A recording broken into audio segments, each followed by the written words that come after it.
Chapter 28, A Swift and Just Punishment. Hello again, everyone, and welcome back to my MechWarrior/BattleTech Mass Effect crossover. Thank you for the wonderful feedback and support you have given this crossover. I deeply appreciate it. As always, leave a review and enjoy. Disclaimer, I do not own the MechWarrior/BattleTech or Mass Effect franchises. They are the respective properties and trademarks of BioWare, Electronic Arts, FASA Corporation, FASA Interactive, Catalyst Game Labs, WizKids, Piranha Games Incorporated, etc. Any material original to the franchises belongs to their respective developers and publishers. Any material not original to the franchises is of my own invention. I do not own any music listed in each chapter. Any music listed belongs to its original composers and/or artists. MechWarrior 5, Heroes of the Inner Sphere Ost, Surrounded. MDS Cavalier 2. Eden. May 4, 3035. The quarters for the dropship were silent as the people inside got some much-needed rest. While this was true for most, Shepard was up and about in the gym that was on board, getting in some much-needed exercise. Looking at the clock, he dropped down from the pull-up bar he was using, before throwing his shirt on. 6 o'clock a.m., he thought. Time for some food. As he went to go get some grub, he mentally reviewed the mission they had done days ago for the umpteenth time in his mind. In his honest opinion, Nilla's performance as a mech warrior was nothing short of impeccable. He kept his flanks covered, took cover when he needed to, and he was very accurate, even at range, he thought. He's definitely ready to fight as a mech warrior now. He also knew of another trainer that Nilla's had. Apparently, when they entered another system that the team was at during Nilla's training, Natasha Kerensky had heard that he was a mech warrior in training. As such, for the short time they were there, she did a few trial runs with Nillas to see how good he really was. From what Shepard could recall, she had said, Nillas is good, Shepard, but he is no clan mech warrior. Still, his training at this stage is sufficient enough that he will pose a worthy challenge for any trueborn. Teach him well, and he may have the skill needed to fight a clan mech warrior yet. If there's one thing I know, that's a compliment, he thought as he finished up his meal. You don't hear that from Natasha Kerensky if she doesn't feel that you've earned that kind of praise. Now that Nillas' training is complete, I can say that he can hold his own against a clan mech warrior. Still, time will tell if he reaches that kind of skill. He was about to go check on Garrus and Nyreen when the two of them walked right inside. Garrus, while still good-looking, was starting to show indicators of his age. His carapace, for one, was starting to get rougher, though it was still quite smooth to the touch. In addition, the scaly skin around his eyes was starting to get wrinkled, though it didn't detract from his handsome image. Some Turians are like fine wine, Shepard thought. They get better looking with age. Garrus, from what I can tell, has a case of the Benjamin Buttons. Nyreen, though, still looked as beautiful the day that she and Garrus had married and mated with each other. That wasn't surprising, since Nyreen was a full decade younger than Garrus was. In fact, when the two mated the first time, she was only 21 years of age. From what Shepard could recall, Nyreen was in her mid-40s, and was still as physically attractive as ever. Then there were the kids. Nillas, who followed them inside, looked, and behaved, like a second edition of his father, though it was clear he had inherited his mother's eyes, as well as some of her mannerisms. Unlike the two, however, he had the dark carapace that most Turians found to be highly attractive, which also reminded Shepard of how much the younger Turian looked like his namesake. If it keeps up, I'll start expecting that the Nillas I knew from my home universe reincarnated. Looking at the trio, he said, Morning. You doing all right? Fine, Garrus nodded, purring as he held Nyreen close. We were just talking about how well Nillas did a couple days ago. I'm proud of the fact that he's done so well for his first time. Beginner's luck, Nillas shrugged. Nothing special about that, but I intend to, as most humans would put it, milk it for what it's worth. As you should, Nyreen beamed, purring slightly as she nuzzled her son's neck. Either way, I'm proud of you, Nillas. There's also one thing that I'm happy about as well. Oh. That you and your father got along infinitely better than he did with his own father, Castes. Garrus fringe, and parts of his facial plates, flushed blue as soon as he heard that. Don't tell me you had a talk with Castes. Yep, Nyreen replied, smirking slightly. According to Castes, you and he could get into the most intense arguments over various things. However, he did say that, recently, you were doing very well in mending the strained relationship. You know that, Nillas? No, Nillas shook his head, but I understand how that could happen. Dad does have a fiery personality. Perhaps he and my grandfather just didn't know how to get along properly. You'd be right on that, Garrus nodded. It took a few more talks for us to get along properly. Thankfully, I'm glad to have bridged the gulf that was between the two of us before we got yanked along for the ride, then made it so that we could bring you into this wonderful existence. Me too, Nilus nodded. Either way, Dad, Mom, I'm glad that the spirits allowed the two of you to bring me into existence. I'll bet they're smiling at you right now. I'll bet, Nyreen beamed, purring as she and Garrus nuzzled each other. Shepard smiled as he watched the two express their affection and love for each other. Those two are a match made in heaven, he thought to himself. Reminds me of how Lyra and I eventually got together. I guess there is a such thing as soulmates after all. Just as he thought this, Celicia came inside. Like her father, Celicia's body and facial plates were silver-colored, but that was where most of the similarities ended. Celicia had Garrus blue-colored eyes, while having the shapely form that her mother had gifted her with, along with her beautiful mind and personality. She was also a biotic, courtesy of an accident that happened when Nyreen took her for a tour of the Normandy. Spotting Shepard and the others, she asked, in a voice that was slightly deeper than Nyreen's, "Is this a bad time?" "No, not at all," Shepard replied. "They just came in. Anything you need?" "Yeah," Celicia nodded. "Mom's been teaching me how to use my biotic capabilities properly. She's quite thorough, I have to admit." "As I should be," Nyreen nodded. "I'd be a poor mother if I didn't teach you how to protect yourself, and use your abilities. Speaking of which, have you been practicing your biotics as you should?" "Yes." "Show me." As soon as Nyreen said that, Celicia nodded, before a blue glow enveloped her body. Moments later, there was a subdued WOMP as she used alternating mass effect fields to slingshot herself to the other side of the mess hall. She seemed to phase through a pillar that was in the way, before emerging on the other side unharmed. Returning back using the same method, she asked, "How'd I do?" "Very nicely," Nyreen beamed. "You need to use a little less concentration and effort, but beyond that, you're doing very well." "Nicely done." "Thanks," Celicia beamed. "Also, I've got something else to tell you, though. You're not sure if it's appropriate?" "Yes. It's about..." She made a motion towards her hips as she said this. "That's all right," Garrus shrugged. "We've seen a lot of shit happen, Celicia. An issue with your body's not going to be too much for us to handle, Shepard included." He also smirked as Shepard did the same, with a knowing chuckle. "Okay," Celicia nodded. Looking at Nyreen, she said, "I've been getting cramps, especially where my labia and uterus are at. Some days, it's bad enough that I have to use the restroom, and blood comes out, along with some kind of goop.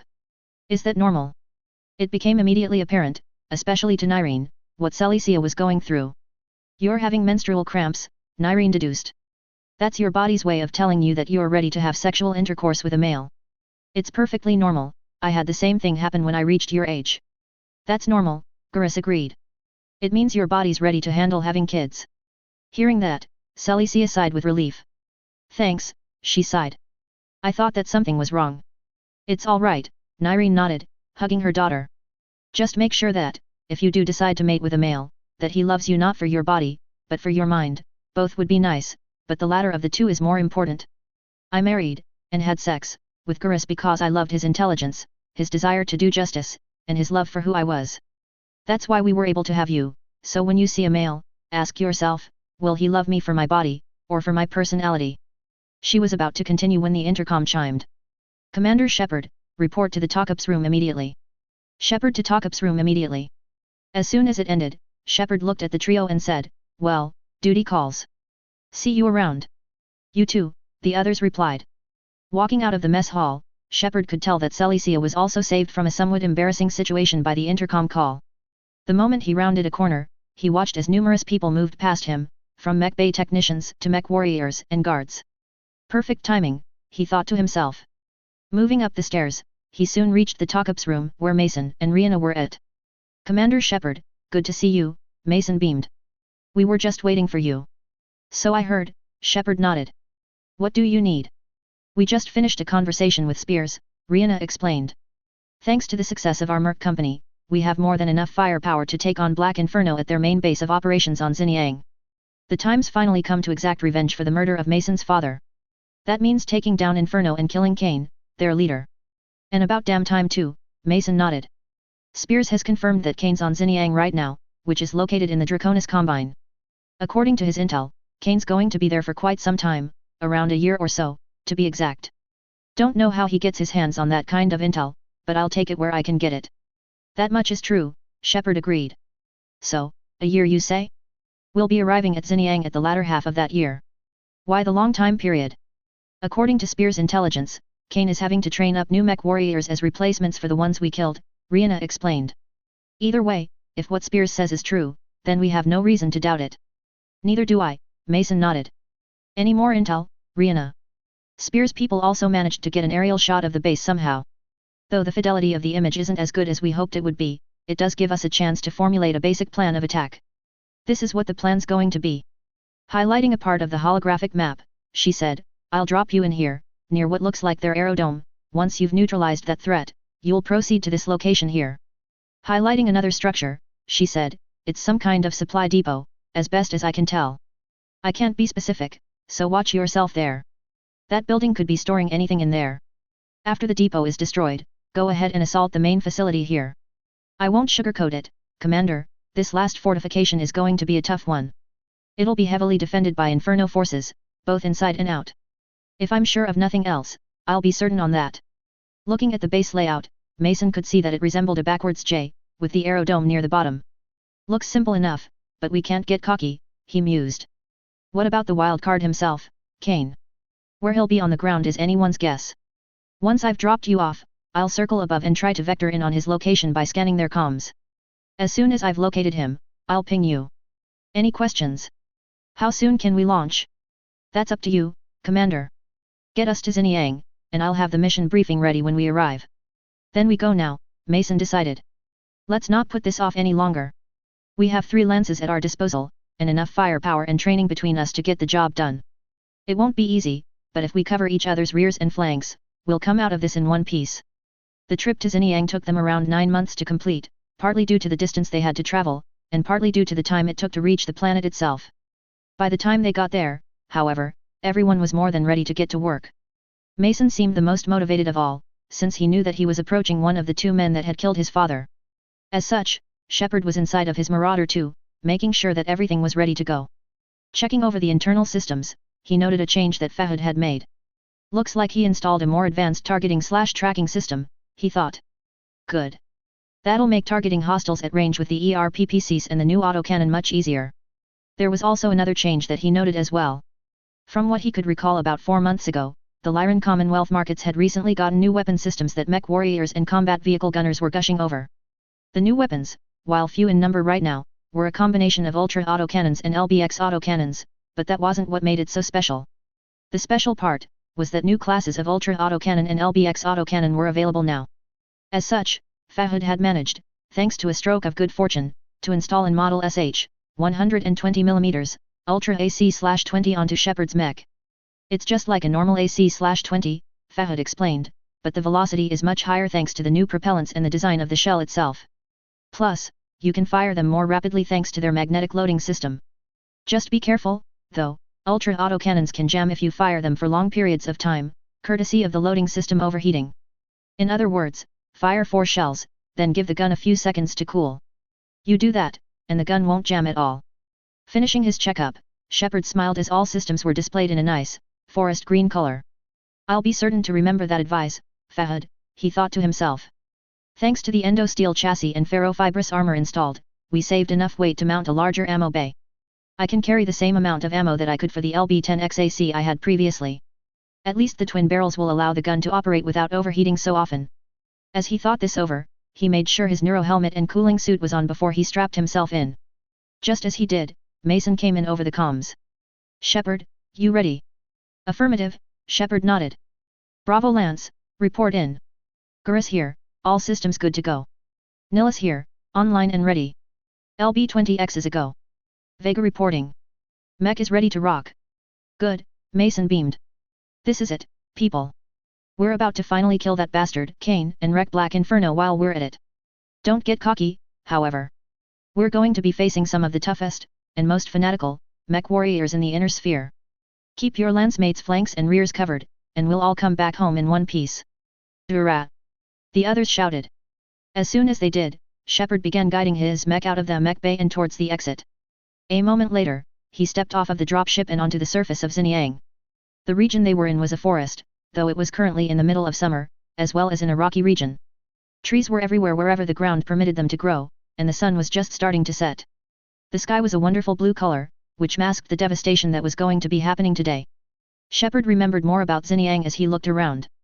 From what he could recall, Xinjiang had large bodies of water, but not much else that was noteworthy. The planet didn't have enough fertile soil to support its population, which necessitated food imports. Beyond that, it was relatively peaceful, since few raids, if any, happened here. Alright, we're on the surface, Mason informed Rihanna. Take off, and begin vectoring in on Kane's location. Time to send that bastard to hell, where he belongs. Affirmative to that. Rihanna agreed. The Inferno aerodome should be straight ahead. Watch yourself. Copy that. Bravo lead, take point. We'll provide fire support where necessary. Time to put my new Atlas to good use. Solid copy, Shepard replied. Bravo Lance, advance on the Inferno aerodome. Neutralize all hostiles and reduce the facility to scrap metal. With that, he and his Lance began to advance forwards. As soon as they neared the canyon, they spotted some defenses up ahead. Shit, looks like Black Inferno's been upgrading, Shepard thought as he spotted the armament on the turret, a pair of LB-10Xs. Be advised, hostiles have long-range weaponry, he added. Weapons free. With that, he took aim and fired his right ERPPC. The bolt of charged particles tore through the air at a fraction of the speed of light, tearing into the turret and destroying both weapons. There was an explosion as the ammo was ignited and detonated, causing damage to the surrounding structures. A moment later, a Scorpion tank drove into the area, firing on them with its new LB-5X autocannon. In response, Shepard fired his new Ultra AC/20. Compared to a standard AC/20, the shell from the Ultra AC/20 was much faster. To Shepard, it was a veritable streak of yellow light, with the shell smashing into the enemy tank's armor plating. It was a direct hit on the rear of the tank, with the ice inside exploding as the high-velocity APFS shell tore through the armor plating and into the engine. The tank came to an immediate stop, with Nihilus exploiting this by firing his Victor's SRM launchers, causing said tank to explode into a fiery mess. That got Black Inferno's attention, as when the team exited the canyon, they had more hostiles to contend with. Shepard could hear the LB-5Xs on Gurus mech firing, with several enemy VTOLs falling to the ground and exploding on contact. Just then, his dick immediately flashed an alert. New target, Centurion. Nihilus, you get the blackjack. I'll get the Centurion, he ordered. Wilco, Nihilus replied calmly. While he went after the blackjack, Shepard turned to engage the Centurion. Rotating his mech slightly, he allowed the LB-10X shell the enemy mech fired to ricochet off the sloped armor on the right torso, before he fired the Ultra AC/20. The effect was nothing short of devastating. With just one hit, much, if not all, of the armor on the enemy mech's center torso was completely torn off by the powerful shell, which was a heat shell in this case. The enemy mech warrior, realizing what he was going up against, quickly backed off, only for Shepard to fire his twin ERPPCs, blasting the enemy medium mech to pieces. An explosion from behind told Shepard that Nihilus had dispatched the hostile blackjack with equal ease. All hostiles down, Shepard reported. Mason, orders. Destroy the aerodome. Copy that. With that, Shepard began firing on the aerodome with his ERPPCs and medium pulse lasers, in order to conserve ammo for his Ultra AC/20. The others started doing the same, with Gurus using his large pulse lasers to cut apart some of the buildings, while Mason's lance began to do the same. Eventually, the aerodome was nothing but a pile of rubble. Good work, Rihanna informed them. The aerodome's been completely demolished. Nicely done, now approach the storage depot, but cautiously. We don't know what's in storage there. Could be armor, mechs, anything.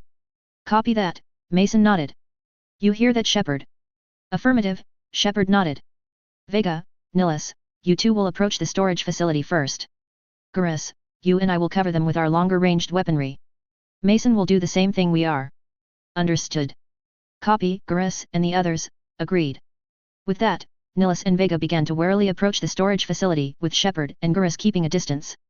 Mason was up close and personal, along with another of his mech warriors, while the ones with longer-ranged weaponry kept their distance. That caution wasn't necessary, as Vega promptly said, no hostiles present here. I've also spotted Comstar's symbol on the supply depot. Not surprising, since we know that Comstar's been helping Inferno out, but I'm also seeing a lot of cranes and cargo crates all over the place. Why would they need that? Nihilus asked. My guess, it's for all the low-tech that they've been taking from those settlements. They're probably doing the same thing here. Either way, we won't let them continue with that shit, Shepard decided. We're coming in now. Don't target the supply depot unless we know for certain that it holds nothing valuable. Understood. Copy, Vega replied. Once he got closer to the facility, Shepard could tell that Vega was right. No hostiles were present at all, though that alone caused the hairs on the back of his neck to heckle slightly. I don't like this at all, he frowned. Mason, is this unsettling you? Yeah, Mason nodded. I think we might be walking into an ambush. Keep your guard up. Reaching the facility, Shepard began doing a penetrating scan of the facility with his mech's sensors. As soon as he did, he noticed a mech that was still in storage. Vega, did you see this? He asked. Let me see, Vega replied, maneuvering his mech to get closer. Well, I'll be damned. Garrus, I think we found an upgrade for your rifleman. What is it? Garrus asked. Looks like Comstar, an Inferno, managed to recover a fully intact, Star League era RFL-3N2, a Rifleman 2. It's the assault version of the standard rifleman. We scored big this time. Let me see, Garrus replied, while one of Mason's mech warriors took his position. Scanning the building, he was silent for a moment before saying, looks like the spirits are being kind today. I guess I won't have to stick with the stock rifleman anymore, well, mostly stock that is. We'll definitely mark that for salvage, Mason beamed. Let's keep going. I don't like how there are no hostiles present here. I hear you on that, Nilus agreed. My neck scales are already heckling. With that, they continued to cautiously proceed forwards. As they did so, Rian reported in. Commander, I've got a location of Yamada, the man that was helping Black Inferno. He seems to have taken refuge in the main fortification. I've also got Kane's location as well, and he's also at the main fortification. Be advised, there are a lot of hostiles present. My guess is that they did a strategic retreat from the supply depot and are waiting for you all there. Go get him. With pleasure, Mason nodded. Switching COMM frequencies, he told the others, we're going to soften them up from range first, then move in for the kill. Shepard, Garrus, you two use your long-range weapon systems to destroy any combat vehicles and mechs from a distance, if possible. I'll direct my lance to do the same. Copy that, Shepard nodded. It's time to bury this asshole into the dirt for good. Multiple LRM carriers detected, Rian reported. They're headed in your direction. Mark them as priority targets, Mason ordered. Just as he said this, the LRM carriers came into view, each one packing multiple LRM-20 launchers. Right on cue, the catapult in Mason's lance, along with the man himself, fired at the LRM carriers with their own LRM launchers. At the same time, Shepard opened fire with his ERPPCs, while Garrus fired with his LB-5X autocannons and large pulse lasers. As they did so, Garrus spotted a swarm of contacts. Looking up, he watched as nearly 20 hostile VTOLs began approaching. Oh! He heard Nilus shout. That's not fair. For them, it's not, Garrus snickered. But for me, it's the best card to play. A moment later, he switched to the last cluster shells he had and fired them at the enemy VTOLs. A moment later, the storm of explosive submunitions reached them. It was like the 4th of July, only with explosions and shrapnel instead of fireworks and firecrackers.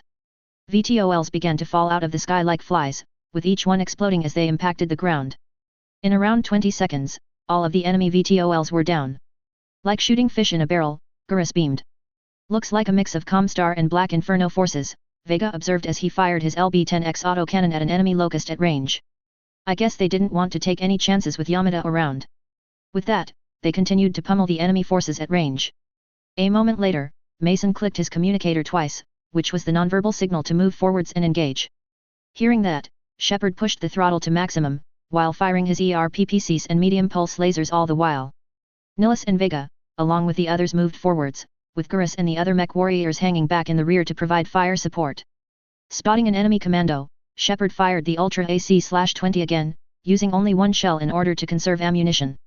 The enemy mech's lightly armored chassis was no match for the powerful shell, as the enemy mech fell over, destroyed. Moments later, its fusion engine detonated, destroying anything that was too close.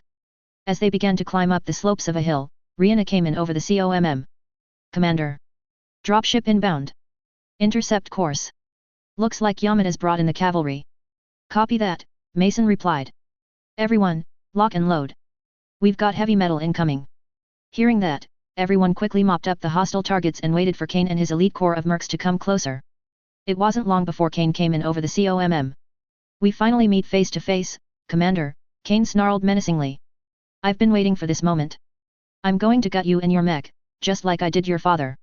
Come try it, asshole. Mason snarled in reply. I'm not going anywhere. You're going to pay for what you did, and not just to my father, but to everyone that Comstar ordered you to attack. Today, I'll make sure that the people you killed can rest easy, knowing that I killed their murderer. Then you'd better fight, Kane taunted him. It will end with me victorious either way. Time for you to die, just like your daddy did. As soon as he said this, Kane and his mercs came over the lip of the hill slope. Immediately, Mason knew he was going to be facing a tough fight. From what he could tell, Kane was piloting a king crab, which, from what he recalled from his father's training, was specifically designed to take on assault-class battle mechs, like the Atlas he was currently in. A quick scan showed that the enemy mech was mounting a pair of LB-20X AX, an LRM-15 and a large ER laser. In addition, it was mounting ferrofibrous armor. Many of the other mechs were also assault mechs, and they too mounted the latest tech that was available. Seeing that, Mason knew that tackling Kane was a two-man job. Shepard, with me. He ordered. The rest of you, target Kane's lance. Keep them off our backs. Copy that. Vega replied. Time to kill this asshole. With that, the fight was on. It was a battle that would be remembered by Shepard, not just for its purpose, but also for its intensity. Few fights he had been in were as intense as this. In fact, this fight was the most intense one that he had ever fought in. Never before had the stakes been higher. In this battle, every member of Mason's Cavaliers would later claim that this, along with another battle in the future, would be one of their finest hours. Laser beams, autocannon shells, and missiles flew through the air as though it was raining those munitions from the sky. Moving with Mason, Shepard opened fire on Kane's king crab, firing 2 Ultra AC/20 shells at the right arm, while targeting the left arm with his ER-PPCs and medium-pulse lasers. Knowing what Shepard was attempting to achieve, Mason did the same. If we can destroy both of his mech's arms, Mason thought to himself, we can, effectively, cripple his big guns. Meanwhile, Garrus, Nihilus, Vega and the rest of Mason's lance were fighting like mad to achieve the upper hand. Twisting his victor's torso to the right, Nihilus narrowly avoided the stream of missiles that whipped past his mech like a swarm of angry hornets. Getting up close and personal with the enemy awesome, he smashed his mech's left-hand actuator into the enemy mech's cockpit, cracking the armor that was there and forcing the enemy mech warrior to back off. Firing the LB-20X, he blew off more armor as he backed up. Vega was also fighting like crazy. While Garrus fired on the enemy mech, Vega fired the LB-10X on his own Victor, tearing off armor plating on the enemy Kintaro he was facing. Firing his SRMs, he blasted off more armor, before adding a solid smack to the enemy mech's left center torso. Backing off, he took cover behind a large boulder, with the enemy's own weapon smashing the rock to pieces. You're a good pilot, and so is your friend, but not good enough, Kane taunted Shepard and Mason as he fired his LB-20Xs at them. When I'm done with you two, you and your friends' naked corpses will be hanging from these fortress walls. Not if we have anything to say about it. Shepard snarled. I've survived horrors that were more terrifying than you, Kane. You're just practice compared to them. As he said this, he fired his own Ultra AC/20 at Kane's mech. It was at this point that Mason sensed that they had passed a critical tipping point in the battle. More and more of the Black Inferno mechs were being destroyed, while his and Shepard's mechs, despite having a good chunk of their armor ablated, were still fighting on. Kane, once both of his mech's arms were blasted off by Shepard and Mason, shouted, "No. I will not be defeated by you. You are being defeated, and you will be defeated," Mason growled. Time for you to die. With that, he fired the Gauss rifle mounted on his Atlas. It was the killing blow. With most of the armor ablated from the enemy King Crab's center torso, the ferrous slug from the Gauss rifle tore through whatever was left and smashed through the cockpit. Kane didn't even have time to react, before his body was liquefied by the force of the kinetic impact. To add insult to injury, the ferrous slug ricocheted and tore into the fusion engine. A few seconds later, it exploded. Thus ends the life of a murderer, and a psychopath, Shepard finished. At least you can rest easy now, Mason, since your father's murderer is dead. I agree, Mason nodded. It's not just my father that'll rest easy either. It's everyone that he killed, and would have killed, that'll rest easy. Looking around, he asked, Sit rep. All good, Garrus replied as he used the last amount of ammo in his LB-5X autocannons to destroy the last hostile contact. All hostile contacts are down, and we raised the fortress while you handled Kane. Unfortunately, Yamada got away. We'll get him another day, Mason decided. He can run, but he has nowhere to hide now. Eventually, I will catch him. Either way, Black Inferno is no more.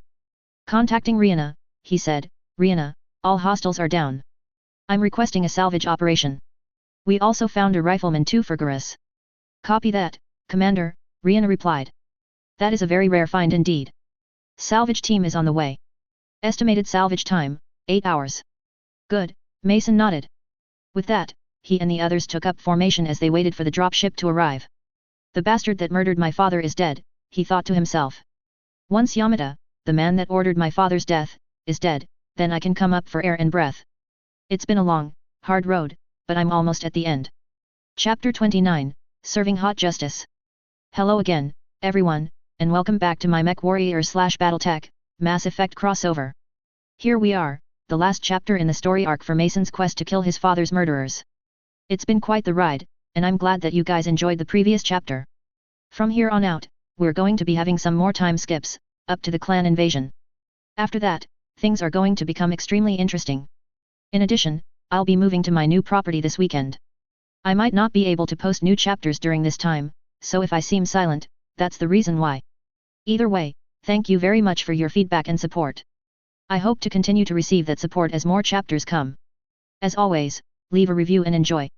Disclaimer, I do not own the MechWarrior/BattleTech or Mass Effect franchises. They are the respective properties and trademarks of BioWare, Electronic Arts, FASA Corporation, FASA Interactive, Catalyst Game Labs, WizKids, Piranha Games Incorporated, etc. Any material original to the franchises belongs to their respective developers and publishers. Any material not original to the franchises is of my own invention. I do not own any music listed in each chapter. Any music listed belongs to its original composers and/or artists. MDS Cavalier 2. HD 267914. October 5, 3036. The dropship was alive with activity as personnel in the mech bay worked near tirelessly on the mechs that were inside. Walking around on the floor, Shepard watched a pair of technicians swap out a computer bank for one of the machines they used to service the mechs with a newer model they had in the dropship's storage bay. It didn't take them long to replace the older computer with the newer, and more advanced, model, with the trio of techs walking away whistling. That, more than anything, reminded Shepard of the rapidly changing times in the inner sphere. Times are changing, he thought to himself, and in more ways than one. Pulling out a small mirror that he'd bought a few months back, before they entered the periphery, he looked at himself. He wasn't a vain man by any means, though, as he didn't worry one bit about his looks. For the most part, he looked the same he did when he was around 27 years old, save for a few differences. For one, he could see a few wrinkles and scars where there hadn't been any before, with one being courtesy of a bullet that had ricocheted off a titanium alloy plate that Cerberus had installed into his head when they were rebuilding him. In addition, there were a few gray hairs on his head, though that didn't take away from his figure. In fact, according to Nyreen, those gray hairs made him look good, as it was a sign that he'd lived long enough to reach this point. Putting the mirror away, he began walking along, when a noise from his right caught his attention. Turning in that direction, he noted the source of the noise, but just as he did, he collided with someone, sending himself and the person in question, tumbling ass over tea kettle to the ground. Looking upwards, he found that he'd knocked over Fahad in his distracted walking. Fahad, for his part, looked dazed for a moment, before he asked, "Mind if you watch where you're walking, eh? I ain't getting any younger here." "Sorry about that," Shepard replied as he helped Fahad to his feet. "Got distracted by something and I didn't see you there." "That's all right, Shepard. Just be a little more careful." Looking around, Fahad asked, "Beautiful workplace, isn't she?" "She? The dropship we're on. We've been busting our arses to get this place nice and ready to go. Even swapped out a few things to help her run better. Wouldn't you agree?" "That I do." Looking towards the newest addition to the mech bay, he asked, "So, how's the Rifleman 2 coming?" "She's a real beaut, I can give you that," Fahad beamed. "That there is some of the finest merch that the Star League created. They built those for their royal regiments, if you can believe it. They wanted only the best, and they got the best. I can see that. So, what does it typically use for its armament and armor?" "Well, she had a pair of Defiance Disintegrator LB-10Xs, a pair of Thunderbolt 12 large pulse lasers and a pair of Intec medium lasers. Armoring her was around 12 tons of Callan's Royal Star line of ferrofibrous armor, and she made use of an endo-steel chassis and double heat sinks. That's pretty much top of the line. So, we upgrade her." "No, the mech we found went to a museum that Callan Industries built for their line of Rifleman battle mechs. As a favor, they gave us a brand new Rifleman 2 that rolled off the newly refurbished manufacturing lines lately, just before we left. The one we have uses twin LB-10Xs, along with large pulse lasers and medium pulse lasers, all from the same company, Blankenberg Technologies. Aside from an endo-steel chassis, double heatsinks and 14 tons of ferrofibrous armor, she's got the latest in computer technology. Talk about top of the line." "Very much so," Shepard nodded. "Garrus'll be happy to see that. He did say that the older Rifleman he used was getting a little long in the tooth." "What happened to it?" "Same thing with the Rifleman 2 we gave then, went to a museum." "Also, I just remembered something, Shepard. Remember when they released that new thingamajig or something like that? Omnipod technology. Yeah. Well, Callan Industries, since we're exceptional customers in their opinion, decided to slap that onto the new Rifleman 2 that we got. Even did it for the engine and gyro, which really helped out when we got the new XL engines a few months back. Now she's well armed, armored and moves very well. I recall Blackwell Industries doing the same for the Marauder 2 that I use. Shepard nodded. The funny thing is, we didn't find out about it until you serviced it recently. Guess we didn't know what we were getting into. The two laughed at the pun that Shepard had made. It might not have been the best one, but it was fitting, as Fahad and his team back then didn't know why the mech was so easy to service. That we didn't, but it turned out all right, Fahad beamed as they settled down. They would have continued, except for the fact that Mason came along and motioned to Shepard. Walking over, Shepard asked, "What is it?" "We need to head to the talk-ups room," Mason informed him. "Rihanna's got some good news. Remember those coordinates that Fahad found?" Shepard nodded. Shortly after they had recovered the Victor from Zonarav, or rather what was left of her corpse, Fahad, while cleaning out the cockpit of the resulting mess, had made a discovery. There was a digital image of Mason's father standing next to a large mountain, with the image also holding the visage of his battle mech in there. What made it special, however, was that he'd found a series of coordinates that were cleverly embedded into the programming for the image. They were well encrypted, though, and they needed powerful computers to get through them. Fortunately, thanks to the numerous upgrades they had made to the Cavalier 2 during that time, they had computers powerful enough to start cracking the encryption. The first set of coordinates had brought them to the system they were in a couple days ago. The newest one, though, had to be decrypted, which was going to take time. Looking at Mason, Shepard said, "Let me guess, Rihanna managed to work through some of the encryption." "Possibly," Mason shrugged. "Once we get to the talk-ups room, we'll know for certain." "Shall we?" "That we will," Shepard nodded. With that, the two men began to proceed towards the talk-ups room. Entering the room in question, they found Rihanna standing near the hollow table, a happy expression on her face. "Commander, I've got good news." She beamed. "I've broken the encryption on the second set of coordinates." "Good to hear," Mason beamed. "The last set brought us to a Comstar facility at the system we're currently at. It was a bitch to defend that base, but damn it, we did it, didn't we?" "That we did," Shepard nodded. "Too bad Gurus couldn't come along, since he needed a few days to rest from the mission a few weeks ago. Today, though, he gets to use his new Rifleman too." "That he does," Rihanna nodded. "The decryption program that we've been using is quite fascinating, but frustrating as hell. Each coordinate is designed to be more difficult to unlock than the previous one. That being said, thanks to us tackling them in parallel with Spear's help, we've made significant progress. And we've finally unlocked the second set of coordinates." "That's good to hear," Mason beamed. "Still, to know that my father was a member of the clans all along is still surprising." "Remember when you told me, Shepard?" "That I do," Shepard nodded. "You were quite surprised and shocked, but you seemed to accept it." "I'd be a fool not to. Never deny your past, only accept it. Still, I hope that this base has more to it than the last one." "Have faith, Commander," Rihanna reassured him. "Let's get to that system and see what we can find. Also, Shepard, is MIIO coming to help us out?" Shepard was about to reply when the Cato officer said, "Sirs, I've got a COMM line from another dropship that's just 2 light seconds out. It's from one Ian Connors, according to the caller." Shepard pursed his lips when he heard that. According to Quintus Allard, they had a secret MIIO facility that was located in the Far Star system, which was, relatively speaking, close to their position. Normally, they used it for spying on the Draconis Combine, but an expansion at the facility allowed them to spy on Comstar's activities in the area as well. Lately, they had destroyed a Comstar comms facility in the area, which they had done after finding out that Shepard and the others were heading into the periphery. According to them, they would be sending an agent along, Ian Connors, to help out, along with a jump ship that had been modified with fuel storage tanks for their dropship, perfect for long-duration trips without a nearby starport. As such, Shepard knew what to do. "Send our challenge codeword, Icarus." "Copy." A few seconds later, he said, "We just got a response, Deadless." Hearing that, Shepard knew that it really was Ian Connors, as that was the correct response to the codeword. "All right. That's him. Can we talk to him in real time?" "Yes." "Send him through." Just 4 seconds later, Ian's message came through. "Commander, good to see you. How's life treating you?" "Just fine," Shepard nodded. "Didn't know you were in the area. How'd you follow us?" "An ancient trick from ancient Terra," Ian replied, which was his roundabout way of telling someone I won't tell you. "Just came in with a jump ship modified with fuel tanks, since we figured you'd need a gas up. We just figured out that there's another star system that's near our position, HD 389202. That's our destination, Shepard nodded. According to Rihanna, it's the second of a series of coordinates that we found. We know that, Ian nodded.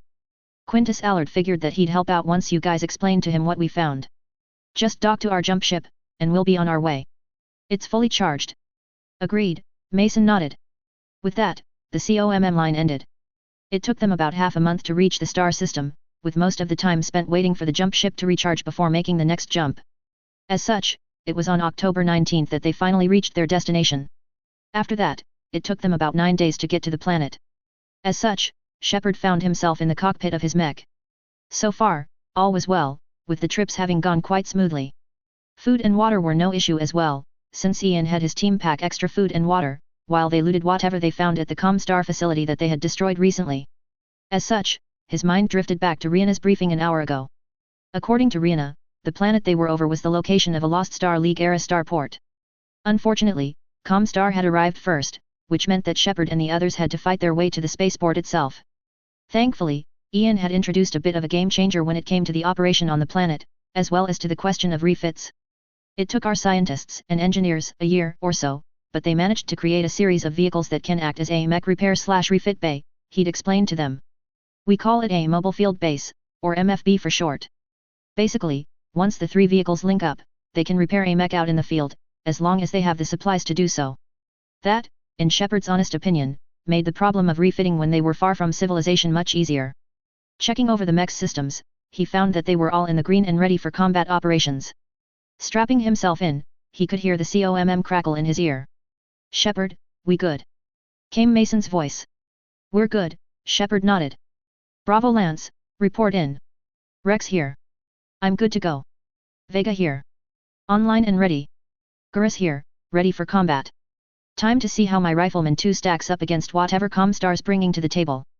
Well, you're about to get your chance, Shepard nodded. Mason, we're good to go. Roger that, Mason nodded.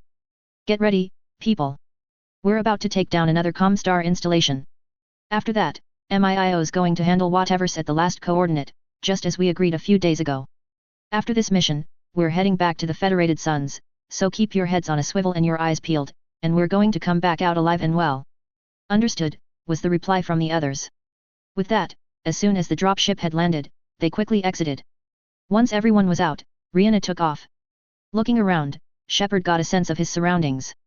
From what he could tell, they had landed in a mountainous area that was near the spaceport. Trees were sporadic, but large boulders and rocks were everywhere he looked. Good thing the planet's Earth-like, he thought to himself as he looked at the blue sky. As they left, Rihanna contacted them over the comms. The spaceport is just up ahead, Commanders. We already know from Ian's intel that Comstar is here, but we don't know how many forces they have on site, or how many are prepared for a fight. If we're lucky, we'll have caught them off guard. That'd be nice, Mason sighed. Hopefully, that is the case. Shepard, let's move out. Agreed, Shepard nodded. With that, the team began to make their way towards the abandoned SLDF spaceport. Moving through the rocky terrain, they eventually reached what appeared to be a forward outpost for the nearby spaceport.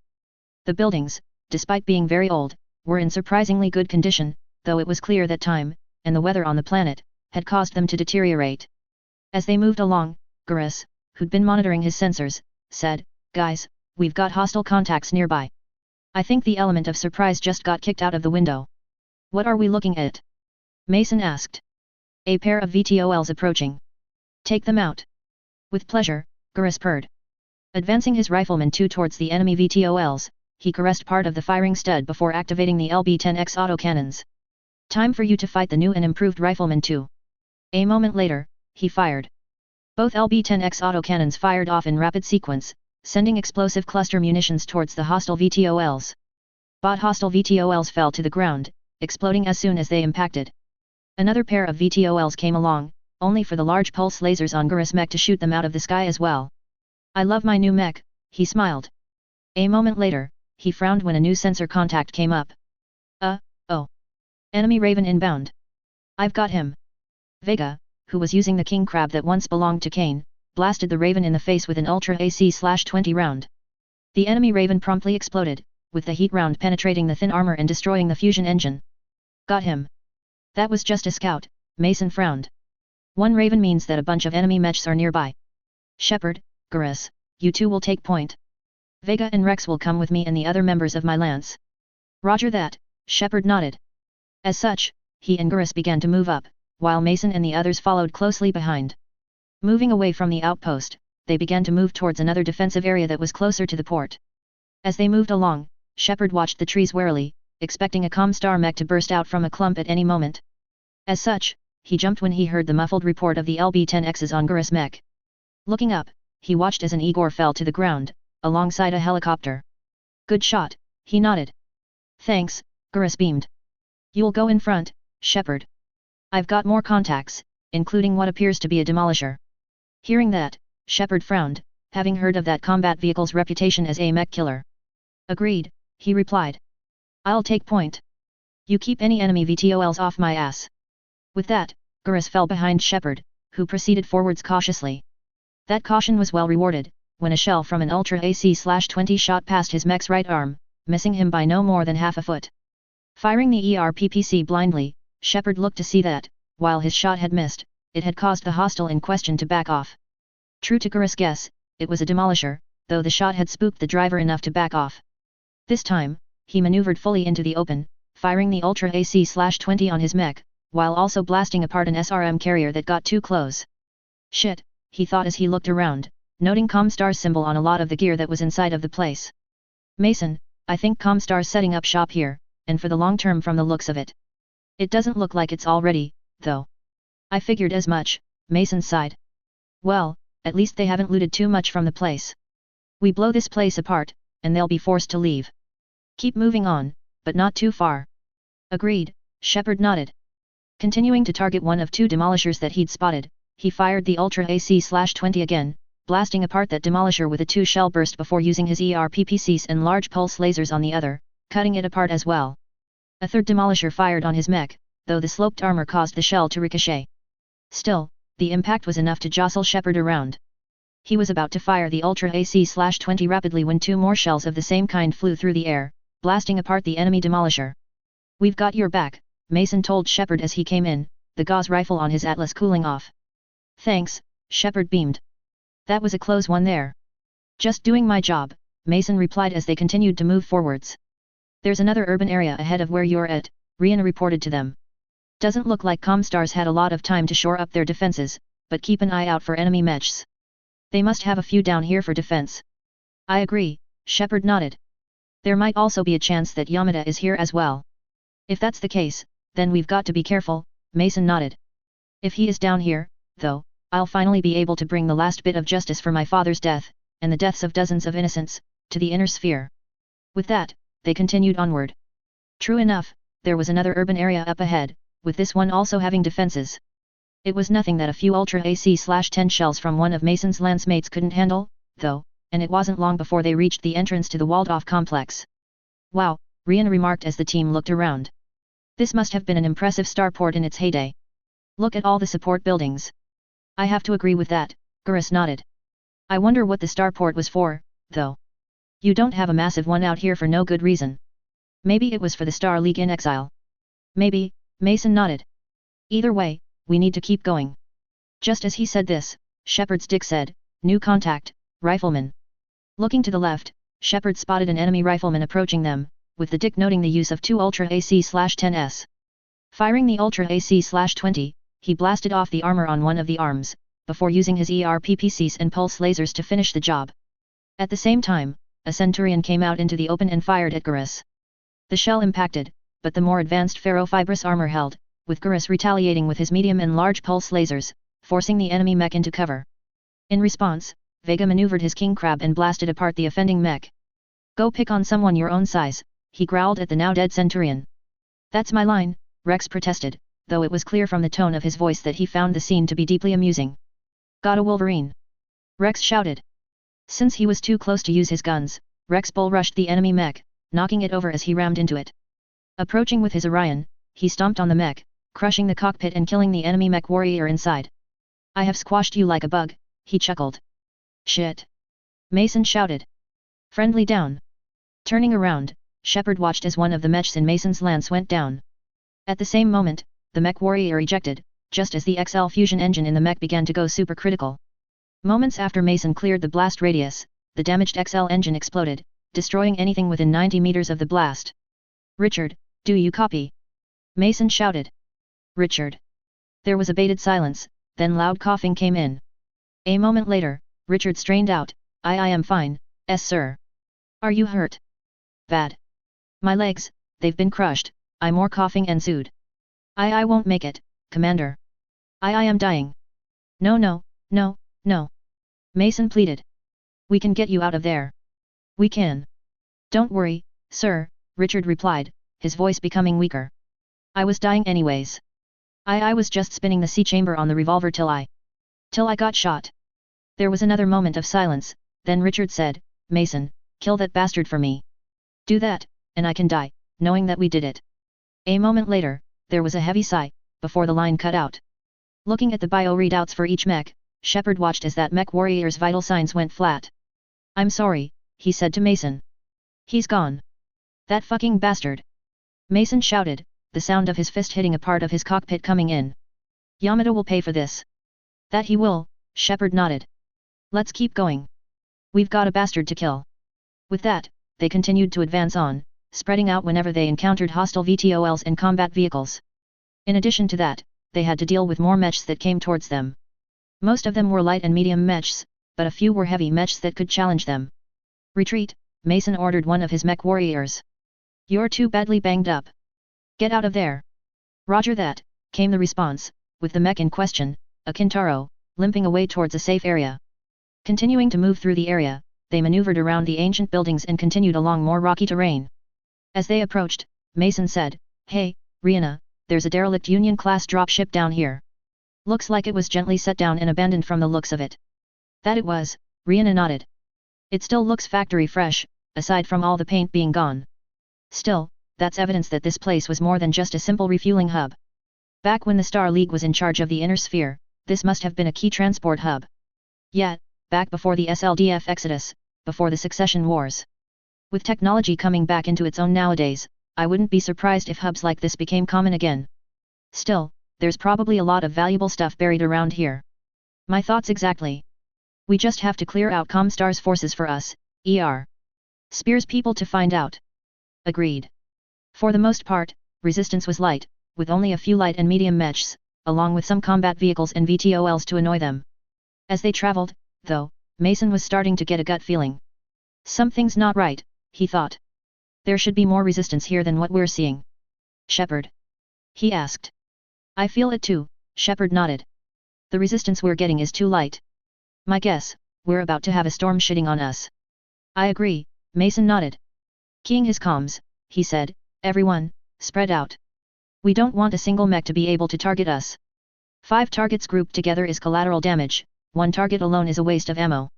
Without having to say a word, the others quickly spread out, while Mason and Shepard, keeping a 50-meter spread between each other, advanced forwards.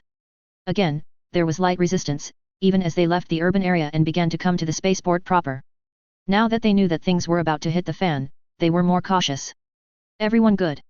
Shepard asked. "We're good," Gurus replied. "I've still got ammo for my LB-10Xs, and my armor's doing fine.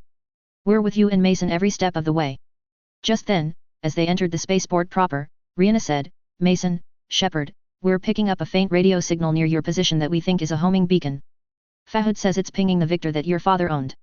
If I had to guess, there's something of importance nearby." "Really? Are you sure?" Mason asked, surprised. "Yeah," Rihanna nodded. "Fahad said he was lucky to even pick it up at all on his diagnostic screens. I've marked the location. I recommend investigating it, but be careful, this whole thing smells of an ambush." "I agree," Mason nodded. "Thanks for the heads up." With that, they continued to advance forwards. Just as they began to pass a drop pad, Gurus shouted, "She called it. I've spotted an enemy dropship inbound on our position. Get ready, this is it." "Copy that," Mason nodded. "Everyone, hunker down. This is gonna get rough." Right as he said that, Shepard and his team got into cover, while the Comstar dropship dropped off a few mechs. One of them began to approach him. Looking at his readout, Mason found that the mech was an Annihilator, one of the largest, and heaviest, mechs in the Inner Sphere. "That thing's packing a lot of armor," he noted. We'd need 2 mechs to take it down in a reasonable amount of time. Either way, this is going to get tough. A moment later, the enemy mech warrior spoke. When Mason heard it, he realized that it was likely Yamada in that mech. You don't know when to leave well enough alone, do you, Commander? The man growled at him. You've caused me enough trouble for a lifetime. Today, that ends. Comstar will not be stopped. Really? Mason asked. Well, guess what? You're about to encounter the very people that proved that statement wrong long ago. In addition, you ordered the death of my father, and the deaths of countless innocent people, and you killed one of my mech warriors. You're not going to leave this place alive, Yamada. We'll see about that, Yamada said simply. Just as he said this, his other mechs came into the open. Looking around, Mason spotted a king crab, an Orion, and a marauder too. Like my choice of mechs, Mason? They're just like your friends in every way. A shame that they will all die by my hand. Just as he said this, Yamada was interrupted when Vega, spotting a cheap shot, fired one of his Ultra AC/20s, blasting some of the armor on Yamada's annihilator off. Not if we have anything to say about it. He shouted. Just as he did, Shepard and the others came out and opened fire, while the rest of Mason's lance came out and opened up, weapons blazing. It was a true fight to remember, with autocannon shells, PPC bolts, laser beams, and missiles flying through the air. Fighting another rifleman too, Gurus avoided an LB-10X shell, before blasting the enemy mech warrior's center torso. Armor spalled off as he fired his LB-10Xs, while doing the same with his medium and large pulse lasers. Nearby, Vega was assaulting the king crab that was attempting to get behind Gurus. Forcing the enemy mech warrior to pay attention to him, he rapidly fired his Ultra AC/20s, stopping only to let them cool. Firing his large pulse laser, he also fired the SRM-6 that was mounted on his mech, allowing him to tear off more armor. Shepard was also tangling with his Marauder too, and it was here that he scored the first kill of the battle. Using his Neuro helmet, he commanded the mech to duck and lunge on a visceral level, allowing him to knock the enemy mech warrior's mech onto its back. Not today, asshole! He shouted as he blasted the cockpit of the helpless Comstar goon, killing the hostile mech warrior in an instant. With one mech down, he went to help Vega keep Gurus safe. Fuck! Came a shout from Rex.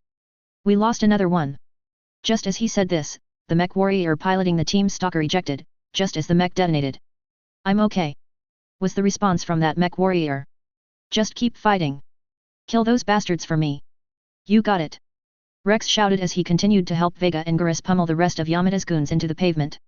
Mason, in the meanwhile, was throwing it down with Yamada in his Atlas. Firing the Gauss rifle, he watched as the ferrous slug smashed into the left arm of Yamada's mech, tearing off a copious amount of armor plating. Taking cover, he narrowly avoided having 4 Ultra AC/10 shells smash into his mech, before coming out to fire his LRMs. Pray to the gods, Commander, Yamada taunted him. Spears cannot help you now. You are all mine down here. I don't need to have spears help me to win this battle, Mason replied. Either way, it is you that should be praying to your gods, Yamada. You're going to die here. Just then, Mason's point was underscored as an Ultra AC/20 shell smashed into Yamada's annihilator. A moment later, Gurus and Rex, along with Shepard, came along. Try this one for size, you pyjak. Rex shouted. We're going to survive, and we'll make certain that you don't get any glory at all. My son will be happy to know that I survived and got to come back home, Gurus added. You, Yamada? You're a disgrace to your species. You kill, rape and murder at your own leisure, all for the sake of your masters. Men like you don't deserve mercy. With that, the fight continued, and it was clear that Yamada's mech was now falling apart. An Ultra AC/10 shell from Rex's Orion ripped off the Annihilator's right arm, while Shepard did the same for the left arm. No, I will not be defeated. Yamada shouted. I was destined to become something greater. The only thing you'll be great at is fertilizer. Shepard shouted. Why? Because you're dead. Just as he shouted that, Shepard fired all of the weapons on his mech simultaneously, with Mason doing the same as well. Yamada never stood a chance.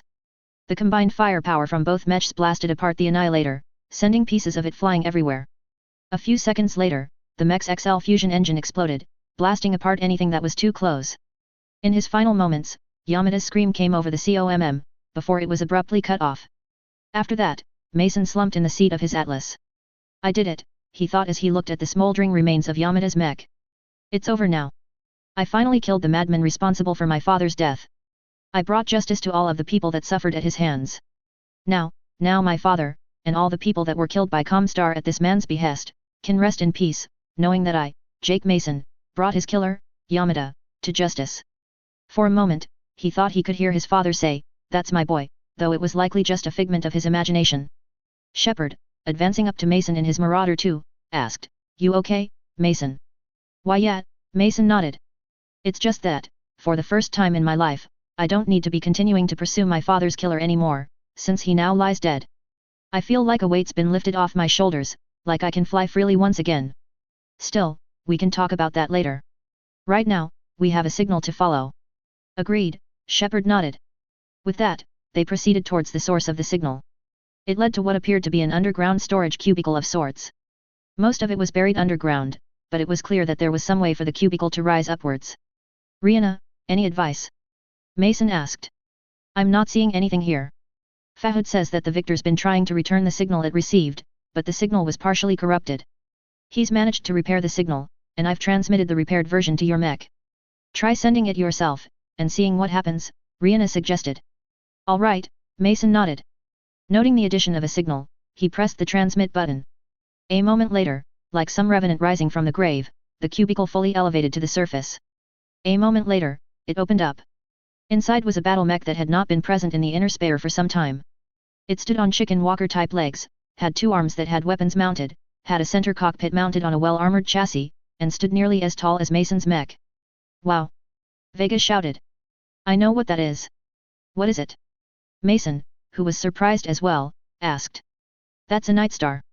It was being produced during the Amaris coup, but it went extinct after the Succession Wars. Still, if you want a mech that's a long-range build, and has some meaty firepower, then that's the mech to use. This one must be a Star League-era version, fully intact and ready to go." "Bloody hell!" Fahad, who was also on the comms now, gasped. "That's the rarest find that I've ever seen, and in such pristine condition as well. We definitely need to take this back. I've heard that North Storm Technologies and General Motors were able to refurbish their factories to build this mech again. If we take this back, they'll give us a new one, free of charge. Now that's a steal." Mason beamed. "Rihanna, get a salvage team down here now. We struck gold." "Agreed on that." Rihanna beamed. "Estimated salvage time, 10 hours. With that, everyone spread out, while waiting on Rihanna to come back. Either way, Mason knew one thing: he could finally stop fighting, and start living. Chapter 30, Return of the Warships. Hello again, everyone, and welcome back to my MechWarrior/BattleTech Mass Effect crossover. Today, we've got a special treat ready for everyone today. I won't spoil anything, but I can now say that Comstar's got a lot to be worried about. As such, I chose an appropriate theme song for all of you to listen to. I think you will enjoy the theme song I picked out.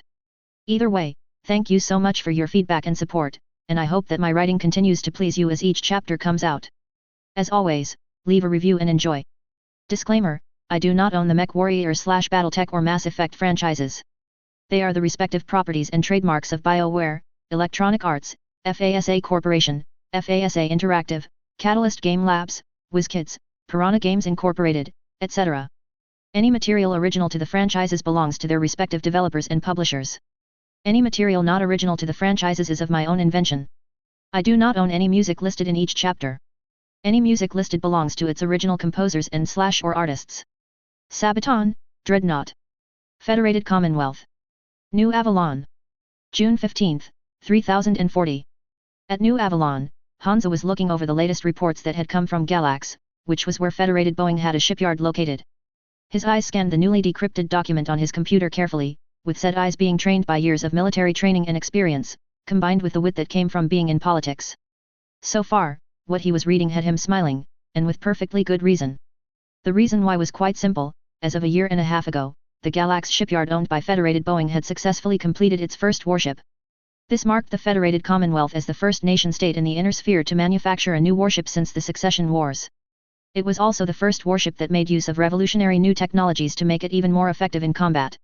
My wife's decision to create the Durkat Institute of Science and Technology was definitely the right call for all the right reasons, he thought as he closed the document.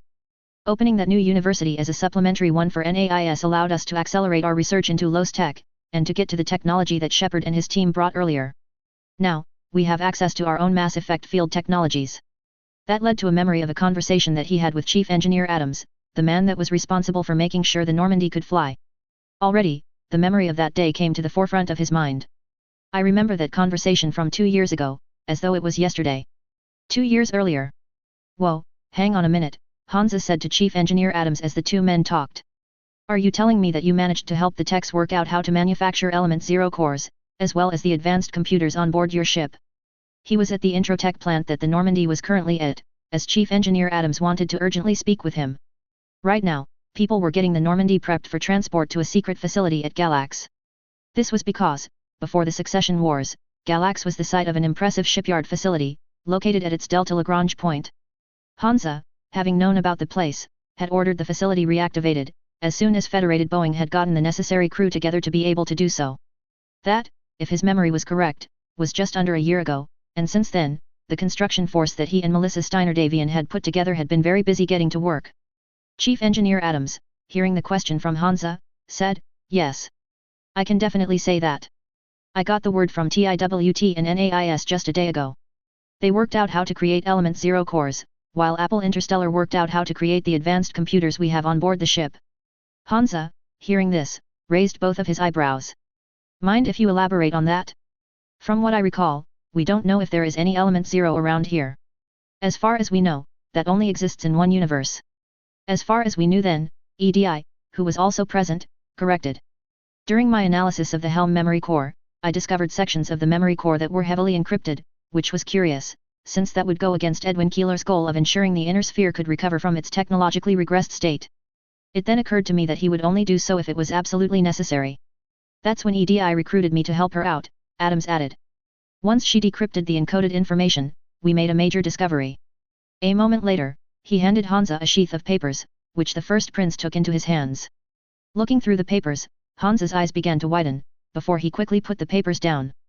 "Let me get this straight," he said calmly. "Are you telling me, and showing me, that the Terran hegemony not only discovered Element Zero, but was also studying it?" "Correct," EDI nodded.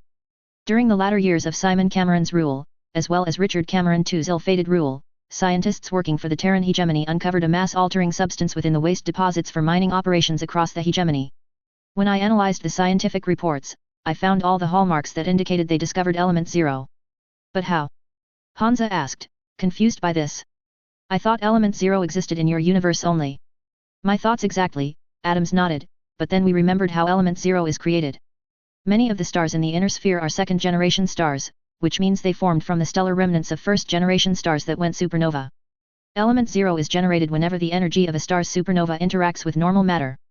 As such, we did a check and we found out more information. There are a few pulsars near the inner sphere, specifically J18563754 and J0108-1431. Both of them have asteroid belts around them, and they're near the edge of the inner sphere. However, the Terran hegemony had scientists secretly check other star systems in the inner sphere for Element Zero. And they found quite a bit. Much of the Element Zero they found dates further than 4.5 billion years of age, which is older than a good majority of the stars in the inner sphere, and is certainly older than that of Earth's star, Sol. As for why the Terran hegemony didn't discover it until then, my guess is that they simply thought that it was a contaminant in their mining operations that wasn't worth talking about. The same probably applies for everyone else in the inner sphere." Hearing that, Hansa sat down onto a nearby chair and processed the information. "All along, we had Element Zero present in the inner sphere, yet none of us knew it was even there. Talk about a sleeper present." There was one question that bothered him, which led him to ask, still, how did Element Zero come into existence in the inner sphere? "It doesn't make sense. We're still trying to figure that out," Adams shrugged. "All I can say is that you've got a shit ton of the stuff. You're sitting on enough Element Zero to make Element Zero cores for a good millennium." "That would explain a few things," Hansa nodded. "Still, that's quite surprising, and fortunate as well.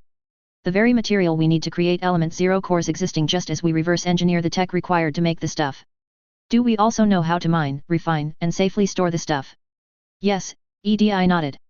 "I forwarded all relevant information on mining Element Zero, as well as how to refine it into its pure form, along with safe transportation methods. NAIS has made certain to inform the scientific community, along with mining corporations." "Good," Hansa nodded. "The sooner we get our hands onto this shit, the better." Present day. Coming back to the here and now, Hansa thought back to some of the things that had happened since that day. True enough, the scientists within the Lyran Commonwealth and Federated Suns had gone wild over this major scientific discovery, and it wasn't long before corporations began working out how to use the stuff. There was a bit of a roadblock when it came to using the stuff in warships, mass Inner sphere warships were, historically, known to weigh hundreds of thousands, if not millions, of metric tons. Thankfully, just a month or so after the discovery, NAIS made a breakthrough in that field of research. Surprisingly, it came about as a result of an accident. An engineer at NAIS, Calvin Collins, had been doing a double shift while working on a mass effect field suppressor, or MEFS for short.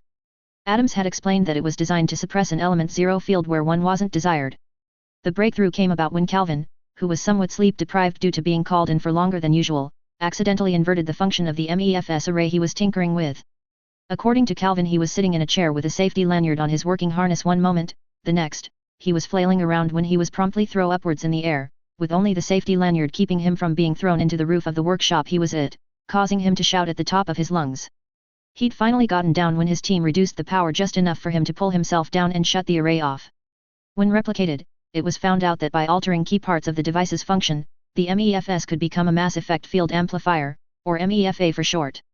When tested, it was found that an MEFA array could increase the range of a mass effect field, or amplify its intensity. It could also do both, though to a lesser degree. Calvin, due to being tired, had programmed the MEFS array to reduce the intensity of a mass repulsing field he was testing, but unintentionally amplified the effect, causing the mass repulsing field to become much stronger than intended. That single breakthrough, while accidental in nature, had solved the mass problem for warships almost immediately. As such MEFAs were designed to be integrated into the Element Zero cores for each new warship the present-day Federated Commonwealth designed. It also allowed for the use of artificial gravity on board each ship, which necessitated a redesign of the interior to accommodate this. That wasn't the only thing that Element Zero's improved so far, Hansa thought as he memory drifted out of his thoughts. For one, it allowed us to improve upon the armor used for warships, making it denser, while improving its protective qualities. Who would have thought that integrating carbon nanotubes and graphene into the armor plating using chemical vapor deposition during the manufacturing process would be so effective? The same, he knew, could be said of endosteel and ferrofibrous armor, with the innovation leading to the creation of a new type of mech and combat vehicle armor, known as ferrolamellar armor, that was more protective and was resistant to armor-piercing rounds, but had the bulk of clan ferrofibrous armor. As he began to get ready to finish up work for the day, he heard someone knocking on the door. "Come in," he replied, after making sure his laser pistol was still inside of the suit that he was wearing. Looking up, he watched as Quintus walked in. "Quintus, what can I do for you?" "Just checking in on you," Quintus replied. "Is everything all right?" "Never been better," Hansa beamed. Galax's shipyard just completed the very first warship that the Federated Commonwealth began construction on, the Avalon class, FCS Avalon. According to them, it's fully operational, and the crew, thanks to EDI stealing the educational recordings and training regimen records that Comstar made for their naval trainees, is ready to man it. "Interesting," Quintus nodded. "The other shipyards that the Lyran side of the Commonwealth has also reported the same. We have 3 Fox-class warships there, along with a Durandal and another Avalon-class warship. They're still constructing their Mjolnir-class warship, though that should be ready to go soon. We're looking at 2 to 3 Fox-class corvettes per year, 1 Durandal-class destroyer and 1 Avalon-class cruiser per year. Finally, we're also going to be seeing a Mjolnir-class battleship every 2 years. They're halfway through the first one they're building." "Good," Hansa nodded. "I expect that they will be wanting me to attend the maiden voyage of our first Avalon-class warship." "Yes. That they are," Quintus nodded. "The CEO of Federated Boeing personally wanted to send an invitation to you so that you could attend the ceremony. So, what do you say?" Hansa thought the matter over for a moment, then he said, "I think that would be a splendid idea. Besides, I'm rather curious as to see what such a warship looks like. In addition, I've never experienced the pleasure of artificial gravity, especially since some of our drop ships use the stuff now. Time to see if it really is as good as they say it is." It was around a week before they got to the Galax system. Thankfully, thanks to the introduction of Element Zero cores into some of the Federated Commonwealth's dropships, getting to the planet was a much easier journey. In fact, Hansa hadn't noticed any change, aside from a faint humming sound that he'd heard in the background. It was then that he got a good look at the shipyard that Federated Boeing had heavily upgraded with the new technology. Contrary to popular belief, the shipyard at Galax hadn't been destroyed. Rather, it had been reduced in operating capacity due to the state of tech regression in the inner sphere. When the technology to build warships had been rediscovered, Federated Boeing had simply reactivated the shipyard's inactive portions, before heavily upgrading them with the new technologies that had come out since. With this, combined with a long line of people that had inherited skills passed on from their ancestors, in play, it hadn't been long until the shipyard had been fully reactivated, and upgraded with the latest technologies on the market. Now that they were approaching the shipyard in question, Hansa could see that Federated Boeing hadn't just reactivated the shipyard, they had also upgraded and expanded it. The shipyard was quite large, around 6 kilometers in size to be exact. In terms of shape, the shipyard resembled AI, with the ends of each one being split into prongs to allow for the manufacture of a warship. The end closest to the dropship Hansa was on held the warship that he was coming to visit today. In terms of shape, the new warship looked like a flat base bullet that had been cut down its longitudinal axis into 2 sections, before someone had added stuff in between. The rear of the ships held the engines, the Element 0 core, as well as the engineering section of the ship. The center held living quarters, the bridge, as well as the canteen and some of the small craft bays. The front held the rest, as well as the area where the pilots and navigator were at. In addition to that, Hansa could see that the warship was well armed, and well armored. He could see what looked like macroscopic versions of Gauss rifles and autocannons, as well as macro-scaled laser and PPC weapon systems. However, he could see a lot of what appeared to be missile tubes, which told him that the Avalon class of warships was a missile platform, with direct fire weapons to keep the enemy from getting too close. Now that is a warship, Sortak, who'd come along with Hansa, whistled. That it is, Hansa agreed. I saw photographs of warships from the Star League era when I was a kid. It's another thing entirely to see one in person. I agree. It hadn't taken them long before they had come aboard the shipyard, where they began to proceed to the warship in question. Hansa found that he still anticipated having to enter a zero-G environment, even though the station had artificial gravity thanks to the shipyard being upgraded with Element 0. Still, he felt that it was a good reaction, as the tech was still relatively new in the Federated Commonwealth. Walking towards the airlock, he watched as it opened to reveal a tube that extended to the Avalon. The tube was transparent, allowing him to see the Avalon up close and personal, which showed how impressive it was. Very nice, he remarked. That it is, a voice said moments later. Turning around, Hansa watched as a man wearing a 3-piece black suit came up to him, though the first Davian guards blocked his path. Waving them to let the man through, Hansa watched as the man smiled and said, "Pleased to meet you, First Prince. Ian Traskor, at your service." "And I at yours," Hansa nodded. Looking at the warship, he asked, "Are you the captain of this ship?" "Me? Oh, no," Ian said, shaking his head. "I'm the manager of the shipyard. Richmond Dallas, he's the captain of the ship, and a very fine one too at that." According to him, managing a warship is much like managing a dropship, only on a much larger scale. "That's true to a degree," Hansa nodded. Looking at the Avalon, he asked, "So, what are its specs?" This one is about 70,000 tons lighter than what the original design called for, thanks to advances in materials science. She's got around 2,000 metric tons of lamellar ferrocarbide armor plating, and her engines, combined with her Element 0 core, allow her to have an acceleration that's measured in the thousands of gs, around 5,000 to be exact. Thanks to inertial dampeners, though, such speeds won't kill the crew, in fact, you won't even notice it accelerating. What about weapons?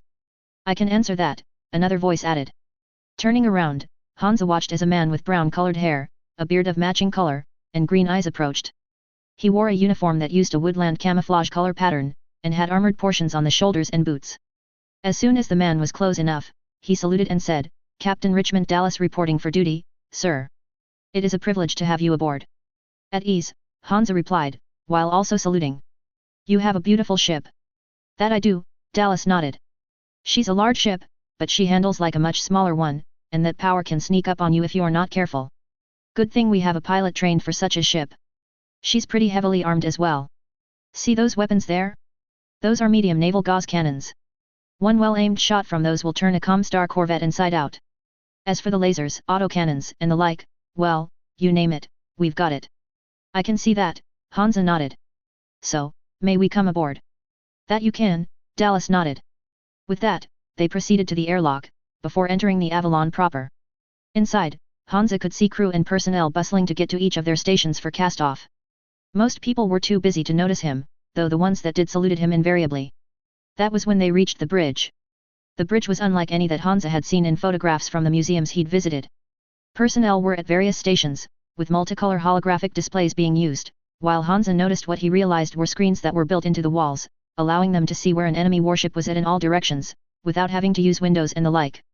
The center of the room had a small, elevated pavilion, where one could see a map of the inner sphere being projected as a hologram, along with other screens that could be used to show combat data. A single chair was present as well. "This is the bridge," Dallas informed Hansa. "This is where the bulk of our operations take place at." "Quite nice, isn't it?"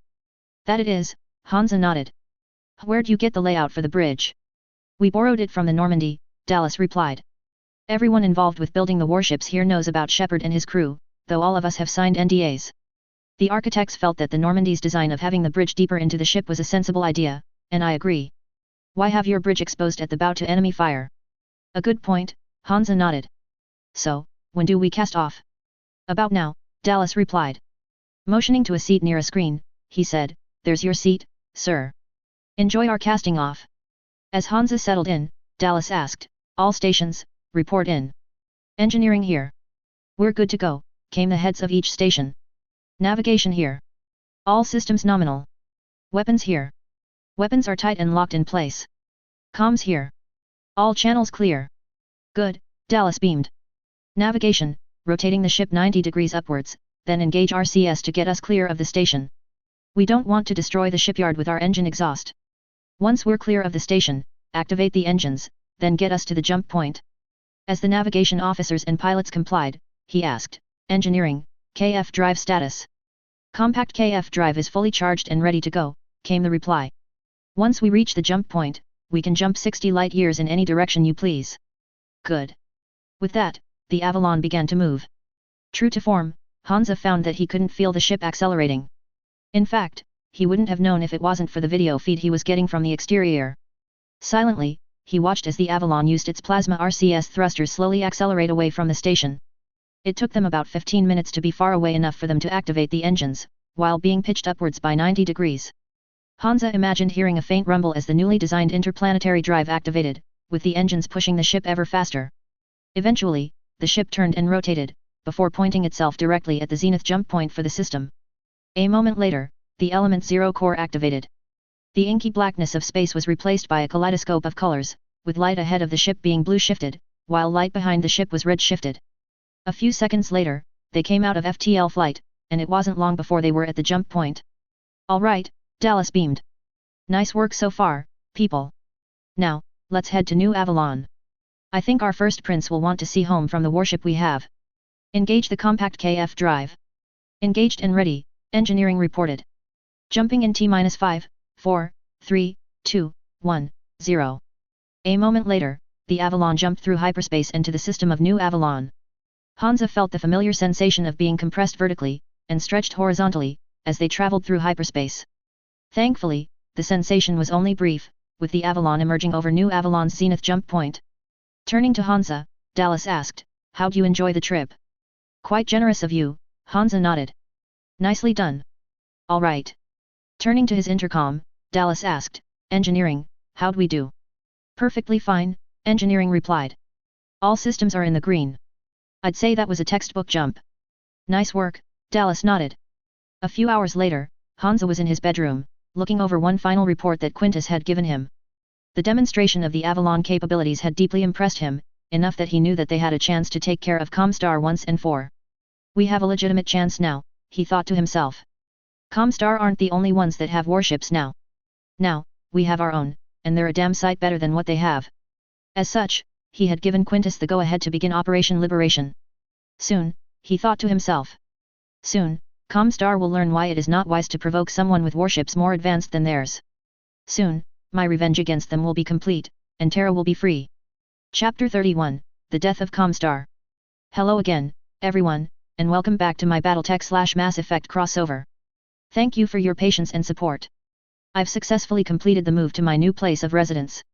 I also now have the means to post new chapters once more, and what better way to celebrate than, by posting a new chapter? As always, leave a review, and enjoy. Disclaimer, I do not own the BattleTech or Mass Effect franchises. They are the respective properties and trademarks of BioWare, Electronic Arts, FASA Corporation, FASA Interactive, Catalyst Game Labs, WizKids, Piranha Games Incorporated, etc. Any material original to the franchises belongs to their respective developers and publishers. Any material not original to the franchises is of my own invention. I do not own any music listed in each chapter. Any music listed belongs to its original composers and / or artists. Sabaton, Stormtroopers. Terra. Hilton Head HPG Complex. September 10, 3043. For some strange reason, Mendel Waterley found that she couldn't get any sleep tonight. No matter what she tried, be it the position she was sleeping in, or the usual counting the sheep method, sleep eluded her. Why the hell can't I go to sleep? she wondered to herself. I've never had trouble sleeping before, so why am I having trouble now? Getting up, she decided that she could, very likely, read herself to sleep. Heading towards a bookshelf, she pulled out a book that was based on the copy of an older book. Le Morte d'Arthur, she noted to herself. A wonderful, yet tragic, tale of a knight, a king, and a woman trapped in a love triangle. Walking back over to her bed, she laid down and began to read from the book. While her eyes were attentively tracking each word that was written on the book's pages, her mind was busy elsewhere. It hasn't been particularly peaceful since the day we were attacked at our own headquarters, she thought to herself. The memory brought a sour taste to her mouth, enough that she grimaced slightly. Shepard. That Blake damned unwashed. Were it not for his actions, we would still have an unbesmirched reputation, and we would have stopped Hans's mission of recovering the Lastek, as the unwashed so quaintly call such technology, of the Star League. But no, Shepard had to come along and damage our HPG so badly that we had to, effectively, rebuild it. Since then, as she recalled, Comstar had been twice as careful, and she had been twice as paranoid. Still, she didn't think it was unjustifiable, given how much damage Shepard and his alien team had caused. It is one thing to think that everyone is out to get you, but it is quite another when it is actually a legitimate problem. As such, she slowly read herself to sleep, while her many assistants, and subordinates, worked to ensure smooth communications throughout the inner sphere. Unbeknownst to Waterly, she was going to have a very unpleasant surprise. In the CAF system, just a handful of light years away, there was a large fleet of dropships that were busying themselves with docking to their assigned jump ships. Those were also accompanied by a handful of warships, each one having recently come from the new shipyards that existed in the Federated Commonwealth. There was also one warship present that had recently been refitted at the Federated Boeing shipyard at one of Galax's Lagrange points.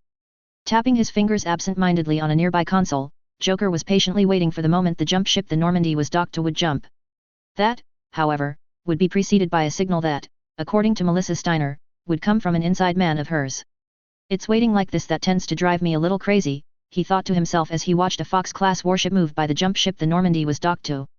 He admired the lines of the warship, though he felt that, aesthetically speaking, Fedcom warships were a tad lacking. At least they made 10 of the antimatter generation stations that produce the fuel the Normandy needs, he thought to himself. Now I can fly this ship without fear of running out of gas. The thought reminded him of some old cartoons he'd seen as a child.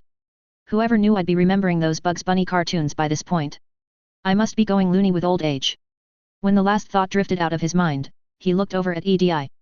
Externally, she appeared as unchanged as ever, but Joker knew that, underneath the seemingly unchanged exterior, there was armor plating that had been added around her most sensitive electronic components. Plus, in combat, she's got quite a few surprises waiting for any enemy now, he thought. Can't wait to get a load of that. That reminded him of the upgrades the Normandy had undergone as well. The armor plating's certainly much better than before, he thought to himself. Certainly puts Silaris armor plating to shame, what with how protective it is. Plus, those MEFAs really helped make the Normandy more maneuverable than before. She's even more of a dream to fly now. Hearing a yawn behind himself, Joker turned around to see another soldier that was in the cockpit. Ever since the tech revolution, the Federated Commonwealth had been quite busy making sure their troops had the best equipment that money could buy, or research for that matter. It was no different with the infantry, especially since they would be on the front lines of the future clan invasion, as well as the conflict they were about to fight now. The soldier in question walked over and said, I hope that the signal comes soon. I'd rather not wait for a full day to commence an invasion. Another solider that was near the cockpit said, it'll happen when it happens. Quit griping. I like griping. As the two soldiers argued back and forth, Joker turned back to his control panel. I hope Shepard's having a better time than I am, he thought to himself. Shepard was having a better time than most, though not too much better than Joker. Walking around inside of the new dropship, the modified Union-class Cavalier 3, he couldn't help but feel a bit of nervous anticipation as he paced back and forth. Looking at his watch, he continued to wait for the signal that would indicate that the invasion was about to begin. I wonder when the signal is going to come, he wondered to himself. Melissa Steiner said that she had a man on the inside, though I don't really know who he is. Vega doesn't even remember, though he said that the man was instrumental in helping to take down Comstar in the original timeline. Still, all he could do now was wait. He wasn't the only one that was waiting either. In the crew quarters, which was just behind a door that Shepard was near, Gurus and Nyreen were waiting as well. Rather than worry, though, the two were moaning happily as they kissed each other, their bodies moving about pleasurably as they caressed each other. Pulling her lips away from Gurus, Nyreen purred at him, before kissing him again. Gurus didn't mind one bit, even as a wave of euphoria came as his tongue wrapped around hers. Both he and Nyreen participated in this form of intimacy ever since she had decided that she had enough children, and since Shakwas announced that Nyreen's body wouldn't be able to handle a pregnancy without a cesarean section procedure.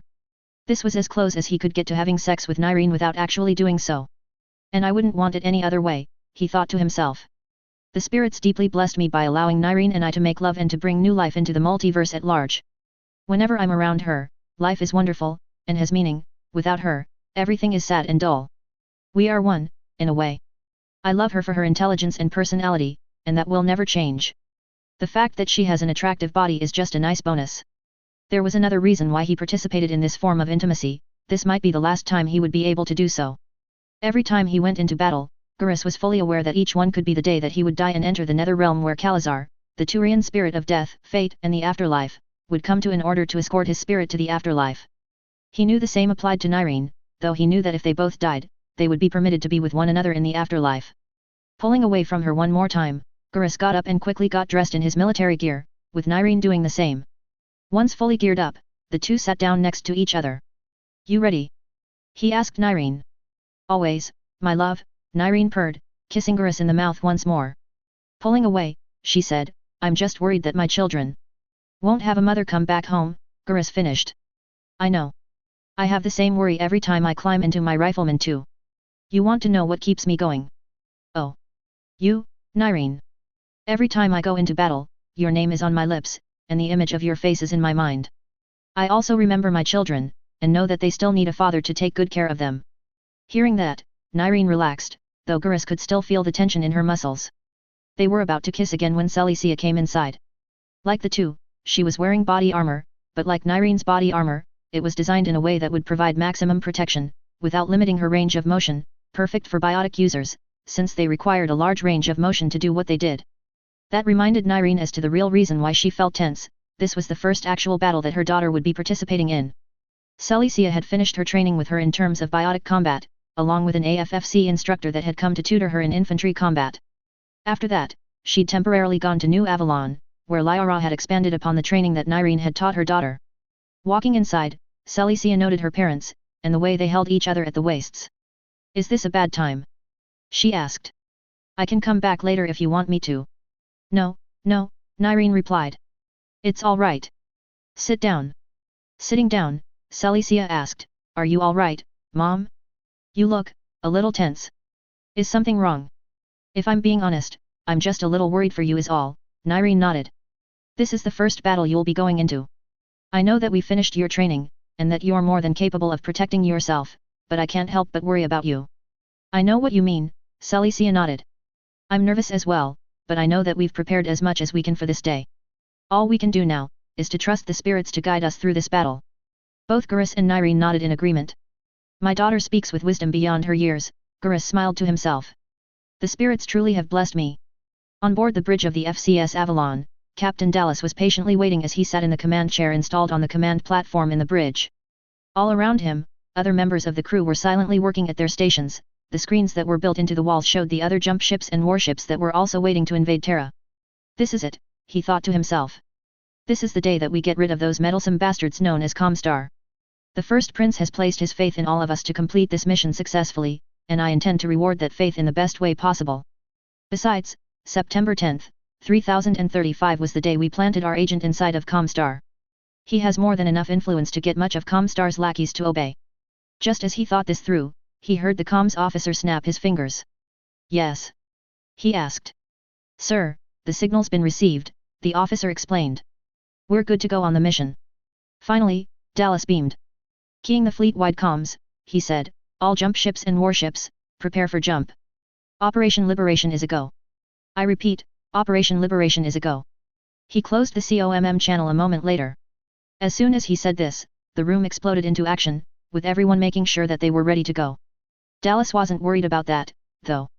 Now, we enter the first official naval battle in a warship. All that I can hope for is that our crew remains professional, even when under fire. If we succeed here, then that's good news for whatever else the First Prince and Archon have planned for us. Jump in T-30 seconds, the intercom chimed as engineering reported in, with announcements coming in more and more frequently. T-10 seconds. 5, 4, 3, 2, 1, 0. A moment later, all of the jump ships and warships that were at the zenith jump point at CAF began to jump. One by one, they winked out of real space, and entered the multidimensional version of reality that was hyperspace. Just as the last jump ship winked into hyperspace, Dallas braced himself. A moment later, the Avalon glowed a bright blue-white color, before jumping through the wormhole through hyperspace and to the intended destination. Dallas felt the familiar stretching/compressing sensation that came with a KF jump, before reality reasserted itself once more. Looking around, he now found that the screens were occupied by a pair of objects that indicated the system they were in, along with the rest of the jump ships and warships that were present. "We've arrived at Terra." Turning to his navigation officer, he asked, "Did we arrive on time?" "Yes," came the reply. "We've arrived at Lagrange Point 4 in the Terra Sol orbital plane." "Good. All jump ships and warships, report in." One by one, all of the jump ships and warships reported in. Once they had, he said, "All dropships, disengage from your jump ships and begin FTL flight to Terra. All warships, hold off until the enemy SDS has been disabled. After they give us the signal on that, we'll move in and neutralize any Comstar warships that are in orbit around Terra. Launch aerospace fighters and have them escort the dropships to the planet's surface." On board the Cavalier 3, Shepard got into the cockpit of his Marauder 2, before quickly making sure he was plugged in and ready to go. Going through the pre-operation checklist, he quickly completed each item before settling in for what he knew was going to be a bumpy ride. So far, so good, he thought as he made sure his cooling suit was securely connected to the coolant systems for the mech. Around 15 seconds later, Shepard heard the humming that came from the Cavalier III's Element 0 core reduce in pitch and volume. "Sounds like we've arrived at Terra," he noted to himself. "Took us around 30 seconds, but now, this is it and it's going to be closed. We're going through the thermosphere of Terra's atmosphere, which means we're roughly 460 kilometers from the planet's surface. That's more than enough distance for Comstar's ASFs to intercept our dropships. Hopefully, our ASF pilots are better than what Comstar has." Tuning one of the radio channels he could access to a certain frequency, he listened to the other dropship captains and ASF fighter pilots as they descended rapidly towards the surface of Terra. Listening in, he could tell that, so far, all was well, and that they were going to reach the surface soon. Just a few minutes to go, he thought as they descended towards the planet. As they did so, he felt the dropship shudder again, though this time, he heard a loud, metallic clang. "What was that?"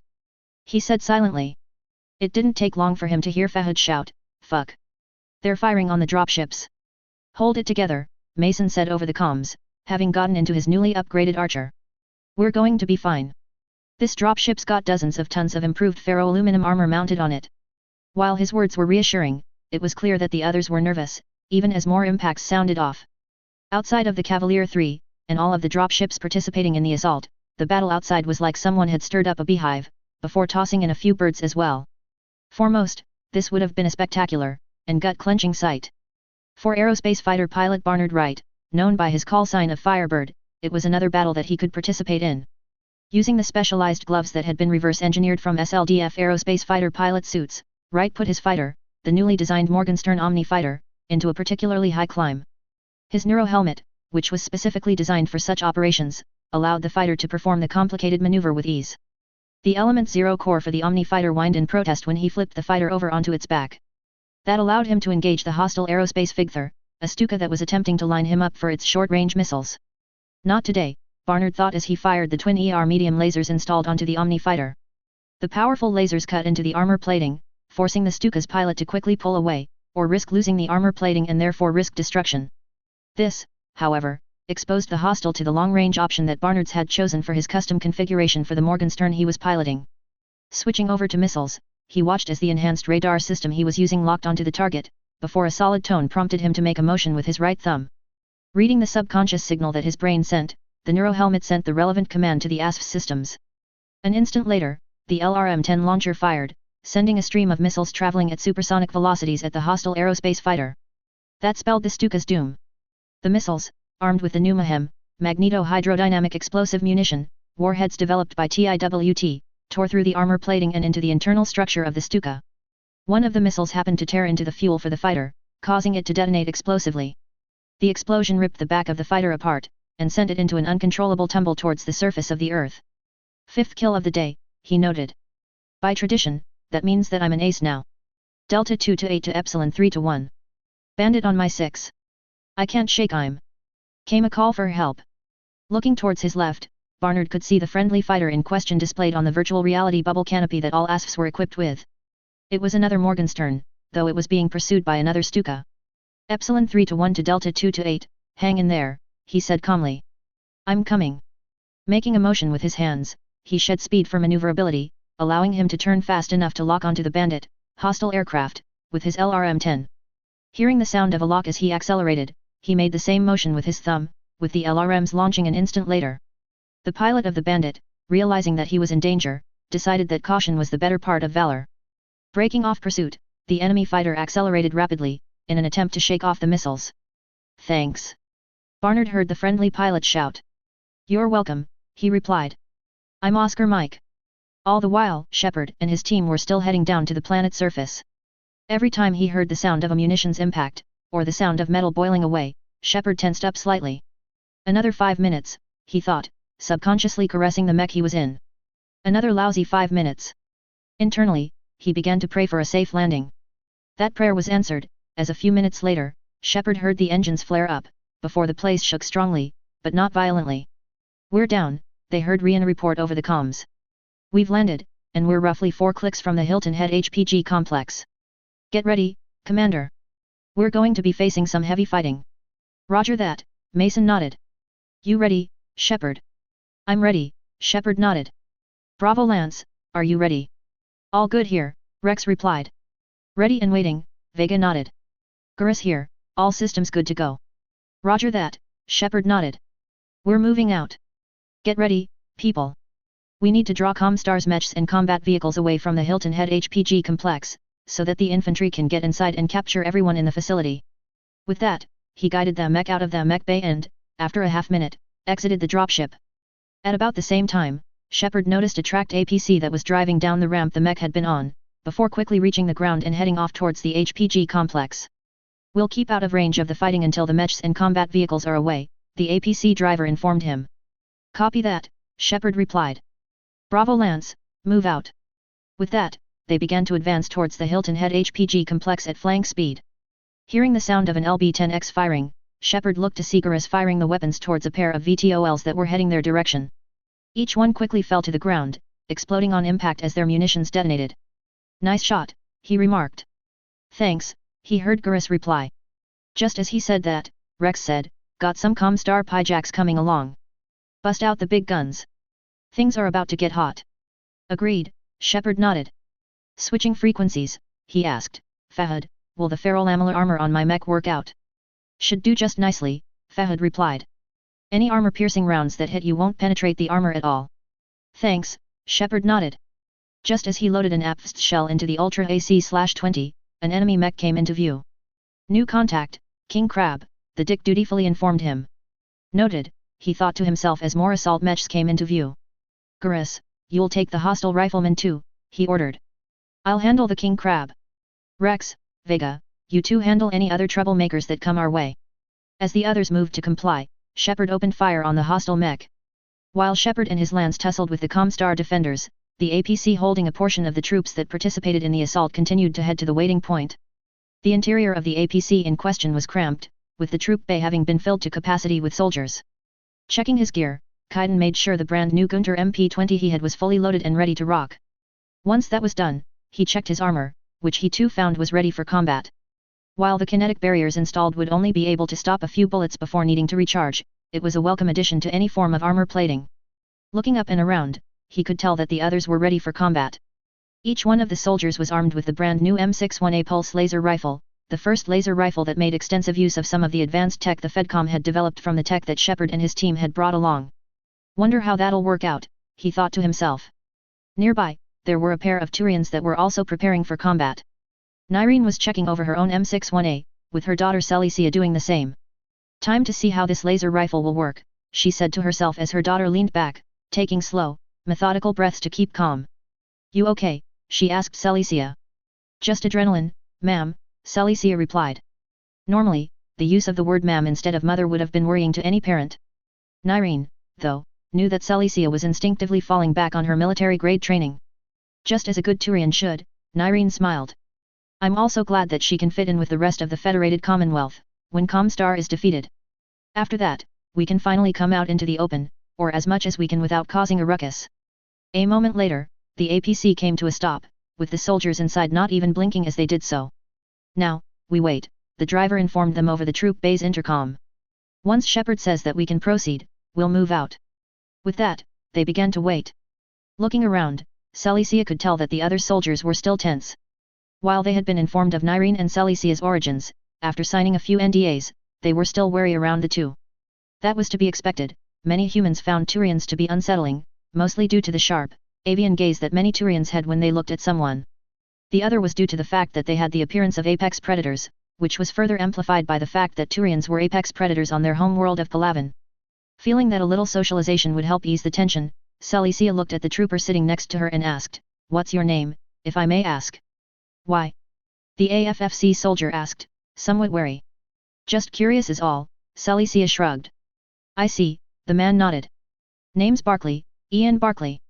"You?" "Celicia Vakarian." "That's a pretty name, Celicia. Sounds Roman." "I know. I'm surprised that the Romans' names were so close to that of my kind. Maybe they thought alike. Maybe they were expecting to meet someone that used the same naming convention. Imagine their reaction if they learned about Turian naming conventions." That stirred a chuckle from some of the soldiers, with their wariness towards Nyreen and Celicia beginning to wane. A moment later, another soldier asked, "So, what's that stuff on your face?" "This?" Celicia asked, fingering her carapace. When the soldier nodded, she said, "It's my carapace. Turians evolved on a planet with a weak magnetosphere, which means that a lot of solar radiation gets to the surface. So it's for absorbing radiation." "Correct. It contains trace amounts of thulium, and it's protective against physical blows. It doesn't stop bullets, though, or laser beams. Still, for protection against a fist, a mace, or UV radiation, it's excellent." "Sounds like your homeworld's a harsh planet," an AFFC soldier remarked. "It is," Nyreen added before Celicia could answer. "However, it's home for us Turians. Honestly speaking, I wouldn't want it any other way." "Can get behind that," some of the other soldiers nodded. Just as they said this, the driver said, "We're good to go." A moment later, the vehicle lurched forwards. As they did so, they heard bullets and laser beams impacting the ferrofibrous armor that shielded them from injury and death. "We're coming in hot. Get set to come out swinging." As soon as they came to a stop, the driver shouted, "Touchdown! Hit it, boys! Go, go, go!" The NCO in charge of the soldiers shouted, "Get your asses moving!" As soon as he shouted this, Celicia, who was closest to the door, quickly threw the locking mechanism open, before kicking the door with her foot. A faint blue glow surrounded her right leg as her biotics flared. The door flew open as though it had been fired out the barrel of an AC-20. Leaping out, Celicia rolled, before swinging her M61A up to scan the area. Behind her, the other soldiers quickly piled out, with a few more taking up position before moving out along the sides of the APC.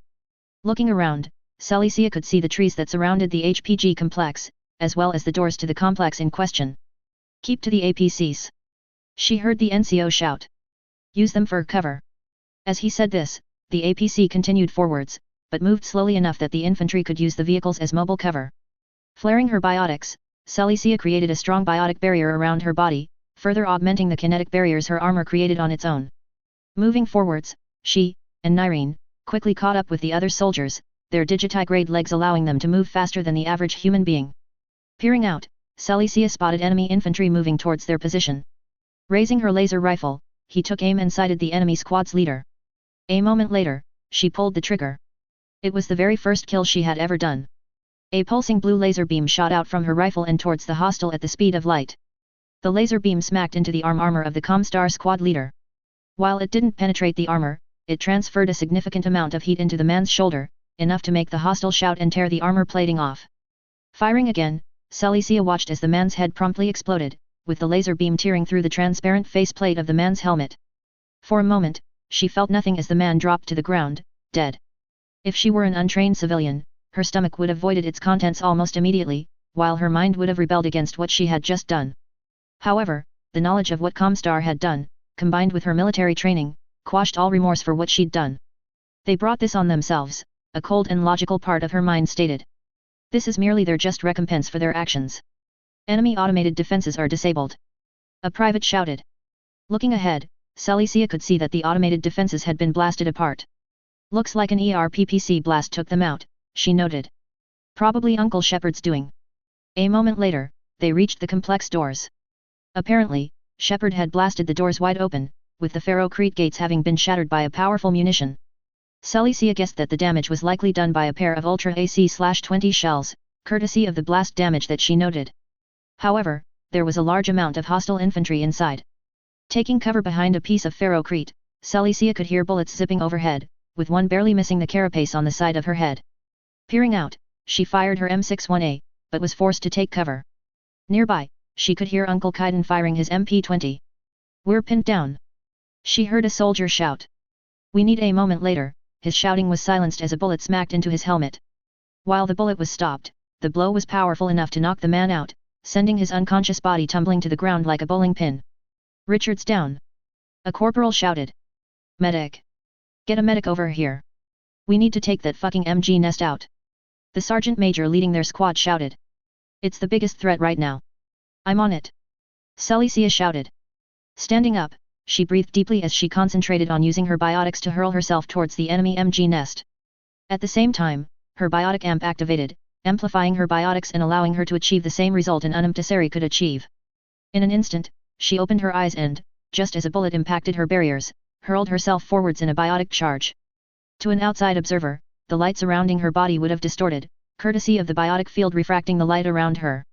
Zipping forwards at speeds only a vehicle could achieve, Celicia crossed the distance between her and the MG nest in just a second. At the end of her charge, the biotic fields reversed, slowing her down, while reducing her mass enough to where a sudden stop wouldn't be fatal for her. Either way, her biotic charge got her behind the hostile MG gunner, and had an additional desired effect. None of the Comstar soldiers there had anticipated such an attack, nor did they expect Nyreen to follow immediately behind Celicia. In close quarters against a pair of Turian biotics, the Comstar soldiers were dead before they knew it. Both Turians gave a feral roar as they deployed their talons, each one modified so that any that were slashed with them were poisoned. Dashing forwards, Celicia dodged a blow from a Comstar acolyte, before slashing upwards, the razor-sharp, titanium alloy blades cutting through fabric armor with ease. She gutted the soldier an instant later, the man coughing up blood that was forcibly pushed up his esophagus and into his throat. Dropping the dying man to the ground, she began utilizing a series of martial arts her mother taught her during training to batter any other hostiles into submission. More than one soldier winced in sympathy as a Comstar acolyte was hit in the groin, causing the man to scream for a moment before a talon pierced his skull. If Celicia was dangerous, her mother was nothing short of a nightmare for the Comstar acolytes. To an ancient Turian, Nyreen would have been easily mistaken as a Turian spirit of war and battle, as she fought with the skill and experience of a veteran soldier. A Comstar acolyte was hurled through the air by a powerful biotic throw, while another had his head severed from his neck by a slash from Nyreen's talons. Another soldier grabbed her from behind, only for Nyreen to smash the back of her head into the man's nose. Turning around, in an aggravated state, she bit down on the man's relatively unarmored throat and, pulling hard, tore a good chunk of flesh out, while severing the arteries present. The man screamed as his lifeblood spewed out of the ugly wound. Before he could die of blood loss, though, Nyreen snapped the man's neck with a biotically enhanced punch to the throat. The corpse toppled like a 9-pin moments later, while she spat the flesh she'd torn out with her mouth out. "Disgusting," she muttered silently as she proceeded to find more targets to neutralize. All the while, the infantry, now relieved of the pressure the MG nest had put on them, began to move forwards. Kaiden winced as he watched Nyreen and Celicia cut into the unfortunate Comstar soldiers with feral ferocity, having heard their feral roars from his position. "I have to feel bad for the Comstar soldiers that go up against the two," he thought as he used a biotic lift to yank a Comstar soldier into the air before shooting him. Eventually, after intense fighting, they managed to reach the doors leading into the Hilton Head HPG Complex HQ. Looking behind, Kaiden could see a number of AFFC soldiers that were lying on the ground unmoving. One man had his chest armor perforated by bullets, while another was missing his right arm. He frowned at the sight. Poor bastards didn't deserve that, he thought. All the more reason to capture Mindil Waterley, and force Comstar to surrender for good. Stacking up on the door, he watched as Nyreen and Celicia walked over and did the same. "You two okay?" he asked. "You kinda went feral there." "We're fine," Celicia nodded. "Turians can go a bit feral when in combat, though this is tempered by discipline. Us Cabals tend to let out the feral side more often than most."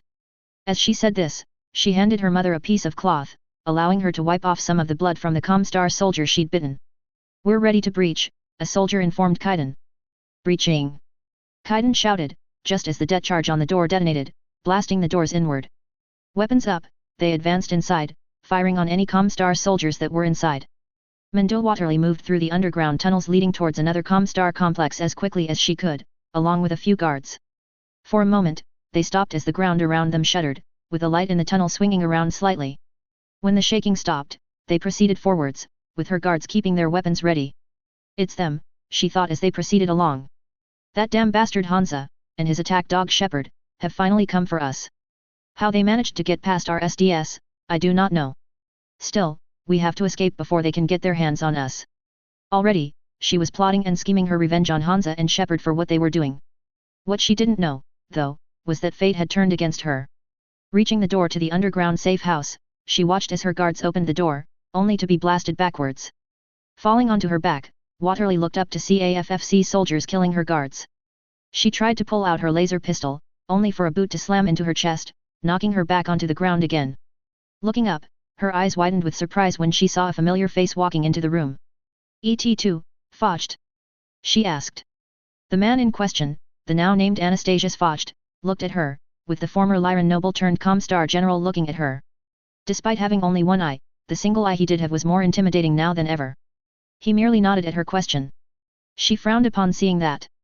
"So, you traded one master for another. Tell me, Anastasius Focht, do you really think that the inner sphere can survive without us? Do you think that destroying Comstar is worth the price of having every HPG in the inner sphere fail, if the Federated Commonwealth hasn't already stolen the means to build it from us? Is it worth having one form of oppression replace another?" There was no response from Anastasius Focht, even as he put the flex cuffs onto her wrists and hauled her up roughly. The silence told Waterly that he was willing to pay that price, and gladly. Chapter 32, The Calm Before the Storm. Hello again, Eerie One, and welcome back to my MechWarrior/BattleTech, Mass Effect crossover. Thank you for the wonderful feedback you provided in the previous chapter. I'm very glad to know that all of you enjoyed it. Now we are near the beginning of the next story arc. The inner sphere is enjoying a calm before the storm, and what a storm it'll be. As always, leave a review, and enjoy. Disclaimer, I do not own the MechWarrior/BattleTech or Mass Effect franchises. They are the respective property and trademarks of BioWare, Electronic Arts, FASA Corporation, FASA Interactive, Catalyst Game Labs, WizKids, Piranha Games Incorporated, etc. Any material original to the franchises belongs to their respective developers and publishers. Any material not original to the franchises is of my own invention. I do not own any music listed in each chapter. Any music listed belongs to its original composers and/or artists. BattleTech Ost, a welcome respite. Federated Commonwealth. New Avalon. January 1, 3045. For the first time in his life, Hansa Davian was at peace, even as he worked at his desk, where he governed half of the Federated Commonwealth. That peace had translated into his work, with his hands quickly, but calmly, doing their work, even as he filled out the last piece of paperwork before closing the computer down. With that done, he walked over to a nearby cabinet, pulled out a bottle of liquor, and poured himself a single drink. Sitting down in a nearby sofa, he looked at the TV screen, which showed a news broadcast of some of the latest events in the inner sphere. The news that was being displayed came from the newly founded Federated Commonwealth News Network, or FCNN for short. FCNN, though, was just one of numerous media outlets that were springing up in the wake of Comstar's demise. Thinking of Comstar prompted him to think for a minute. 257 years, he thought, recalling some history lessons from his time in school. For 257 years, we were all prisoners of Comstar, and now, we're free. No longer do we have to fear Comstar, for it has become extinct, never to rise again. Still, he knew that MIIO and the Lyran Intelligence Corps, or LIC, were having a grand time hunting down the last remnants of Comstar. When Anastasius Focht had announced that Mindil Waterly, after some convincing, had formally surrendered to the AFFC, Comstar had shattered like a pane of glass. Most Comstar agents within the Federated Commonwealth surrendered without further conflict, knowing that it was futile to do so. Those outside of the Federated Commonwealth, however, had refused to do so, and had fled to either the Draconis Combine, or the Free Worlds League in order to offer their services to House Merrick and House Kurita. As such, MIIO and the LIC were hunting down the last remnants of Comstar in the Federated Commonwealth, while secret teams infiltrated the Free Worlds League and Draconis Combine to do the same. Either way, the liberation of Terra, as the media called it, had sent shockwaves throughout the inner sphere, as it proved that the Federated Commonwealth had the power to shatter the control of the most mysterious faction head in the inner sphere. I'm also glad that Anastasius Focht convinced the maintenance team for the Hilton Head HPG complex to side with us, and to give our own HPG maintenance teams a few pointers. The training manuals we snagged from Comstar certainly helped out as well. Still, we've only sifted through a small portion of the information we managed to save from Comstar's lackeys. Our surprise attack, and quick capture of Mindil Waterly, ensured that we could save it all from being destroyed. He finished his drink just as he looked at a noteputer that had a schedule of who was coming to visit him and when. Looks like the next thing on my agenda for today is to meet with Shepard and his team, he noted. Well, they did call ahead and ask if they could come over. Good thing I had enough time to schedule an appointment with them today. I have a few gifts to share with them, since Christmas came a little late this time around. Getting up, he walked over to the chair behind his desk and sat down. Just as he did, a beeping noise came from the wireless speaker/phone on his desk. Yes? He asked. Sir, Shepard and his team has arrived, the receptionist informed him. All right, send them in, he nodded. Ending the call, he got up and, walking back to the cabinet where he stored his liquor, pulled out some more glasses and filled them up. No more for me, though, he said to himself. My wife wouldn't appreciate that. Some days, I swear that she knows exactly what I'm doing, even though we're well over 700 light years apart from each other. Just as he sat down, he watched as Shepard came inside, along with Nyreen, Garrus, Rex, Vega, along with Nilus and Celicia.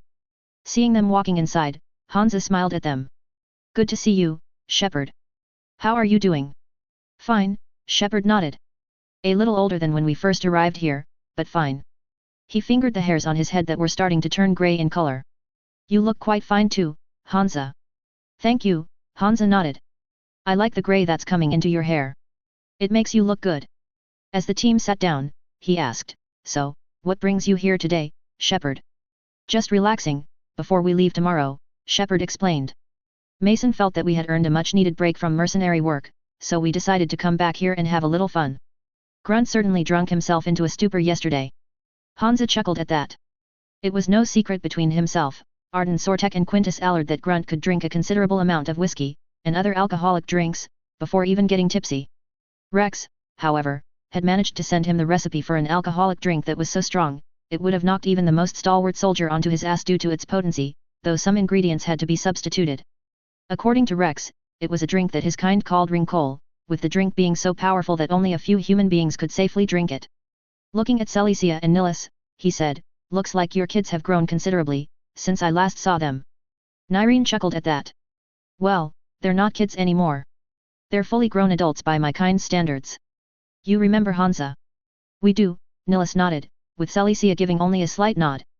You've gotten old, Hansa. At that remark, Nyreen had a mortified expression on her face.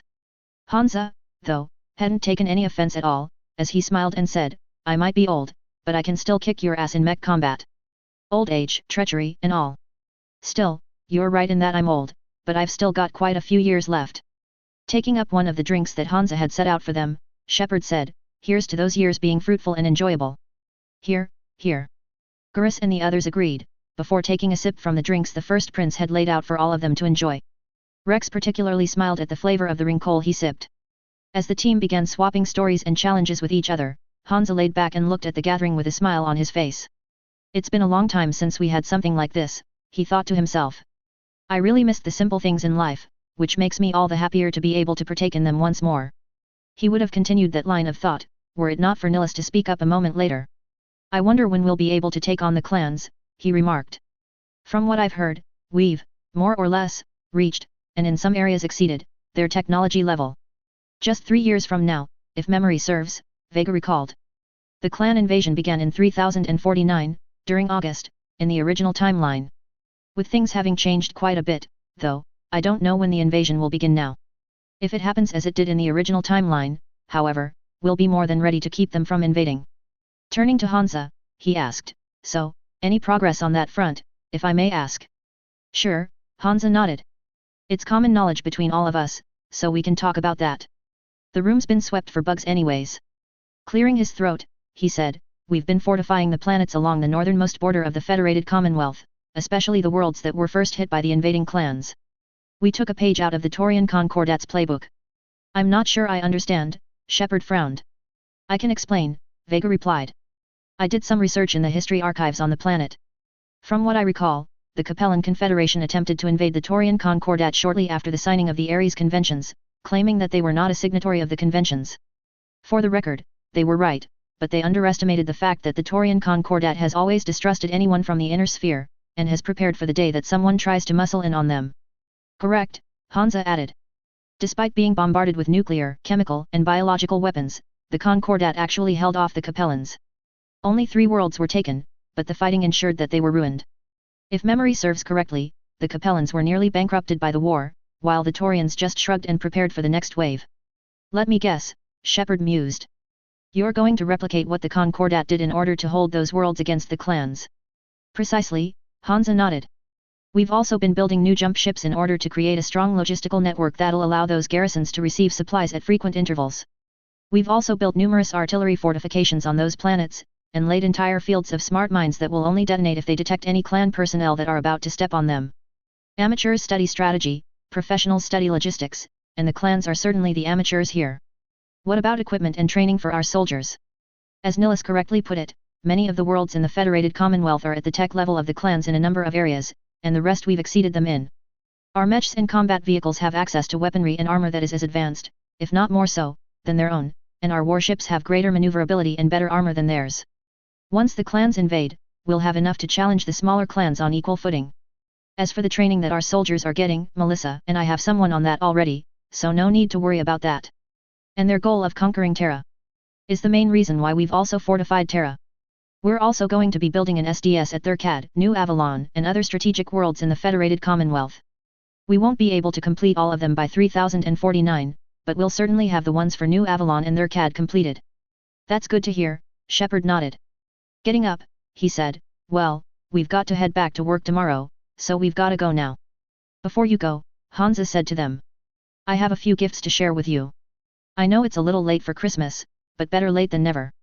Pulling out a few boxes from a nearby room, he laid them out on the floor for the others. Giving one to Shepard, he said, I think you'll appreciate this. Taking the box, Shepard opened it up and pulled out the contents. To his surprise, it was another cooling suit, but there were some major alterations. For one, he could see armor plating in various areas, and the normally exposed coolant tubes were hidden beneath layers of tough, fabric armor. An armored cooling suit? He asked. Yes, Hansa replied, and it's not just armored as well. That suit has a built-in life support system in case the one in your mech malfunctions. It's also vacuum sealed, so if the ferroglass of your mech's cockpit is shattered in vacuum, you won't have to worry about your blood boiling. NAIS created that pattern of suit for all of our mech warriors, but decided to give you the best of the best. An integrated 6 in the new ear helmet, which has been up-armored, is the icing on the cake, along with top-of-the-line kinetic barriers. They'll only withstand a few rounds, due to the increased momentum and inertia most modern projectiles have compared to the sand grain-sized bullets your home universe's weapons fire, but it's better than nothing. Looking at the helmet, Shepard could tell that it was better armored, as Hansa had said. The forward section, along with the sides, were especially better protected. Trying the helmet out, Shepard found that the up-armored sections didn't inhibit his ability to look to the left and right, or to turn his head. Taking the helmet off, he said, Thank you, Hansa. I'll certainly put this gift to good use. You're welcome, Hansa smiled. Looking at Garrus and Nyreen, he said, I don't have any gifts for you, unfortunately, but I do have a few for your eldest children. That's all right, Garrus smiled. I'm more than satisfied with what I have. Aren't we, Nyreen? That we are, Nyreen agreed, before the two kissed each other. Smiling at the display of affection the two were doing, Hansa pulled out a small box, and a large box. Handing Celicia the smaller box, he watched as her eyes widened when she opened it. A biotic amp? She asked. Yes, he nodded. NAIS and TIWT discovered 4 years ago that some of our troops were exposed to element 0. A few needed cancer treatments, but most became biotics, necessitating the need to research biotic amps for them. Lyra allowed NAIS to study her biotic amp, so that we could make amps for them, while she started training them to use their biotics. That there, is the most advanced iteration we've ever produced. According to Lyra, it's nearly 30% more effective than the most advanced biotic amps from your parents' home reality. So, what do you think? That's wonderful, Celicia beamed. Thank you, Hansa. You're welcome, Hansa nodded. Looking at Nilus, he said, I haven't forgotten you either. Handing Nilus the larger box, he allowed the younger Turian to open it. Pulling the item out, he watched as Nilus looked what appeared to be an SMG over in his hands. What's this? He asked. A Gunter MP-20, fresh off the production line, Hansa replied. It's the first ballistic weapon we've designed that makes use of the technology that Shepard and your parents brought with them on the Normandy, aside from the M42B that is. We won't be using mass accelerators, they're not strong enough to penetrate modern body armor, but we have refined the tech we've decided to use. May it serve you well. Looking at Hansa, Nihilus nodded and said, I'll put this to good use, Hansa. If anyone attempts to break into my mech and kill me, they'll have a nasty surprise waiting for them. Agreed, Hansa nodded. As the team filed out, after receiving a few more presents, he smiled as they left. The Federated Commonwealth is forever indebted to you, Shepard, he thought. Should you find a way back home to your home universe, then you can be comforted, knowing that the Federated Commonwealth will stand with you against the Reapers. We will be the immovable and unbreakable wall upon which they will shatter themselves. In another system in the Federated Commonwealth, at roughly the same time, Jamie Wolf watched as various members of the AFFC conducted simulator training in preparation for the clan invasion. Currently, AFFC soldiers were training for combat against the clan's super soldiers, known as elementals, with the goal being to not only find ways to defeat an elemental quickly, but to also determine any weaknesses that could be exploited.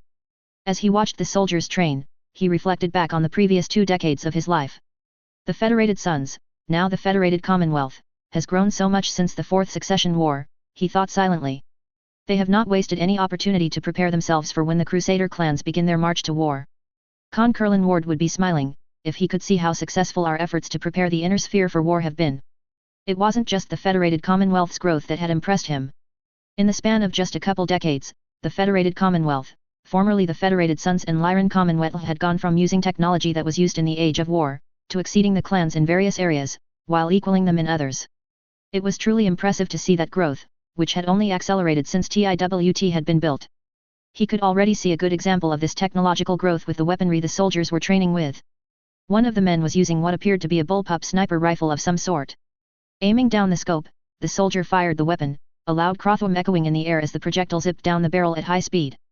Moments later, the target, the holographic and barrier manifestation of an elemental, disappeared, with the computer simulating a clean kill.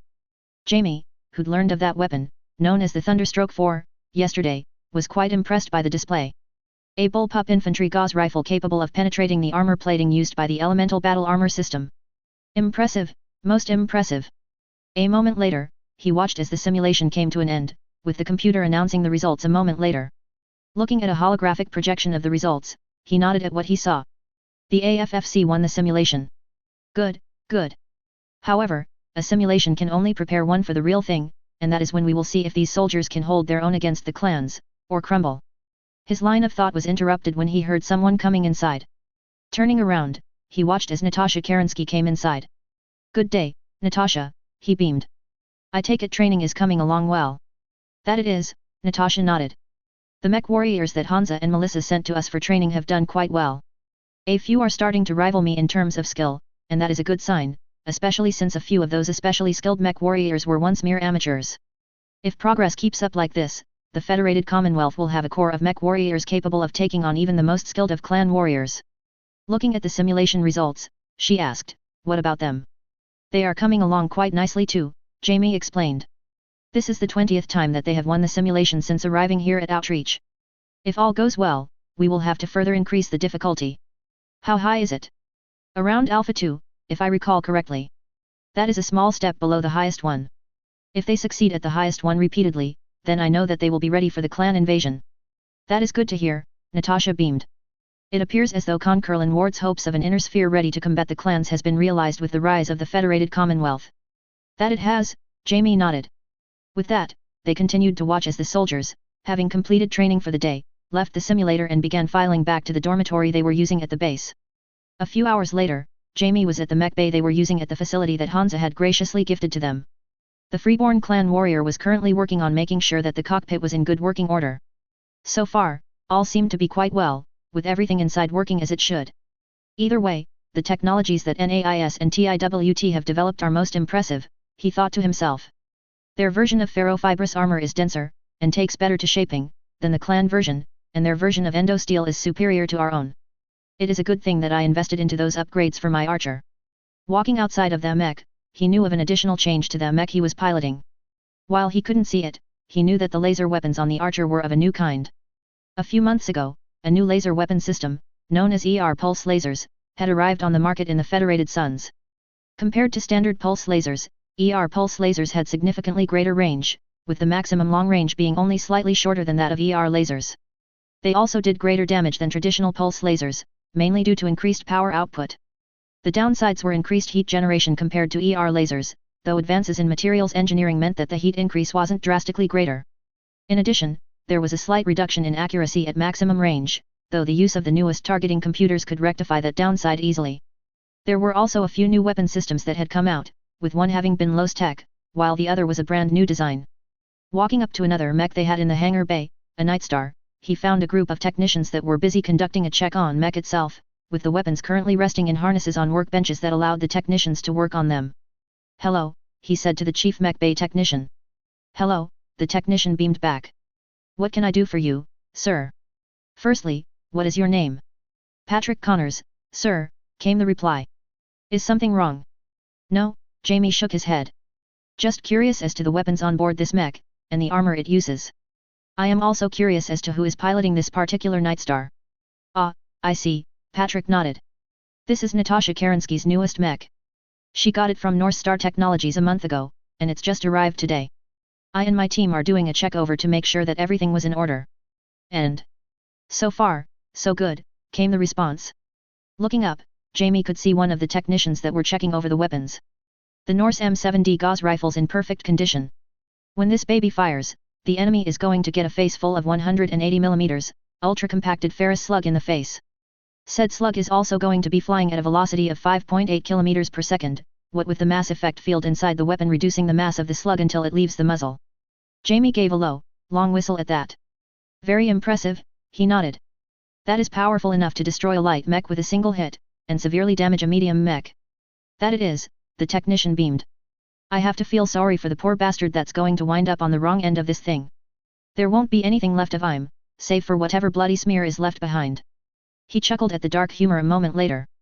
Turning to leave, Jamie nearly ran into another group of technicians that were hauling away another weapon for maintenance.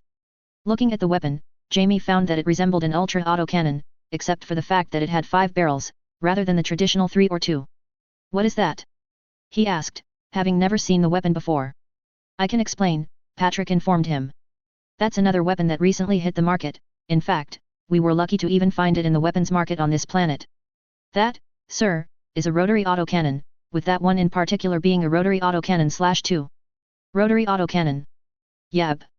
Uses the same magnetic loading system as the ultra autocannon, but has 2 more chambers. That, combined with recent advances to materials engineering, means that the weapon won't overheat nearly as fast as an ultra autocannon, though it will jam after a long period of sustained fire. From what I hear, NAIS did a retrofit on the ultra autocannons with the new materials they used for the racks, so the Ultra Axe should benefit from the same improvement in reliability."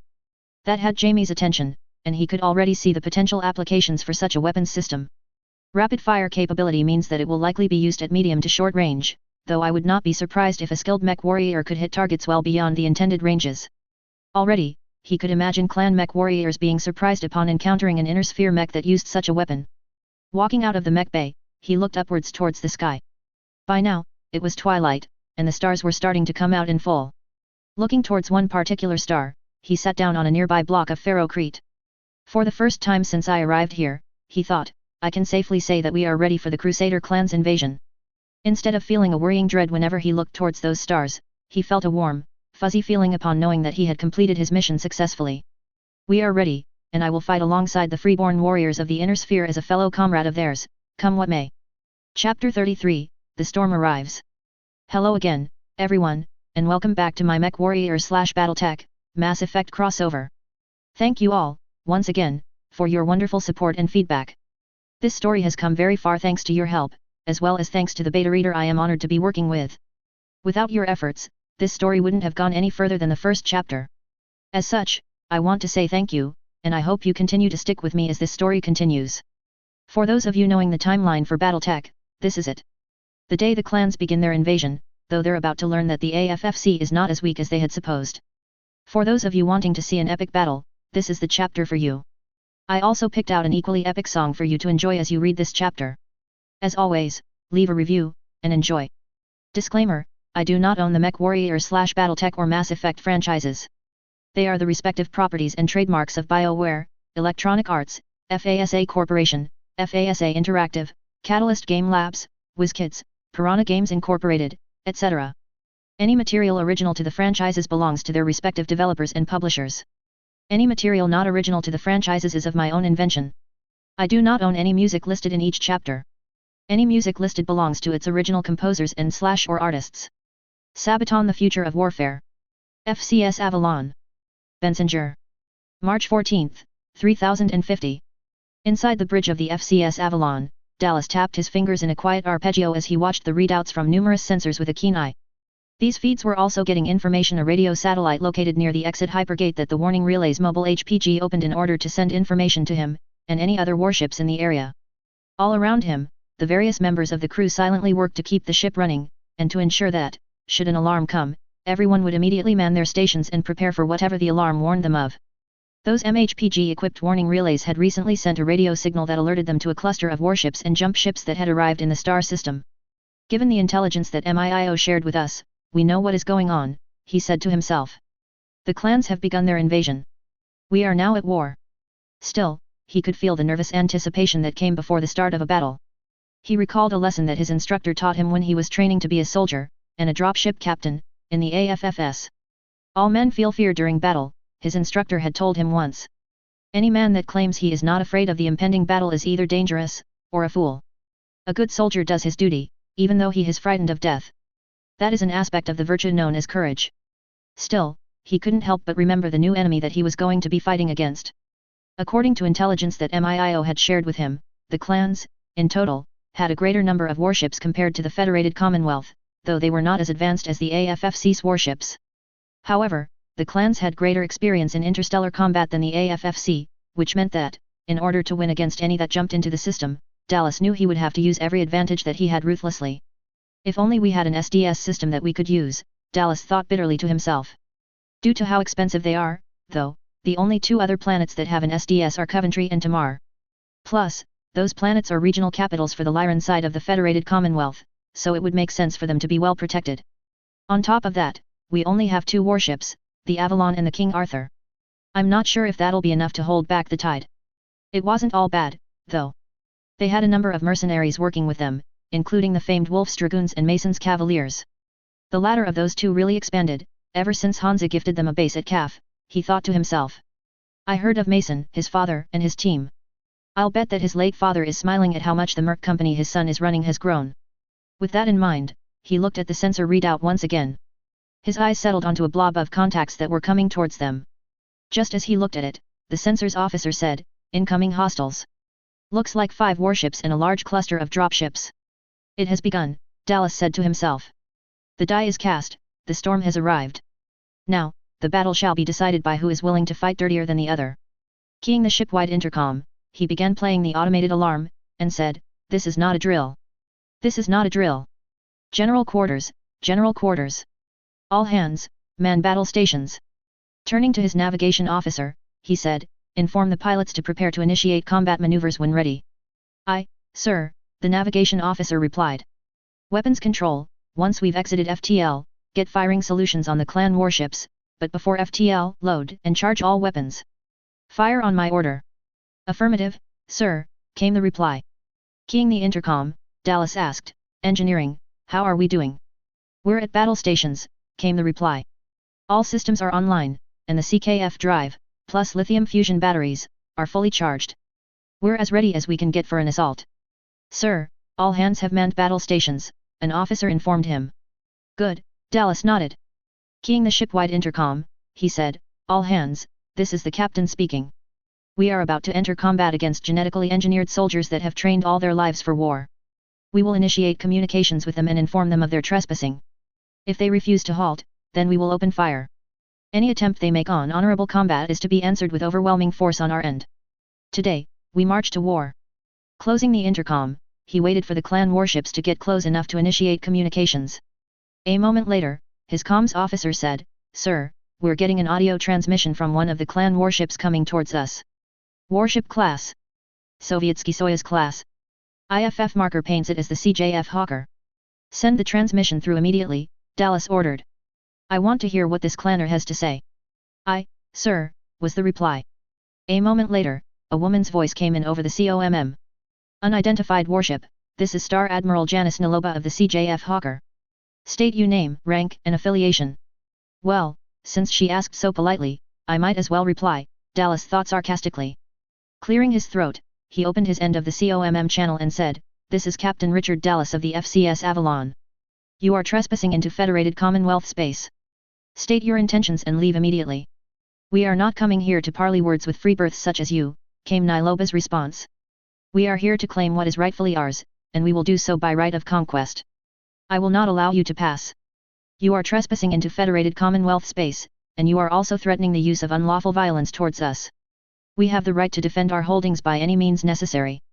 If that is the case, then I declare a trial of possession for this planet. Face us in honorable combat on the surface of your world.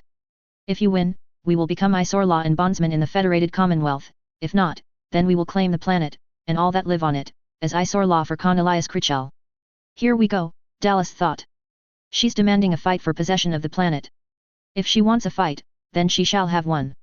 It will not be on her terms, though. Clearing his throat, he said, I reject your trial of possession, Niloba. I spit on your clan traditions, as well as your notions of what honor constitutes. Come, and I shall show you a truth of war that I have learned, war is hell. Just as he said this, he winked at his weapons control officer. The moment he did, all hell broke loose. Two of the AR-10 capital missile launchers mounted on the bow of the Avalon immediately fired their payload of missiles. Barracuda and White Shark missiles streaked out of the launch tubes and towards the incoming warships, their enhanced rocket motors propelling them at speeds far greater than that of Star League-era capital missiles. At the same time, the naval lasers and PPCs on board the heavy cruiser unleashed their own payloads. Ruby, emerald, and sapphire beams of laser light cut through the vacuum of space, hammering into the hulls of the Jade Falcon warships ahead, while PPC bolts traveling at relativistic velocities boiled away armor plating, while disrupting electronics inside of the hull. Naval autocannons and gauze cannons fired, with each cannon leading its shot to compensate for the 800 kilometers distance they were firing over. The attack caught the Jade Falcon warships off guard. Just as they began to maneuver, the naval autocannon shells and gauze cannon slugs smashed into their armor plating. Armor was ripped and torn off of the ship's hull as each shell impacted. Personnel inside of the enemy warships were shaken about, while being deafened by the immense clanging sounds that assailed their ears. Hell yeah! The sensors officer shouted. That ought to give em a major wake-up call. Tell me about it, the sensors officer replied. I think we've pissed them off. We've got a swarm of aerospace fighters coming at us and the CJF Hawker is on an intercept course. At the same time, Dallas heard the Jade Falcon Star Admiral's response. Curse you, Freebirth! The woman shouted, rage clearly evident in her voice. You will rue the day you ever assaulted a Star Admiral of Clan Jade Falcon. We shall. Dallas cut off the COMM transmission a moment later.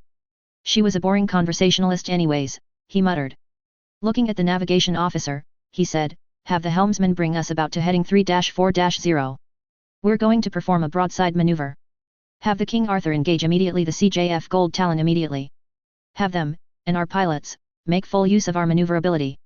If we can outmaneuver the clan warships, we'll have this in the bag. Tuning to another of his officers, he said, launch all aerospace fighters immediately. Aye, sir. Came the reply. Coming about heading 3-4-0. Accelerating to top speed. With that, the FCS Avalon began to move fast, far faster than any warship that had previously existed in the inner sphere, while the hangar bays opened, with aerospace fighters rushing out of them to engage the clan warships.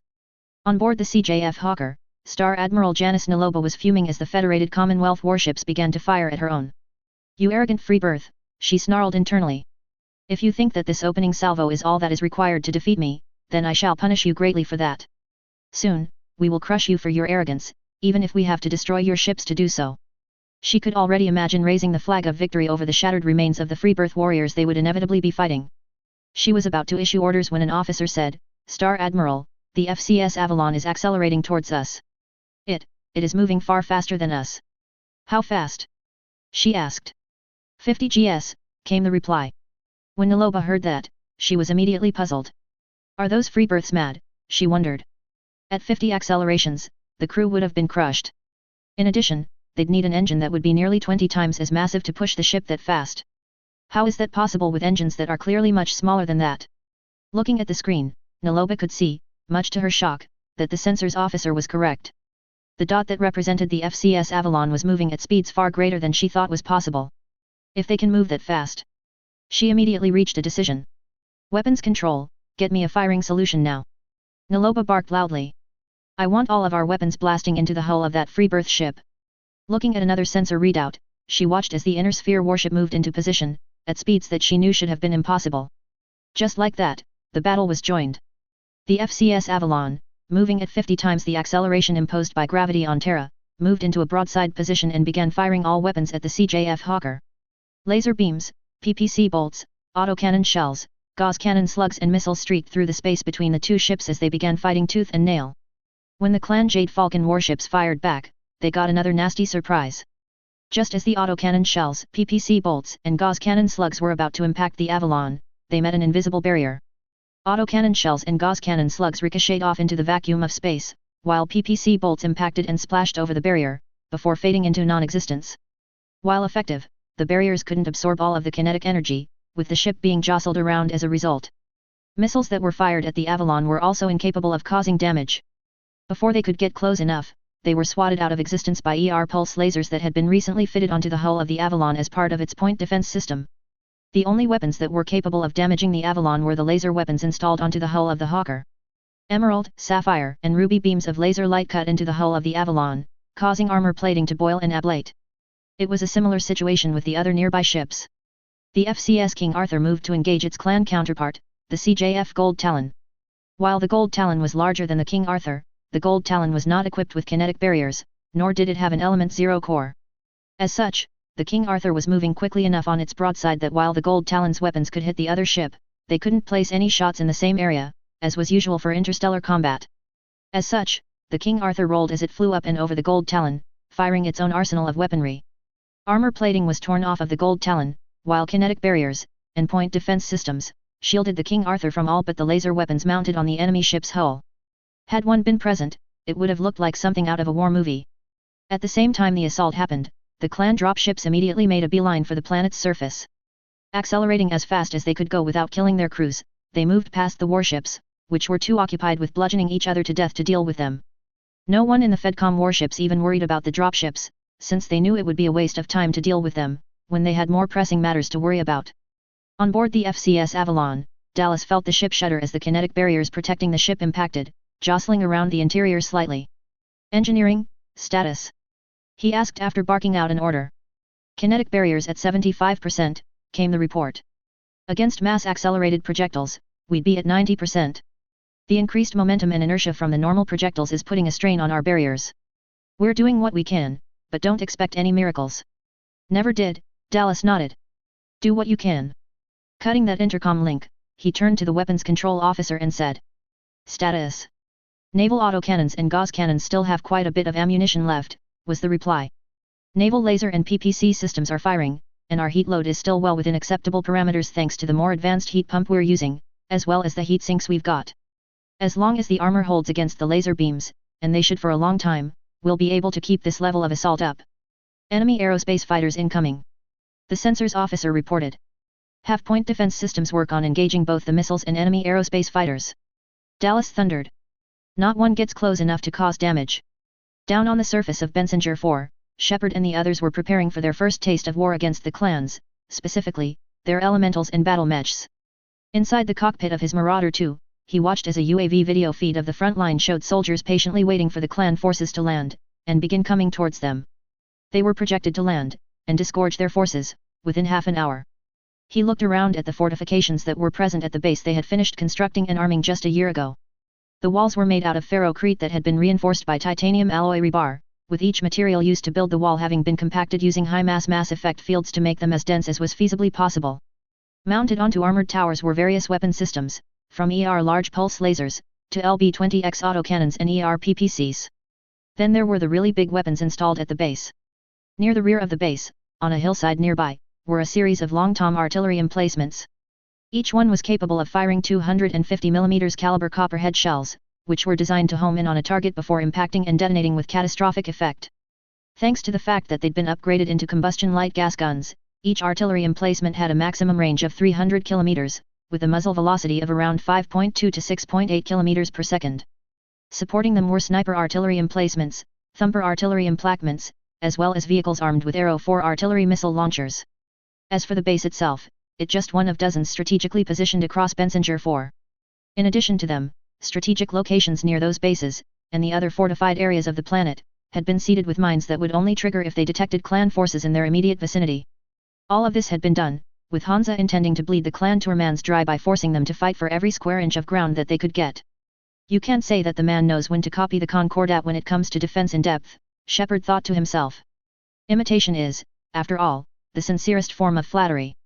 Needless to say, the clans are about to get a nasty surprise, in the form of artillery shells to the face. That, and they're about to find out that our mechs are no longer museum pieces, but rather top-of-the-line weapon systems capable of fighting them on equal footing. Shepard, you good to go? He heard Garrus ask him. That got Shepard to look around at the mechs that were here today. In addition to his lance, he could see a lance from the Northwind Highlanders, as well as one from the Kellhounds. The latter lance, he learned, was led by Major Christian Kell, the son of the late Patrick Kell. He had the privilege of seeing some of the art that Christian Kell had done, and Shepard had to admit, the man was a master artist. He'd even congratulated the younger man for the quality of his art, which had made Christian Kell smile at him, since he rarely showed his art to anyone. On top of that, he was a consummate mech warrior, with some stating that he made the profession look like an art form. Shepard could also see new additions to Mason's Cavaliers as well. Grunt was present in a brand new Atlas, fresh off the production line, with the latest weapons and armor installed. In addition, he'd also found that Javik had decided to get training in mech combat, though he couldn't see where his mech was at. Probably in the mech bay, getting a last-minute refit, he thought. Having heard Garrus' question, he said, I'm as ready as I can get. What about you? Same here, Garrus replied, his voice having deepened slightly with age. I'm just waiting for the clan forces to arrive. Can't wait to use my new weapon against them.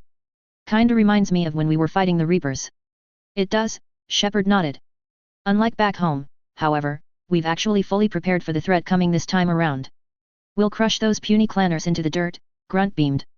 They might have been tank bred like myself, but they've deluded themselves into thinking that they can fight the entire inner sphere using trials of combat and the like. We'll show them how the inner sphere, and Krogan, fight in war.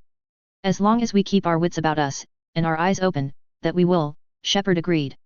What about you, Nilus? You ready too? Yep, was the reply.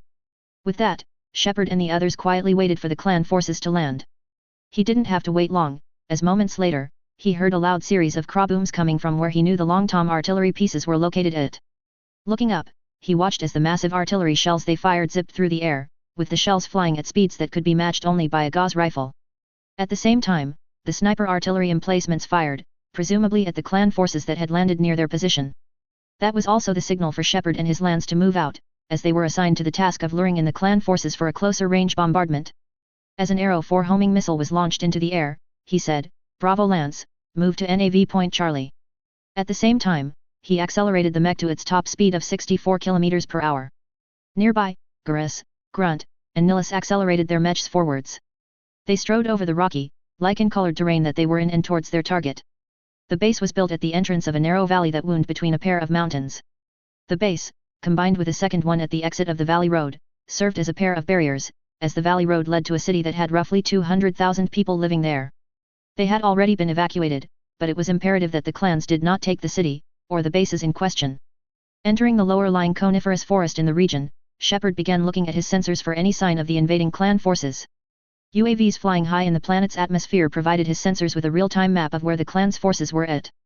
So far, they were moving towards their location, though a few black stars indicated clan mechs that had been destroyed by the artillery bombardment. Looks like they're just a few minutes out from us, Garrus observed. The artillery pounding certainly thinned their numbers.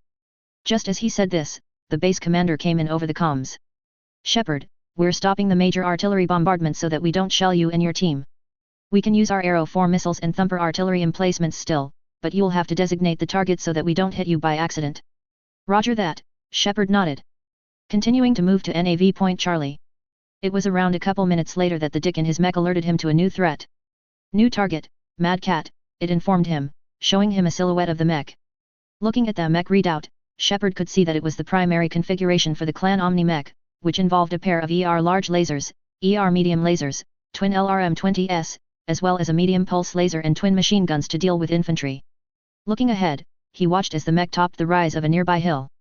As soon as he saw it, Shepard could see where the Mad Cat got its name, especially with the missile launchers and arm pods. Using the zoom function on his neuro helmet, he could see the symbol of Clan Jade Falcon, an emerald falcon holding a katana in its talons as it swooped through the air. It wasn't long before he saw a Thor, along with a Loki, Kit Fox and Shadow Cat. Shepard, orders. Garrus asked. Garrus, you and Grunt will target the Loki that's nearby, Shepard ordered. Grunt and Rex, you've got the Thor, while I and Javik will handle the Mad Cat. Nihilus, you provide long-range fire support with the catapult 2 that you've got. Try to take out the Kit Fox and Shadow Cat if you can, but don't sweat it if you can't. Roger that, Nihilus replied. Moving backwards, he allowed the catapult 2, which was a direct upgrade in terms of ammo capacity, armor, and weapons, to move up the incline leading to the mountains, while opening the covers on the missile launchers. Missiles armed and ready, he reported. Engaging. Moments later, a swarm of LRMs armed with Mayhem warheads flew through the air, each one flying towards the pair of clan light mechs that were in the area. At the same time, Shepard, targeting the Mad Cat, fired the Ultra AC-20 mounted on the Marauder 2. Years of combat in the inner sphere, combined with practice against moving targets, had taught Shepard how to hit moving targets at long range. Instead of the traditional 1000M that most mech warriors were used to firing the Ultra AC-20 at, Shepard could reach out and touch an enemy mech repeatedly at 2,500 meters. As such, the clan mech warrior piloting the Mad Cat was surprised when an Ultra AC-20 Mayhem shell smacked into his mech, causing it to stumble slightly. At the same time, Shepard fired the large pulse lasers installed into the arm pods of his mech, ablating off armor that was on one of the missile launchers and arm pods. A moment later, he watched as armor on his mech ablated as the clan warrior, regaining his focus, fired the medium lasers on his mech. Javik, who was piloting an awesome, charged forwards as well. Looking at his tactical readouts, the protein biotic turned mech warrior lined up the targeting reticule over the center left torso of the enemy mech. Thumbing the firing stud, he smiled as 2 bolts from the clan Speckin's Laughter H-class PPC smashed into the armor plating, tearing and boiling away the ferrofibrous armor on the enemy Mad Cat. Switching to the pair of medium pulse lasers installed into the mech, he fired those as well, before switching to the 2 small pulse lasers to deal further damage. Nearby, Grunt and Rex were tangling with the Loki Shepard had assigned him to. Since Grunt could see that it was armed with an AMS, anti-missile system, as part of its primary configuration, he forewent the use of the LRMs, and instead fired the SRM pack he had when he was close enough. In addition, he began to rely on the Ultra AC-20 installed into his mech, while also fending off the clan warrior with the medium lasers. Thanks to the fact that advances in computer technology and material science that had been made, he'd also managed to squeeze in enough room for a laser AMS, providing him protection from enemy missiles. As such, he quickly closed the distance with the enemy mech and began to hammer at it with his closer range weaponry. While the Loki's AMS system stopped 2 of the SRM-6 missiles Grunt had fired, it wasn't able to stop the last 4 from detonating against the armor, with Mayhem warheads tearing into the ferrofibrous armor. The more advanced warheads were able to penetrate deeply enough to damage the internal structure, causing the clan warrior to back off. I am Krogan. Grunt shouted as he fired the Ultra AC-20, tearing off even more armor as the 2 entered melee range. If you're Krogan, then I am invincible, Rex playfully taunted Grunt, before charging in with his brand new assault mech, a custom-built annihilator built to move fast, while being able to deal immense damage. As such, he surprised Grunt when his annihilator, which had a reputation for being slow, moved at a surprisingly spry 60.5 km per hour. Needless to say, the clan mech warrior in the Loki was about to have a really bad day. Moving in, he fired all 4 LB-10Xs at the Loki, nearly knocking the enemy mech onto its back. Moving fast, Rex and Grunt claimed their first kill of the day. With the Loki's armor being assaulted at such an intensity, it was only a matter of time before the armor on the enemy mech failed. Firing the Ultra AC-20 on his mech, Grunt watched as one of the Loki's arms was ripped off by the Mayhem round, while Rex's quad LB-10Xs tore off the right arm. Seconds later, Grunt fired the SRM-6 pack that he had, with those missiles tearing the mech's center torso apart. Just like that, the mech exploded, with the Loki falling onto its back. In the meantime, as they fought on, they slowly pulled back towards the first base, where Christian Kell and the other mercenaries were waiting. Gurus was deeply thankful that he had managed to upgrade to a rifleman too, even as he hammered at the Mad Cat. He and Shepard were fig-thing with his longer-ranged weaponry. He could hear a loud clang as an LB-5X shell from the Kit Fox hammered into his mech's ferrolamellar armor, though the readout indicated that he was still sitting pretty in that regard. It was then that he got his first kill of the day. Firing his LB-10Xs, Gurus jumped slightly when the Mayhem shells that he fired struck the mech in the shoulder, as well as in the cockpit region.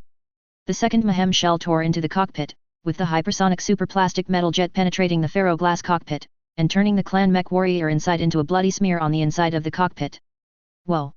He shouted in surprise as the enemy mech toppled over. Scratch one. Any more coming? Shepard asked. Let me see, Gurus frowned, checking the UAV feed on his sensors. Spirits, he muttered. More clan forces inbound. Looks like a pair of Trinoris. Christian Kell and his men are going to be getting their money's worth soon. Pull back to the base, Shepard ordered. Nihilus, you there? I'm here, came the reply. Just destroyed the Kit Fox, and I'm really screwing the Shadow Cat over. The loud boom of an XL fusion engine going critical confirmed the Shadow Cat's destruction a moment later. Scratch that. Enemy mech down. Inform Christian Kell and the base commander that they're about to have company, Shepard ordered him. I can see. Fuck. Enemy elementals inbound. Remembering the conversation from earlier, he asked, is your tag laser ready? Affirmative, Nihilus nodded. I've also activated the artillery designator installed in the tag. A moment later, he said to the base commander, I need an artillery bombardment at grid sector Epsilon 4-5-1. At the same time, he used the tag to send the relevant information. Roger that, came the reply. Thumper artillery emplacements and Arrow 4 homing missiles firing. Danger close. Repeat, danger close. A moment later, there were some muted thumps off in the distance as the Thumper artillery emplacements fired low-powered shells designed for close-range use. Around 30 seconds later, the shells arrived. Nihilus, in a stroke of luck, happened to catch one of the clan battle mech stars right in the center of the projected blast area. A copperhead shell armed with an he warhead smashed into a Puma, with the light Omni-mech being ripped apart by the powerful detonation. Another clan Omni-mech, a Ryokan, took an Arrow 4 homing missile to the center torso, with most of the armor being ripped off by the powerful explosion. More shells and missiles smashed into the star. By the time the bombardment was complete, only 2 of the 5 clan mechs that were in that star survived. The first, a Mad Dog, had lost one of its missile launchers to the bombardment, as well as its left arm pod. The last, a Mad Cat, was limping due to a destroyed right leg, and it had also lost a missile launcher. Once more, onto the breach, Shepard thought as he moved back in to continue the fight, now that the artillery bombardment was complete. Up in orbit, it was a similar situation, especially when it came to the FCS Avalon. Dallas was still barking out orders, even as the ship shuddered when a naval autocannon shell smacked into the armor. It had been a half hour, but already, it was clear that the naval battle, despite some close calls and tough decisions, was swinging in favor of the Federated Commonwealth. Looking at the sensor readout as a bead of sweat ran down his face, he looked to see the CJF Hawker that was nearby. The clan warships had now seen far better days. The armor plating on the starboard side had been completely ablated, with munitions that hit that area tearing holes into the hull of the ship. Already, debris from the ablated armor, as well as the bodies of clansmen that had been sucked into space, filled the space between them.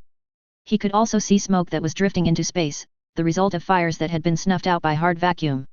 His own ship was doing better, but only because they had more armor plating. Readouts indicated that the kinetic barriers were down, and that they had lost 40% of the armor on the port and starboard sides of the ship. In addition, their heat level was getting close to the maximum overheat limit, and it wouldn't be long before they would have to vent the heat into space, or risk cooking the crew inside of the ship. In addition, the ammo they had for the naval autocannons and naval gauze cannons was down to just 5%. How much more can they take, he thought as he looked at the remaining clan warships. We've destroyed the White Talon and the Kerensky's Pride, but we've still got the Gold Talon, the Hawker and the Gauntlet to worry about. If we're gonna take them out, we'll need reinforcements. Just as he noted that, the COMM officer said, Sir, I've got an incoming transmission from another warship in the area. It's the FCS Thurcad. Are you sure? Dallas asked. Just as he asked this, he spotted a new sensor contact on the readouts. A moment later, the IFF showed that, indeed, it was the FCS Thurcad. In addition, he could see a number of smaller, dropship-sized contacts around the Thurcad. A moment later, another man's voice came in over the comms. Guten Morgen, Hauptmann Dallas, came the German-accented voice, who Dallas recognized as Strauss von Osman, a recently promoted Lyran officer that had a knack for naval warfare. I was told that you might need reinforcements if the clans attacked Bensinger. You said it, Dallas nodded. We need reinforcements. We've lost 40% of our armor plating on the port and starboard sides, and we're dangerously close to our overheat limit. In addition, the King Arthur has lost 50% of their armor plating, and their missile weapons are depleted. We need assistance. Mach dir Kane Zarga, Strauss replied. We will show these Schweinhunde of Jade Falcon warriors that they are no match for the might of the Federated Commonwealth. Retreat to recharge your barriers, Dallas, and to discharge your heat. All pocket warships, advance and engage. As soon as he said this, 8 Achilles-class pocket warships quickly zoomed through space and began firing on the larger warships. At the same time, the Thurcad moved in and began firing on the Hawker. With its fully charged kinetic barriers, and fresh crew, the warship was in a much better position to fight the larger Sovietsky Soyuz-class warship. The pocket warships, though, were like a swarm of bees attacking a much larger foe. Subcapital weapons lashed out and began smashing into the clan Jade Falcon warships. Thanks to their smaller size, and much greater speed, the clan warship's weapons couldn't accurately target them, with most of their shots flying out into the void of space. It was then that the pocket warships scored their first major kill. Zipping around to the other side of the Gold Talon, the Rapid Stinger, one of the pocket warships, fired a medium subcapital laser, with the high-powered laser beam boiling away the last bit of armor on a section of the port side away, leaving the hull exposed. A moment later, the Rapid Stinger rotated around and fired its sole ballistic weapon, a heavy subcapital cannon. The heavy projectile, propelled at tremendous speed, tore through the hull of the enemy warship and, in a stroke of luck, ripped deeply enough inside for the Mayhem warhead to cause critical damage to the fusion reactor powering the ship. Badly damaged, the safety mechanisms were unable to prevent the fusion reactor from going supercritical.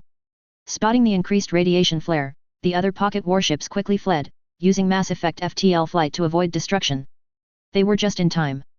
After just 10 seconds, before the crew could escape, the CJF Gold Talon exploded in a brilliant white flash of light as the fusion reaction, unable to be contained, tore through the reactor chamber walls and consumed the ship. The entire ship, caught in the blast, was promptly immolated, with the warship ripped down to its constituent atoms. When the light faded, there was nothing left of the CJF Gold Talon, nothing to indicate that it was once a proud warship in the clan Jade Falcon Tourman.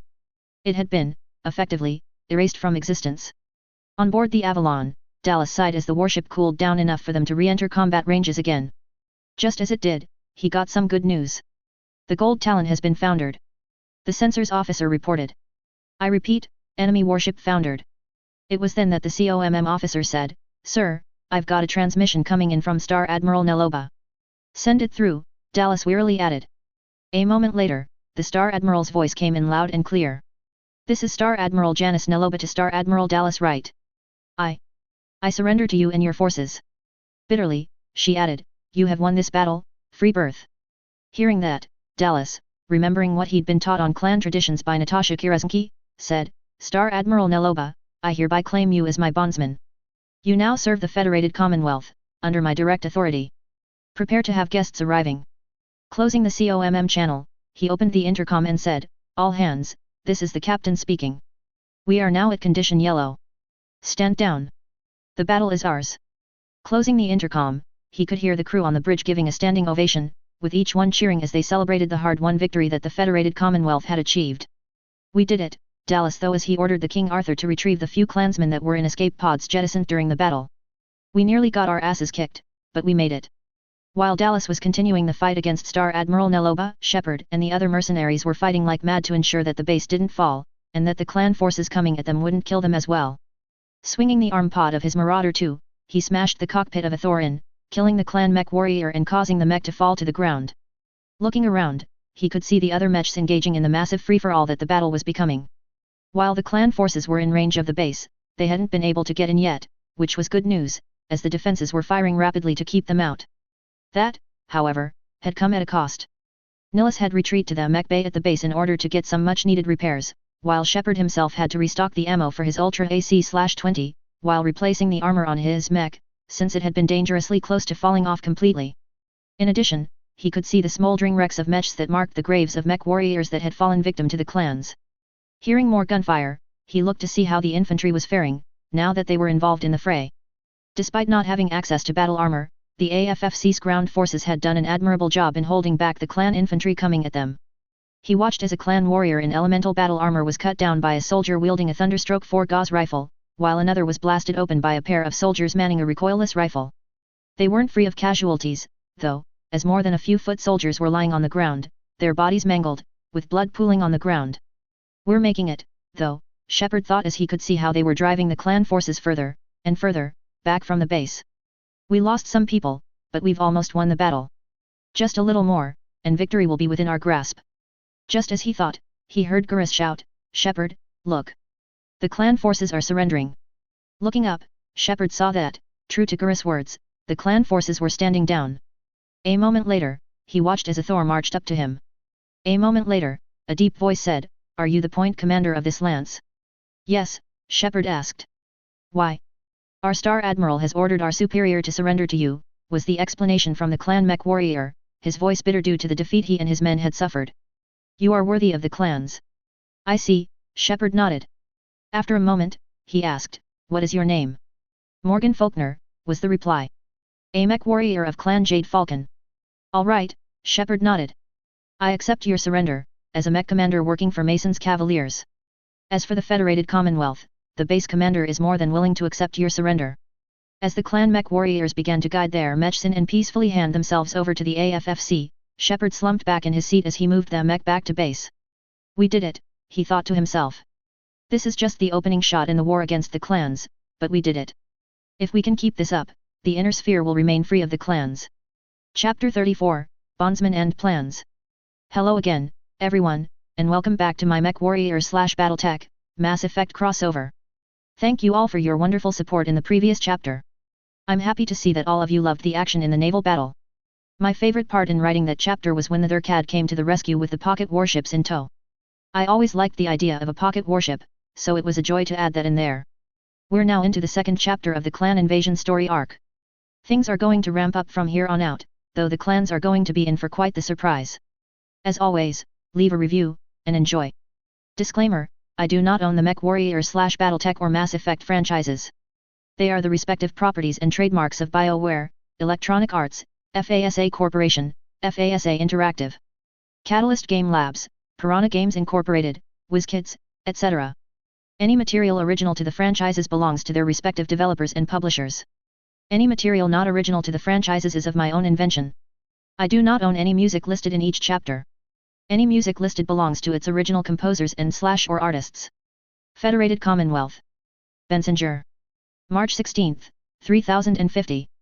Inside the command center for the base they were at, Shepard and the others were looking over the losses, as well as the POWs, that had been taken during the battle the previous day. All around them, workers and technicians were busy carrying out their orders, with some conducting repairs on the defenses, while others were gearing up to replant the smart mines that had been detonated. Either way, it was a busy day, and not all of the work was pleasant. 356 people dead, he noted, a frown on his face as he saw the names of those that had perished in the line of duty, and in the protection of their people. 356 people that gave their lives so that we could win this battle. The statistics showed that it was the infantry that had suffered the most losses, while the rest were from mech warriors that had been caught by their clan enemies without backup. While he was sad at the losses they had suffered, he was immensely proud of how the infantry had conducted themselves in combat. No one had fled from the battle at the sight of the elemental battle armor that the clan's shock troopers used. Instead, they had hunkered down and fought back with a brutal efficiency that would have made even the most battle-hardened Turians impressed with their resolve. It's that resolve that won this battle, and it's the same resolve that'll ensure that the clans won't succeed in their goal of liberating Terra and the Inner Sphere. He was interrupted when he spotted Javik coming over. No one in the CIC reacted to his arrival, as everyone on base had been briefed by MIIO that they would be working with non-humans. As he returned back to looking at their losses, he heard Javik say, "It never gets easier, Commander. All you can do is fight on for those that died, and ensure that their sacrifice will never be in vain." "I know," Shepard replied, bowing his head slightly before lifting it and standing up fully. "It's a lesson that I've had to learn the hard way. The day I stop caring about the people we lose is the day I become like Cerberus, or the Reapers, and I will never let that day come." "Good," Javik nodded. "You are right not to do so. For every protein that was killed, I ensured that I slayed 20 of the Reaper's servants. While that memory stone I have in the Normandy holds pain, it also holds the last images of the faces of those that I served along, and those that died alongside me. Why keep it around? For the same reasons that you honor the dead, so that I remember who they were. It would be a dishonor to the dead if I were to forget their faces." "That's a bit ironic, coming from the guy who asked me if a trillion ghosts cared about honor. Being around you, Shepard, and around the humans of the Federated Commonwealth has been an enlightening experience, Shepard. I know more now about how life was like during the Protean Empire's apex. Perhaps we were more like the Federated Commonwealth. We might never know, though I can say, with certainty, that it has been an honor to serve with you, Shepard, and it will continue to be an honor to do so." Hearing that, Shepard turned and looked at Javik in all four of his eyes. He didn't see a single hint of sarcasm or any hint of a lie. Nodding, he said, "I'm glad that it has been an honor for you, Javik, and I hope it continues to be an honor as time goes on." Wanting to change the topic, he asked, "So, how do you like the awesome you're piloting?" "The Inner Sphere certainly knows how to design its battle mechs," Javik shrugged. "If we had any during my time in the Protean Empire, then the Reaper's ground forces would not have stood a single chance. That being said, I wish we had their warships. I doubt that a Reaper could stand up to one for very long." "I agree. Any advice you can share with the techs on the awesome? Only to ensure that it never shuts down from excessive heat. However, I can say that they did an excellent job with my mech. Even when firing as quickly as I could, I only received a warning on the heat after a long period of time. Good to know. Just as he said this, he watched as the base commander came up to him. Commander Shepard, you have a moment? Sure, Shepard nodded. Why do you ask? One of our POWs was wanting to speak with you, the base commander informed him. Oddly enough, it isn't Morgan Faulkner that requested to speak with you. It's one of the elementals, a certain Gavin Colbert. Apparently, he spotted Nyreen during the battle, and he's been quite curious since then. All right, Shepard shrugged. I might as well speak with him. Besides, they're what are known as bondsmen at this point. I still don't like the fact that they are, technically, slaves. Not exactly, Javik, who was following the two, shook his head. In clan society, bondsmen, especially those that are members of the warrior caste, do not remain in the labor caste forever. It is after a certain period that they are restored to the caste that they used to be a member of. I know, but I still don't like it, Shepard frowned. With that, they proceeded to head to a nearby vehicle, which would take them to a penitentiary that was currently housing the prisoners. The penitentiary, in this case, was close to the domed city that they had successfully defended 2 days ago in the battle. The building was shaped like an H, with the wings holding the cells for the prisoners, while the middle bar connecting those wings held the canteen, work/exercise yards, as well as administrative and storage rooms. Surrounding the facility was a ferrocrete wall shaped like a square, while guard towers were stationed at regular intervals to prevent a prisoner from escaping.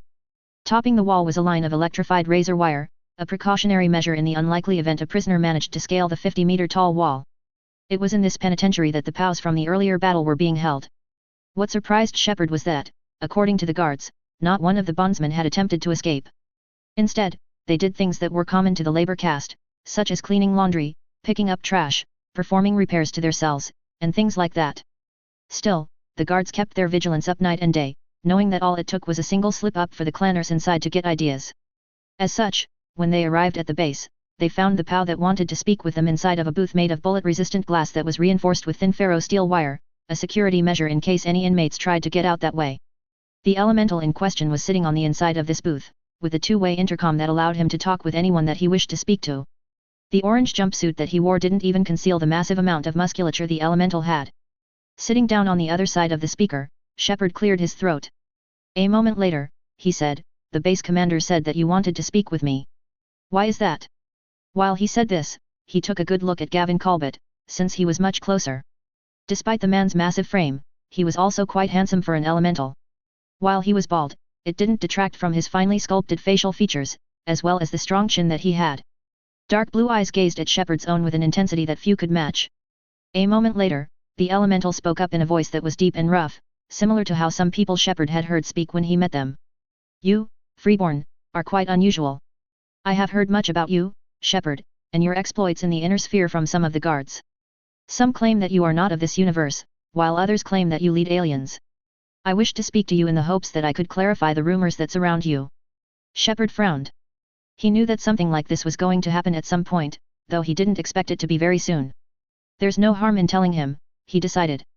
After all, unless we're forced to surrender him back to the clans, there's not much he can do. Besides, that's info that MIIO might release, since we're more than capable of defending ourselves now. Clearing his throat, he said, the rumors are true, yes.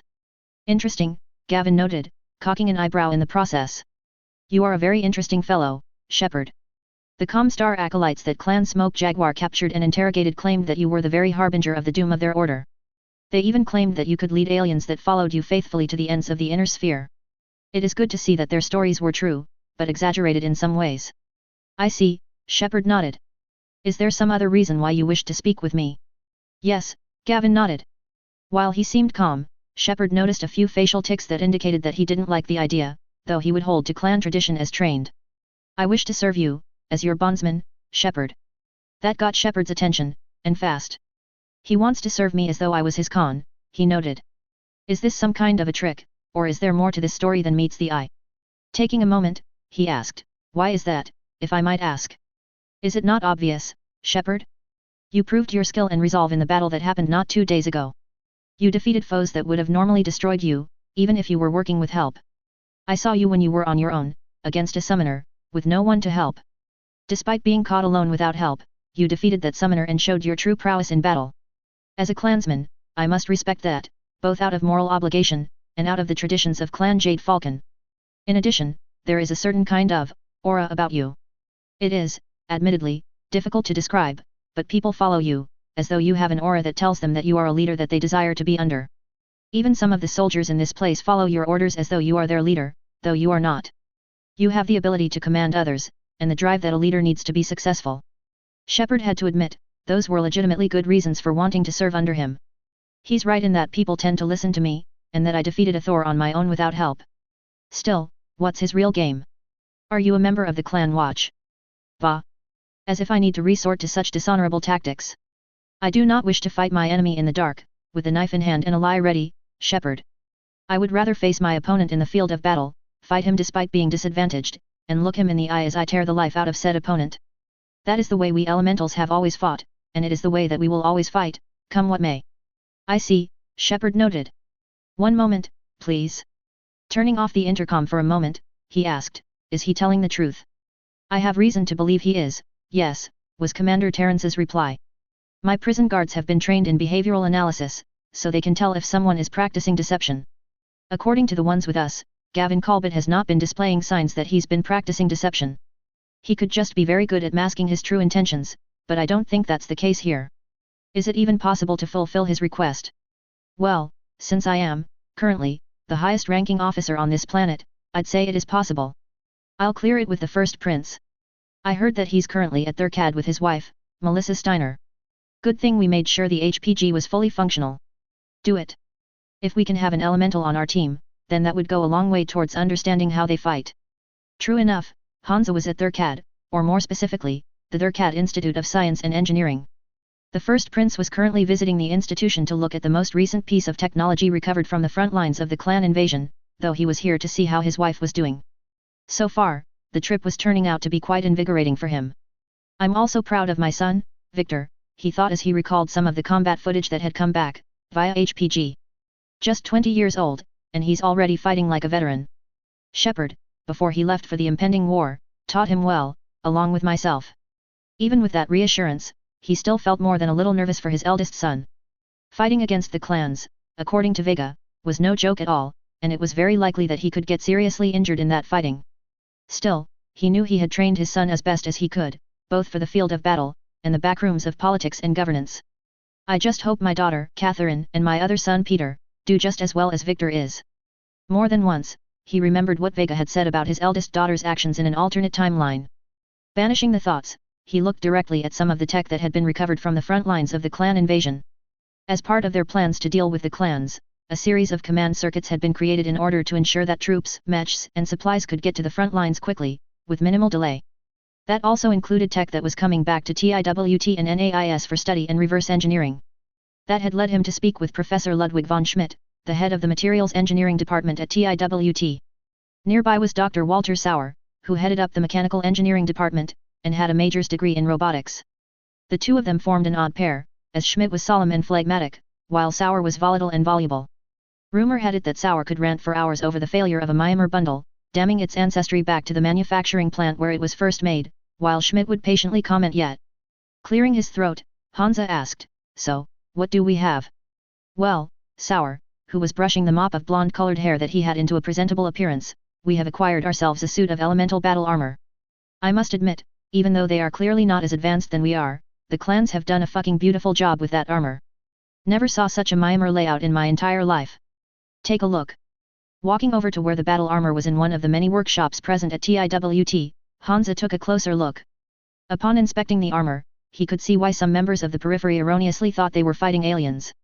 The visor of the armor, combined with the trapezoidal missile pods, curved armor plating and the large battle claw on the left arm, made the armor extremely intimidating to look at. Said visor had a hole, courtesy of a laser beam that had pierced through it, which had resulted in the death of the elemental piloting it. Turning to Schmidt, he asked, "What about the armor plating?" "It is quite creative, despite its obsolescence," Schmidt replied, his tone of voice cold and calculating. "There is just enough armor to withstand a single hit from an LB-10X autocannon at medium range. While it is not my field of expertise, the electronics are certainly primitive, though they are quite well made. I am certain, however, that we can do far better than the clans can." "I see," Hansa nodded. "Sauer, Schmidt, how long do you think it would take to make battle armor of our own, given our tech base?" The two scientists conversed with each other in German for a minute, before Sauer turned back to Hansa. "At our current tech level, I wouldn't be surprised if we reverse-engineered battle armor in a year and a half. Manufacturing the armor will be limited for about another year and a half, after which, it would be a plentiful sight within the Federated Commonwealth. Would certainly scare the shit out of the Combine's warriors. Hansa laughed with the two for a minute. That it would, he nodded, a smile on his face. That it would. Nodding, he said, carry on with your studies of the armor. I want to have our forces be able to use battle armor as soon as they can. With that, he left, while allowing the two scientists to go to work tearing apart the battle armor, in order to learn how to make their own. A few hours later, Hansa was inside the military command center underneath Mount Asgard. He was currently inside of the war room, which held a holographic map of the inner sphere, as well as the periphery. Right now, the map was highlighting the Federated Commonwealth in gold-yellow, while the invading clans were highlighted in green, red, white, and silver-gray. Looking at the map, Hansa could see how far each of the invading clans had come into the inner sphere. So far, they've made little progress into the Federated Commonwealth, he noted. We lost the system here, as well as Damien and Thule, but the defenses at the other worlds are holding strong at the moment. We also destroyed any tech the clans could use at the conquered systems in our territory to prevent it from falling into clan hands. The same, though, couldn't be said of the Draconis Combine. The Combine is getting hammered by Clan Shadow Jaguar, he noted to himself. They've already lost all systems all along the Combine/periphery border, and reports from our spies indicate that they're projected to lose more territory. We'll have to shore up the defenses along the Fedcom/Combine border, just in case Clan Shadow Jaguar gets any ideas. As he thought this over, an idea came into his head. It might be possible to use one of these trials to force Clan Wolf to side with us in this conflict. I know they are of the Warden philosophy, and that they got dragged into a war they didn't want, despite having some Crusader elements within their ranks. That might work out, as long as we play our cards right. His thoughts were interrupted when an aide came inside. Turning towards the man, he asked, "What is it?" "Commander Shepard wishes to speak with you," the aide replied. "He is currently on Channel 2. You can talk to him from the holotable." "Thanks," Hansa nodded. Proceeding towards the holotable as the aide walked out, he hit the call button. A moment later, the words, "Establishing connection. Please wait," appeared in the air. That brought Hansa back to another change that they had done to FTL communications systems. With Comstar no longer existing, they had to rework how FTL communications were processed and handled. As such, looking for ideas, he had talked with Shepard on how the Alliance, and the Council races, handled FTL communications. It turned out, that was a smart idea. According to Shepard, military and political communications were given top priority in Council space, with commercial communications coming in second, while all private communications came in on the lowest priority. Hansa, seeing the sense in that, had decided to do the same.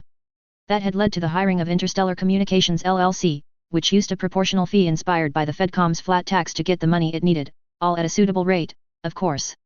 Hansa hadn't hired them because they had high capacity, but because, in the 5 years since Comstar's decline, they had shown themselves to be a reliable and dependable service. As such, it wasn't long before a holographic video screen came up, with Shepard clearly visible. "Commander Shepard," Hansa smiled. "I heard you were wishing to speak with me. How goes the war?" "Fine," Shepard nodded. "We held the base here against an attack by Clan Jade Falcon." Frowning, he said, "We lost some people, though." "I know," Hansa frowned, though he sympathized with Shepard. "Such is war, unfortunately. So, what's the call for?" "I was wanting to get your opinion on something," Shepard explained. "We have a clan elemental by the name of Gavin Colbert that's wishing to serve under my command in the war against the invading clans. It sounds like he's telling the truth, but I wanted to get some advice from you on the matter." Hansa nodded at that, a thoughtful expression coming onto his face. "That is a legitimate reason to call me," he noted, "and I was fully available at the time, so, why not? Still, if what he says is true, then we have to be very careful. This Gavin Colbert could be a member of the Clan Watch." After some thought, he realized he had a solution. "I see," he noted. "In that case, go ahead and bring him aboard, Shepard, but be careful. Make sure there are no outbound transmissions from your base, and from your dropship. If there are none for the duration of the war, then we'll know that Colbert is telling the truth. If there are, then you are free to shove your boot up his arse and kick him out of the airlock." "Understood." "Understood," Shepard nodded. "Thanks. I just needed some advice." "Anytime," Hansa nodded. "You did help me ensure that the Federated Commonwealth would stand for over 1,000 years, if all goes well."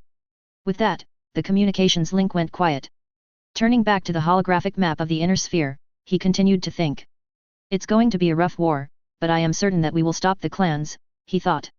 "As long as we continue to fight on, the clans will be forced to concede to us, and we will have achieved victory. Chapter 35, Preparations and Elementals. Hello again, everyone, and welcome back to my MechWarrior/BattleTech, Mass Effect crossover. Thank you for the wonderful feedback in the previous chapter. I greatly appreciate it. Also, like I did with my Gears of War/Mass Effect crossover, I am going to be putting in Q&A, along with notes, at the bottom of the page. That way, I can respond to your reviews and questions there. In addition, I am also more than willing to hear ideas from each one of you that leaves a review. Please, go ahead and do so in said reviews. As always, leave a review and enjoy. Disclaimer, I do not own the MechWarrior/BattleTech or Mass Effect franchises. They are the respective properties and trademarks of BioWare, Electronic Arts, FASA Corporation, FASA Interactive, Catalyst Game Labs, WizKids, Piranha Games Incorporated, etc. Any material original to the franchises belongs to their respective developers and publishers. Any material not original to the franchises is of my own invention. I do not own any music listed in each chapter. Any music belongs to its original composers and/or artists. Federated Commonwealth. New Avalon. July 10, 3050. Inside the military command center inside Mount Davion, Hansa rubbed at his face as he looked at holographic readouts of the clan invasion. Around him, dozens of personnel were busy at work, making sure that the machine that was the armed forces of the Federated Commonwealth was running smoothly. In addition, armed guards were carefully watching the area for any signs that something wrong was about to happen. Hansa smiled at that, even as he looked the guards over. It does me proud to see the 1st Davion Guard doing their best to ensure that I am safe, even though we are, practically speaking, on one of the most secure planets in the inner sphere. Still, he felt that their vigilance wasn't fully warranted, though he welcomed it anyways. With a sigh, he turned back to the holotable, where a holographic image of the inner sphere was being displayed. It's been a hard 4 years, he thought. 4 months of fighting against the clans, but I am proud to say that our defenses have been holding out. Plus, we've been acquiring new tech from the salvage that we've collected thus far. Still, it hasn't been without losses. We lost around 5 star systems to the clans, but we managed to destroy any tech they could have salvaged. Still, it's been a hard conflict, and we're not at the end yet. His gaze was then drawn towards the Draconis Combine. Of all the great houses in the inner sphere, the Combine was suffering the most from the clan invasion. The northern section of the Combine had fallen to Clan Ghost Bear and Clan Smoke Jaguar. Projections indicated that, within 4 years, much of the Combine would be under clan control, and the thinnest part of the Federated Commonwealth itself would be assailed. Making matters worse was that the Combine had refused to ask for help. In their pride, they believed that they would be rescued by a kind of kamikaze, much like what had happened during Japan's feudal days on ancient Terra. Hansa, however, knew that this was a silly idea, especially given the fact that there was no such thing. Arrogant and prideful bastards, he grumbled. They'd sooner commit seppuku rather than bend their pride and ask us, the so-called yellow bird, for help.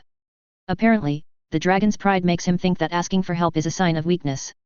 That brought Hansa back to something that Shepard had said.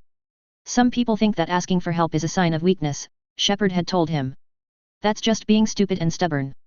No matter how strong you are, allies always make you stronger. To Hansa, that was the most sensible thing, when it came to allies, that he'd ever heard. That reminded him of a decision that he'd made. After careful consideration, he had decided to conduct negotiations with the Free Worlds League, with the goal of allowing the Free Worlds League to gain access to their tech, in exchange for helping them fend off the clans. I know that we don't have the best track record with them, he thought, but it's the most sensible solution that I can think of right now. Besides, the way the agreement is set up, we can use that to leverage some form of control over them.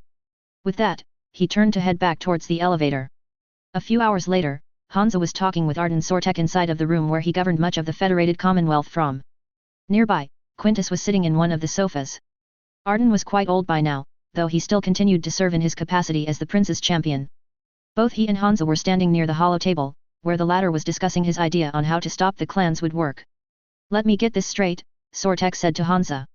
You plan on doing what Comstar would have done at the Battle of Tokayot in the original timeline?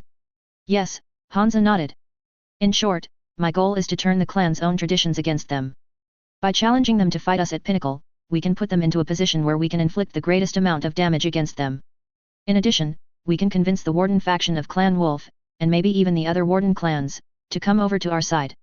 They can be protectors, but not as superiors, but rather as equals. I see. And you would do it like this because it would be the ultimate insult to the clans, that they were defeated by freeborn warriors that were better trained, and armed with more advanced technology, than they were. Plus, it will give us enough time to build up our warship fleets to the point where we can directly invade the clan home worlds. As it stands, we only have enough warships to defend the Federated Commonwealth, we need more if we're to invade the Kerensky cluster. Arden nodded at that. Quite reasonable.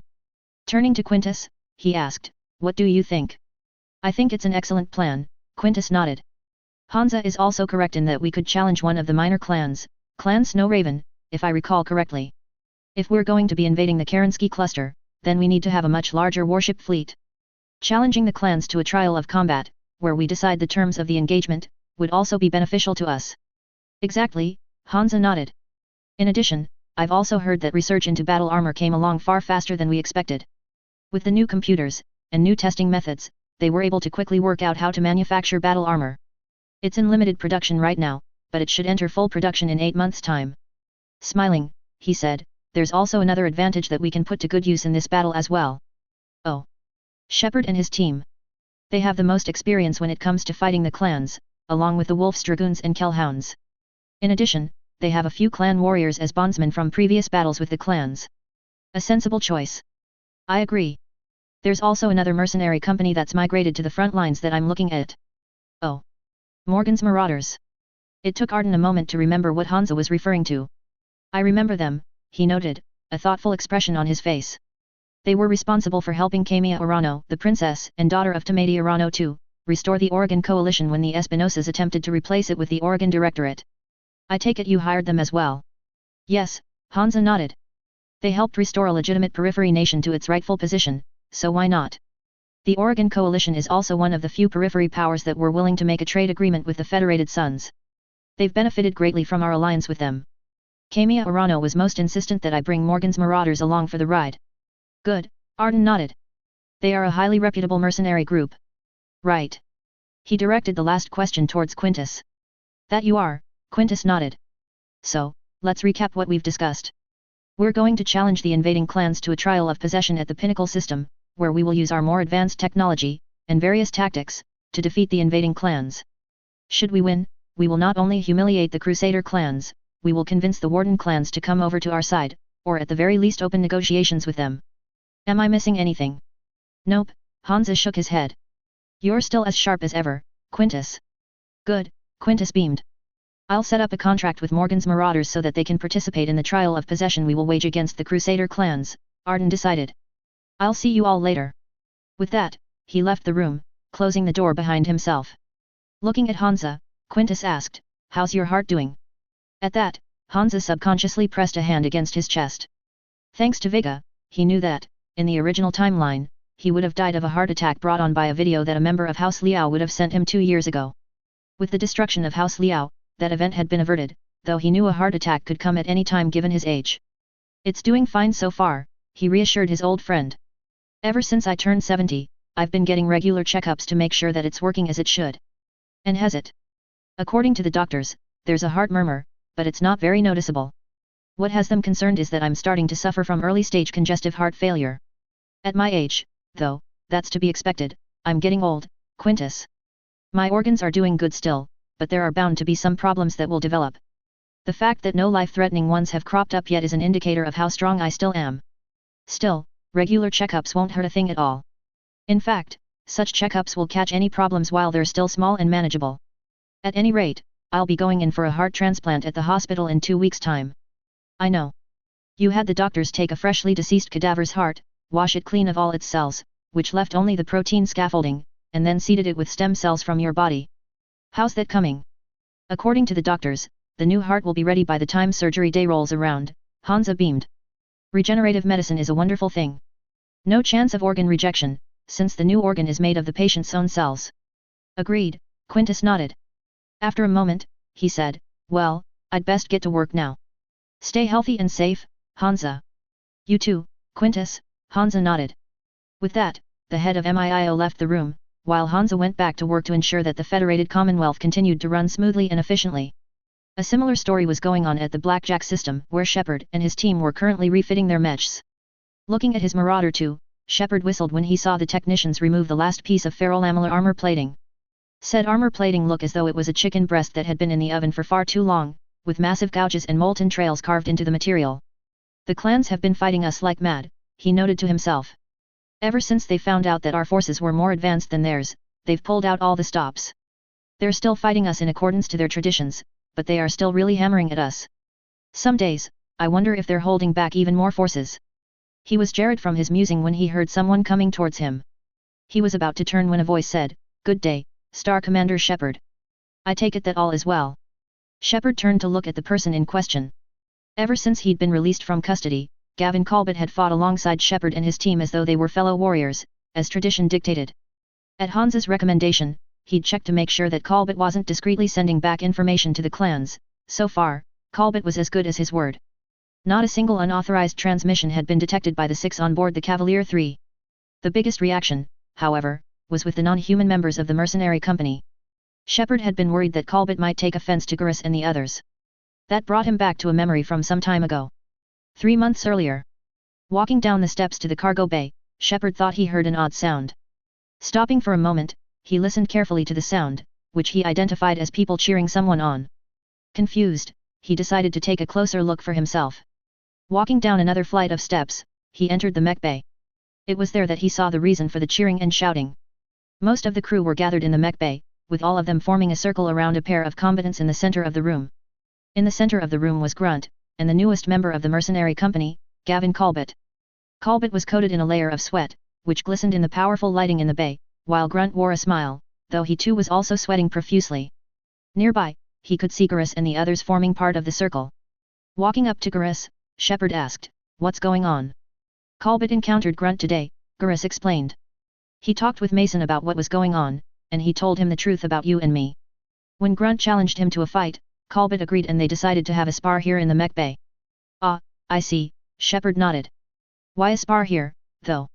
"Colbert wants to see if Grunt really is a trueborn by clan standards. If Grunt wins, then Colbert will accept that fact. If not, well, I get it."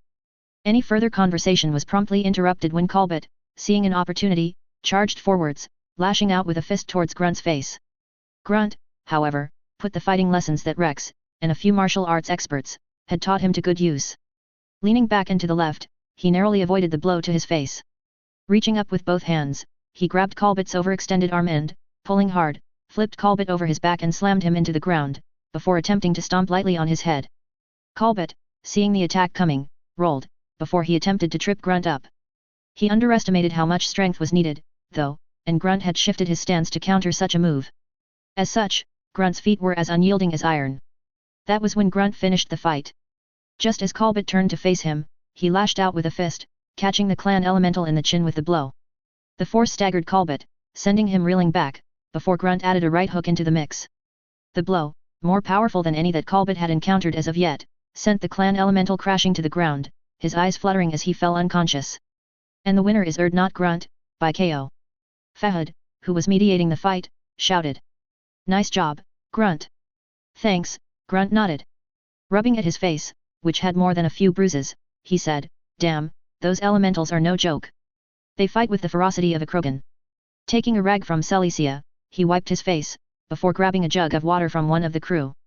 He promptly upended it over Colbert's face, splattering the elemental with the cold liquid. Immediately, Colbert woke up, spluttering loudly as he instinctively fought off what his body erroneously thought was a dangerous threat to survival. Looking around with a slightly dazed expression, it wasn't long before he realized what had happened to him. "Sirats," he muttered to himself. "I never thought I would live to see the day that I was bested by an alien, much less a true-born alien." Standing up, he nodded to Grunt and said, "I concede the fight to you, Grunt. You are truly a true-born and, as such, are worthy of the clans." Grunt smiled. "Good to hear that. You fought quite well yourself. It takes a lot to crack my jawbone, let alone bruise me. I'll be fine though. My kind heals quite fast." Colbert laughed. "That you do, since I can see the bruises already fading away. I believe that you and I, along with the rest of the non-humans, will get along just fine." Present day. As the memory left the forefront of his mind, Shepard recalled what had happened since. Colbert, true to form, had gotten along quite well with Grunt, Rex, and the others. It was Gurus and Grunt that he had the strongest relationships with. Grunt, since he had beaten him fair and square in the trial they'd fought, and Gurus due to his species' militaristic mindset. He was also quite polite to Nyreen, though he admitted that the fact that Nyreen was a biotic was somewhat unnerving, though he would do his duty regardless. With that in mind, Shepard answered Colbert's question. All good here, he nodded. That's the last panel of armor that needs to be replaced. I have to admit, your fellow clansmen put up a really stiff fight. I would be disappointed if they did not, Colbert nodded.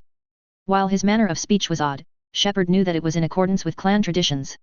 Still, your new technologies, especially this Element Zero, intrigue me. I have never heard of a substance that could increase or reduce the mass of an object based on the type of field emitted. Much of the science flies over my head, to be honest. I know, Shepard nodded. I'll bet that your scientist caste would go absolutely bonkers if they found the stuff themselves. I can already imagine a few trying to work out how to use it.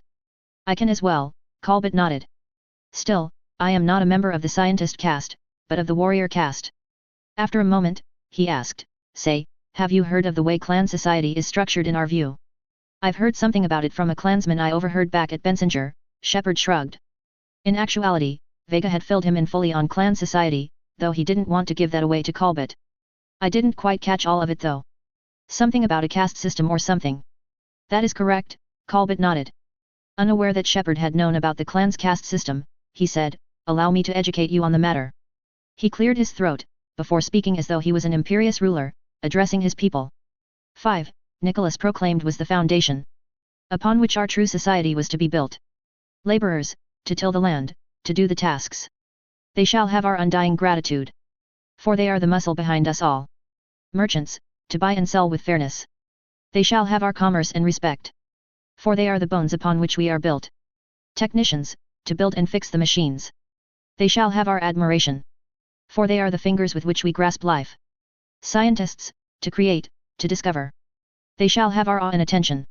For they are the mind of our society. And above all, the warriors who protect. They shall have our cooperation and worship. For they are the blood and soul of us all. Hearing that, Shepard could see why the warrior caste was so well respected in clan society. From what he had just heard, and from what Vega had told him well over 3 decades ago, the warrior caste was the ruling class of society, with the other castes supporting them, and in each other. Interesting, he noted, keeping the fact that he knew about clan society hidden. Sounds like something that the clans wrote down. You would be correct, Colbert nodded. That was the clan remembrance, which is our history in poetic form. That verse 67 if I recall correctly, details the society that Nicholas Kerensky, our founder, laid out for us. It is how clan society has always functioned, and it is how it shall always function. I see, Shepard nodded. Changing the topic, he asked, how's the new battle armor working out for you? Colbert's attention went towards the battle armor in question, which was currently inside of a single occupancy battle armor bay that was installed inside the mech bay. To Shepard, it looked like a blend of the Inner Sphere standard battle armor from the original timeline, and the clan's elemental battle armor. The helmet had angular armor plating, while the arms, torso, and legs were curved. A pair of trapezoidal pods were mounted over the shoulders.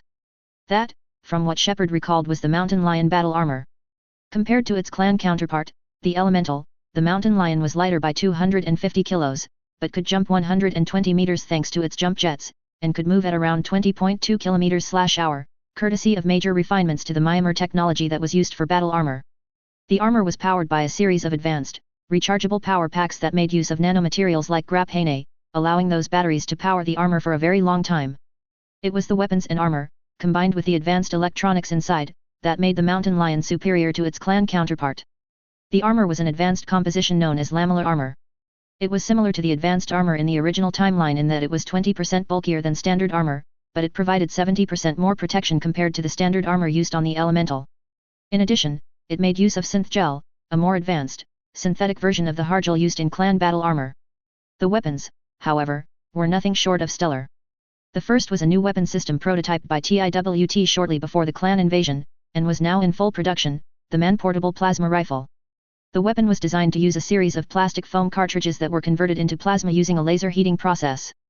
That plasma was then compacted by a mass effect field, before being launched at a velocity of Mach 4 through a ceramic matrix nanocomposite tube by graphene nanocomposite coils in a manner similar to a gauze rifle.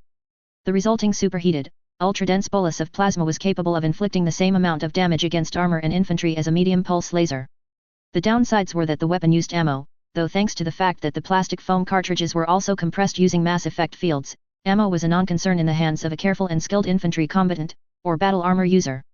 As for the other weapons, they consisted of an advanced SRM-2 pack, specifically developed for the Mountain Lion, as well as a micro-pulse laser mounted inside of the anti-personnel weapon mount. Looking at the armor in question, Colbert said, I must admit, you freeborn have a nasty imagination.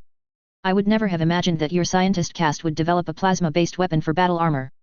Is it the same for battle mechs? Yes, Shepard nodded. The plasma cannon is still in the limited production phase, but it's already showing a lot of promise. I've heard that it inflicts the same amount of damage as an Ultra AC/10. Plus, they're developing heavy and light variants of the weapon system. Sirats. I would definitely not wish to be on the muzzle end of such a weapon system. The conversation would have continued except for the fact that the intercom chimed. Commander Shepard to the Talkups room. Repeated, Shepard to Talkups room. There was a click as the intercom cut out. Turning to Colbert, he said, duty calls. See you around, Colbert. And you as well, Colbert nodded. With that, Colbert went to examine his new battle armor, while Shepard went up to the Talkups room. Whatever was going on, he knew that things were going to be interesting. Author's notes and Q&A. Guest, not really, no. Mass accelerators, from what I understand of the actual science, wouldn't have as much range or damage.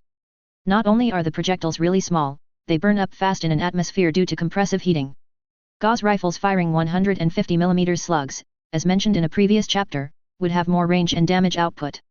Still, I appreciate your question. Sully Mike 23, yep.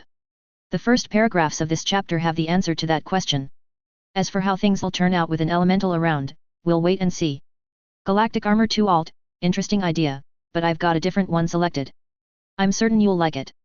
BY 4926, in the upcoming chapters, QECs are going to see their fair share of reading time. Marauder Prime 12, thank you.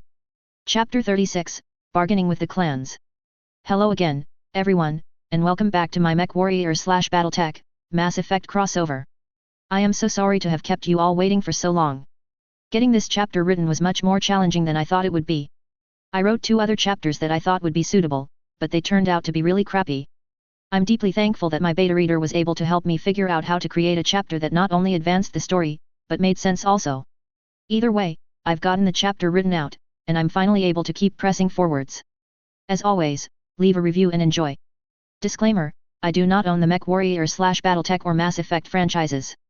They are the respective properties and trademarks of BioWare, Electronic Arts, FASA Corporation, FASA Interactive, WizKids, Catalyst Game Labs, Piranha Games Incorporated, etc. Any material original to the franchises belongs to their respective developers and publishers. Any material not original to the franchises is of my own invention.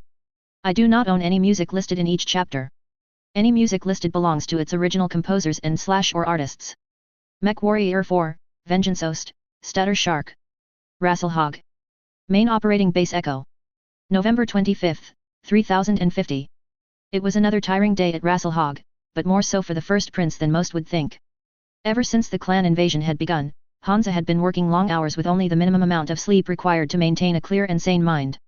I'm getting too old for this shit, he thought to himself as he looked at the holo map inside of the office provided to him by the CO of the base. What tired him out wasn't the fact that there was fighting. It was the fact that he had to deal with a considerable portion of political bullshit coming his way. Many of the cons of the clans had, effectively, slammed the door shut in terms of bargaining, especially Jade Falcon, as the Federated Commonwealth had refused their first trial during the attack on Bensinger. There was only one, however, that he had managed to make some headway with in that regard, Ulrich Kerensky. From what Vega had told him, Ulrich Kerensky was a political mastermind, a brilliant strategist and was a warrior that was a caliber above most. Shepard's probably the only one that is of the same caliber as Ulrich Kerensky, he noted, a slight smile on his face. For the past few months, he had mainly focused on building a rapport with Ulrich. Earning his respect, if not his trust, is the first step in being able to bargain with him. Once we've got enough of a rapport, then we can focus on bargaining for the future of the Inner Sphere, and of Terra, since we have it by right of conquest. This led him to absent-mindedly glance at the Pinnacle star system, with his mind going over what made that system special to the Federated Commonwealth. It's one of the systems that recently began to be mined for heavy metals, he recalled. In addition, it's on a route that leads directly to one of the regional capitals in the Federated Commonwealth. Defending Pinnacle from the clans will allow us to ensure that the regional capitals remain secure. Then there's the agreement that I want Ulrich to agree to. I won't be able to get the clans to leave the Inner Sphere alone permanently, but I can buy us enough time to build up a respectable warship fleet. That way, when the clans continue their invasion, we can not only finally throw them out of the Inner Sphere, we can invade the Kerensky cluster. That, however, is going to be a long way off, considering the fact that we've got to also build SDS systems and other strategic systems. If we can build more shipyards, we'll be able to further accelerate our plans in that regard, but those shipyards will need protection, and vice versa. Foremost, the conundrum that the first prince was facing would have had them tearing their hair out. Hansa found the conundrum stimulating. Stimulating as it was, though, he decided that it was probably best to grab a quick break. Standing up, he walked over to his desk, where there were a few data pads. Picking one up, he examined the data that the pad held inside. It was a medical diagnosis of his heart, which had been replaced a few months ago. That heart murmur was a failing heart valve, all right, he noted as he put the data pad down. My old heart was pretty much running on fumes. My new one, however, is purring like a kitten. It's got plenty of years left in it. That, combined with the medical treatments I'm getting, means that I'll probably live to around 200 years of age. Then there was the photograph sitting on the desk.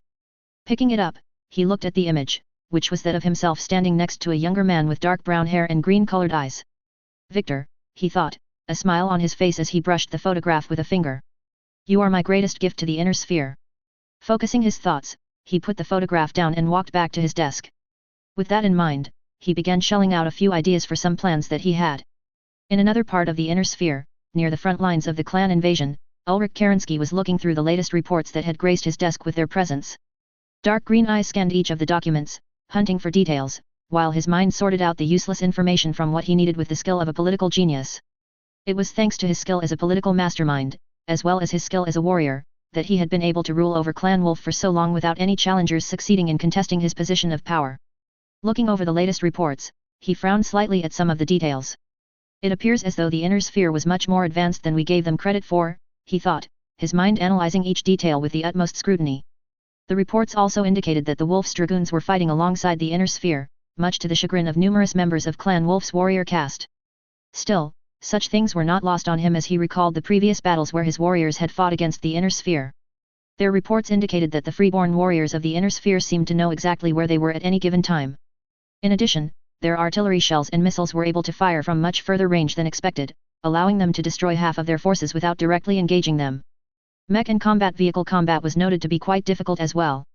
The reports indicated that the armor on inner sphere mechs was much tougher than usual, with most clan forces requiring nearly twice the number of shots needed to remove the armor on a single component.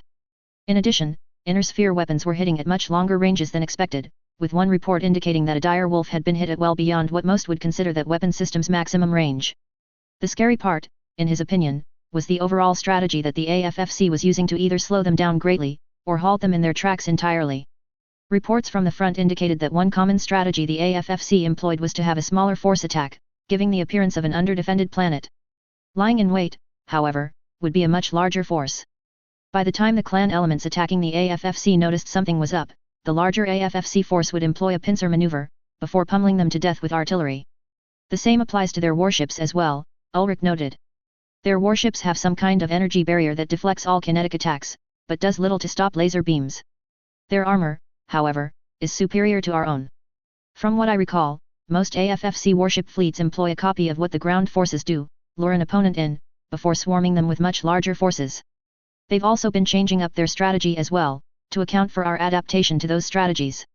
Sometimes they employ stealth, other times they use brute force. Their warriors are also fighting with much greater precision and skill than we expected as well, he noted. That's likely due to the Wolf's dragoons.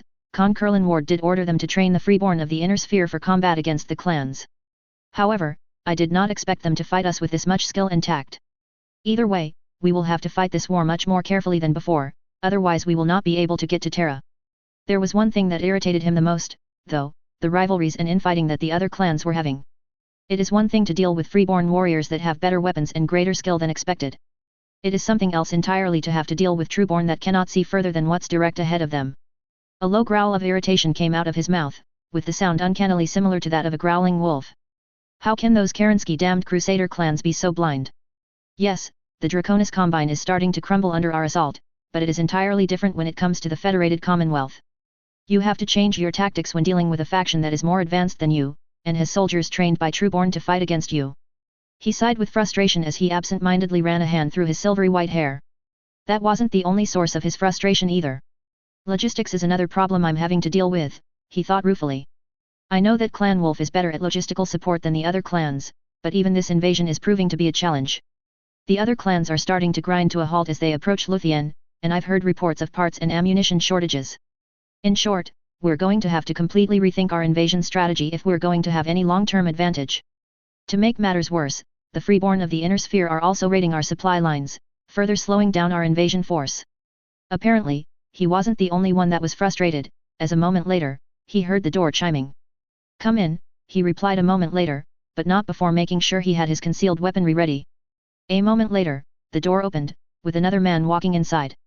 This man was tall, like Ulrich, but his hair was black in color, and his brown eyes flashed with an intensity that few clan Trueborn had. Ulrich recognized him for who this warrior was, Garth Radek. "Garth," he said curtly. "I take it that all is going well." "As well as can be expected," Garth replied, hints of anger and frustration in his voice. "I must admit, I never thought that the freebirths of the Inner Sphere could be so damned willy and deadly." "Frustrated, I take it." "You can bet your ass I am." Garth snapped.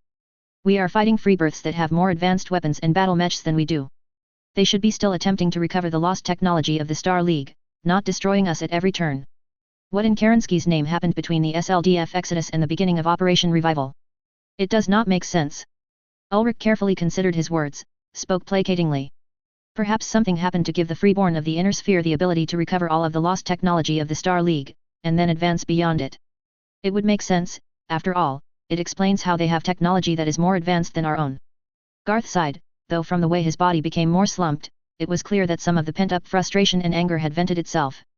Ulrich could understand Garth's frustration, even if he disagreed with his politics.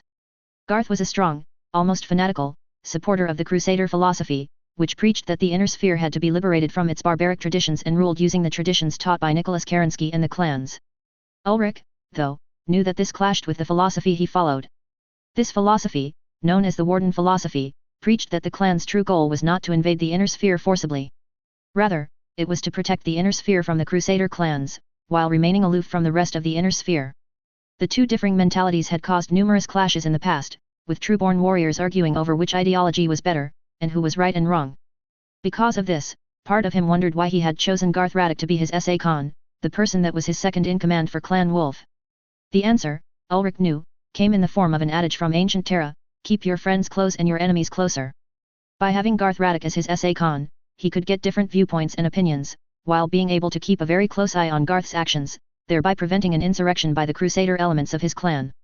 The other reason is that Garth is an excellent warrior in his own right, Ulrich reminded himself. A brilliant tactician is what he is, even if they cannot see further than what is in front of his very nose. That is where I come in, however. I can plan for what to do years ahead of the present, a gift that some that share the blood name of Kerensky have. Either way, I have one more thing to do today, something that might tilt the battle in our favor. Looking at Garth, he said, "We will speak at a later time. For now, return to your fellow warriors, Garth. They will be needing you in the days ahead." "That I shall, my Khan," Garth nodded. With that, he stepped outside, with the doors closing a few moments later. Once Garth was outside, Ulrich walked over to the hollow table and hit an intercom. "Wolf 4, I would like to speak with the first prince of the Federated Commonwealth. Open a COMM channel." For the next 2 minutes, he stood there, waiting for the call to go through. Apparently, Hansa was in a talkative mood, as moments later, the man's image appeared over the table. Having spoken with Hansa quite a bit since the beginning of the clan invasion, Ulrich had found Hansa to be something of a fresh breath of air after speaking with him on multiple occasions. The man was quite reasonable and polite, though behind those blue eyes was an intellect and wit that would make more than a few members of Clan Jade Falcon turn as green as their totem animal with jealousy. "He is as sharp as the talons of a Jade Falcon banker," he noted to himself. "His reputation as the Fox is well deserved, if the records we were able to access are any indicator of his political skill." There was another reason why Ulrich respected Hansa as well: he was a mech warrior of great skill. He was also a father of 3 freeborn individuals. Opening up the message, he watched as an image of Hansa Davian appeared over the hollow table. The man's hair was beginning to turn grey in certain areas, though the man's blue eyes held a vigor that one normally associated with youth. "Ulrich Kerensky," Hansa said politely. "To what do I owe the pleasure?" "I wish to speak with you concerning a possible offer," Ulrich replied. His voice was as calm and collected as ever, though Hansa noted an undercurrent of tension in the man's voice. "What kind of offer?" he asked. "I wish to declare a trial of possession for Pinnacle." Hansa was quiet as he considered Ulrich's words. Internally, however, he was starting to smile. "Ulrich is doing exactly what I was going to challenge him to do," he noted. "If I play the advantages that I've got right, this could work out quite well for the Federated Commonwealth. We might even be able to halt the clan invasion for good. On the other side of things, Ulrich could see Hansa considering his words carefully. Many times in the past, he has refused a trial of possession, he noted internally. Given those past refusals, I would not be surprised if he refused yet again. As such, he was a little surprised when he heard Hansa say, "All right. A trial for the Pinnacle system is definitely acceptable. As a courtesy, I should inform you of the forces that are defending that planet. Please do so. I have roughly 6 battle mech regiments, along with 20 battalions of infantry personnel, all supported by appropriate numbers of artillery, combat vehicles, aerospace fighters, and the like." That had Ulrich's attention. That is a considerable military force, he noted. The other clans would have to pull similar forces to the planet in order to achieve parity in terms of force. He knew from experience, though, that if a smaller clan force took on a numerically superior force and won, they typically gained more respect and honor for using only what was needed as the bare minimum to win, rather than going all out. With the location decided, Ulrich considered his next words carefully. It was clear to him that Hansa was intending to stop the clans from reaching Terra, though even this audacity surprised him a little. With that in mind, he began to speak with Hansa on setting the conditions of the trial of possession. An hour later, most of the conditions of the trial of possession had been set, though there was one detail that the two couldn't quite agree on: what would happen after the trial of possession. In addition to handing over some clan trueborn as bondsmen, Hansa wanted an armistice that would last for 30 years. A few months would be sufficient, Ulrich noted. However, Hansa finds that unacceptable. Once more, we play the game that is politics. Clearing his throat, he said, "Surely, a few months is more than suitable for winning this trial of possession. Is it not?" "I'm afraid not," Hansa frowned. "For one, we can't recover from the battle in a mere few months. In addition, it can take a few months to move the resources we have to the front lines. Beginning the assault anew in a few months would mean we would have little time to prepare for more trials of combat. Surely, even you can appreciate the value of fairness." "I can," Ulrich nodded. As the two went back and forth on offers, counter-offers, and vice versa, Ulrich was starting to get a better idea of how Hansa approached politics. He pauses before making every offer, he noted. Every word is carefully considered, and he chooses his terms quite carefully as well. That is a sign of an intelligent politician. Finally, after a few more minutes of bargaining and debate, Hansa said, "How about this? If you successfully defeat us in the trial of possession, then we will allow you to have Terra, no strings attached. If you lose, however, you will have to agree to a 10-year armistice." Ulrich considered the offer thoughtfully. "I believe that will be suitable," he decided. 10 years of armistice is suitable. Excellent. Now, when do you wish to commence this trial of possession? December of this year. I see. We can do that. I look forwards to facing you on the field of battle. And you as well, Ulrich." With that, the communication channel cut out. As soon as the COMM channel cut out, Ulrich strode over to his desk once again, his mind whirling as he considered how best to approach this new development. Why would Hansa bid now, when he refused to do so many times before? A part of him wondered. He wouldn't bid for this unless... His eyes widened fractionally as realization hit him like a freight train. Unless he considers the time gained to be of value to him. If that is the case, then it also benefits me as well. We have much to learn from the inner sphere, even if we do lose. Keying his table intercom, he said, "Send in Garth Raddick immediately. I have need to speak with him." At Rasselhog, the same planet Shepard was it. Shepard was watching the mech bay technicians with interest as they installed a new weapon system onto his mech. Dozens of the technicians were scurrying all across his Marauder 2, with some using the most recent Omni tools that had come onto the market. Others, however, carried more advanced variations of the older tools that had been used to service mechs. Hearing someone coming over to him, Shepard turned to see Fahad coming over. "Morning, Fahad," he beamed. "Work coming along nicely." "You bet your arse it's coming along nicely," Fahad smiled back. The engineering tech was in a good mood today, though one couldn't tell from the way he shouted at the techs. "I gotta hand it to NAIS and TIWT, they make some good stuff. Never knew them Omni tools, or what have you, would come in so handily. They've really allowed us to fine-tune much of the gear that we have." "I can agree with that. They are quite useful where we come from." Looking at the weapon system they were installing, he asked, "What's the weapon, if I might ask?" "I know it's a plasma rifle, but what kind of plasma rifle is it?" "I can explain that," Fahad nodded, having thoroughly read the instruction manual before beginning the weapon's installation. "It's a Defiance Novashot Model 2 plasma rifle, best one on the market from what I recall.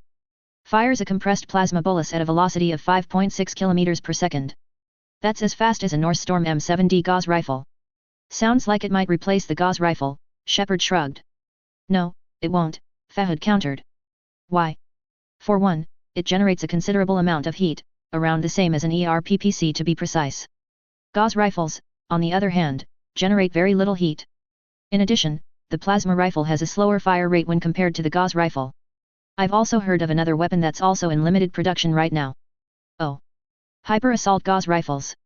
From what I heard, TIWT took a series of supercapacitors and launch tubes, before arranging them in a manner similar to the rotary autocannons that are starting to become popular. They fire smaller slugs than traditional Gauss rifles, but they fire a lot more of them in rapid succession. Mason recently bought one for Grunt's Atlas, and a few for the Daiichi that entered manufacturing about a year ago. That brought a memory to the forefront of Shepard's mind. During one of their clashes with the clans at the Skolavol system, Mason had managed to snag a clan mech as salvage, after which he had it sent to NAIS via command circuit for study and analysis. According to info they found, it was known as the Dire Wolf, though it was given the official designation of Daiichi by Inner Sphere personnel. The Draconis Combine had a different name for it, a nickname that had become quite popular, Gurtodesu. Translated from Japanese, it meant Great Death, and it wasn't hard to see why the Combine called it as such. Carrying nearly as much armor as the Marauder II, the Dire Wolf came in at 100 tons, and was armed with 4 large lasers, 4 medium pulse lasers and a pair of Ultra AC/5S. Powering it was an 300XL fusion engine, allowing it to move at roughly 54 km/h, not as fast as the new Annihilators, but still quite fast. The one they had in their arsenal had only recently arrived from the Inner Sphere's newest mech works, but it was more than ready for war against the clans. From what Shepard could recall, the large lasers had been swapped out for large pulse lasers, with the same being done for the medium pulse lasers. The Ultra AC/5S had been swapped out for Ultra AC/10S, while LRM-10 had been replaced with the newly designed advanced LRM-10S, which had a shorter arming range, flew farther and dealt more damage than the older system. Most impressive, of all, was what was armoring the mech. Nearly 15 tons of ferrolamellar armor covered the mech which, combined with the endo-steel chassis, reduced the weight of the mech to around 90 tons. As such, they'd used the extra room and weight to install a null signature system, which made it more difficult to detect the mech at range. Seeing the mech for himself, Shepard nodded and said, "I know what you mean. Still, our version of the Gurtodesu is much more dangerous than what the clans have. Greater range, more oomph, and better armor. Plus, it's harder to detect." "I can agree with that," Fahad nodded. They were about to continue when the intercom chimed. "Commander Shepard to the talk-ups room." "Repeat, Shepard to talk-ups room." Moments later, it clicked off. "Business calls once again," Shepard frowned. "See you around, Fahad." "You too," Fahad nodded as Shepard began walking towards the stairwell. Walking out of the stairwell and into the talk-ups room, Shepard found Mason and Rihanna standing around the hollow table.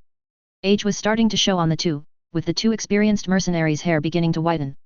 In addition, Mason had a slight limp whenever he walked, the result of shrapnel from an Ultra AC/5 having punched through his left hip.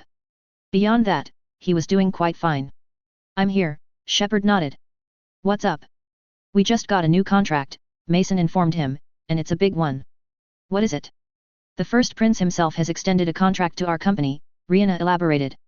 "According to the contract, we are going to be participating in a trial of possession for Pinnacle.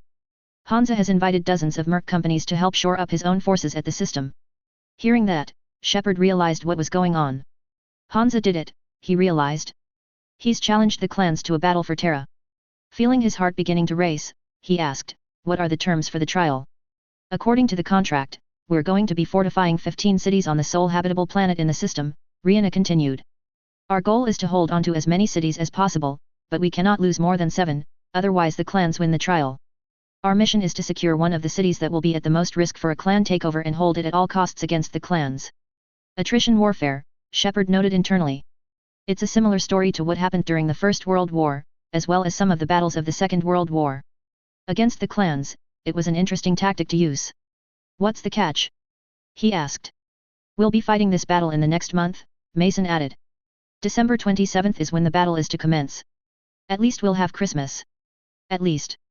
Beyond that, though, it's going to be preparation for war against the clans. From what you told me of the original timeline, we might be fighting for 3 to 4 weeks on this planet. A lot of the cities we'll be holding will be reduced to rubble and debris. As long as the civilian population is evacuated, and as long as we hold them against the clans, then that's a price well worth paying," Shepard decided. "We can always rebuild cities. We can't rebuild people." "Very true," Mason nodded. "Might want to go inform your team what's going to happen. They'll need to be ready.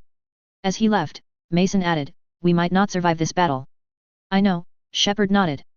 The faces of those that had died under his command flashed through his memory before he banished the memories back to where they came from. Still, I do not intend to lose anyone to the clans. Too many people have died under my command. I will not see more people in my team suffer while I'm alive. Guest, thank you. Tainted Ahab, yep. I wrote that into the chapter you've probably read by now. Plasma rifles won't be replacing Gauss rifles, only supplementing them. Violet Twogger, thank you. I'm happy to see that I'm doing well by your standards. Random reader, interesting. I'll be thinking that over. I don't think that mass accelerators would be replacing infantry small arms though. As for why, I can reference chapter 13 of EV's fanfiction on the illusion of might as the reasons why mass accelerators would make for very poor combat vehicle and infantry weapons. Warships might be a different story, though. Cronus 1326, you're welcome, and thank you for your kind words. EDBOY4926, thank you once again. I appreciate it. Sully Mike 23, yep, if only the Draconis Combine wasn't so stubborn. Unfortunately, that's how their society works. As for the clans honoring the outcome of the trial of possession, we'll have to wait and see. Guessed, that it is. I can agree with that. Marauder Prime 12, thank you. Just a crazy man, yay indeed. We're going to be seeing even more action soon. That's 1i3NTGUI, that's an interesting possibility. I'll definitely be considering that. Chapter 37, The Battle of Pinnacle Part 1. Hello again, everyone, and welcome back to my MechWarrior/BattleTech, Mass Effect crossover. Thank you all for your wonderful feedback and support. I really appreciate it. We have begun the end of the clan invasion story arc. After this, there will be a small exposition chapter, after which the next story arc will begin. For those of you wondering what will happen then, you are in for a very interesting surprise. As always, leave a review, and enjoy. Disclaimer, I do not own the BattleTech or Mass Effect franchises. They are the respective properties and trademarks of BioWare, Electronic Arts, FASA Corporation, FASA Interactive, Catalyst Game Labs, WizKids, Piranha Games Incorporated, etc. Any material original to the franchises belongs to their respective developers and publishers. Any material not original to the franchises is of my own invention. I do not own any music listed in each chapter. Any music listed belongs to its original composers and/or artists. Sabaton Fields of Verdun. Federated Commonwealth. Pinnacle. December 27, 3050. Inside of his battle mech, Shepard could feel his heart beginning to race as he, and dozens of other people in the immediate vicinity, awaited the arrival of the clan forces. Some people, in an effort to pass the time, and to get rid of some of the nervous energy, were busy taking care of some things. Shepard, personally, was tossing a small stress ball up and down in his hands, though it did little to distract him from the battle that was soon to come. For 30 years, he thought, we have prepared for the coming of the clans. For what will soon be a year now, we have fought valiantly against them. Now, we are entering a battle that will decide the fate of all those who live in the inner sphere. My only hope is that we hold strong in the face of the clan's full might. His mind drifted back to memories of the times he had spent with his friends, and his squad mates.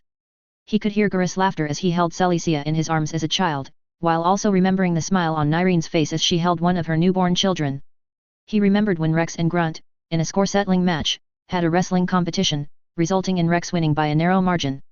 Pulling his mind away from those memories, he looked at a computer screen. Shepard looked at a satellite and tactical map of where they were looking at. According to numerous surveys of the planet, Pinnacle was a planet that was fairly mountainous, with no oceans, but a collection of seas that covered parts of the planet. Much of the planet had been covered with ice, courtesy of an ice age that had recently ended, geologically speaking. The nearly constant cold air in the mountains, however, ensured that there was a layer of snow almost year-round on the ground, with the snow hiding large rocky outcroppings and other geological formations. Most dangerous of all were sinkholes that could form, courtesy of underground deposits of limestone that had been surveyed, and marked appropriately. Shepard, for the most part, didn't have to worry about that, since they were in Pinnacle City, the capital of the planet. The city, which had once held 800,000 people, had been evacuated in the weeks leading up to the battle that would commence today. The lack of traffic on the city streets made the town look like it was abandoned. Checking the weather forecast, he frowned at what he saw. The reason why it was not snowing today, but rather raining, was easy to see. According to satellite scans, a large cold front was moving in, pushing a large mass of warm air over the city while bringing with it a number of storm cells. Outside, he could see cumulonimbus clouds that were moving over the city. Even with the soundproofing in his mech, he could hear thunder, while flashes of lightning were visible from his current position. This, however, was to be expected, since they were fighting during the Sol month where the snow would melt, revealing patches of grass and lichen on the rocky terrain. Checking the tactical map, he could see where they were at, in comparison to the rest of the city.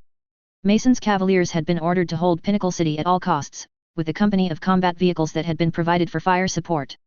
Mason and one of the lances were currently in the north portion of the city, while Shepard was in the northeastern portion of the city, both of which would be attacked by the clans when they arrived. Providing support and relief was an entire RCT of mechs, combat vehicles, and logistical support. Good thing Hansa prepared this planet just in case the clans chose it for the trial, Shepard noted. He made sure a number of repair bays were present, along with MFBs and numerous other facilities that'll help us win this trial. Now, it's up to us to show that his faith is well placed. He was about to close the tactical map when a German accented voice came over the speakers. To all military forces on the planet, this is General Strauss von Schmidt. I am not one for long speeches, so I'll endeavor to make this quick. Today is a lovely day, and I am honored to be a fellow comrade in the defense of this planet.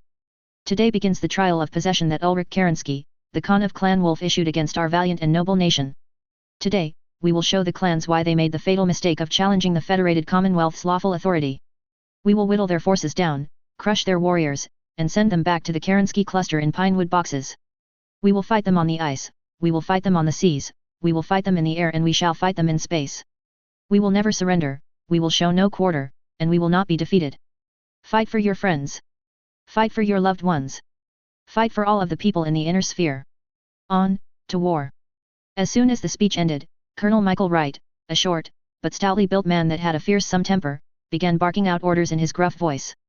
All scouting elements, begin scanning for all clan forces that are inbound. There was a short pause, then, Commander Shepard, move yourself to your destination firing position. You have opcom of your lance.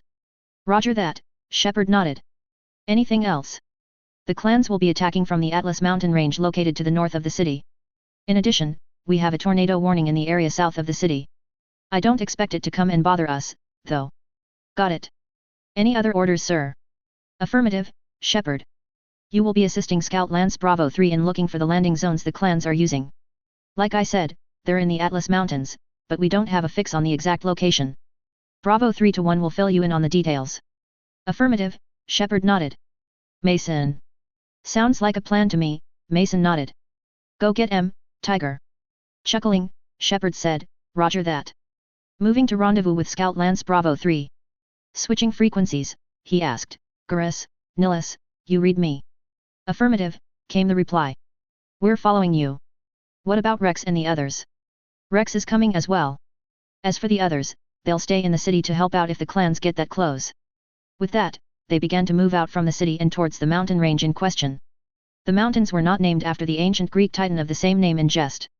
The Atlas mountain range had the highest mountains on the planet, with one being slightly taller than Mount Everest on ancient Terra.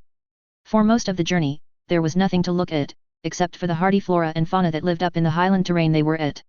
As they moved along, Shepard heard his COMM chime. Commander Shepard, this is Bravo 3-1. We have you on sensors. Good to have you here. What's the satrap? Shepard asked. We think we have eyes on a clan LZ. We just marked it out for long-range artillery bombardment, but I think they spotted us. We've got a star of mechs coming towards us, and they're being followed by 2 clusters. We're retreating towards the city, but some fire support on the enemy star would be appreciated. Copy that, Shepard nodded. A few minutes later, he watched as a commando, Jenner, Javelin, and a Shadow Hawk moved past them. Following behind them were 5 clan mechs that were following as fast as they could. Looks like an Kit Fox, a Thor, Loki, Shadow Cat, and Mad Cat coming through. Incoming hostiles. Gurus shouted. Permission to engage. Granted, Shepard nodded. Take them out. With pleasure, Gurus nodded. The twin LB-10X autocannons on his mech fired, sending mayhem shells towards the enemy mechs. The Kit Fox suffered a direct hit to the cockpit, killing the clan mech warrior inside immediately, while another shell smacked into the Shadow Cat, staggering the mech. Nilus, using his Victor, moved to support Gurus in engaging the Shadow Cat and Mad Cat. Ultra AC/20 roaring, he blasted apart the armor on the Shadow Cat before firing the SRM-4 pack into its left torso. The enemy mech retaliated with its Soul Gauze rifle, knocking some armor off Nilus' mech, but not nearly enough to cause problems. In response, Nilus fired the Ultra AC/20 again, blasting the enemy mech's center torso. There was an explosion seconds later, and the enemy mech slumped to the ground. Oh, no you don't, Shepard thought as he saw the enemy Loki moving to engage them. Priming the plasma rifle, he mashed the trigger with his index finger. Try this on for size. In about 50 milliseconds, the compressed plastic foam cartridge was flash heated, with the molecules being separated into atoms, before those atoms were fully energized. An instant later, the electrons were ripped away, with the gas that was the cartridge becoming a bolus of purple-white glowing plasma. In another 50 milliseconds, mass effect fields compressed the plasma, dramatically increasing its aerodynamic efficiency, while also causing the plasma to become even hotter. A moment later, this bolus of plasma was shot into the barrel, where magnetic coils accelerated the bolus down the barrel, until it exited at hypersonic velocities. The bolus moved so fast that, to an observer, it would have appeared to be a bright, purple-white streak of light. Flying through the air at hypersonic velocities, the bolus crossed the 800-meter distance in less than a half second, smashing into the armor for the Loki that was approaching their position. In a few milliseconds, the ferrofibrous armor plating melted, while being ripped off by the kinetic energy of the strike. The intense heat, combined with the kinetic impact, allowed the bolus to penetrate the armor and damage internal components. From a distance, Shepard could see the left arm of the Loki being ripped off the mech by the hypersonic bolus of plasma. The left arm was sent flying through the air by the powerful blow, before it smashed into the grass on the ground, becoming partially buried in the rock-laden dirt. Whoa, he thought, caught off guard by the power of the weapon on his mech. That ripped off that Thor's arm entirely. No wonder the plasma rifle's so popular despite being in limited production, it can perform armor-piercing attacks. Only ferrolamellar armor can stop that kind of an attack. Apparently, the surprise attack had caught the Clanners off guard as well, as moments later, he watched as the surviving mech scattered, with the Thor moving ahead of the damaged Loki. That shielded the Loki from the ERPPC bolts Shepard launched at the mech. Damnit, he snarled internally. That was when Rex, who had been behind Garrus, marched forth in his customized annihilator. Ultra AC/10S barked as they sent shells flying directly at the enemy Thor, tearing off armor plating. Pulse lasers fired up, with the emerald green beams causing ferrofibrous armor plating to melt and drip off onto the ground. The Thor's mech warrior, seeing that he was under attack, fired the LB-10X mounted on its left arm at him, causing some armor to ablate. Rex, however, had done more to his mech than make it go faster. Once he was close enough, he utilized an upgrade that had been done for the Annihilator mech, Battlefists. The Thor was nearly knocked down when Rex, using the arm actuators, hammered one of these fists into the enemy mech, tearing off a copious amount of armor plating. Backing up, he fired the small pulse lasers installed on his mech, tearing off yet more armor plating. When he fired the Ultra AC/10S again, he claimed the last kill of the skirmish. There was a loud kaboom as the fusion engine detonated, killing the clan mech warrior as the mech tore itself apart. The blast was powerful enough that it demolished the building, pulverizing concrete as though it was wet sand. Shepard instinctively raised the Marauder II's left arm to shield himself from the blast, though he did not need to. The building had absorbed most of the blast wave coming towards him. Once the debris stopped flying, he said, "Enemy mech destroyed." "Good," Shepard nodded. "Garrus, Nihilus, how are you doing?" "We're doing good," Garrus reported. Just then, Shepard spotted one of the two clusters that were inbound. His heart sank when he spotted multiple clan mechs, combat vehicles and even some elementals. "Oh, that's not fair," Nihilus shouted. "There's no such thing as fair in war," Shepard frowned. "Bravo 3, do you see this?" "Yeah, unfortunately," came the reply, "we're lasing the area for artillery bombardment. That should make them think twice, but we need to retreat, otherwise we'll be buried neck deep in battle mechs." On another part of the planet, Nyreen was having to battle both the clan's foot and heavy infantry units, which were typically Solima units, as well as the weather itself. Moving through the terrain as quickly as she could, she nearly slipped on rubble from one of the nearby buildings. Stumbling, she felt someone strong grabbing a hold of her before pulling her into cover, just as tungsten flechettes flew through where her head used to be. Looking up and behind, she saw who had saved her from an untimely end, an AFFC foot soldier that had been following her, along with 5 other people. "You okay?" he asked her. "I'm good," Nyreen nodded. "Thanks." "You're welcome," came the reply. Sticking his head out of cover, the soldier fired off his M61B pulse laser rifle. A loud scream of pain came a second later, followed by the man ducking into cover as flechettes pinged off his armor's kinetic barriers. The other soldiers also fired back, weapons barking loudly, or silently sending laser light towards the enemy. Lightning crackled through the sky as Nyreen got up. Wiping rain from her facial plates, she looked to see the battle that was currently raging throughout the city. Ariva City was where she, along with Celicia and Kaiden, were stationed in order to provide support for the infantry forces present here. Right now, however, The AFFC forces were holding the line against a massive clan infantry attack force that was sent to take the city at all costs. While the Kellhounds were busy keeping the enemy mechs tied up, the infantry was having to deal with Solima units, as well as the occasional star of clan elementals sent to try to break through the front lines. All of this was because the colonel in charge of their RCT had ignored valuable tactical advice, which was to keep the enemy mechs as far from the city. As such, trench warfare, combined with urban warfare, was the order of the day today. Double-sided trenches had been dug, while support weapon emplacements had been built in specific foxholes, on the floors of buildings, as well as in bunkers that had been erected. Now, defensive tactics from the First World War, combined with modern technology, and other squads that were performing ambushes, were being put to the test once more. Moving along, Nyreen could see the price they were paying for that colonel's arrogance. She felt her stomach churn as she saw an AFFC soldier having his arm blasted off by a laser beam that tore into his armor. A scream of agony erupted from the soldier, while a medic ran over and began working to stem the bleeding. Fuck! The injured man screamed between sobs as tears ran down his face. I'm gonna die! I'm gonna die! Hold still! The medic shouted as he worked to tie off the severed artery before any more blood could be lost. Let me stop the bleeding! Looking around, he shouted, someone help me! I got it! Nyreen shouted over the sound of mortars, machine guns, and recoilless rifles firing. Using her abilities, she froze the panicking man in a stasis field, allowing the medic to tie off the severed artery, while applying Medigel, which had recently entered manufacturing, to the wound, cutting off any more blood loss. Thanks! He shouted. You're welcome! Nyreen shouted. She was about to move when an explosion erupted behind her. Gasping, she was flung through the air by the blast wave, before landing face first onto the ground. Spitting out dirt, she checked to see if she was okay. Thank the spirits, she sighed as she found that she had all 4 of her limbs still. I'm okay. Mom! Came a shout. She barely had time before Celicia came over and hoisted her to her feet. You okay? I'm fine, Nyreen nodded. What about Kaiden? He took a hit to the arm, but the armor stopped the round. He's back at it again. Go help him. Affirmative.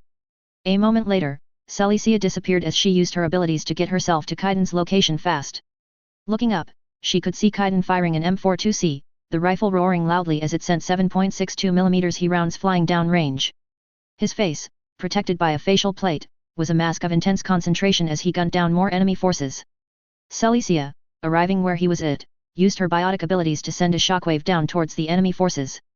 A nearby piece of debris, once part of a building's exterior, shattered like glass, exposing a pair of Solima troops.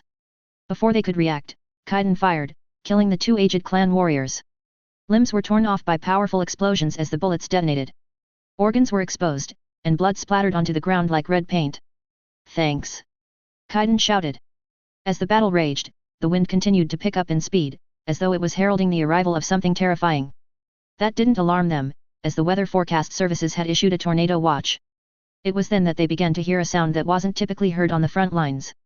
To Nyreen, it sounded like a jet engine, only if it was constantly running at full throttle. Apparently, someone knew what it was, as a fearful cry echoed down the trench they were in. Tornado! Tornado! Turning around, Nyreen saw the cause of the cry. Snaking down from a wall-like cloud formation from the storm above their heads was a funnel of cloud that was touching the ground. A cloud of dust was present where it contacted the ground, while debris began to fly into the air. At the same time, the wind picked up, with small pieces of debris being scattered around the ground. As soon as she saw the funnel cloud, Nyreen felt a primal terror grip her heart, before her training shook the fear away. If there was a force that was feared by all on the battlefield, it was the wrath that Mother Nature could unleash at any moment. From earthquakes to hurricanes, each facet of nature's fury was a factor that no military planner could fully compensate for. Tornadoes were considered the most terrifying of these forces, and with good reason. With winds in excess of any other weather phenomena, tornadoes were able to pick up 100-ton mechs as though they were toys, and send lighter vehicles and pieces of debris flying like LRM missiles. At that kind of weather, even battle-hardened mech warriors would break out into a cold sweat, if not outright terror, at the sight of a tornado. Such sights were one of the few occasions where both sides would stop fighting, and either seek shelter, or run as fast as they could to avoid being hurled through the air. Apparently, the clan infantry were also gripped by the same terror, as many threw themselves into any depression into the ground, be it a sewer or a crater blasted into the ground by a mortar shell. Others still ran into buildings that were either fully, or partially, intact, trusting in the building to ensure that they would survive. What the hell? A soldier shouted. I thought it wasn't gonna come our way. They said it was further to the south. They must have thought wrong, Celicia frowned. It's coming right at us. Kaiden, who had also heard the cry, shouted. Everyone, get into the trenches or the buildings. It's our only chance. Hearing that, Nyreen grabbed an AFFC soldier and threw him and herself into the trench, while Kaiden did the same for another man. Using her biotics, Celicia threw dozens of people into the trenches, before doing the same herself. Nearby, the AFFC medic threw himself on top of the injured man he'd saved from death just a minute earlier. They were just in time. As soon as they were in the trenches, nature's fury struck. Nyreen felt the wind whip up around them with a fury that she had never experienced before. Sand, gravel, and dirt flew into her face, causing her to cough and gag to clear her airways. The howling sound of the wind picked up, until it drowned out all other sounds in the area. Even the sound of her breathing was silenced by the howling cacophony. Looking up, she watched as the tornado moved ever closer at high speed. Gripping onto whatever she could find as hard as she could, she watched as the tornado passed overhead. After that, the roar became earth-shaking, as winds in excess of anything they'd ever experienced buffeted them. Rain whipped through the air perpendicularly to the ground, while debris pelted anyone that was in the open. Even people in the trenches felt the dirt and debris whipping past them. Celicia had never heard such a sound in her life. By the spirits, what's going on? Her mind shouted, before her survival instincts, combined with her training, kicked in. She was about to check on Kaiden when she spotted Nyreen being sucked into the tornado. Mother! She screeched as Nyreen was whipped into the sky. Nyreen, not anticipating what had happened, soon found herself at the mercy of nature's fury. She tumbled a couple times, before she managed to stabilize herself, while the tornado whipped her through the air. Soon, she was being hurled along high over the battlefield at high speed, narrowly avoiding being hit by debris or being splattered against buildings. It turned out, she wasn't the only one that had been sucked skyward either. Hearing a scream of terror, Nyreen watched as a machine gun crew was torn out of a nearby building as the tornado shredded the partially destroyed high-rise building. Using her biotics, she pulled the soldiers closer, before they grabbed onto her. Hang on! She shouted. The soldiers, faces white with terror, held on and did not let go. It wasn't just infantry that was at the mercy of nature either. Nyreen watched as combat vehicles and battle mechs from both the inner sphere and clans, were either sucked into the sky, or dragged along the ground. A Mars was knocked onto its side as a Patton smashed into its flank, while a Kit Fox was yanked skyward, before smashing into a Centurion, knocking the two mechs to the ground. Even the very buildings were not safe. One building promptly exploded as an APC smashed into it, sending debris flying everywhere, while a smaller building was ripped off its foundation like someone peeling a sticker off of a window. The howl of the wind meant that Nyreen could only faintly hear the sounds of concrete shattering, windows breaking, and people screaming, before something hit them and silenced those screams forever. Closing her eyes, she began to desperately pray. Spirits of air, battle, and fortune, please help us survive this terror. Please. If those spirits existed, they must have heard her plea, as moments later, she felt that they were descending. A moment later, she heard one of the men shout, "Look out!" Opening both eyes, she found that they were hurtling towards a skyscraper that had withstood the tornado's fury. Flaring her biotics, she created a mass effect field that reduced their mass until each soldier had about the same mass as a book. A moment later, they smacked into one of the glass panes for the skyscraper. Glass shattered from the blow, with the quintuple flying into an office room. Unable to hold on, Nyreen felt her grip being ripped away, while they tumbled ass over tea kettle and rolled. Cubicles and desks were knocked over by anyone that hit them, while others slid along the carpet on the ground, shouting all the while. Spotting the windows on the other side, she watched as they approached with lightning speed. Around 10 seconds later, they smashed into the windows. Again, the dice rolled in their favor, as rather than shattering, the windows cracked and bowed outwards as each one of them impacted. Smacking into a window, Nyreen felt the air being knocked out of her lungs, before she fell onto the ground again. She was gulping air, rather than breathing it in, as she slowly staggered to her feet after a few seconds of lying on the ground, stunned. Spirits, she stammered. Did we survive that? Oh, my ass. One of the soldiers groaned as he rolled onto his chest. I didn't know my ass had bones that could be broken. I don't care about your ass. Another grumbled. Oh boy. Another shouted. We had absolutely no business surviving that. Some good, kind deity somewhere wants to see us survive. Nearby, another soldier had a small necklace in his hands as he thanked whatever deity he worshipped for saving their lives. The necklace shook as the man's hands trembled from the adrenaline rush he was feeling. I agree, Nyreen nodded. The spirits must have saved us from whatever would have happened otherwise. She was promptly interrupted by a loud crash. Jumping, the quintuple of troops watched as a scorpion smashed into the windows where they had entered. A moment later, it fell, while the howling wind outside began to die down. Shit! A soldier shouted. That was close. Tell me about it, another nodded. Picking himself up, he said, let's get back to ground level and get to the front lines again. We're probably behind enemy lines, so expect resistance. So, who's the boss now? Another asked. I think she ought to be. One of the men pointed at Nyreen. I'm Devon. This is right, O'Neill and Alphonse. Nyreen, was the reply. First things first, we need to get to ground level. Follow me. As they followed her to the ground, Nyreen knew one thing, this was a crazy battle now. Authors Q&A. Suli Mike 23, now the battle for the inner sphere's freedom begins. P0K3D4TH, interesting idea. I'll definitely consider that. Just a crazy man, thank you. Marauder Prime 12, that it is. Whether it will be more hellish for the clans or inner sphere will soon be seen. EDBOY 4926, you'll find out in a few chapters. Cronus 1326, possibly. That is a good idea to consider. As for the latter question, that might happen in a future chapter. I'll have to discuss those ideas with my beta reader. Blanc hint, advances were made in materials science. That's why it can carry more guns, better materials means each weapon system can be smaller and lighter. Chapter 38, The Battle of Pinnacle Part 2. Hello again, everyone, and welcome back to my MechWarrior/BattleTech, Mass Effect crossover. Today, we reach the end of the Battle of Pinnacle. This marks the penultimate chapter in the clan invasion story arc. What happens after that, well, you're going to find out soon enough. Some of you might even get giddy as a result. For those of you who picked up the Battlefield 2042 in the last chapter, kudos to you. As always, leave a review, and enjoy. Disclaimer, I do not own the MechWarrior/BattleTech or Mass Effect franchises. They are the respective properties and trademarks of BioWare, Electronic Arts, FASA Corporation, FASA Interactive, Catalyst Game Labs, WizKids, Piranha Games Incorporated, etc. Any material original to the franchises belongs to their respective developers and publishers. Any material not original to the franchises is of my own invention. I do not own any music listed in each chapter. Any music listed belongs to its original composers and/or artists. Sabaton Soldier of Heaven. Federated Commonwealth. Pinnacle. January 10, 3051. Shepard winced as an Ultra AC/20 shell smacked into the armor on his mech. Whirling his mech around in that direction, he fired at the offending Thor that had attacked him, blasting off the weapon with the plasma bolus from his mech's plasma rifle. On top of that, he fired the ER-PPCs and ER-medium pulse lasers, finally killing the offending clan mech warrior.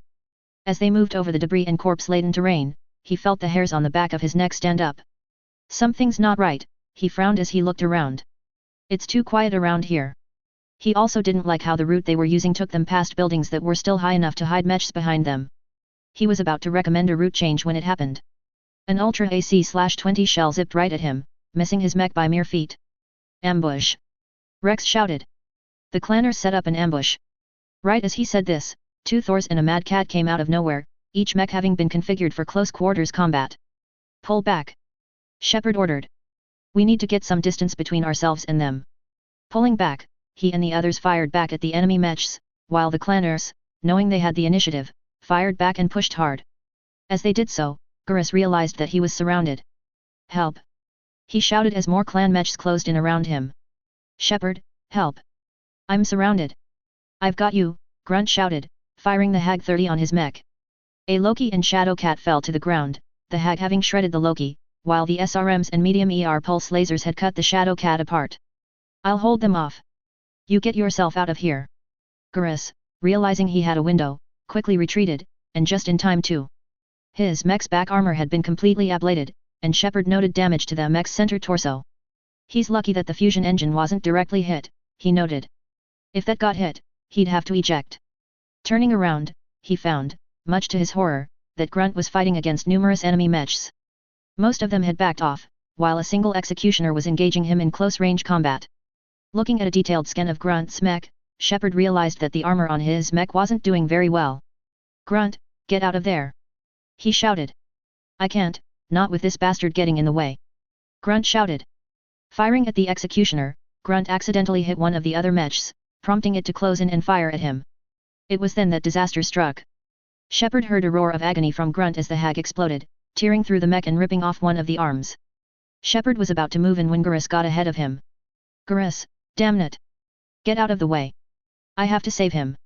Shepard shouted. We can't! Garrus shouted. We've got more clan mechs inbound on our position. We have to leave. If we stay here, we'll die. Grunt. Shepard shouted. Go. Grunt roared, fighting through the agony that was suffusing his veins. Get out of here, Shepard. Go. Just as he said that, the cockpit of his Atlas was speared by a lucky hit from the executioner. Grunt. Shepard screamed as the Atlas Grunt piloted fell to the ground, lifeless. In that instant, Grunt, doing what he could to save Shepard, was dead, killed at the hands of the clans. A cold rage suffused Shepard's veins as he tried to get in closer. Rex, however, had grabbed onto his mech using the HAT actuators. Let go of me! Shepard roared with rage. We have to go, now! Rex shouted. Don't let Grunt's sacrifice be in vain. That finally got through to Shepard, as he gave a howl of frustration before he turned to leave. Looking at the executioner that was responsible for Grunt's death, he thought, I don't care who you are. I will find you, and I will kill you. January 17, 3051. Shepard awoke from the dream he had, before he began to weep silently as the nightmare passed out of his mind. It had been about a week since the demise of one of the members of his crew, a crew member that he had fought long and hard with. I'll miss you, Grunt, he thought silently. I'll make sure you get a burial worthy of Clan Urdnot. I will also make sure that the bastard that kills you pays for what he did. Either way, you wouldn't want me to continue to mourn for you. You'd want me to kill the man that killed you and keep Pinnacle City from falling to the clans. That is all that matters. He also knew, in a cold and logical way, that Grunt's sacrifice had allowed another AFFC force to retake more of the city. Either way, Shepard knew that he wanted revenge, and he wanted it badly. I'll make that bastard pay for killing Grunt. I don't care if he's the Khan of Clan Jade Falcon or Clan Wolf. I will make that bastard suffer. Angrily, he got up and, moving into the mech bay, got his gear and equipment on, before stepping into the Marauder 2. Once the checkup was complete, he advanced the mech out of the facility and began moving into Pinnacle City. The city was even more wrecked and damaged than it had been a week ago. The skyscrapers were now just half the height they used to be, with each one looking like broken bones that were sticking up out of the ground. Buildings that had once stood tall were now little more than piles of rubble, with some having corpses that were out in the open. All of that was covered by a thick layer of snow that now covered the ground. With the storm cells having moved on weeks ago, the cold embrace of winter had now taken a hold of the ruins of the city. To Shepard, it was as though nature was starting to mourn for the loss of life, and was doing her best to give the dead soldiers a bit of respite from the harsh realities of war. As he advanced towards the city, he looked to see Garrus mech, along with Rex's and Nilus approaching. Ever since Grunt's death at the hands of the clans, the other members of the crew had mourned for him in their own way.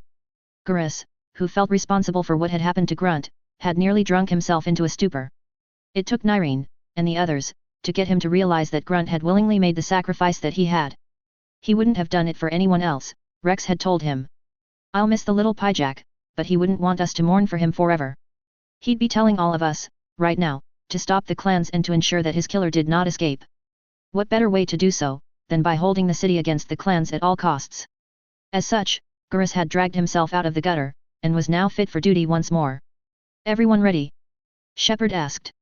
Ready, Nilus reported. Good to go, Garrus nodded, his voice solemn and flat. Same here, Rex nodded. All right, Shepard nodded. Switching COMM frequencies, he said, Mason, you there? I'm here, Mason replied. Colonel just gave us orders. We're to retake the city center at all costs. If we do so, we'll not only hold the city against the clans, we'll be able to drive them out. Copy that. How many cities have we lost, by the way? 3, so far. We're still holding the rest, though I'll bet we'll lose another one today. If we hold the rest of the cities, however, we'll still win this trial of possession. Oh, and Shepard. I'm sorry, for what happened to Grunt. He was a good man, and a courageous mech warrior. Once this trial is over, and hopefully we'll have won, we'll give him the rest that he earned.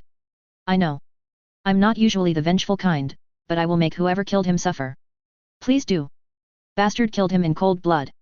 With that, the COMM clicked off, while a new item came up on Shepard's tactical map. Opening it, he examined the battle plan. From what he could tell, Colonel Wright intended to use a diversion to draw away clan forces from the inner city. Once the diversion was working, 4 lances of AFFC mechs, along with several combat vehicles and infantry forces, would swarm the center of the city and take it back by force. The plan hinged on the diversion working. If it didn't work, ASFs would come and bomb the forces, and allow the attack to continue. Risky, but worth a try, Shepard noted. As they advanced towards the inner city, Shepard heard a COMM burst. The diversion's working. He heard an AFFC mech warrior report. We've drawn away the hostile clansmen. Roger that, Wright said over the COMM. All forces, engage, engage, engage. With that, Shepard threw his mech's throttle to maximum, with he and the others advancing forwards as quickly as they could. They advanced deeper into the ruins of the inner city, with more devastation becoming apparent. Massive chunks of concrete, along with smashed cars, craters in the ground and sinkholes where sewer systems had been made traveling through the area hazardous for any vehicle aside from mechs. Combat vehicles were scattered here and there, the charred and blackened hulls indicating that they had been smashed to pieces. Got a hostile up ahead. Rex reported. Looks like a Thor configured for close-range fighting. And he's got some friends too. Take him out. Shepard ordered. With that, battle was joined. In another city, Celicia was fighting like mad as she, her mother, and dozens of other soldiers continued to push forwards over the debris-laden, crater-filled ruin of the city they were in. Bullets and laser beams zipped past them as they rushed to the next objective, a building that used to be a shop for clothes and shoes. Now, it was barely standing, with the facade having been destroyed by weapons fire. The fact that it hadn't collapsed was a compliment to the engineers that had built the place. Sliding into cover, she leaned out and fired her M61B at a clan soldier, scoring a direct hit to the hostile's chest. Blood exploded outward as the laser beam flash boiled the water in the soldier's chest, blasting it apart in a steam explosion. That man fell over dead, his face twisted into a mask of agony. Another one fired at her, forcing her to duck into cover. Nyreen, spotting an opportunity, tossed what looked like a frag grenade towards the clansman. Instead of detonating in an explosion, the grenade forcibly lifted 4 soldiers into the air, allowing the AFFC soldiers to gun them down. Nice one. One shouted at Nyreen. You're welcome. She shouted in reply, before ducking down as gunfire whipped past her head. Leaning out of cover, Celicia fired her rifle once more. Then, something happened. One moment, she was firing her rifle, the next, Celicia found herself lying on her back, a cold, numb feeling coming from her right leg. Gasping for air, she was about to move when her mother moved overhead. Mom, what happened? She asked. No time to explain. Nyreen shouted. We've taken the area, but you need help. Medic. At that, another soldier rushed over, while another standing nearby opened a large case holding medical supplies. What happened? Celicia asked, the fog surrounding her mind clearing. In response, the soldier, likely the medic's assistant, lifted her head. What she saw chilled her to the bone.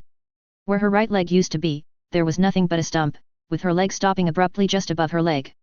Blood was seeping out of the wound, while a soldier used a tourniquet on what was left of her leg. That allowed him to clean up the wound, before slathering Medigel onto the end.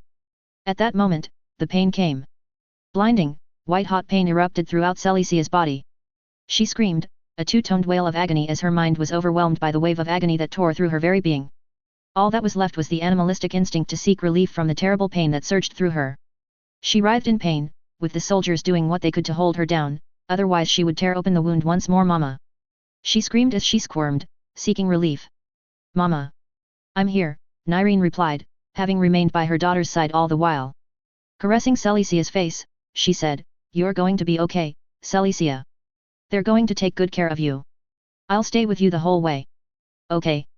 Tears streaming down her plated face, Celicia nodded, then steeled herself as the doctors placed something over the stump to protect it from further contamination. Agony tore through her once again, though to her credit, she forced herself to remain still so that the doctors could seal up the wound. A moment later, she felt a slight prick on what was left of her right leg, then cool and soothing relief flooded her veins.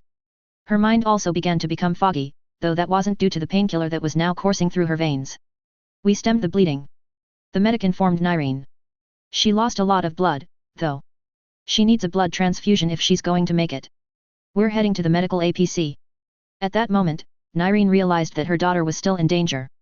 Using her biotics, she lifted her daughter up, before running over to the heavy-tracked APC in question. Moving inside, she found medics and combat surgeons working like mad to treat the wounded, while the APC began driving to a field hospital, where the wounded could be more effectively treated. Sitting down next to Celicia, Nyreen rolled up her sleeves. Take my blood and give it to hers, Nyreen ordered the combat surgeon that had been assigned to Celicia. What? He asked. My blood type's the same as hers, Nyreen explained. She's your equivalent of a universal recipient. Tired and angry, she said, just do it. Nodding, the combat medic swabbed the area where he would place the needle, then, using a LEDX, found the correct vein and stuck the tube and needle there. Nyreen felt a twinge of pain, then she watched as her blood began to flow through the needle and into Celicia's body. Once more, I'm doing what I can to ensure my daughter lives, she thought as her heart hammered inside of her chest, while the combat surgeon did what he could to save her daughter's life. At Pinnacle City, Shepard fired the Ultra AC-20 mounted on his mech, tearing copious amounts of armor plating off of a Thor that had gotten too close to him. Lashing out with an arm pod, he smashed through the armor plating, with the arm pod tearing through vital connections and wiring for the enemy mech's left arm. Staggering back, the Thor stumbled, before falling over on its back. Shepard fired, his face a mask of concentration as he blasted apart the enemy mech. That's one more clanner dead, a nearby AFFC mech warrior growled. He won't be killing anyone again. Agreed, Shepard nodded. Looking around, he could see the devastation that was being wrought throughout this entire battle. Combat vehicles were duking it out at point-blank range, while infantry were literally bludgeoning each other with weapons. Shepard watched as an AFFC soldier used a vibroknife on his person to gut a clan foot soldier, while another one blasted an elemental apart with a Thunderstroke 4 Gauss rifle. Turning his attention back to the clan mechs, Shepard spotted more of them coming in. Ultra AC-20 primed and ready, he fired at them, with that offending mech, a Nova that had the misfortune of looking towards him, being blasted apart when the Mayhem shell tore through the cockpit. That mech fell over in an instant, while the others quickly sped up to close in for the kill. Nihilus, spotting them, moved in with his Victor and fired his Ultra AC-20, while also firing his SRM-4 launchers. An ER medium laser cut an angry red groove into his armor, which he answered with ER medium pulse lasers. At the same time, Rex moved to engage the enemy mechs as well, Ultra AC-10s firing rapidly. It was then that the clan mechs did something they didn't expect. Instead of pushing forwards as rapidly as they could, they moved to the side, with another mech entering the field. As soon as he saw that mech, Shepard, spotting that mech, frowned when he recognized the shape. It's the executioner that was used to kill Grunt, he snarled internally. A moment later, a gruff voice came in over the COMM. Am I speaking to the freeborn mech warrior whose Siko I killed?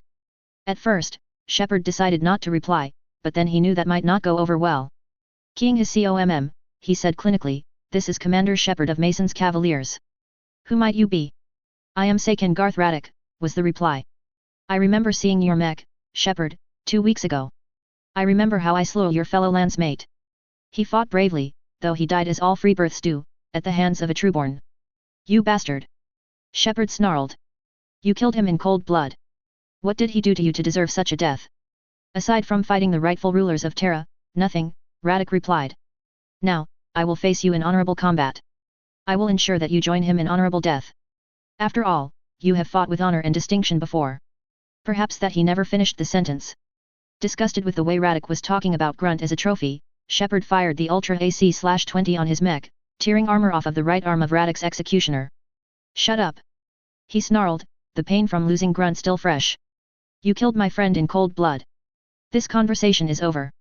Bravo Lance, kill him. With pleasure, Garrus nodded. So be it, Radek frowned. If that is how you answer an honorable warrior, then that is how it will be. Fellow mech warriors, silence his friends. I will defeat him in combat. With that, the battle was joined. Moving behind a ruined building, Shepard narrowly avoided a hit from Radek's ERPPC. Aiming over cover, he fired 2 shells from his Ultra AC-20, before moving out of cover. The mech staggered as Radek slammed an arm pod into his mech, though Shepard replied with a close-range burst from his ER medium pulse lasers, before smashing a leg into Radek's mech. Not bad. Radek smirked. Perhaps I was wrong about you after all, Shepard. It will make little difference. I will gut your mech and mount your head as a trophy, so that I can remember your expression when I kill you. Not if I have anything to say about it. Shepard snarled. Nearby, Garrus, Rex and Nihilus were fighting like mad as well. Charging forwards, Nihilus smashed into the mad cat that was engaging his mech.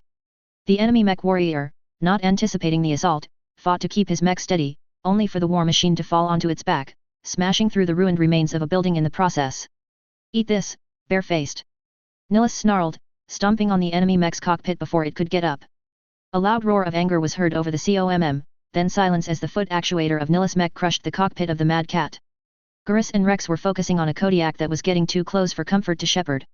Firing his LB-10Xs, Garrus forced the enemy mech warrior to pay attention to him, allowing Rex to blindside the enemy mech with his Ultra AC-10S.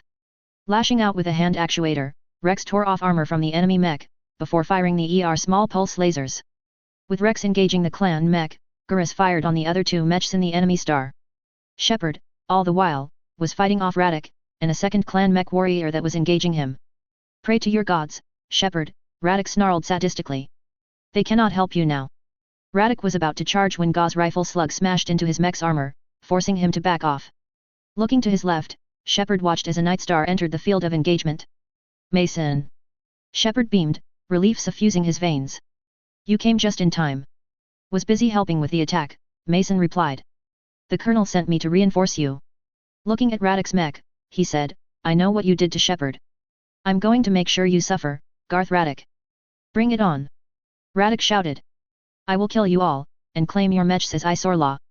Again, the fight continued in earnest, with Mason keeping the other mechs busy, while Shepard fought tooth and nail against Radek. Eventually, Shepard sensed that he'd passed a critical point, as Radek's mech was getting more and more torn up. Looking around, he could see Garrus and Rex destroying the other clan mechs engaging them, with Rex roaring as he cheered his victory. No! Garth shouted, a hint of panic in his voice. I was destined to become Ilkhan of the clans. I was destined to lead Clan Wolf to victory. I was destined to claim Terra by right of conquest. Too bad, Shepard growled, because the only thing you'll be claiming is your corpse, and your grave. At that moment, Shepard mashed all of the firing studs, unleashing an alpha strike. For Grunt. He roared as he fired every weapon on his mech. Garth roared with fury as the combined assault tore into his mech, with the Mayhem shell from Shepard's mech tearing into the XL fusion engine of the Executioner. Unwilling to die so easily, Garth charged forwards, even as the fusion engine began to go supercritical. He never got close enough, however, as Mason shot out the mech's legs, toppling it over. Seconds later, the Executioner detonated, blasting it apart, and atomizing Garth in an instant. Thus ends the life of Garth Radek, the man that killed Grunt, Shepard sighed. I did it, Grunt. I avenged your death, you can rest easy now. With that, he and the others began to retreat to make repairs. Garrus had lost one of his LB-10Xs, while Rex had lost the armor on his mech's center torso, rendering his fusion engine vulnerable to damage. Nihilus was the only one that had most of his armor intact.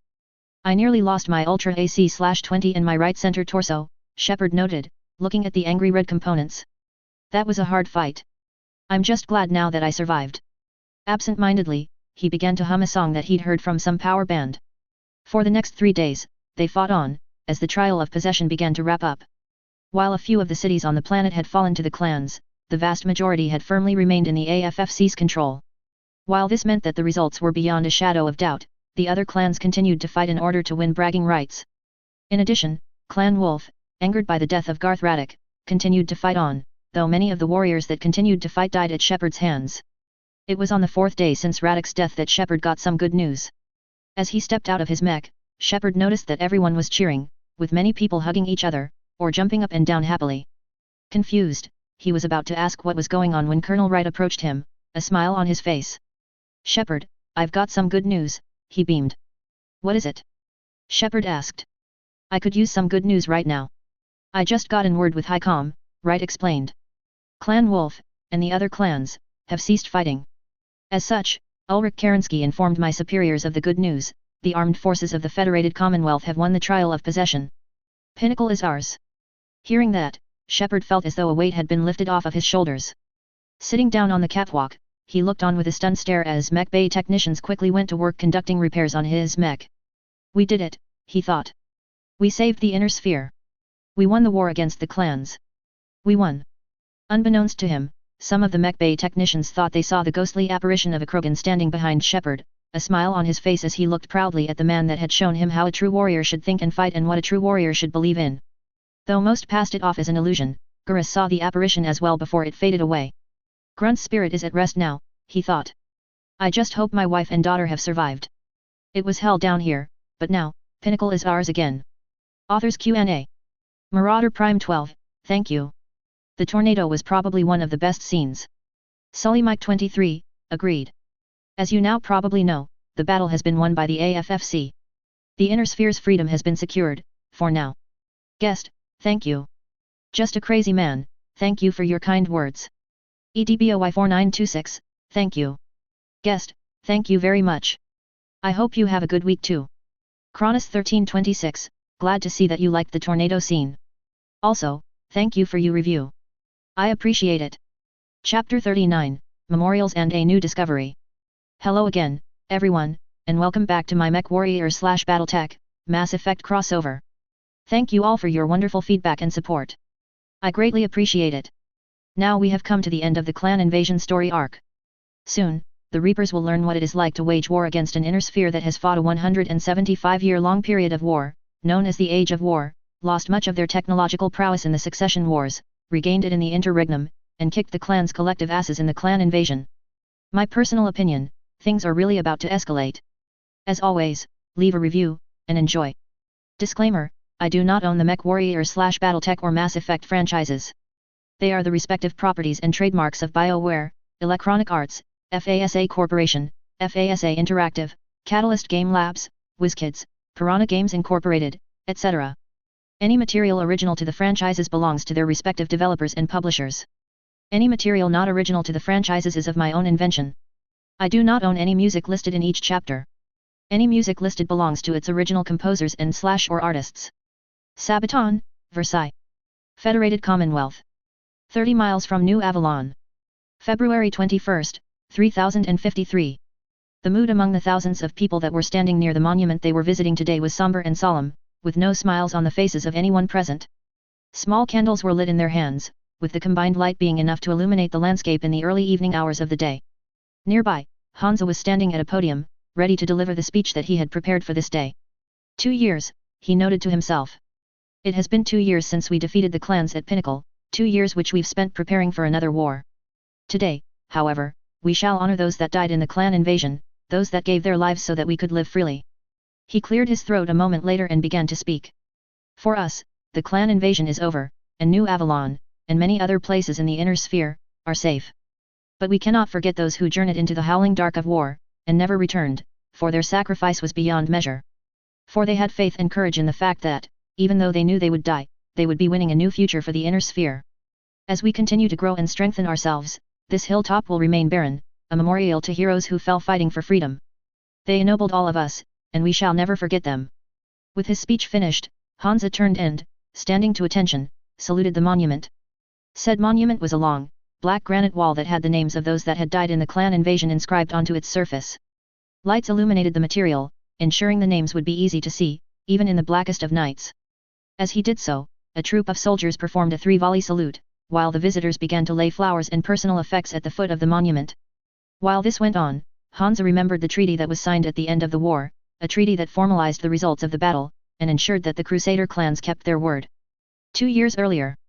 The room was silent as the Khans and SA Khans of each of the invading clans entered the courtroom.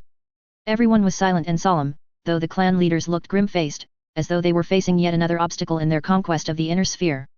Hansa, however, had a serene expression on his face as he waited at the table that the leaders of the invading clans sat down at. It's a miracle that we have a city that's intact enough to hold this meeting, he noted to himself. Pinnacle City has been bombed into oblivion, along with numerous other cities on the planet. In addition, Hansa knew that this meeting served another purpose. I do not trust the invading clans to keep to their promise not to attack for the next 10 years. What could be more fitting than to have them sign a legal document that will prevent them from attacking? Very much reminiscent of a business contract. Eventually, once everyone was seated, several justices entered the room. The head judge, a portly man with no hair on his head and dark brown eyes, entered and sat down in his seat, before tapping the gavel once. The court is now in session, the judge announced. Today, we shall oversee the signing of the Treaty of Pinnacle, which will formalize the agreement between the Federated Commonwealth and the clans from the Kerensky cluster.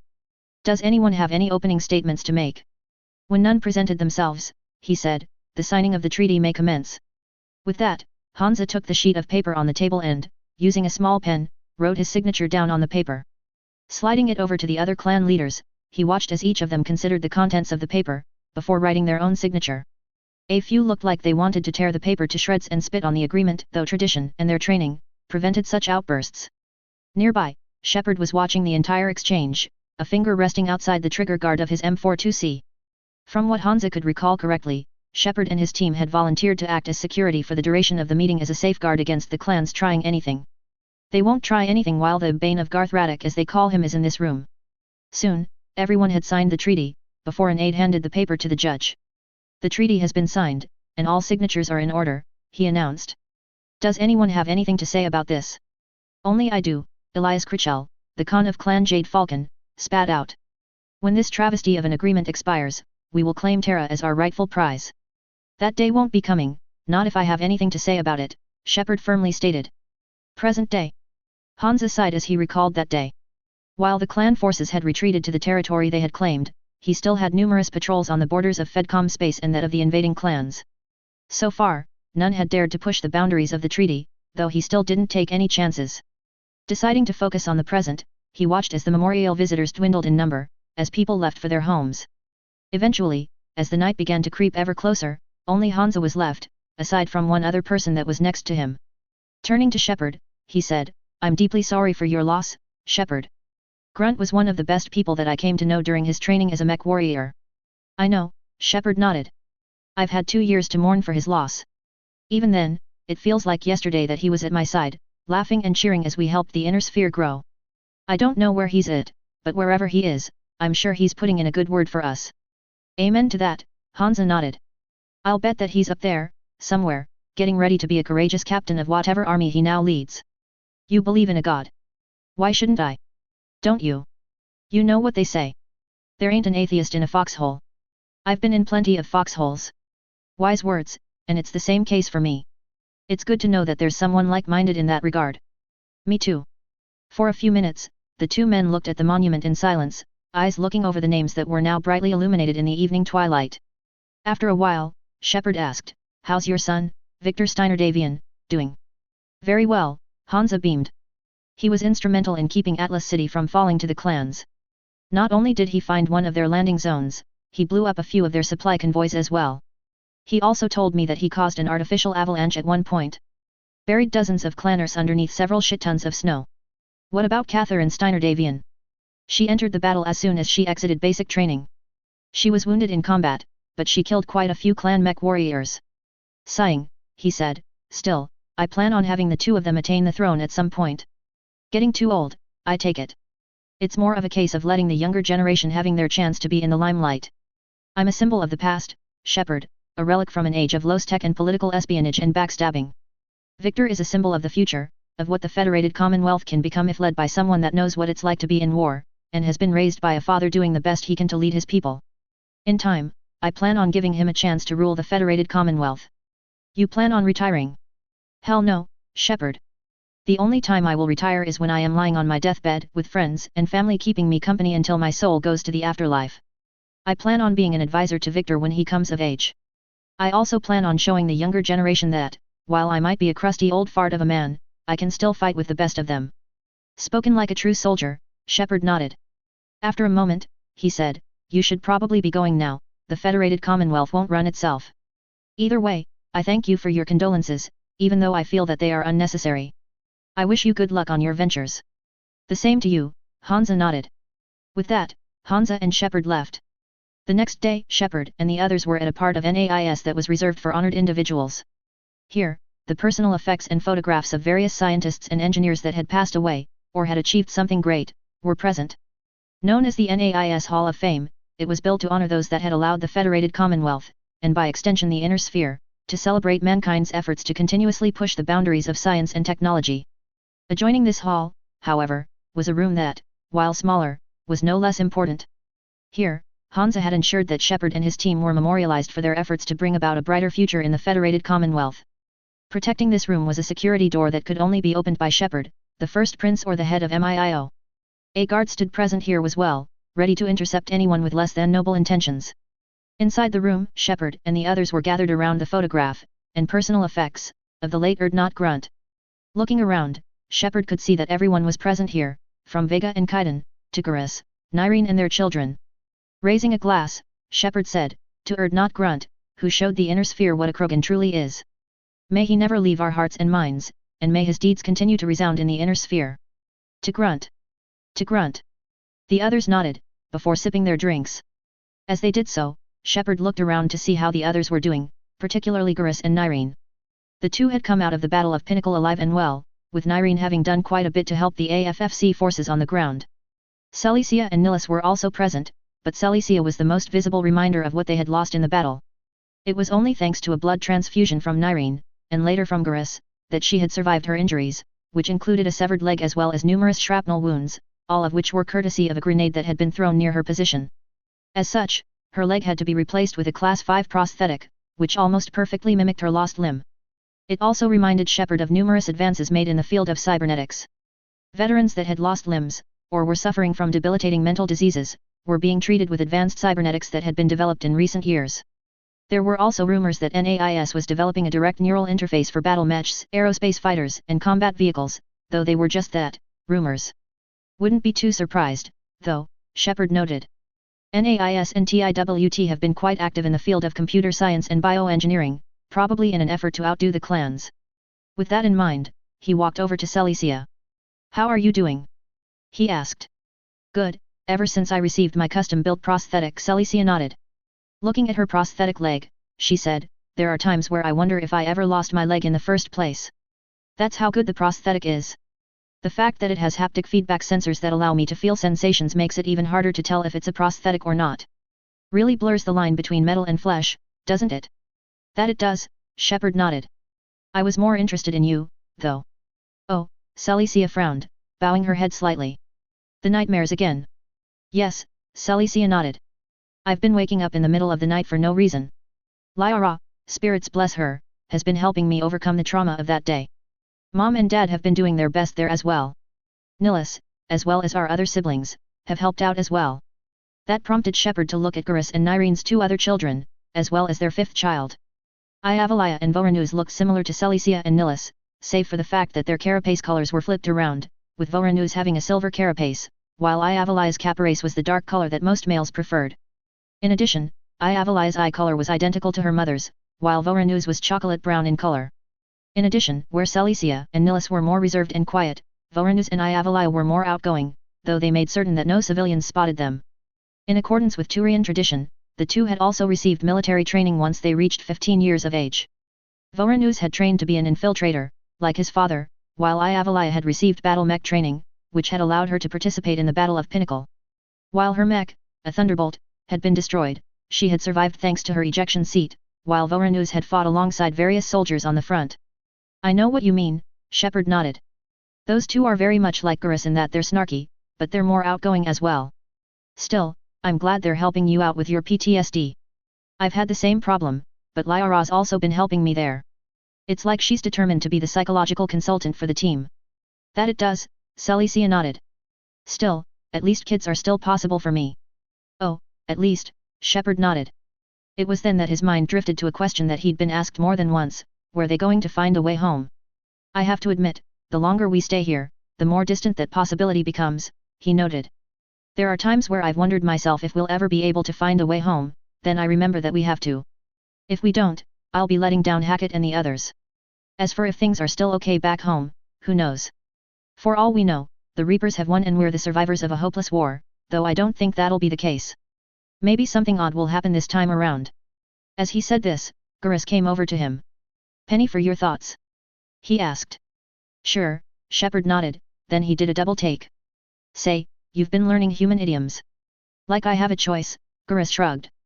"I'm around your species all the time now, so something had to rub off at some point. It's not a bad thing though, if anything, I appreciate it." "Good to hear," Shepard beamed, before a solemn expression wiped the smile away. "As for my thoughts, I've been wondering how we're going to be able to get home. There are days where I wonder if we ever will find a way home." "Me too," Garrus sighed. "I'm getting old now, Shepard, but by the spirits, it's a wonderful life. I have kids that reciprocate my love for them, friends that are willing to die to help me, and that I'm willing to die for, as well as a wife that loves me no matter what.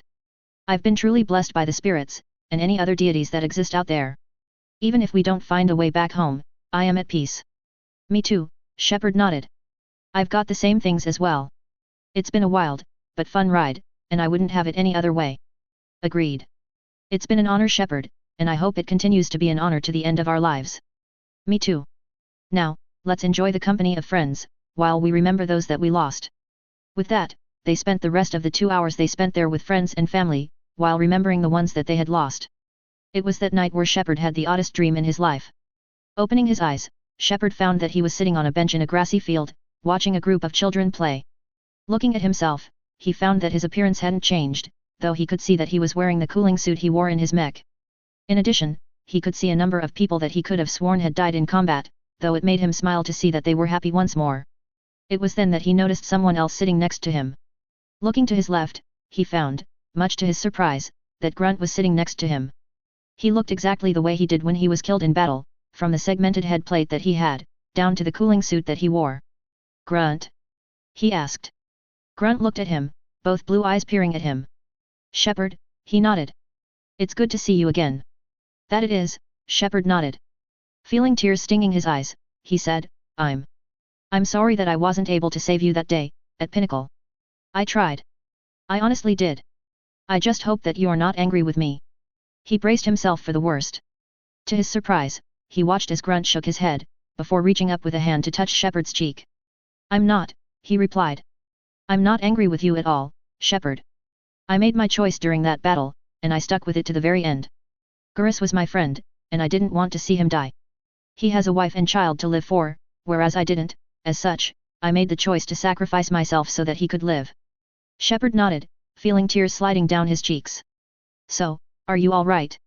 Better than all right, Grunt smiled, his square teeth flashing in the light. I'm with all of the Krogan, both adults and children, that died or never got the chance to live. In fact, I'm with all of the humans and other members of the races that have died, or weren't born. It's peaceful where I am, with no war, no death, and no pain. It's a beautiful place, so beautiful that I can't describe it with words. Still, I am glad that you chose to remember me, even when I was gone. That day at Pinnacle, I was there, Shepard. I stood behind you when you were happy to hear that the battle had been won. I could not have been more proud of you for fighting the way we Krogan should have fought, with true honor and courage. There's also something else. Oh. That child you weren't able to rescue, Shepard? He's not upset with you either. In fact, he wanted me to let you know that he didn't want you to be sad for him anymore. He too is in a peaceful place, the same place that I am at, in fact. Shepard, hearing that, felt fresh tears streaming down his face, though those tears were not tears of grief, but happiness. I'm glad to hear that, he nodded. I tried so hard to save him, and I failed. Still, it brings me great comfort to know that he isn't in pain anymore. I know, Grunt nodded. Looking around, he said, I have to go now, Shepard. Just know that I don't blame you for what happened. You brought Garth Raddick to justice, as was expected of you. And don't blame yourself over the people that you lost. Remember them, but as the female that you rescued said, do not fester in the past. To dwell in the past, Shepard, is to die in the present, and I don't want that to happen to you. I understand, Shepard nodded. I won't make that mistake. I know, Grunt nodded, even as he and the place they were at began to fade into whiteness. Now go. The galaxy still needs you, Shepard. Rise and shine, my Battlemaster. Shepard's eyes opened as he came to, eyes bleary from the sleep he had gotten. Sitting up, he looked around his room in the guest house at Mount Davion, sighing as he saw Lyra still fast asleep.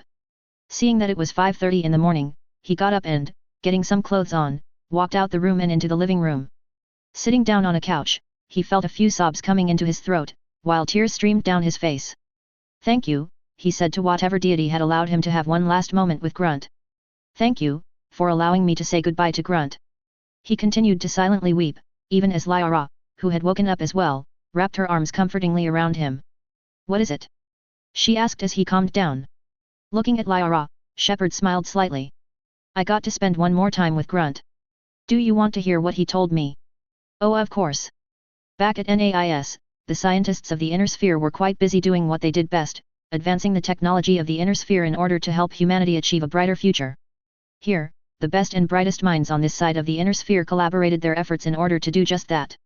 It was a sentiment that was shared by their colleagues at TIWT, with the two universities having a friendly competition in some areas, while working together in other areas.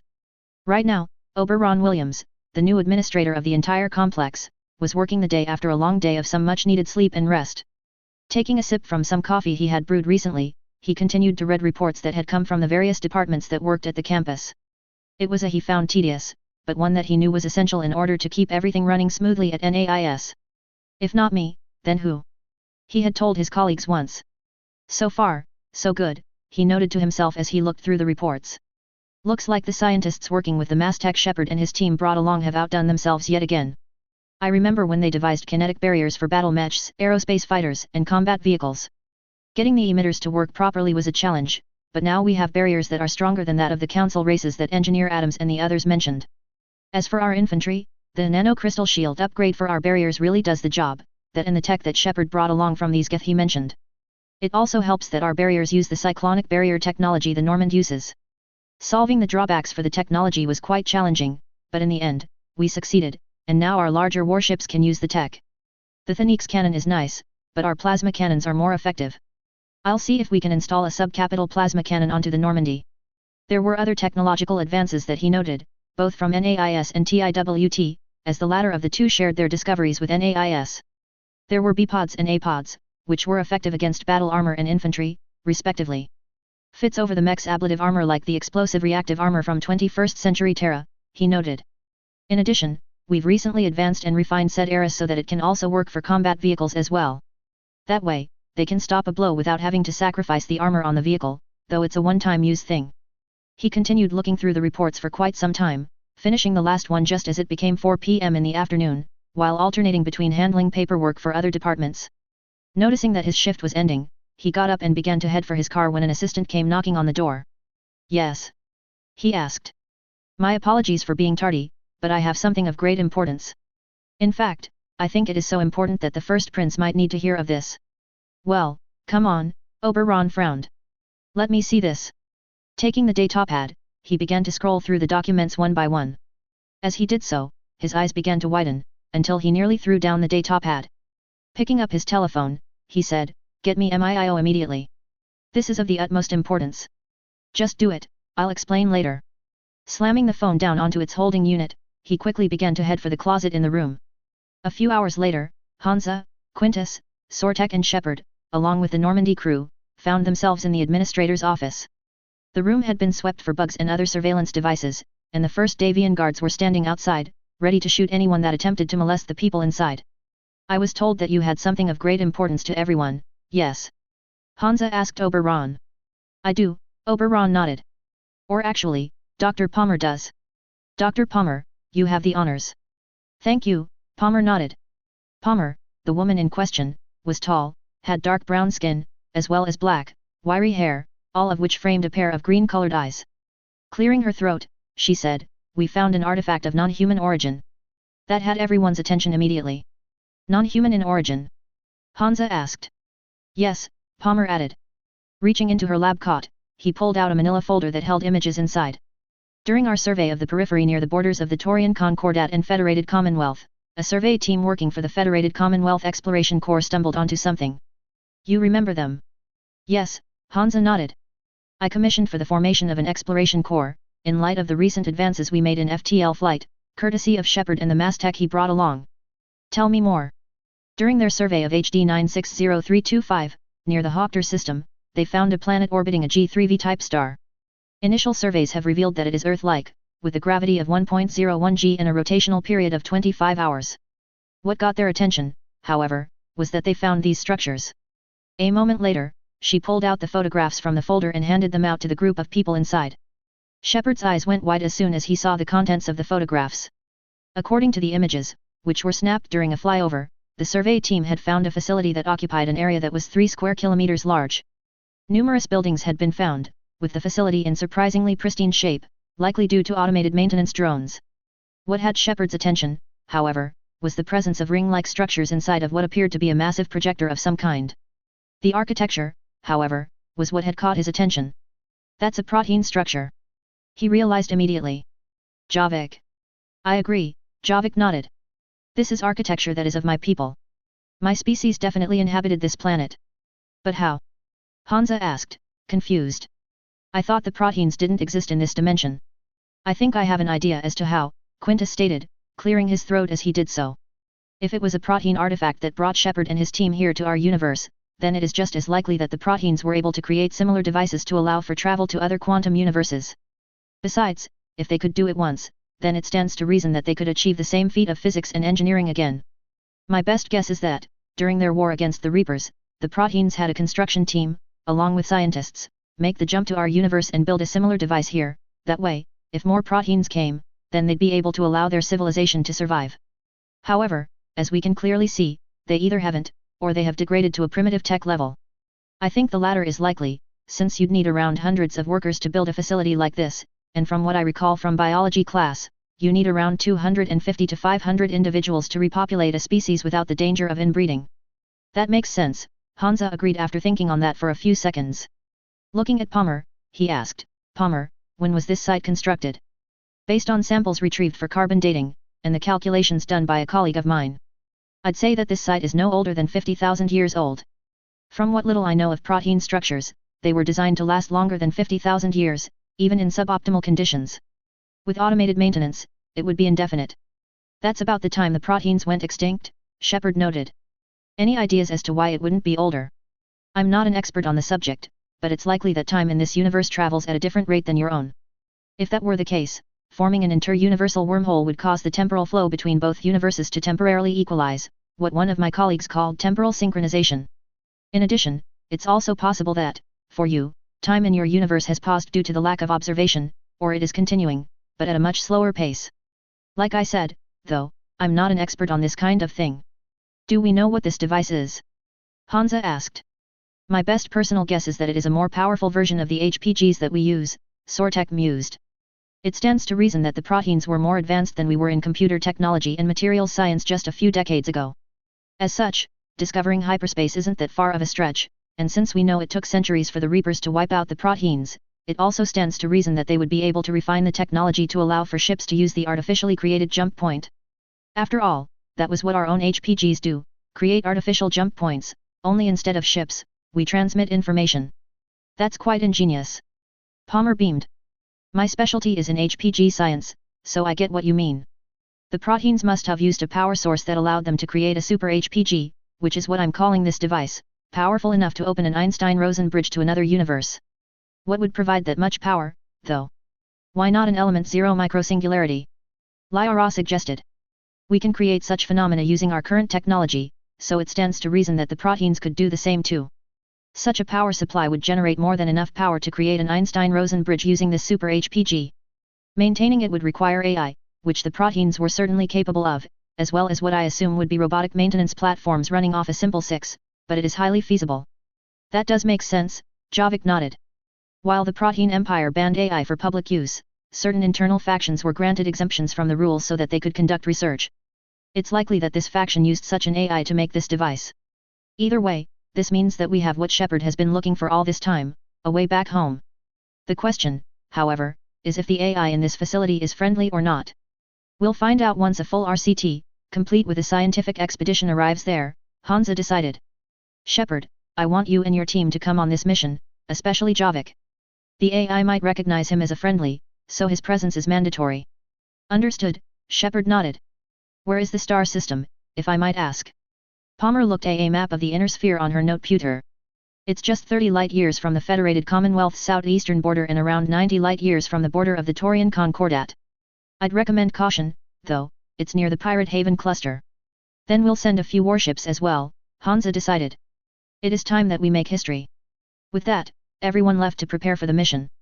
For the first time in nearly 4 decades, Shepard and his team were going to go home, and bring along friends as well. Authors Q&A.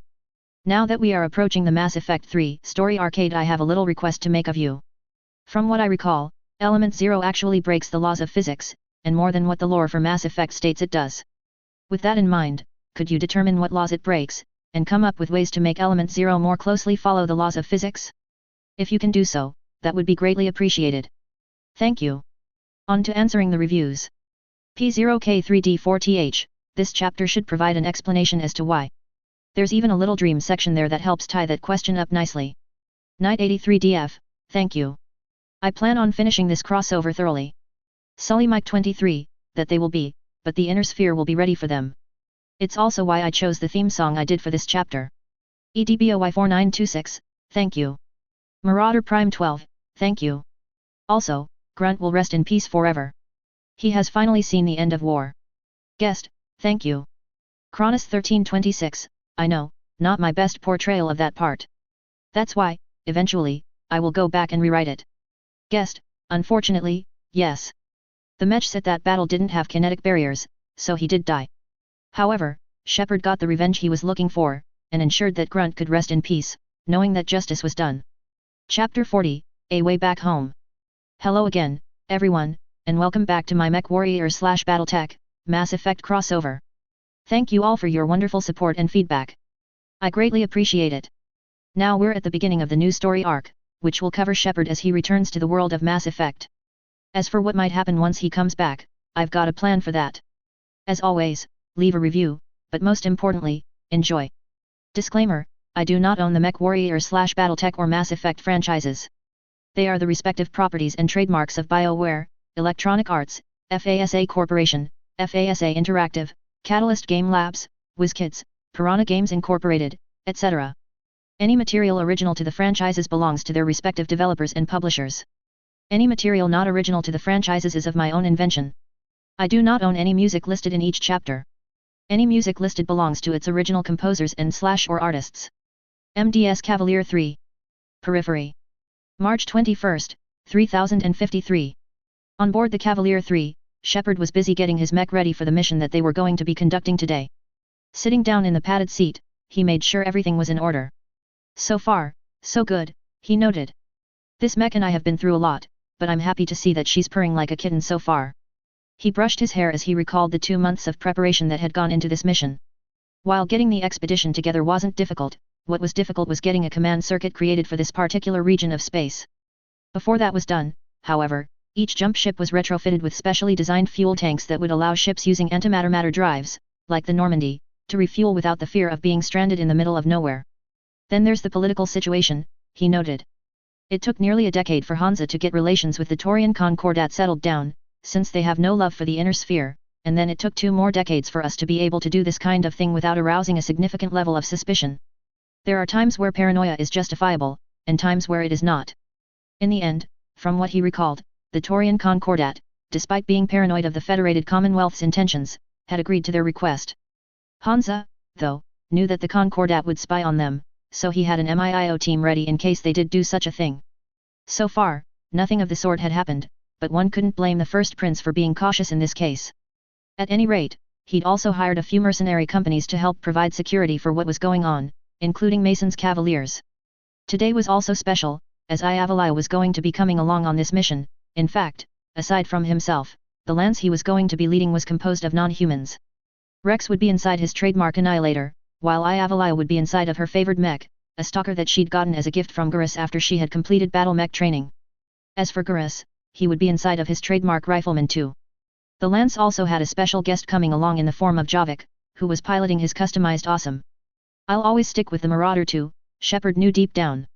In some ways, the mech kinda personifies how I think mechs ought to be, multi-role combat machines.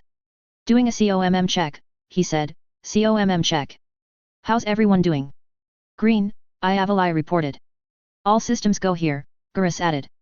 Good to go here, Rex finished. I am ready, Javik reported. All right, we'll move out once we've landed, Shepard decided. Switching frequencies, he asked, Rihanna, what's our ETA? Right now, Rihanna replied. A moment later, the entire dropship shuddered as it landed on the ground. After a couple minutes, she said, you're cleared to leave the dropship, Shepard. Be careful, though, we're dealing with a structure unlike anything we've seen before. Agreed, Shepard nodded. I've been to other protein structures, but never one like this before.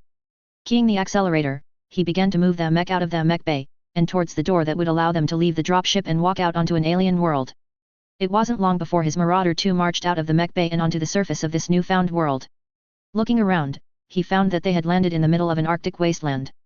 Here, he could see massive snowdrifts, as well as towering cliffs of ice. From what he could tell, they were in the middle of winter on this planet, as the sky was black, with stars twinkling overhead. Well, isn't this cozy, he heard Mason remark sarcastically. Rihanna, are you sure we landed at the right coordinates? Affirmative, Rihanna replied. I double-checked the coordinates myself. We should be getting a COMM call from the expeditionary forces here. Stand by. It wasn't long before a call came in. Commander Mason, Shepard, a familiar voice said to them. Long time no see, et. Sortek. Shepard asked, before a grin grew on his face. Good to hear from you, Sortek. I thought you were getting too old for this kind of thing. Nah, Sortek chuckled. The only time I intend to retire, Shepard, is when I die. Besides, someone's gotta keep you youngsters from blowing yourselves up. The two shared a chuckle before he said, anyways, we saw your dropship coming in. We're just waiting for you now. Where are you at? Mason asked. Around 60 kilometers from your current position. Have Rihanna perform an in-atmosphere jump to our position while your lances advance to our position. We'll talk more once you've reached our position. Roger that, Shepard nodded. Seeing a new set of coordinates appear on his HUD, he said, Bravo Lance, form up on me. We're traveling to NAV point Epsilon en masse. With that, they began to head out towards the NAV point in question. Behind them, the Cavalier 3 fired up its engines, allowing it to begin its atmospheric jump to the new positions Rihanna had been provided. For the next hour, they moved through the frozen Arctic wasteland. As they walked along, Avalai decided to try to lighten the mood with some conversation. Shepard, are we above the Arctic Circle for this planet? It would explain why the sky's so dark. Yes, Shepard nodded. Once we're above the Arctic Circle, day and night take on a completely different meaning. I know, because I went to Alaska at one point during a vacation that Mason requested me to take. What was it like? It's a bit disorienting when there's a day where it almost remains nighttime and a day where the sun never sets. Plus, for some towns up there, night can last for several weeks. A good example is Murmansk, where Russia would be it, as they have 40 days in the year where the sun doesn't come up. Spirits. That is disorienting. That it can be. So, where do you think we're going? For all we know, it could be either the magnetic North Pole of this planet, or the true North Pole of this planet. We'll find out once we reach our destination. With that, silence reigned once more as they advanced onward. As they advanced, the weather began to worsen, with the skies beginning to darken with clouds. Soon, the polar night stars had been blotted out, with heavy snow beginning to fall. On top of that, the wind began to pick up, and it wasn't long before they were in the middle of a blizzard. Turning on his thermal visor, Shepard smiled as night turned into, comparatively speaking, day, with blackness becoming blue in color, while the mechs showed up as bright yellow silhouettes. Talk about a whiteout, Rex remarked. Even a Krogan would struggle to see anything without thermal vision.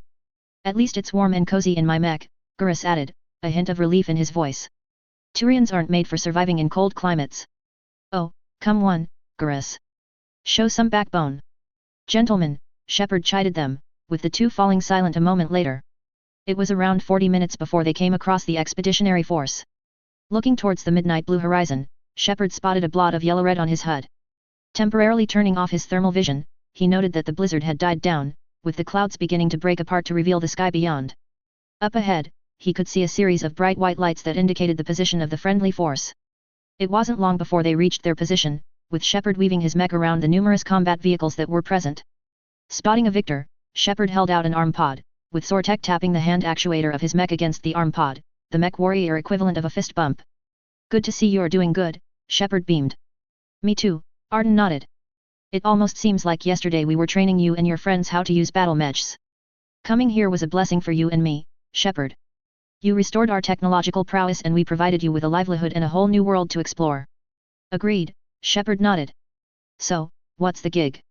Well, we've arrived at what we think is the facility's outer perimeter sensors, Sortek noted, pointing his mech's hand actuator at what looked like a sensor that was half buried by snow. Once we advance past this point, any defenses that the facility has are likely going to trip, and see us as hostile. We'll have the scientists remain behind while we make sure that no unpleasant surprises will pop up. We've got Javik here. He's Protein, and the facility might recognize him as such. Say, that's not a half bad idea. Javik, you there? I am here, Javik replied. We've got a plan for how to access the facility. Given that the Proteins were fighting the Reapers, it would make sense for your kind to have scanners that would detect any Reaper technology inside a person. We'll have you go first, while we remain here. If you need help, we'll come charging in. Sound good? Yes, Javik nodded. It is a sensible plan. When might I begin? Wait one, Sortek replied as he switched frequencies. After a few seconds, he came back to their frequency. We're ready for you to begin. That I shall, Javik nodded.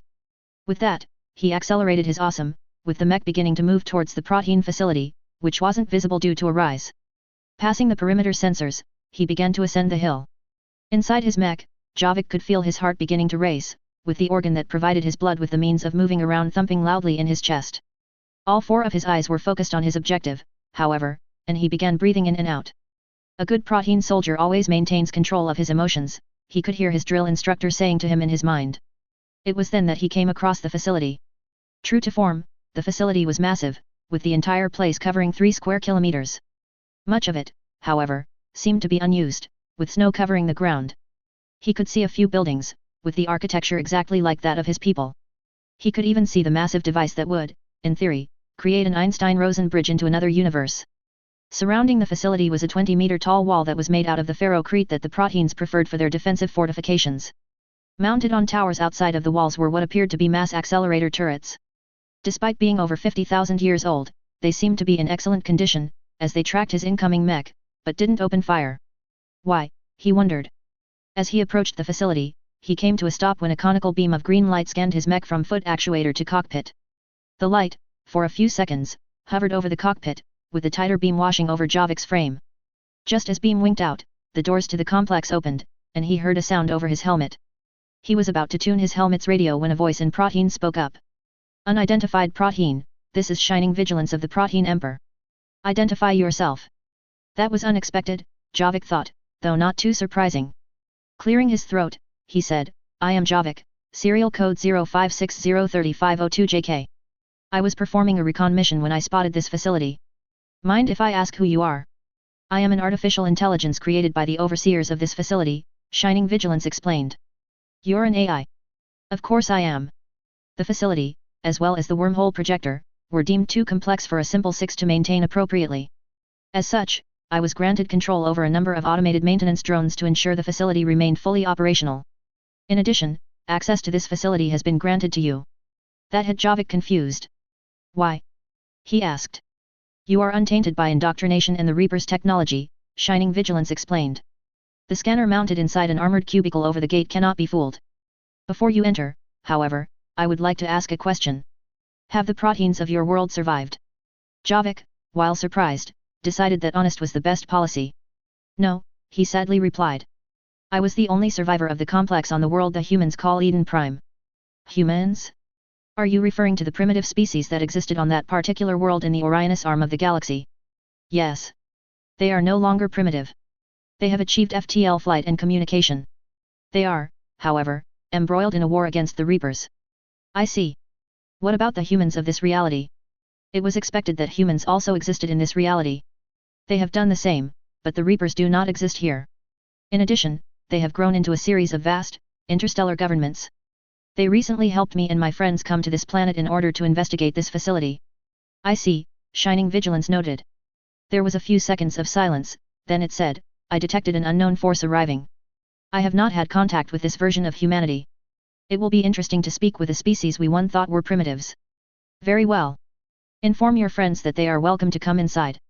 I will need a language lexicon in order to communicate in their language. That can be arranged, Javik agreed. Keying his COMM, he said, Arden Sortak, this is Javik. We can enter the facility. There is an AI that is friendly. An AI? Sortak asked. Are you certain? Absolutely. All right. We're coming in. The scientists are coming as well, but they're at the rear of the formation. Go ahead and move inside. We're right behind you. Affirmative, Javik nodded. Accelerating his mech, he began to talk some more to Shining Vigilance. Did your overseers survive? Yes, the AI replied. A stasis pod facility like the one on Eden Prime was constructed to house the personnel that worked at this facility. During maintenance cycles, I ensured that the fusion reactors at this facility were refueled and properly maintained, and that all Proteans at this facility were alive and well. In addition, the Singularity reactor is in working order. Good.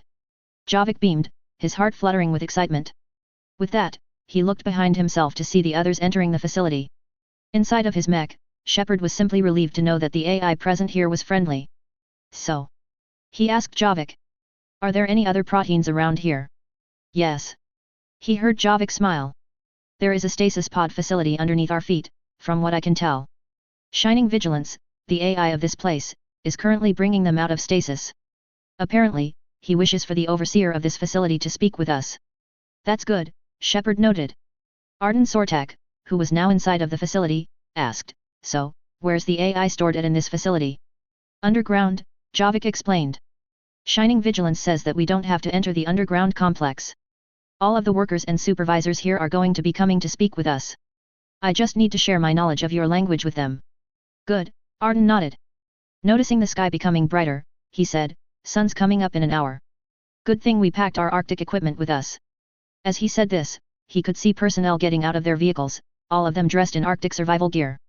After a moment, he began to get his own combat hardsuit on, while safely shutting down most of his mech's systems. At about the time the sun came up, most of the soldiers had deployed, while the scientists remained firmly behind the soldiers. Shepard, having gotten out, was fully decked out in his armor, M42C ready in case something happened. The air was frigid, though thanks to his armor, he was quite warm and comfortable. Nearby, he could see a few scientists doing exercises to make sure they were keeping warm. It was a good thing that they did, as moments later, several figures began to advance out of the structure and towards them. Most of them were wearing heavier versions of the armor that Javik wore, though a couple were wearing what appeared to be environmental suits. Javik, spotting them, walked up to them, whereupon they began speaking in another language. A moment later, Javik gripped the arms of the leader, just as he had done when Shepard had first woken him up. Apparently, that was all that was needed, as once Javik released the leader of the figures, said leader approached them. Clearing his throat, he spoke in accented English. "Who among you is your leader?"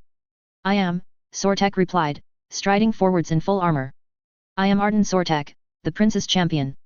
We are the Federated Commonwealth." A moment later, he extended a hand. The Protean, seeing the hand, shook it a moment later. "Well met, Arden Sortek," he beamed. "I am Vorden, overseer of the Universe Traversal Facility. I look forwards to learning more about you and the Federated Commonwealth." "Same here," Sortek nodded. "Is there a warmer place where we can talk with each other?" "Yes," Vorden nodded. "You can bring your guards, though I can assure you that they are not necessary. Unlike many of the other cells that we remained in contact with, we are scientists and engineers. We do not wish to cause any trouble." "I understand. Old habits and all." Around 30 minutes later, they were all inside of one of the buildings, apparently an administration complex. The office was fairly Spartan in decoration, though each item inside had a purpose and a place. The interior was also warm, making it far more inviting than the cold exterior of the facility. Currently, Sortek was sitting on a chair facing Vorden, who was also sitting in another chair. Nearby, Shepard and his team were either sitting or standing, while a few guards remained by the door. "I must admit, your Federated Commonwealth sounds like what the Protean Empire might have become if we didn't allow fear and prejudice to overcome us," Vorden observed. Frowning, he said, "It was all due to the Metacon War that we began to fear AI, when it might have been our greatest weapon and companion against the Reapers. If only we had kept our eyes and minds open." "I know," Sortek nodded. "We had a similar problem in the Inner Sphere." "I know. Javik shared with me his experiences of the Fourth Succession War." Looking at Shepard, he said, "He also shared his experiences of you, and what you went through, Shepard. Few could have survived the experiences you did, and fewer still could have rallied the galaxy to rise up against the Reapers." "I know," Shepard nodded. "The beacon nearly killed me before it implanted the vision into my brain. From what I recall, they really weren't meant to be accessed by human beings. That, and the beacon I first ran into was damaged." "True. I had begun making modifications to our beacons to account for such an eventuality when I was assigned to this facility." Pointing to the device outside, which was visible through a large viewport, he said, "One of the few surviving leaders of the Protean Empire assigned me to finishing this project. That is how we ended up here." "How so?" Sortek asked. "Our theory is that the device you're pointing at opens an Einstein-Rosen bridge into another universe. Given what we know of the laws of physics, that's the best we could come up with."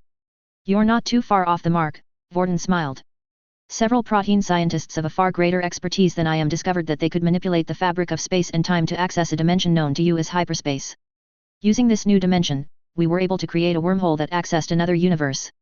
This allowed us to link our universe to yours, and send personnel through. And this facility was a direct result of that." "Yes. We created it so that, in the event that the wormhole unexpectedly closed, we wouldn't be stranded without a way home. It is also why we built this place in the area we are in. It would allow us to keep the wormhole open at all times, with the entrance shifting position with the orbit of the planet. Speaking of which, that's how you ended up here, yes?" He directed this last question to Shepard. "Yes," Shepard nodded. "The Alliance discovered an artifact that Cerberus, an extremist organization that's allied with the Reapers, discovered. We were sent to take it from them, but it activated when Javik interacted with it. The end result was that we ended up here." "That was the original device," Vorden confirmed. "It appears, however, that Javik, due to not knowing how it worked, accidentally triggered it, after which it destroyed itself due to age and lack of maintenance." Javik was about to protest when Vorden continued. "However, I am to blame for that, as is this Cerberus that you and Javik spoke of. We didn't exactly leave a manual on proper maintenance and usage of the device behind." Turning to them, he said, "I take it you wish to return home and defeat the Reapers?" "Yes," Shepard nodded. "I don't know if time in our universe has paused, or if it continued and the Reapers won that part of the cycle. If they have, then we will destroy them so that they do not cause more death and destruction. If we come back to the exact moment that we left, then we can rain hell down on the Reapers. I definitely agree. The Reapers are a blight on your galaxy and, as such, they must be destroyed. However, I am not certain as to how much help I will be in that regard, Shepard. I am only one man, and I and my fellow proteins are likely the last of a long-dead species. Yes, we can rebuild our species from this small number, but it will take a long time. In addition, we are not warriors. That's no problem, Sortek shrugged. The Federated Commonwealth is more than capable of fulfilling that role. We fought off the clans, and they were about as relentless as you can get. Plus, we'll have more help there. How? Shepard asked. The Taurian Concordat. Hansa might use the events of this day to convince them to help us. The Turians of your universe could learn a few things from them, since they are the masters of defense in depth. From what I hear, they've achieved pre-reunification war levels of prosperity again, and they're rebuilding their warship fleets as well. All of that is thanks to various treaties that Hansa signed with them in order to get things going again. That'll be good, Shepard nodded. Still, I'm not sure how capable our warships will be against the Reapers. We'll destroy that bridge when we come to it. Turning to Vorden, he asked, Vorden, given how well maintained this facility is, when do you think the device will be ready for activation? Vorden was silent for a few seconds, then he said, about 2 weeks. We need to make sure that everything is in working order. Opening an inter-universal wormhole isn't an undertaking that's lightly done. There's always some risk involved. I know. The Federated Commonwealth isn't going anywhere. We'll be ready for when you need to speak with us. Good, Vorden nodded. Also, be mindful that not all of the proteins here will look upon your race kindly. Some of us do have some prejudices towards races that are not protein in origin. I've had time to overcome those, but there are some that likely have not. We'll watch our step then, Sortek nodded. With that in mind, we will likely construct a mob on this planet in order to coordinate our efforts more efficiently. I will also speak to the First Prince on this development. He'll be most interested to speak with you. That he will, Vorden agreed. May the protein spirits of old watch over us all. Authors Q&A. BY IX404, thank you. Just a crazy man, thank you for your kind words. Reichson, very true. I'll be certain to follow your suggestion there. Sully Mike 23, certainly, and Shepard has found out that, no matter what happens, there is always a way home. Marauder Prime 12, yes, but first, as you can see, a little reunion with the proteins, or what's left of them rather. Random reader, I understand. Still, it would be interesting to rewrite element 0 so that it follows the laws of physics as we know it. For one thing, it wouldn't build up a charge, as that violates the law of conservation of energy and the law of conservation of charge. As for violating the laws of relativity, that's not really what happens. When BioWare thought up the idea for element 0, what they were really doing was taking the concept of negative mass, which is a hypothetical way to get around the FTL flight problem, and running with it. Aside from a few quirks that could use a little touching up, it's not inconceivable to think that we could find something like element 0. It's a big universe, after all, and we've only explored an infinitesimally small portion of it. Cronus 1326, I'm glad to hear of that. We're going to be seeing some action soon. Space Commander 09, BattleTech actually has that. Titans from Titanfall, in my opinion, would be classified as proto-mechs by BattleTech standards. They're not as heavily armed or armored as a battle mech, but they have greater mobility. Guest, thank you. I hope you have a pleasant weekend as well. Chapter 41, Returning Home with Gifts. Hello again, everyone, and welcome back to my MechWarrior/BattleTech, Mass Effect crossover. Ladies and gentlemen, we have arrived at the Mass Effect 3 story arcade. Now we get to see if the Federated Commonwealth can put its money where its mouth is when it comes to facing the Reapers. I'm sure you're eager to find out what happens next, and I can definitely say I am too. Either way, we're going to be in for a bit of a roller coaster ride. As always, leave a review, and enjoy. Disclaimer, I do not own the MechWarrior/BattleTech or Mass Effect franchises. They are the respective properties and trademarks of BioWare, Electronic Arts, FASA Corporation, FASA Interactive, Catalyst Game Labs, WizKids, Piranha Games Incorporated, etc. Any material original to the franchises belongs to their respective developers and publishers. Any material not original to the franchises is of my own invention. I do not own any music listed in each chapter. Any music listed belongs to its original composers and/or artists. BattleTech Ost Carpe Noctem. MechWarrior 4, Vengeance Ost Davian Theme. Endeavor. Periphery. April 3, 3053. Vorden's time estimate was correct, as within 2 weeks, the proteins that were on the site managed to make certain that the inter-universal wormhole generator was working properly. Looking around, Arden Sortek could see dozens of people that were moving about, making sure that everything was working properly. The rest were either at their posts, or were simply milling about, minding their own business. There was also another person that was nearby, as was clearly indicated by the presence of the first Davian guards. Hansa was currently talking with Vorden, and while he was far away enough that Sortek couldn't make out all of the words, he did know what the principal topic of discussion was about, the safe activation of the device. I can see why there would be risk involved, he noted to himself. For one thing, cutting a rift into hyperspace to make a wormhole was not an easy thing. It required far more power than could be generated by fusion power, making the microsingularity reactor that they had the only thing capable of powering the device, and even then they didn't have much of an excess to work with. For another, if something went wrong, they would end up creating a gravitational singularity that would be strong enough to tear the atmosphere off of the planet, before gobbling the entire planet itself up. In other words, Sortek noted. Do your job, or get spaghettified by a black hole. Thankfully, Vorden had explained to him that they had accounted for that. We have numerous safeguards in place to prevent such an unpleasant end from happening, he had explained. For instance, if gravitational readings are detected at the phase where there shouldn't be any, the element 0 is immediately retracted from the area of space-time we are attempting to alter. When we do that, and reverse the type of field generated, the possibility of a black hole forming becomes 0. Any anomalies present simply fizzle out. Either way, the fact that they could make a black hole by accident didn't sit well for the prince's bodyguard.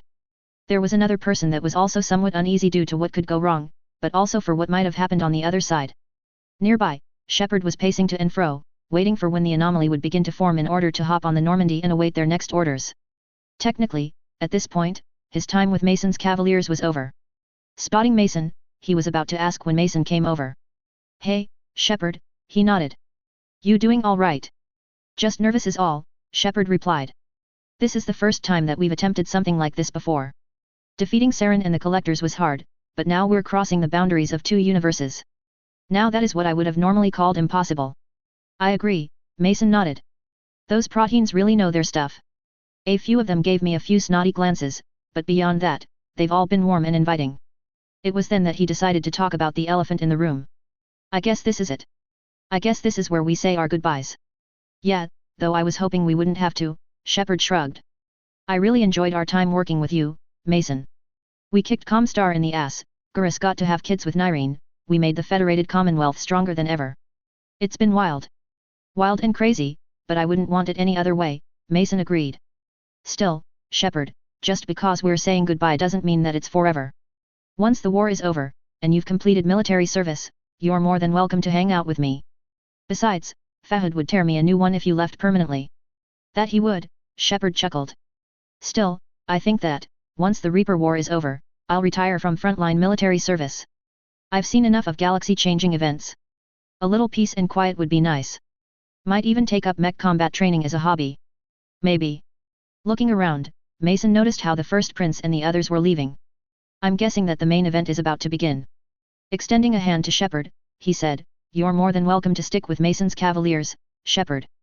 It would be a black mark on my name to cut you from the company. After all, where would we be without you? Good point, Shepard nodded, shaking Mason's hand. Good luck to you, Mason. Hopefully, you'll get a contract that takes you to Council Space, if all goes well. Hopefully. As the two parted, a guard came up to Shepard. Sir, the first prince would like you to board the Normandy immediately. You'll be the first ones through the wormhole. That I will, Shepard nodded. With that, he began to proceed to where the shuttle to the Normandy was at. A few minutes later, he was on board the Normandy, which was currently orbiting Endeavour 4, the sole habitable planet in the system they were in. He found the name to be quite appropriate, especially since they were about to undertake the most difficult endeavor of all, creating a wormhole to another universe. Moving through the war room, he looked at a list of the changes done to the Normandy, as well as the crew roster. Not bad, he noted internally. Looks like they replaced the Thanix cannon with a subcapital plasma rifle. Should give us a bit more oomph when it comes to facing down a Reaper. Plus, we have a few laser weapons installed onto the Normandy's hull. The crew, though, did make him smile a bit. Eve, the Krogan female that they had rescued at Surkesh, was on board, and was quite a healthy lady at that, courtesy of Ian Ashcroft and his efforts to improve the quality of her life. Morden was out of the stasis tube and was once more in the medical bay, with rumors stating that he and Ashcroft were in the middle of a friendly competition. Aside from that, everyone was on board. All but Grunt, he thought to himself. At least I know he's in a better place. Just then, Specialist Trainer, who had gotten quite a few grey hairs herself, said, Commander, Hansa Davian is on the line. She motioned to the QEC a moment later. I'll get it, Shepard nodded. Walking into the booth, he watched as Hansa Davian appeared in the holographic projector. Is there something you need, sir? Just came to inform you that we are about to begin activating the IWG, Hansa informed him. Is the Normandy ready for this? Yes sir, Shepard nodded. Engineer Adams gave me the all-clear, as did Donnelly and Gabby. Good. I'd hate to lose you now, especially after all you've done for us, and for me. I sincerely hope that this goes well, and that we get it right the first time. We won't get a second time if things go horribly wrong. I know that for certain. Good luck, sir. See you on the other side. You too, Shepard. A moment later, Hansa hologram flickered out of existence, prompting Shepard to begin heading towards the bow. Reaching the cockpit, he could see Joker sitting in the chair for the pilot seat, with EDI sitting next to him. Thanks to advances in technology, Joker had been given a stripped-down power suit as a gift from NAIS. It allowed him to move without causing damage to his bones, and the neural sensor net was designed to blend in with his hair. According to the bioengineers at the campus, Joker's first action with the stripped-down suit was to play baseball, as the campus had a small field for that kind of thing. According to what they'd learned, Joker had wanted to play baseball, but hadn't been able to because of his disability. Now, though, he was able to enjoy a life that had been denied to him. EDI had also gotten some upgrades, now that the technology for her robotic body was well understood. As a direct result, much of her robotic chassis had been overhauled. What were once motors were now mymers, and many of the metallic plates that served as armor had been replaced with lamellar armor, giving her the appearance of wearing combat armor. This is it, I guess, Joker beamed. Well, Operation, throwing ourselves into the deep end 2 is a go. Again, some of the crew snickered at his remark. Shepard found it funny as well, though he knew that the operation might go very wrong. Stepping forwards, he began to wait with bated breath. He didn't have to wait long. After just a few minutes, EDI said, Commander, I have detected a substantial energy build-up on the planet's surface. The IWG has been activated. Just as she said this, Shepard watched as an energy beam lanced up from the planet's surface and into space.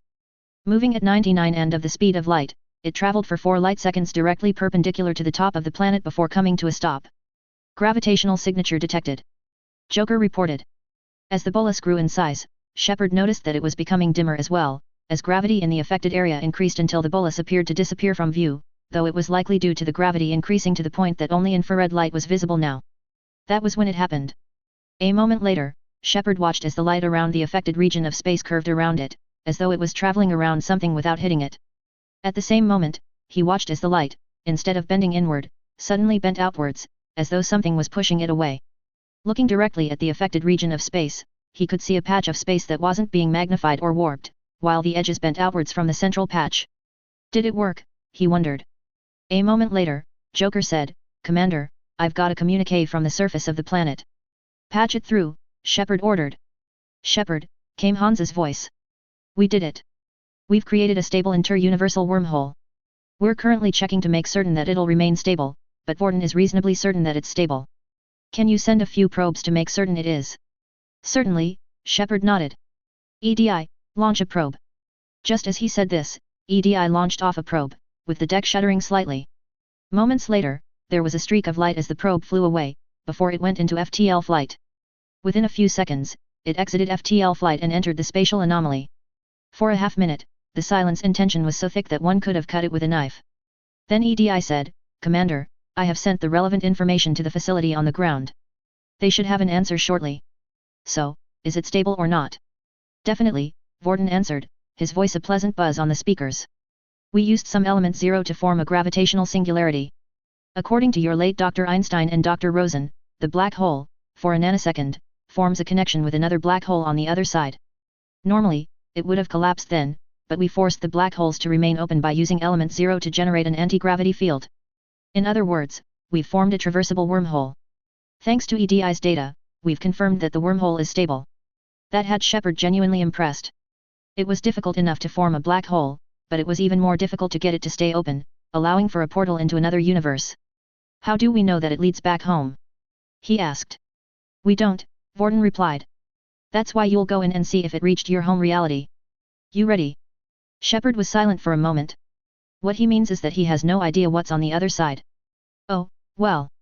Wouldn't be a mission for me and my team if everything was easy. Sighing, he said, all right. We're moving through now. Turning to Joker, he said, take us through. Aye, Joker nodded.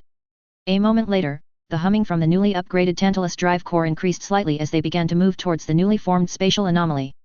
The patch of distorted spacetime began to grow bigger and bigger as they advanced towards the wormhole.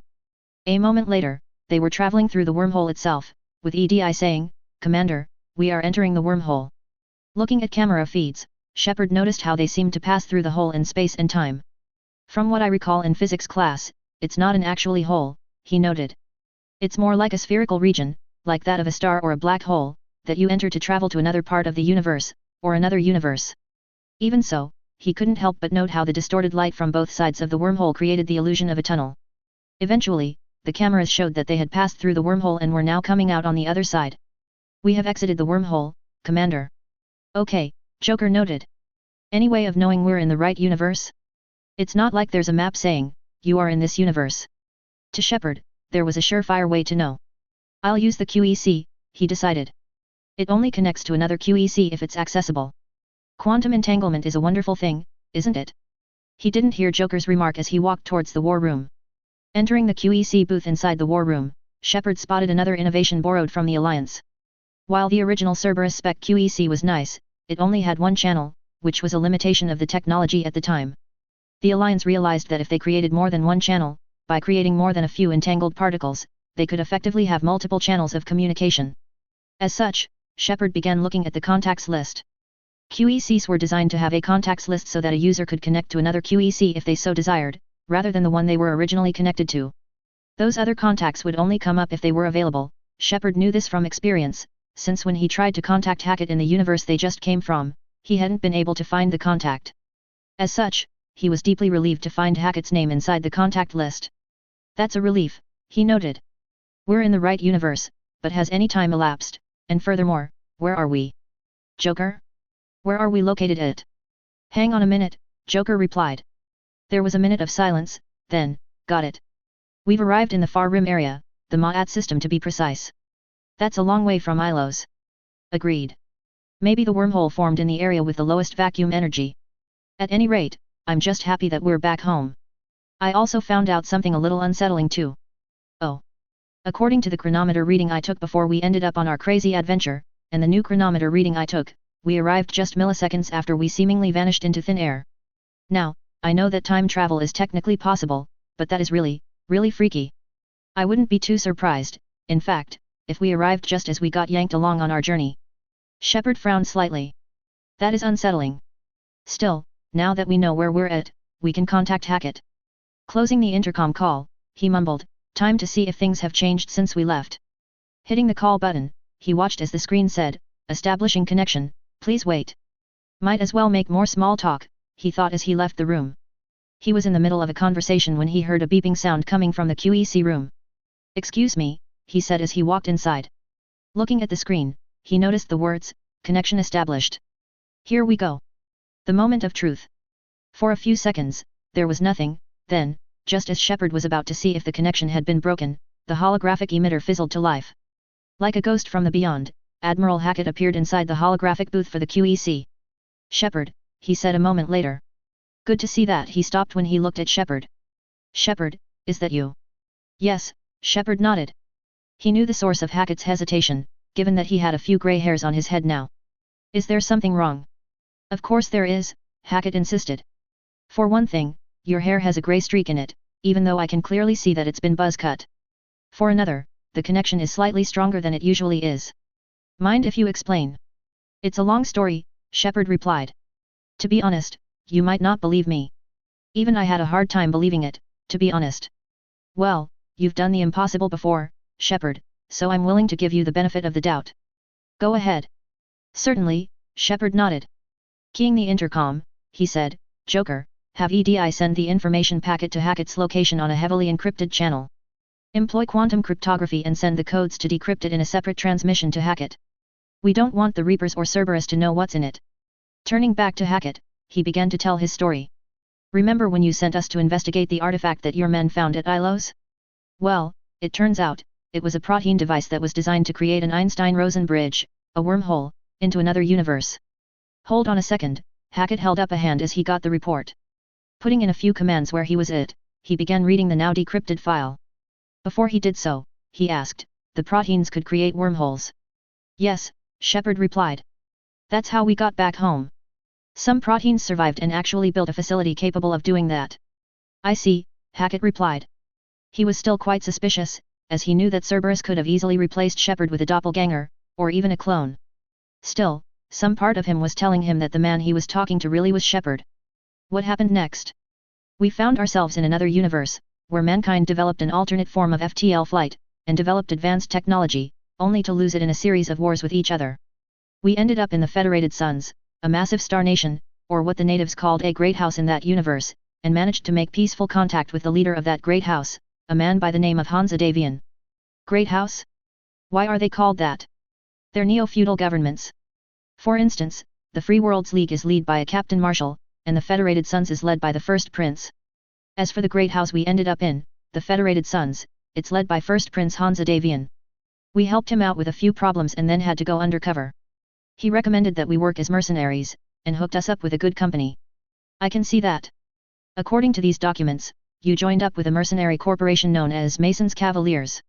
From the way you describe them, it sounds like they were an honorable group to work with. What are these battle mechs that you keep mentioning? I can explain. Remember those Atlas walkers that Cerberus used? Think of that, only with better armor plating, more powerful weapons, and a fusion reactor in lieu of power packs and fuel cells. Interesting, Hackett noted, even as he looked at an image of a Marauder II. These would certainly give the Reaper's ground forces a run for their money. What about warships? They recently recovered the technology for making warships, so we've got a few. Not a lot, but they're better armed and more heavily armored than our own. Recently recovered. They lost most of their technology in a series of conflicts called the Succession Wars. According to the history books there, the Great Houses were once members of a coalition called the Star League. When the Star League collapsed, each of the leaders of the Great Houses called themselves the successors to the Star League's throne, resulting in a 300-year-long period of wars, hence the term Succession Wars. We recently helped to become a much larger Great House, while reversing the tech regression. What about the others? Are they doing all right? Gurus is fine, and he's a father of 5 children now. Frowning, Shepard said, we lost Grunt, though. I see, Hackett noted, becoming silent out of respect for a fallen member of Shepard's team. After a long minute, he held up a hand to quiet down Shepard. Shepard, I don't need a report to know you are telling the truth. Still, this isn't like anything that I've ever heard of, or seen, before. Do you have one final bit of proof to corroborate your story? Yes, Shepard nodded. If you're willing to send a ship to our system, then you could see for yourself that we're telling the truth. I understand your hesitance, though. I had a hard time believing what happened as well. That's one of the reasons why I believe you, Shepard. At this rate, I'm starting to expect that the impossible is just another day at the office for you. I'll be coming in person, however. This I have to see with my own eyes. Understandable, Shepard nodded. How soon can you arrive? Just give us a destination, and then we're all set, Hackett replied. If what you're saying is true, and I have reason to believe it is, then you may have just given the galaxy the means by which to win this war. This is the biggest win that you have ever netted us, Shepard. I look forwards to rendezvousing with you. Same to you, Shepard nodded. Just meet us in the Ma'at system in the far rim. Keep me posted. Hackett out. A moment later, the hologram shimmered out of existence. With that done, Shepard quickly left for his private quarters. He had to get dressed for the meeting with Hackett. On the other end of things, Hackett was still a little unsure as to whether or not it really was Shepard. There's still too many questions and not a lot of answers, he frowned. Still, we have a meeting place to get to. Clearing his throat, he barked out, Helm, set a course for the Ma'at system. With that, he left to make certain he was ready for the meet and greet. It wasn't long before they arrived at the Ma'at system, which was just a few relay jumps away. As he prepared to issue orders, the sensors officer said, Sir? I'm detecting an unusual spatial anomaly that's orbiting around the sole planet in the system, Amit. Take us there, Hackett ordered. Weapons control, bring all weapons online. I know it's Shepard, but it doesn't pay to be unprepared in case a firefight breaks out. Understood, came the reply. Sir, I've got another ship approaching our position. It's the SSV Normandy. Put it on screen, Hackett ordered. A moment later, he watched as the ship appeared on a holographic screen overhead. He almost immediately identified the ship's profile, but that was about it. For one thing, he could have sworn that the armor looked thicker than before, and he didn't recognize the compacted protrusion immediately. That was when he recalled what he had read in the report. That armor's what he calls ferrocarbide armor, and it's pretty tough stuff if it's used for warships. In addition, he mentioned something about a docking hardpoint. I'm guessing that's the protrusion underneath the ship. We've got another ship coming in, came another call from the sensors officer. Looking at a video readout, Hackett spotted an enormous ship moving towards them. It was smaller than the Kilimanjaro, but the armor plating on it was nothing like he'd seen before. In addition, he could tell that it was moving far too fast for a ship of that size. Sensors, what am I looking at here? He asked. Hang on. Sir, we're looking at what the file identifies as an Avalon-class warship. It's got a number of weapon systems I've never heard of before, and it's armored far more heavily than our own ships. I can't even get a scan of the interior due to the armor's thickness. That had Hackett's attention immediately. A ship that's moving faster than it should and has armor plating thicker than our own. What did you get yourself into now, Shepard? A moment later, he heard the comms officer say, Sir, we've got a COMM call coming in. Put it through. A moment later, Joker's voice drifted into the COMM. This is the SSV Normandy, requesting docking clearance. Normandy, this is Admiral Hackett. Docking clearance accepted. Permission to come aboard. Granted.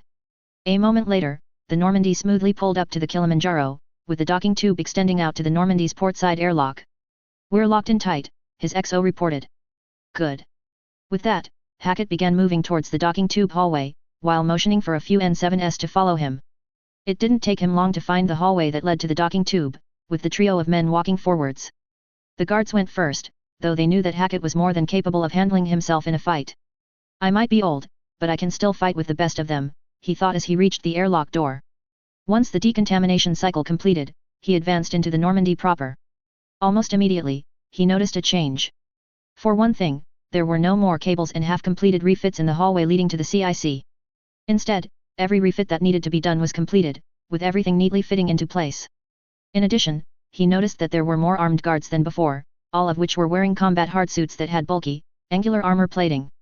Even their weaponry looked more aggressive for lack of a better word. Fortunately, there was a familiar face ready to speak to him. Admiral Hackett, Shepard saluted. It's good to see you, sir. 1 second, one of the guards replied, before scanning Shepard. Hackett knew from past reports that Shepard had submitted to a medical examination upon his house arrest back at Earth. As such, a simple biometric scan would tell him if he was looking at the real McCoy, or a clever fake. Fortunately, that wasn't the case, as the guard said, Sir, the biometrics match. There's some change, but they're well within the acceptable range. From what I can tell, it's due to natural aging. Beyond that, there are no changes at all. We're looking at the real deal, sir. At ease, Hackett replied.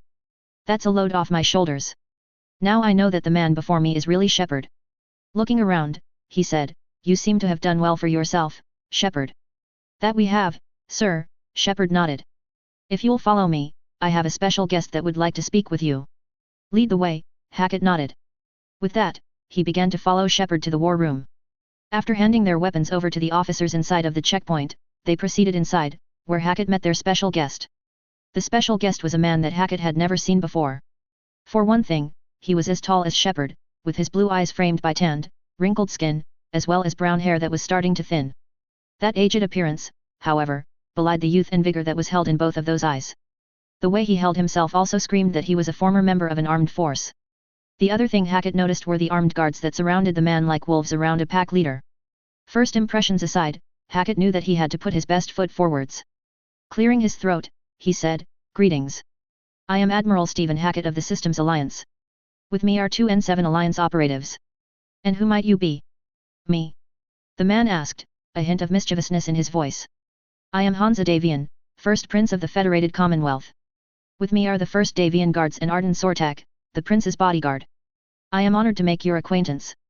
As am I, Hackett nodded as he shook the man's outstretched hand. I assume that Shepard spoke of me when he met you, yes. That he did. He speaks highly of you. He informed me of how you prevented him from being court-martialed by your fellow admirals, as well as how you came to the Council's rescue when the Reaper known as Sovereign attacked. To be honest, he did most of the legwork on the latter of the two. However, he is right in that I did prevent him from being court-martialed. Still, if we'd only listened to his warning sooner, then we might not have ended up in this mess. Agreed. Still, we should focus on the here and now, rather than what we could have done differently. As my father put it, to dwell in the past is to die in the present. That is very wise. Now, I'm certain that Shepard has informed you of our plight. Correct. That he has, Hansa sighed, leaning against the railing around the hollow projector slightly. The Alliance is on the ropes, the Turians are under siege from the Reapers, the Asari are attempting to hold their borders and Cerberus is attempting to prevent Shepard from creating a cure for the Krogan genophage. In addition, you are building a super weapon known as the Crucible, in order to stop the Reapers once and for all. All of which are correct, Hackett nodded. Most of the systems in the region where Earth is at is under Reaper control, and Admiral Anderson is currently waging a guerrilla war against the Reapers at Earth. We've been having Shepard secure as much military support from the Council races as he can, so that when the Crucible is ready, we can launch a final assault on Earth and, hopefully, destroy the Reapers. Before that, however, we need to find out what the catalyst is, which the Crucible needs in order to function properly. In short, you're gathering support in order to break out of this mess you're in, Hansa concluded. Yes. I see. Pursing his lips for a moment, Hansa thought quietly, then he said, Fortunately, Hackett, you need not worry about convincing me to help. I've seen the footage that Shepard shot of the Reapers, and what they do angers me greatly. I promised my full support for the Alliance if we could find a way to help you out. That is what I fully intend to do. Glad to hear it, Hackett sighed, relieved to know that Shepard's negotiation skills were still as sharp as ever. What we need are more warships, ground personnel, and scientists and engineers in order to be able to finish completing the Crucible. More assets for the war would also be helpful as well. That we can do, Hansa nodded. The top scientists of NAIS and TIWT are more than willing to help. We'll send over our brightest minds and hands to work on the Crucible. In addition, I and my wife have a vast army to call upon. We can't lend many warships right now, since we're rebuilding our fleets from the Second Succession War, but we can lend 2 of our Avalon-class warships, 10 of our Fox-class warships, and 1 of the two Mjolnir-class warships we have. Can they stand up to a Reaper?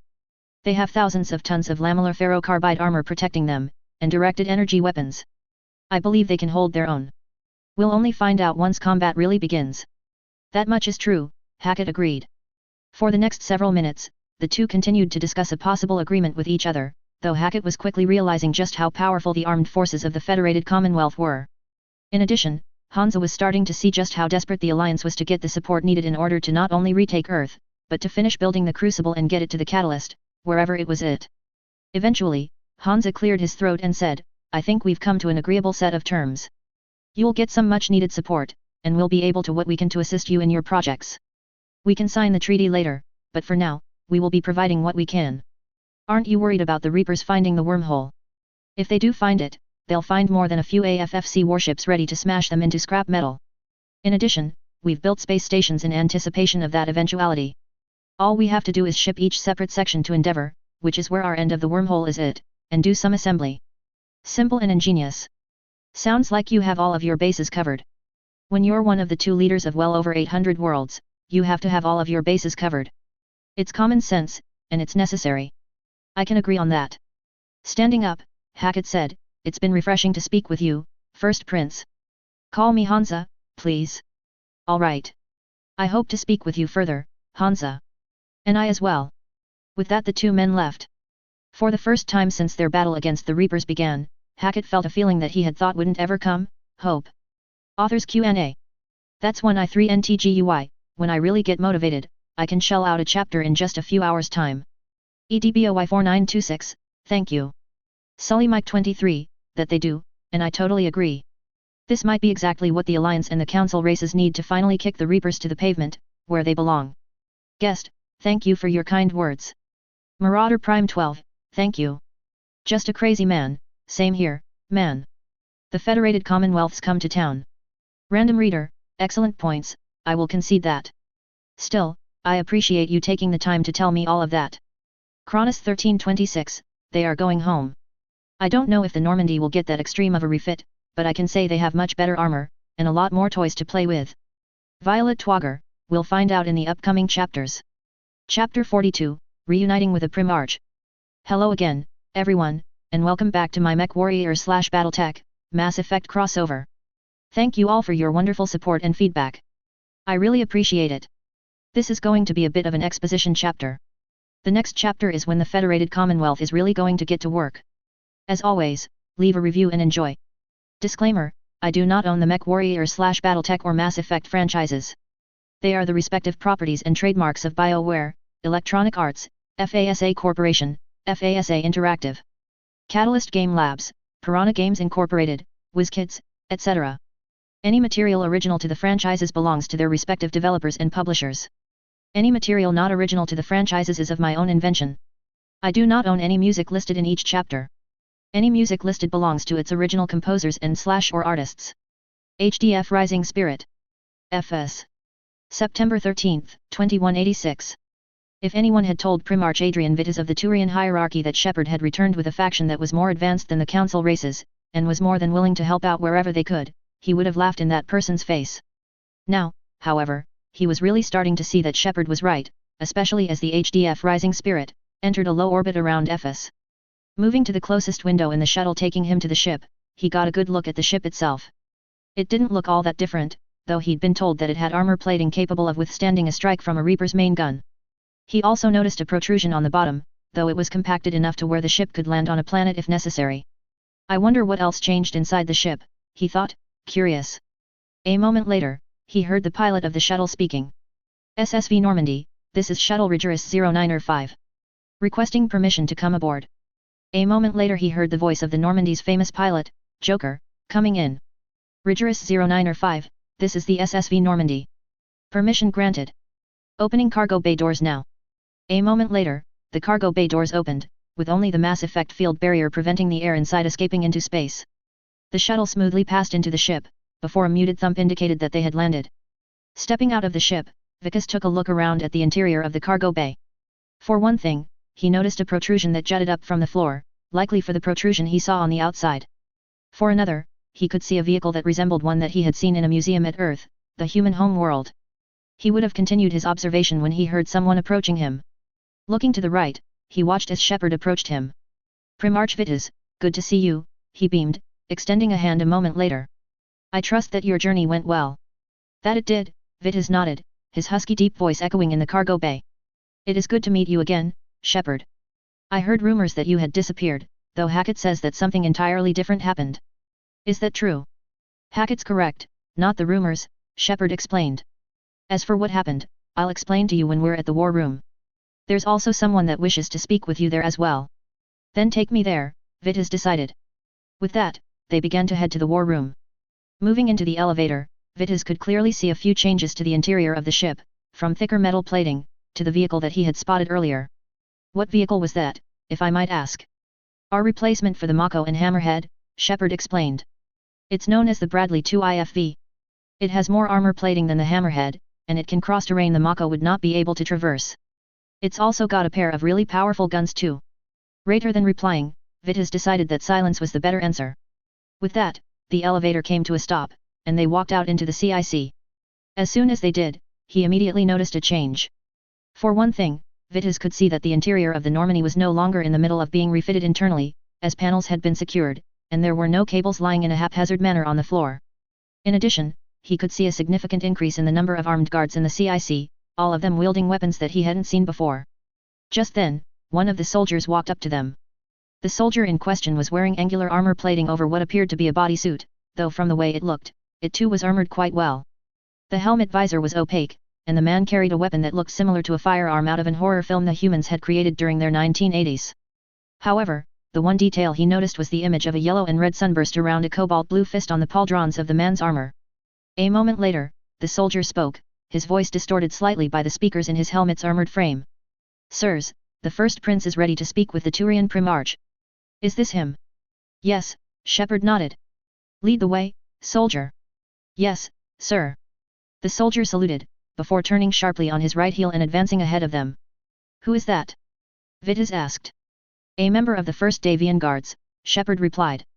Seeing Vitas' confused expression, he said, an explanation is coming, sir. In fact, it's about to arrive. Just as he said this, they entered the war room. The war room was where Vitas saw the largest change to the Normandy's interior, so far as he knew. The lower floor in the room was much larger, with what appeared to be ladders that allowed one to climb up and down, while the upper deck was the same size still. Computer terminals were present on both floors in the room, and he could see personnel working at them as well. In addition, he could see a holographic projector in the center of the room that had far greater fidelity than what the Alliance had installed.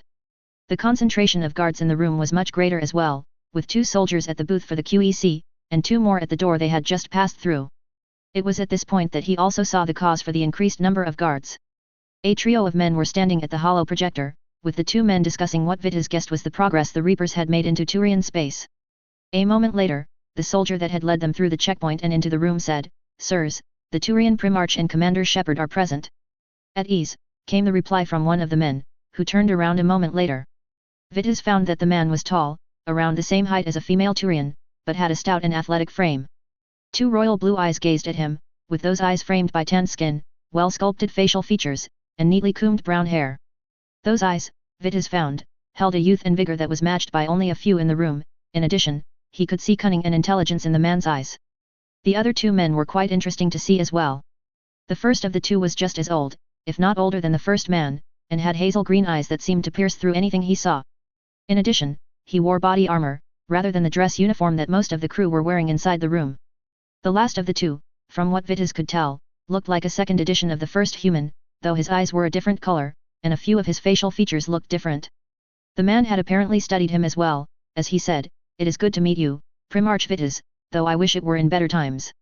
Walking forwards and extending a hand, he said, "I am Hansa Davian, first Prince of the Federated Commonwealth. With me is Arden Sortak, the Prince's bodyguard, and Colonel Victor Steiner Davian. It is an honor to make your acquaintance." "The honor is mine as well," Vitas nodded, shaking the extended hand. Looking at Victor, he asked, "I take it you're his son?" An astute observation, Victor nodded. From what he could tell, Vitas had spotted the family resemblance and put 2 and 2 together. "I see," Vitas nodded. While he appeared calm on the outside, internally, he was worried. I hope he did not earn his position through nepotism. Bad things always happen when incompetent soldiers gain command of the battlefield. Apparently, Victor had noticed this silence, as he said, "I earned my position through combat. I fought in the clan invasion, and I led numerous military forces to victory against the clans. The Battle of Pinnacle is where I earned my current rank. It is also tradition within House Davian that all heirs to the first prince are to undergo military training, and are to serve on the front lines." That eased Vitas' worries considerably. "Good," he nodded. "We need officers that have earned their rank through merit, and not through nepotism. That's something that the Lyran Commonwealth could have learned before 3027, Hansa nodded. "They are infamous for having officers that got their rank through their social connections. They usually earned the title of social officer, a stigma that has an extremely negative connotation. That problem, thankfully, is now a thing of the past. However, we are not here to simply chat all day, as fine as that would be. There is work to be done." "Agreed," Vitas nodded. "I was given some of the documentation that Admiral Hackett was given by Shepard a day earlier. I must admit, until I saw the Normandy, and you, I thought I was looking at a clever hoax. I still wonder if I am, but I'm starting to see that's not the case. I can assure you, we are no hoax, Primarch Vitas. What you are seeing is the real deal. We came here to help, and that's exactly what we're going to do. I read that for myself. Mechanized walkers that mount more armor and weapons than one of our vehicles, as well as warships capable of going against the Reapers in a one-on-one battle while possessing an alternate form of FTL travel. It appears that the impossible is routine for Shepard, after all." "That it is," Hansa nodded. Turning towards the hollow table, he brought up a closer magnification of Turian space. "From what Hackett informed us, the Reapers are performing a siege against your forces on Palaven, while slowly making their way through Turian-controlled space." "Correct." "Yes," Vitas nodded. "The Reapers are using brute force in order to overwhelm our forces. In addition, their ground forces are using Turian husks, marauders according to the Alliance, to more effective coordinate their ground forces. The strategist inside of me admires their brutality, but the Turian inside of me is weeping at what is likely the destruction of our civilization, my civilization." "I understand," Hansa nodded, a sympathetic glint in his eyes.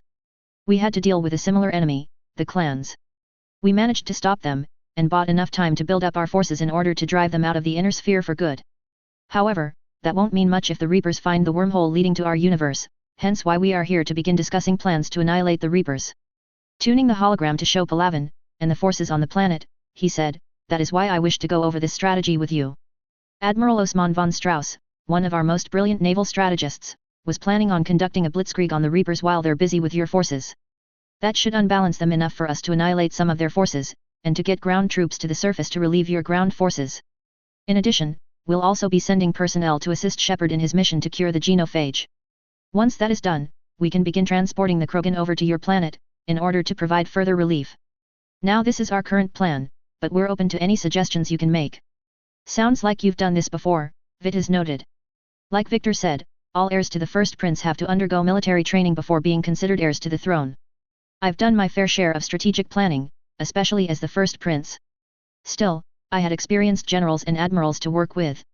Now if you have any questions or concerns, now's the time to share them. Thank you, Vitas nodded. Looking at the map, as well as the strategic plan that Hansa had just pulled up, he asked, what ships do you plan on bringing to the battle? A pair of King Arthur-class warships, as well as an Avalon-class warship. We might also bring a Mjolnir-class warship to the battle as well. Mjolnir-class. In response, Victor pulled up an image of the ship in question next to the battle plans. It's a battlecruiser that the Lyran side of the Federated Commonwealth designed as our command/heavy firepower platform, he explained. Its most deadly armament are 4 heavy naval Gauss rifles on the bow and aft of the ship. Think of them as being the equivalent of your dreadnought's spinal-mounted mass accelerator cannon. I see, Vitas nodded, clearly impressed. What about armor? It's got 3,500 tons of lamellar ferrocarbide armor. What's that stuff made out of? I've never heard of it before. I can explain, Shepard added. Armor in the inner sphere, Vitas, is ablative, meaning it tears and slashes or boils off when hit with weapons fire. Lamellar ferrocarbide armor is the most protective form of ablative armor for warships. From what I recall, the outermost layer is made out of tantalum hafnium carbide, correct? Correct, Victor nodded. It's known for its extreme melting temperature, around 7,145 degrees Fahrenheit if I recall correctly. Either way, it's really tough stuff. Sounds like it, Vitas asked. And that ship mounts thousands of tons of that armor? You need a pretty large, or powerful, Element Zero core to be able to initiate FTL flight. It does carry an enhanced Element Zero core, Victor nodded. That satisfy you? Yes, Vitas nodded, even as he read some of the readouts on the hologram. A well-armored and armed ship indeed. I almost feel some pity for the Reapers, almost that is. As the hologram of the ship disappeared, he said, you'll have to worry about the Reapers' ground troops. Each of their weapons hits harder than ours, and with marauders around, they're much more dangerous. We know, thanks to Shepard, Hansa nodded. We've also heard about the brutes that Shepard said he encountered in battle. We've created heavy-powered armor suits designed to allow our soldiers to neutralize them. Like the Atlas mech. No, but they are vastly superior, in my opinion. What's the standard long arm of your troops? The M61B pulse laser rifle. I know, it sounds ludicrous, but the Inner Sphere perfected laser-based small arms during the Age of War. We also have the M42C ICWS, and our troops can also be outfitted with grenade launchers, anti-tank guns, and many more vehicles. What about vehicles? We have a number of combat vehicles. We'll be using APCs and IFVs on the ground, as well as MBTs. The latter of the trio will be assigned to deal with brutes and other Reaper equivalents for combat vehicles. Any artillery? Yes. We make use of artillery missiles, as well as artillery guns, such as the Long Tom artillery piece. Good, Vitas smiled, his mandibles parting slightly. From the sounds of things, ground warfare is not going to be a problem. Naval warfare is. Do your ships also use energy-based weapons? Yes, Victor, who was more knowledgeable in that area, nodded. Most of our warships use a combination of long-range pulse laser weapons, as well as particle cannons. Are they like our Guardian weapons? Vitas asked. Yes, Victor nodded. Unlike the Guardian lasers, however, our laser weapons have significantly greater range and energy output. In addition, we make use of naval particle projection cannons. I read about those. Can they bypass barriers? No. However, the EMP they generate causes severe damage to the kinetic barrier emitters. In simulations Hansa's people did, it usually takes only 2 hits from a naval PPC to down the kinetic barriers over a particular portion of a ship. Nice. After a moment, Vitas asked, who will be overseeing the operation on Tuchanka? I will, Victor replied. I've managed operations like that before, though the Battle of Pinnacle was where I was first blooded in that regard. However, I can say that I am open to any ideas that can be shared. One of the worst things a military commander can do is assume that he's already got the brightest idea. Sensible. There's also something else we can use to our advantage, Hansa added. I had some military analysts look over the footage that Shepard had retrieved from his ship's archives on the Reaper's tactics. What they noted was that each Reaper attacked with its own small force, not surprising since each Reaper considers itself a nation. According to them, they could have inflicted much greater damage if they worked as a coordinated force, but instead chose to attack as individuals. One even noted that it was as though the Reapers were arrogant, and who can blame them? They've done this cycle of their millions, maybe even billions, of times over without anyone being able to defeat them. That is a hallmark of arrogance and complacency. Ironically, the Reapers have trapped themselves in their own cycle.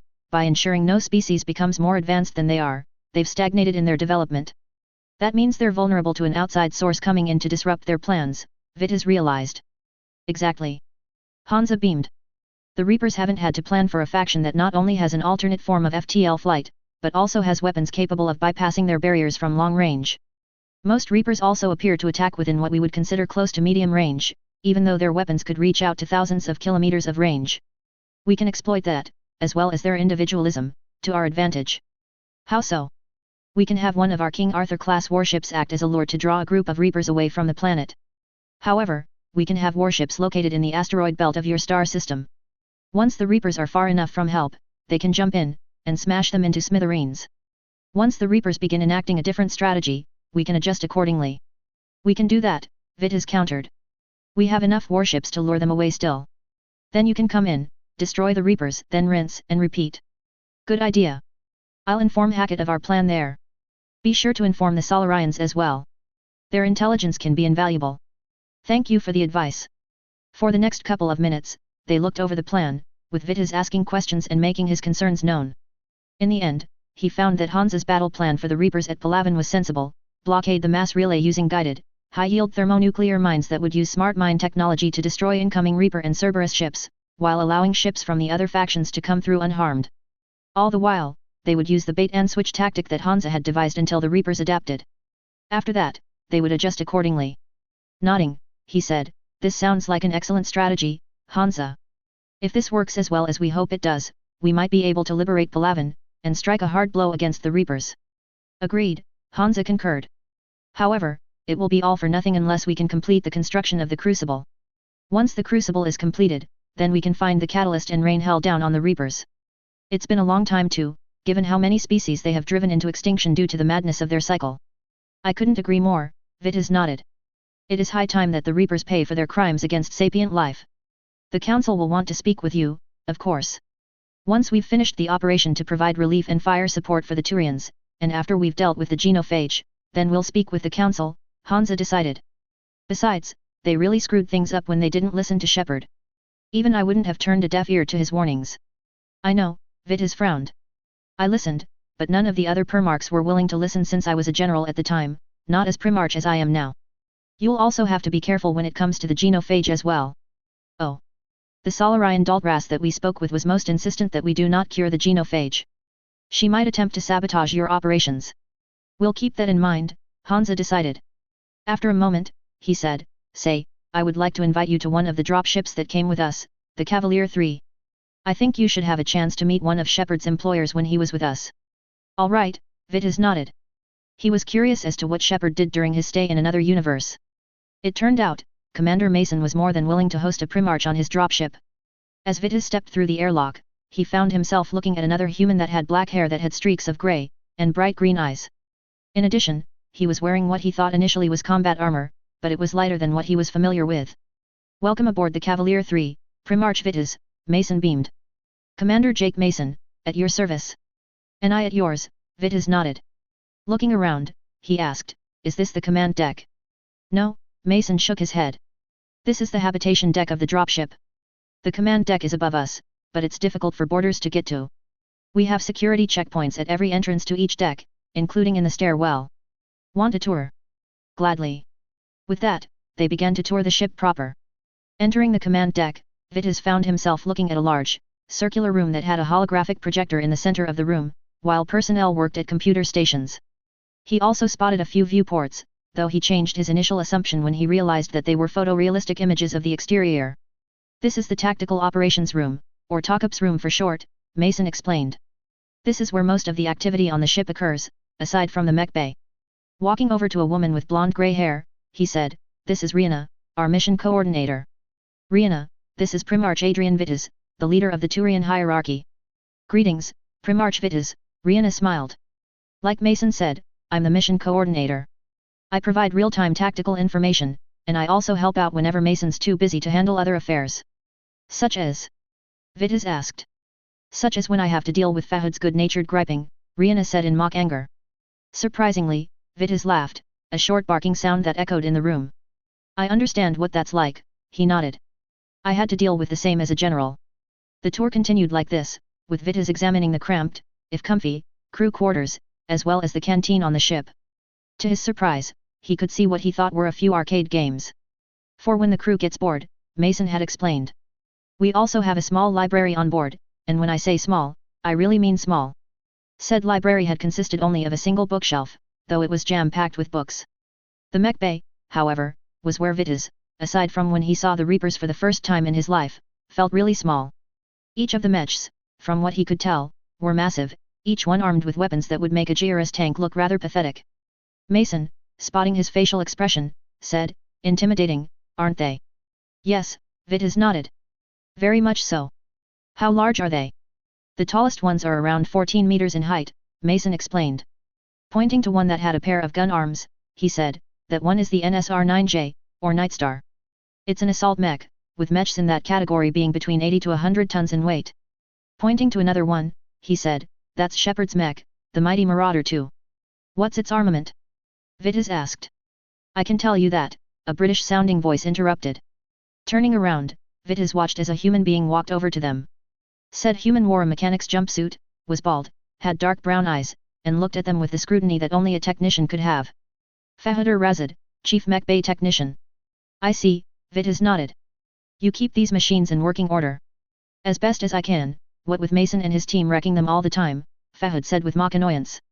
"All joking aside, these are some bloody beautiful machines. That Marauder 2 for instance has a pair of ER medium pulse lasers, PPCs, and a plasma rifle." "Plasma rifle?" Vitas asked, surprised. "Yeah, you heard right," Fahad nodded. "Fires a bolus of plasma at hypersonic velocities. We're talking Mach 7 to 8 here. Certainly gives ferrofibrous armor a solid thrashing." "Interesting." Turning to Mason, he said, "If your mercenary company has vehicles and weapons like that, then the AFFC is certainly going to give the Reapers a considerable amount of trouble." "Agreed," Mason nodded.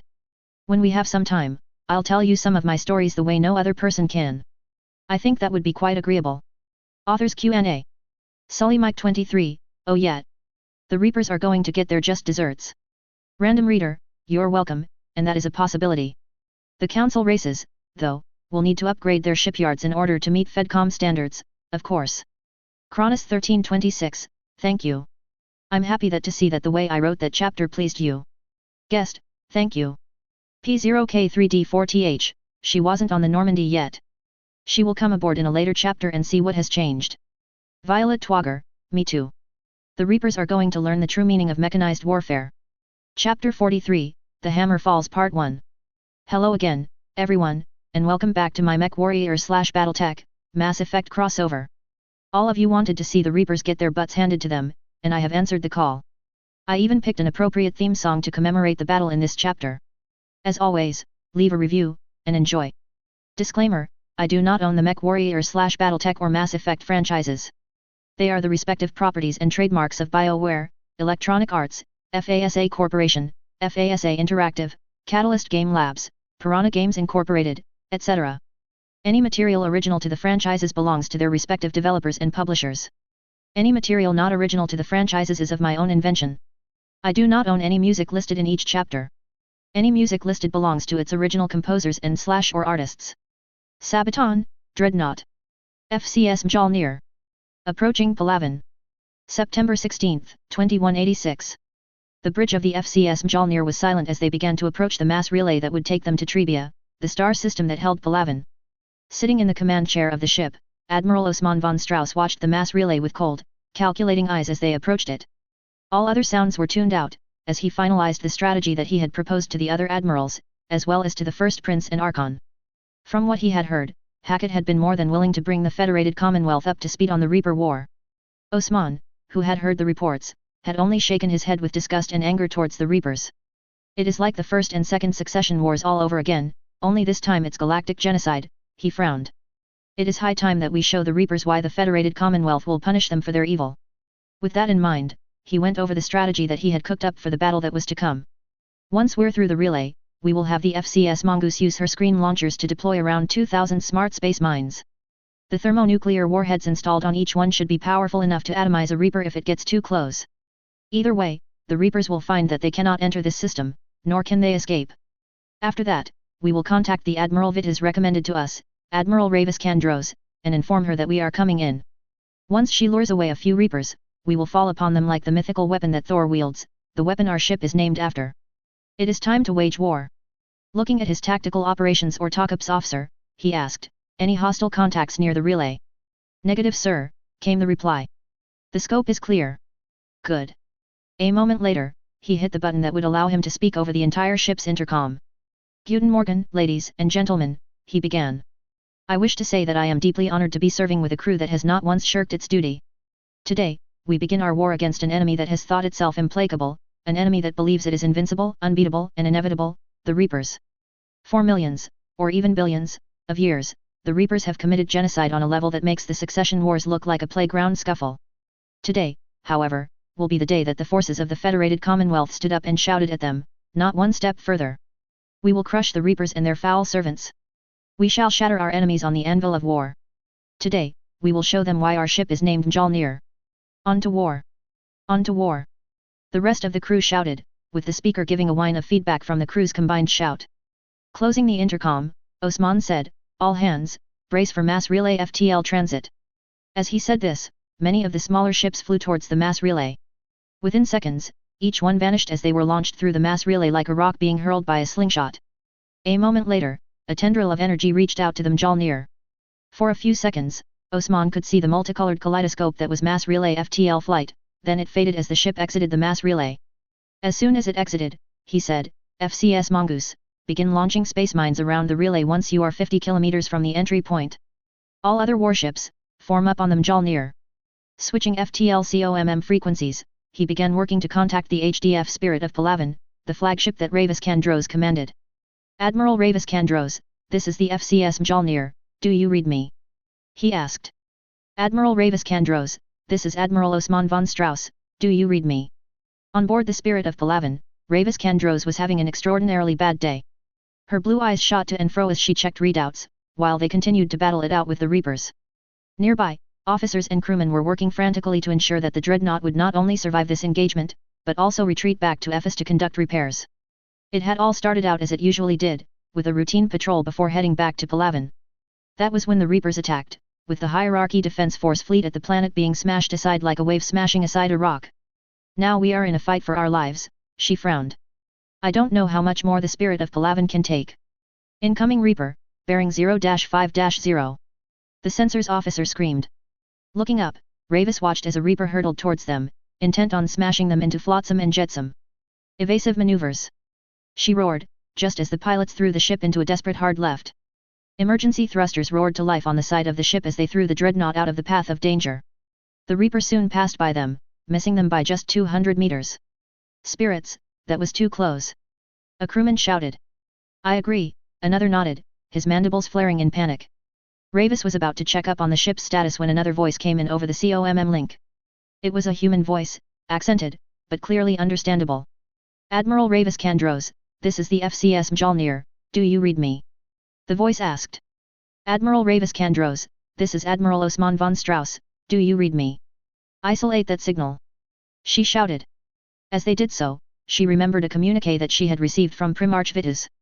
According to the report, it detailed that help was coming from another faction, one that was advanced enough to take the Reapers head-on in a fight. In addition, she was to contact them as soon as she heard them contact her. We've got the signal isolated, came her comms officer. It's coming from the mass relay at the edge of the system. Keying the COMM, she said, FCS Mjolnir, this is Admiral Ravis Kandros of the HDF Spirit of Palavan, we read you. Our ship is taking heavy damage, and we require immediate assistance. Can you help us? Affirmative, Frau. Retreat and head for the mass relay. If you can you lure in a few Reapers while you're at it? I have a plan to show them why they have made a terrible miscalculation. For a moment, Ravis was confused as to what Osman was getting at, then she realized exactly what he was planning. Roger that, she replied. Are you sure that your warship can handle a few Reapers? Admiral, was Osman's reply. We have currently jumped to the asteroid belt that is in your star system. Once you are approaching the mass relay, signal us, and we will come in behind the Reapers, and my sensors officer will send you a flight path to safety. Then, we shall smash them against the anvil of war. All right, then. If you say so. Closing the COMM line, she said, Helm, plot a course to the mass relay ASAP. We Are leaving, ma'am? Came the incredulous question. Are you sure? We were ordered to protect Palaven. We can't defend Palaven if we're blasted into thousands of pieces. Ravis countered angrily. In addition, the Primarch says that help has arrived. Do you dare question his orders? No, ma'am. Then do your duty and get us out of here by the spirits of air and darkness. With that, there was no more resistance as the ship turned towards the direction of the mass relay. While doing so, the ship's turrets fired on a few Reapers in the area, drawing their attention. A moment later, the ship jumped, with the Reapers following behind as well. As soon as they were out of FTL flight, Ravis said, Osman, it's all yours now. Instead of a verbal reply, she got a reply in the form of a ship appearing on a magnified visual readout. To Ravis, it was not a ship that she had ever seen before. It was massive, with the ship being taller than her own, as well as slightly longer. The hull was covered, from what she could tell, with massive weapons, each one looking as though they could cut a hole right through an Asari dreadnought with little trouble, as well as thick armor plating. Its hull was a dark matte grey color, making it nearly disappear against the backdrop of space. A moment later, several other ships appeared out of FTL flight. Two looked like an Alliance corvette, only it was much blockier, and certainly looked more heavily armored. The third one to arrive looked like a flat base bullet that had been cut in half, only for rectangles and cylinders to be stuck in the middle of the two halves. Blue-white engines on the backs of each ship pushed them through the vacuum of space. In addition to the large ships, she spotted a bunch of smaller ships, each one being around the size of the SSV Normandy the Alliance had, or slightly smaller. Seeing the new ships, Ravis realized that whoever had designed these cared little about the aesthetics of their ships, only their functionality. Each one, she realized, had a beauty, the deadly beauty of a weapon that was maintained and ready to kill anyone that dared hurt its user. Where Asari ships radiated beauty, and Turian ships radiated strength, these ships radiated raw power given purpose. Part of her wondered if they had been created in the forges of Vortentos, the Turian spirit of metalworking and industry, for use by Voranar, the Turian spirit of just war, conquest, and liberation. Apparently, her crew had been affected similarly, as their responses clearly indicated. By the spirits. A crewman gasped. Is that our support? Looks like it, another one nodded. I don't know how I know, but I just know that the Reapers are going to be in big trouble. Just then, the Reapers appeared out of FTL flight. Looking at the tactical readouts, Kandros noted that they were about 1,000 kilometers from the aft section of the Spirit of Palaven, while she was about 1,000 kilometers from the mass relay. As for the other ships, they were just 1,000 kilometers to the left and behind where the Reapers had emerged. On board the FCS Mjolnir, Osman found himself looking at the Reapers on a magnified visual feed for the first time. By the hammer of Thor, they are extremely ugly ships to look at, he thought, and he wasn't wrong. Each one of the Reapers looked like someone had taken a squid, made it biomechanical in appearance, and then scaled it in size until it was around a kilometer or two in size. Long, biomechanical tendrils extended from where the mouth of each ship would be at, as well as a few shorter ones along the length of its bottom. That is the ugliest warship I have ever seen, his Tokups officer deadpanned. I agree, the Censors officer nodded. Ugly motherfuckers. Each one made from melting down another species before turning them into a monstrous abomination. Agreed, Strauss nodded. Turning to his fire control officer, he asked, are the heavy Engaz rifles loaded? Neen, came the reply. They are charged, but not loaded as per safety protocol. Load them immediately, and get targeting solutions on one closest to us, he ordered. A few seconds of silence passed. Then, heavy Engaz rifles loaded, sir.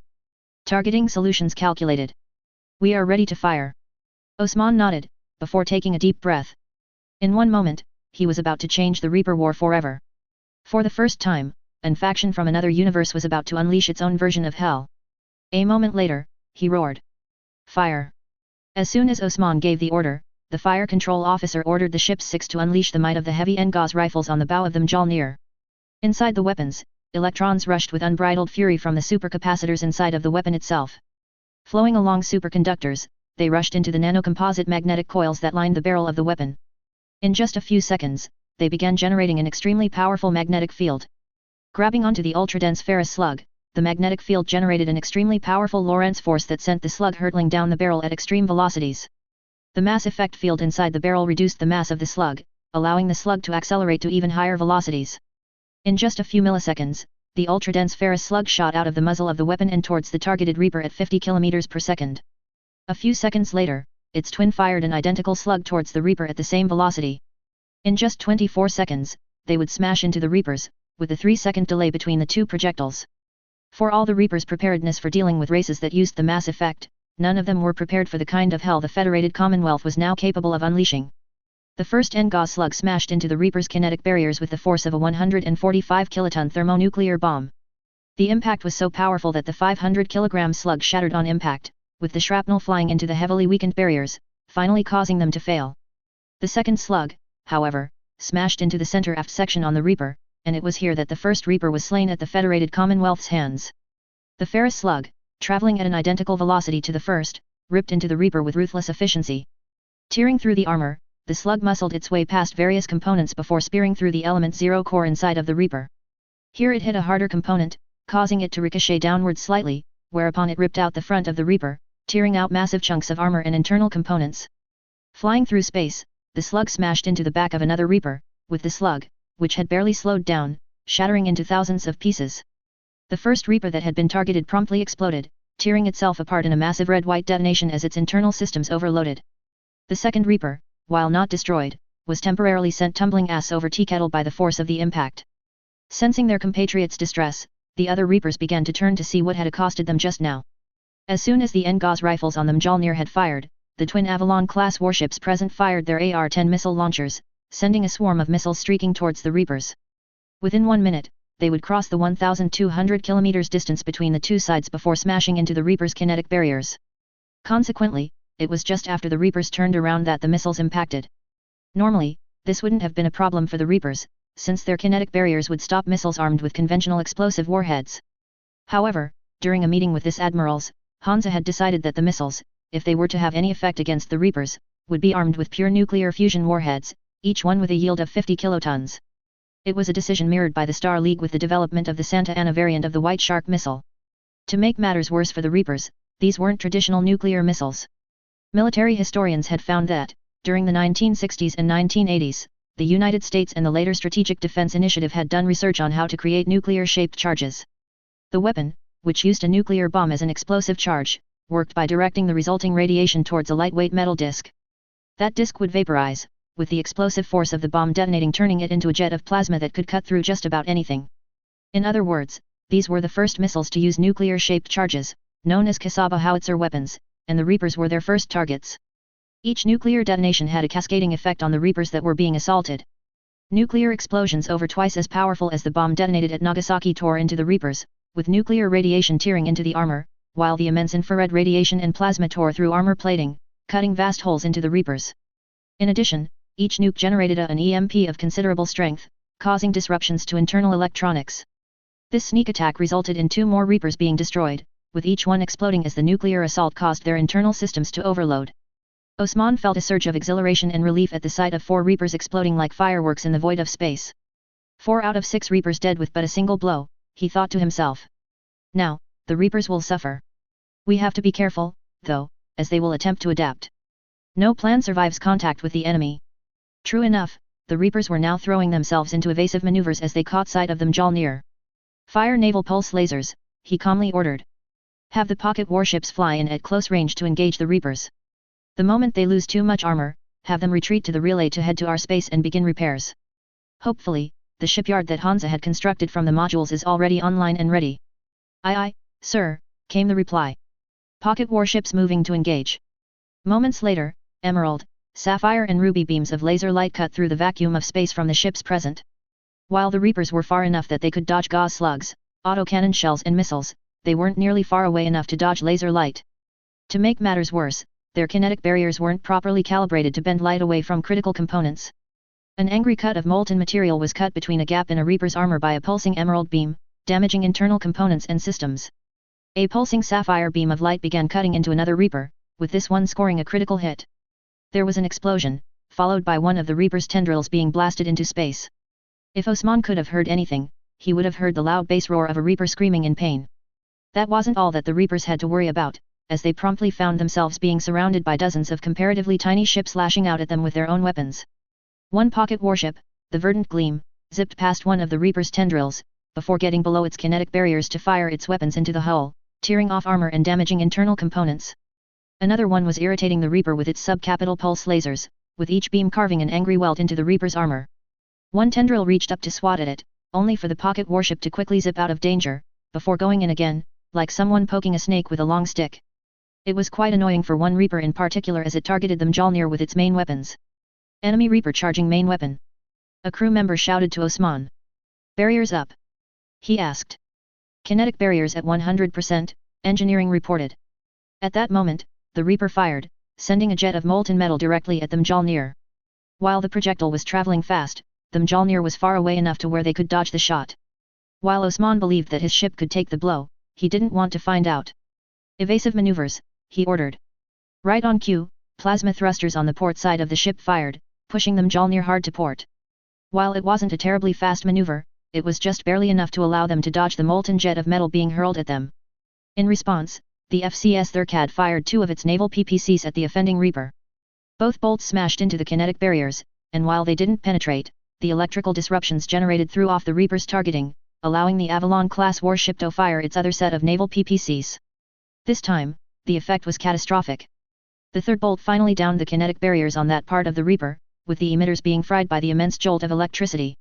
That allowed the fourth particle bolt to tear into the Reaper. Armor plating ablated as the bolt cut partway into the Reaper before dissipating.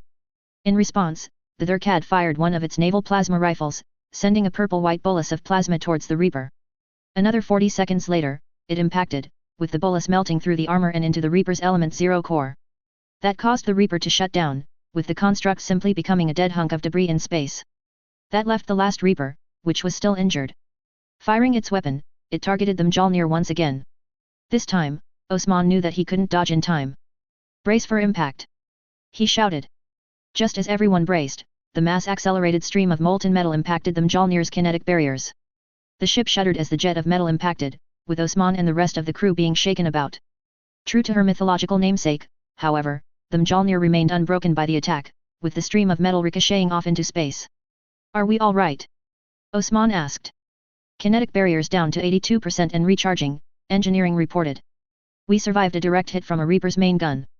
Let's give it our answer, Osman decided. Fire our heavy naval PPCs. They should pack more punch than the standard ones. Aye, sir, the FCO replied. A moment later, bolts of high-energy particles zipped towards the Reaper at relativistic velocities, just as the pocket warships got out of the way. All of the bolts impacted, with the third tearing into the Reaper with even more damage than the one from the Thurcad. Now that they were close enough, the naval autocannons on the Mjolnir opened fire, shelling the Reaper with powerful warheads. Evidently, that was enough to kill the Reaper, as one of the shells tore into the Reaper's internals. A moment later, there was a massive detonation as the Reaper was ripped apart. When the light faded, the Reaper had been blasted into numerous sections that were now drifting away from each other. With that, the naval engagement ended in a clear FEDCOM victory. Osman could hear cheering on the fleet-wide COMM as the last Reaper was blasted apart. Haha! He heard Patrick Rhine, the CO of the Thurcad shouting. The Reapers in this battle have been shattered by the hammer of Thor. Nicely done, Osman. Thank Admiral Ravis, he told Patrick. Thanks to her cooperation, we were able to lure the Reapers out here, where they were far from help. Regroup and begin moving towards Palawan at best speed. We are here to provide support for our Turian friends. Keying his COMM, he said, Pocket War SHPS, do you read? We're here, one of them replied. We're good. We nearly got some armor shaved off by that one attack, but we're good. We had to deal with Oculus drones, the Reaper's equivalent of aerospace fighters. Boy are they annoying, but we outshot them and gunned them all down. Excellent, Osman nodded. We will begin heading towards the planet ASAP. On board the Spirit of Palawan, the entire bridge was silent as they witnessed the first time the Reapers lost a battle against their newfound allies. Ravis Kendro's jaw had dropped open, while her mandibles were pointed as far down as they could go. Even the Element 0 core's hum was subdued, as though the ship was in awe of what the Mjolnir and her sister ships had unleashed against the Reapers. They thrashed the Reapers like it was child's play, she thought as she looked at the Mjolnir just before it jumped towards the planet of Palawan. Looking ahead, she watched as a small object drifted past the ship, but it was not debris. What is that? She asked. Looks like a space mine, one of the crew observed. It's an old-school tactic, but it's effective when done right. I wouldn't be surprised if that one was armed with a nuclear warhead. Makes me glad that we're moving on a safe course to the mass relay. Me too, Ravis nodded, even as the Spirit of Palawan began its journey to Ephes. Authors Q&A. Heart of Shepherd, I can't wait to get to those points either. Hope you stick around to see those too. Guest, thank you. I hope you have a pleasant week too. Marauder Prime 12, thank you. Sully Mike 23, oh they are going to have a treat, especially in this chapter. Random Reader, yep. The Reapers won't know what hit them. EDBOY 4926, thank you. Chapter 44, The Hammer Falls Part 2. Hello again, everyone, and welcome back to my MechWarrior/BattleTech, Mass Effect crossover. Thank you for your wonderful feedback and support. I greatly appreciate it. For anyone that thinks that the previous battle was a little too easy, I'll explain my reasons why in the author's Q&A down below. It should help you understand how Osman was able to catch the Reapers completely off guard. As always, leave a review and enjoy. Disclaimer, I do not own the MechWarrior/BattleTech or Mass Effect franchises. They are the respective properties and trademarks of BioWare, Electronic Arts, FASA Corporation, FASA Interactive, Catalyst Game Labs, Piranha Games Incorporated, WizKids, etc. Any material original to the franchises belongs to their respective developers and publishers. Any material not original to the franchises is of my own invention. I do not own any music listed in each chapter. Any music listed belongs to its original composers and/or artists. Sabaton Hellfighters. FCS Ares. Dock to FCS Mjolnir. September 16, 2186. On board the FCS Ares, one of the two Fortress-class dropships docked to the Mjolnir, Celicia and Nyreen were making sure their gear was fully ready to go. Checking her M61B pulse laser rifle, she smiled when the advanced power pack that it used was fully charged, ready to provide a full 30 seconds of power to the rifle. Checking her new biotic amp, she smiled when a purple aura formed around her. That was much easier to form than with the older amps, she noted. Turning around, she looked to see Celicia. Despite her injury over 2 years ago, she was doing extremely well, which wasn't too surprising. According to the doctors, her body had taken quite well to the cybernetic that replaced the leg she had lost during the Battle of Pinnacle. The wonders of cybernetics, she thought to herself. She then remembered when she had decided to head to the front lines with her daughter. Gurus hadn't been too happy about it, though that wasn't because he was angry. Rather, it was because he was deeply worried about her. He's right to be worried, but he also has to remember that I'm not a piece of human china that can be shattered at the slightest touch. I gave birth to soldiers, and I was a soldier long before I was a mother. I'll be fine, but I will do my damnedest to get back to him when I can. Just then, someone tapped her on her shoulder, prompting her to look to her right. There, she spotted a large mechanical claw near her head, prompting her to look up at Voronus. After the Battle of Pinnacle, the Federated Commonwealth had managed to snag a number of Clan Wolf elementals as bondsmen as part of the Treaty of Pinnacle. While the bondsmen didn't know what would happen, Hansa had a brilliant idea: use them to train people in the use of battle armor, while being heavily monitored to ensure compliance. While unhappy with the fact that they had been taken far from their home worlds, the elementals had been happy to have a purpose, even though they knew they were being monitored at all times. Thankfully, the majority of those elementals had come from the Warden faction of the clans, and they were quite happy to teach other soldiers how to use battle armor effectively. One of those people had been Voronus, who'd been taught by Gavin Colbert, the elemental shepherd had claimed ASA bondsman. From what she recalled, he had made the training especially brutal, but not out of hate for the young Turian. According to him, it was to ensure that war wouldn't be hell for him, and that he would be at his very best once the fighting began, and it showed in the way he moved so effortlessly in his armor. As for his armor, it was quite a specimen indeed. A customized version of the Mountain Lion battle armor, Voronus had customized it with lamellar armor, an advanced SRM2, as well as an ER medium support pulse laser installed on the arm. The customized part came in the most when it came to the structure, as the suit design had to be modified to account for his unique biology. "You all right, Mom?" he asked. "You looked worried for a moment." "Just memories is all," Nyreen explained. Looking at her son, she smiled, a purr coming from her as she examined him in his armor, from head to toe. "You are a very handsome Turian, Voronus. Somehow, I wonder if you were born to wear that kind of armor." "I might very well have been," Voronus nodded. As he began to walk away, he said, "Take care of yourself, Mom. Please come home to Dad alive and well." "That I will," Nyreen decided. In reality, she knew that she could be killed at any moment in the military campaign the Federated Commonwealth. Still, she was very much determined to come back home to her husband. All conversation was interrupted when the intercom chimed. "Attention, undocking procedure in progress. Repeat, undocking procedure in progress." At about the same time, the dropship shuddered as it undocked from the warship, before it turned towards Palavan and Mini and fired up its engines. With that in mind, Nyreen braced herself for the conflict that was to come. Soon, the Reapers were going to learn that just because they thought they were the pinnacle of all existence, didn't mean they were. Soon, they would have a taste of mid-31st century warfare. Outside of the dropship, another battle was about to be waged. Jumping into the cockpit of his aerospace fighter, Barnard Wright quickly went through the pre-flight checklist, fingers expertly hitting switches and buttons, while a screen showed him any steps that he missed. Once he completed those, he threw on his neuro helmet, made sure his G-force/cooling suit was on and closed the canopy. As he did so, he remembered when he participated in the assault on Terra, while it was under Comstar's control. That was one of the harder fights in my life, he thought to himself. The fighter was unproven, the weapons new, and I was doing some slight seat of the pants flying. Still, I survived and I made it to this point.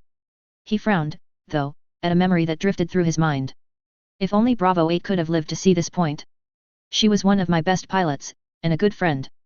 Pulling out a small photograph, he looked at the woman in the picture before putting it away into a nearby compartment.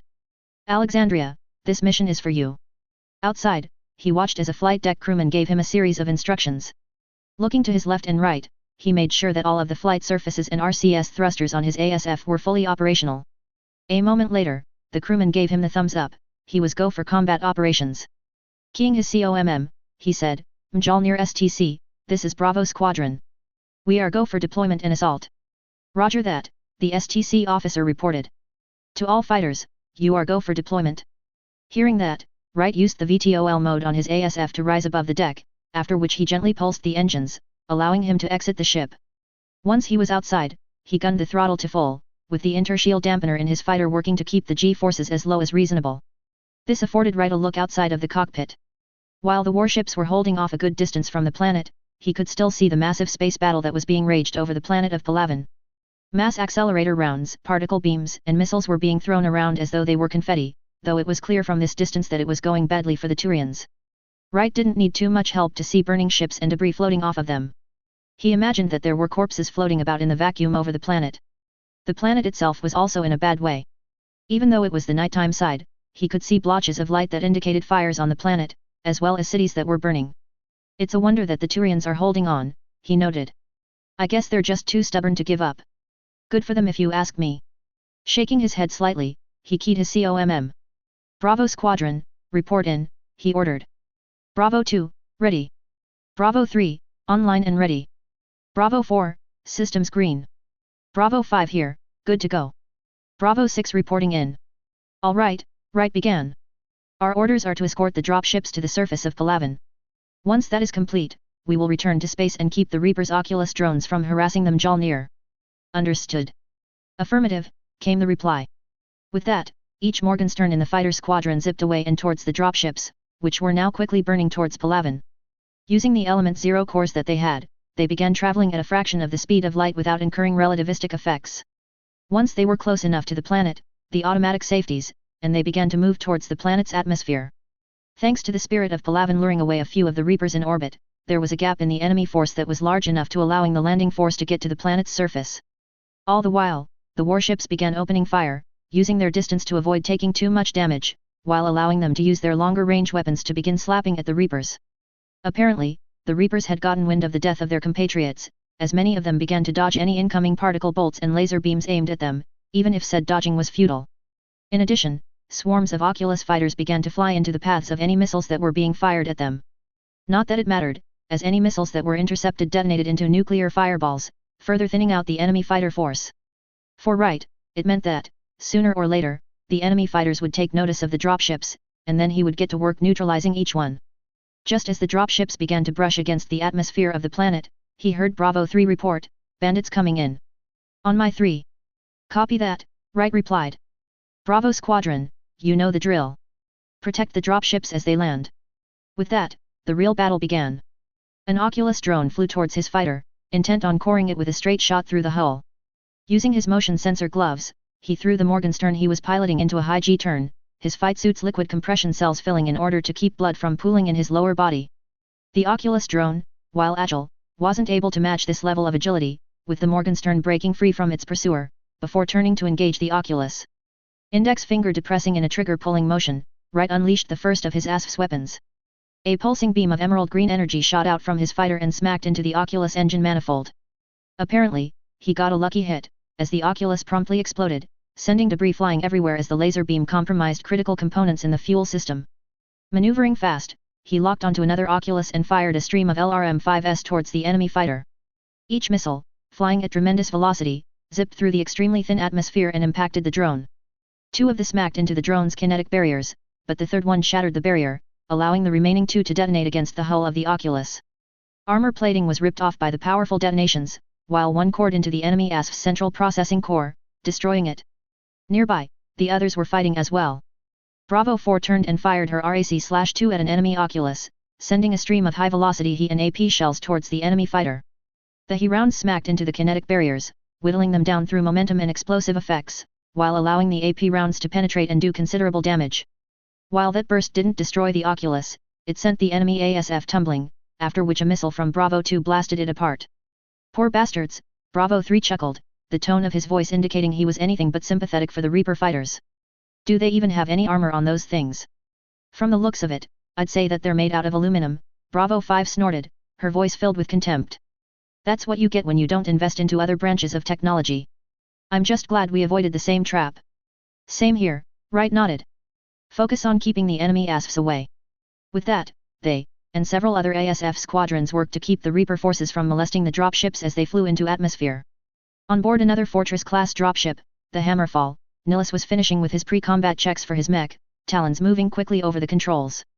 Nearby, he could see other mech warriors inside of their cockpits, making sure their mechs were ready for war. Finishing up his checklist, he waited for the dropship to land. As for why he was here, it was quite simple, really. Due to the fact that the Reaper War was being fought on Palaven, as well as on numerous other worlds, the Federated Commonwealth had decided to focus its efforts on Palaven, since that was where the Reapers' numbers were greatest, aside from Earth. This would not only allow them to hammer the Reapers, it would also allow them to see how effective their warships, combat vehicles and battle mechs were in combat against the Reapers. In addition, Mason had decided to lend one of his lances to the Federated Commonwealth on an extended loan, at a suitable rate of interest, of course. As such, here I am, about to arrive on the home world of my species, and we are at war, he noted to himself. Someday, once the Reaper War is over, we'll begin to rebuild. Maybe then, I'll be able to see a glimpse of what Palaven was like before the Reapers began to trash it. Just as he thought this, there was a muted thump, which indicated that the dropship had landed.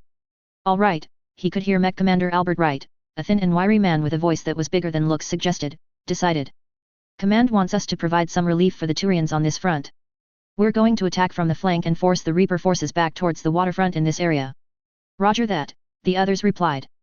A moment later, Nihilus got the go-ahead to begin moving his Victor out of the mech bay and onto the surface of Palaven.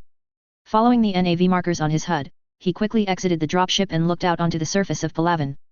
In many ways, the devastation that he saw before him was similar to that of the Battle of Pinnacle, only more complete. The city they had landed in was near one of the rivers on the planet, with the city being a mixture of ancient buildings and modern architecture. Now, the buildings were nothing more but piles of rubble in some areas, while others were still mostly intact. Any skyscrapers, however, had been cut in half, leaving only ruins that were like stumps sticking out of the ground. Even the blue sky was filled with smoke. Clearing his head, and his throat, Nihilus asked, Commander, what is my lance's orders? Move to engage the enemy forces at NAV Point Alpha, came the reply. Turian forces there are bogged down by Reaper infantry, as well as Reaper harvesters. Neutralize the harvesters and engage any Reaper ground forces that you find.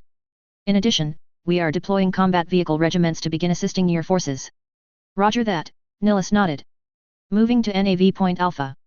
Switching frequencies, he said, Epsilon Lance, form up on my lead. With that, they moved towards NAV Point Alpha. As they moved along, he spotted hostile contacts on his HUD. His stick promptly pointed them out, with the computer saying, New target, Harvester. Looking up and to his left, he could see the immense, dragon-like Reaper constructs flying towards them. Seeing that his fourth mech was a rifleman too, he said, Epsilon 4, engage enemy harvesters. Roger, leader, came the reply. A moment later, spears of blue-white light cut towards the harvesters. While their barriers and armor were excellent at stopping projectiles, they were next to useless when it came to blocking ER pulse lasers. As such, one exploded, while the other, despite being heavily damaged, began a suicide charge. That was countered when the Rifleman 2's LB-10Xs fired, blasting the offending Reaper construct to pieces. It was around this point that they arrived at NAV Point Alpha. True to form, it was clear that the Turians were being pushed back, as husks, cannibals, marauders and brutes were throwing themselves into the allied ranks. Spotting a brute about to charge towards a group of Turians around 100 meters away, Nihilus growled, Oh no, you don't. Before firing the ASRM-4 launcher on his mech. All four missiles streaked out and, with pinpoint accuracy, they smashed into the brute. The creature's armor soon found itself being torn apart by Mayhem warheads designed to penetrate far thicker armor. 4 missiles promptly tore the creature apart, sending pieces of it flying everywhere.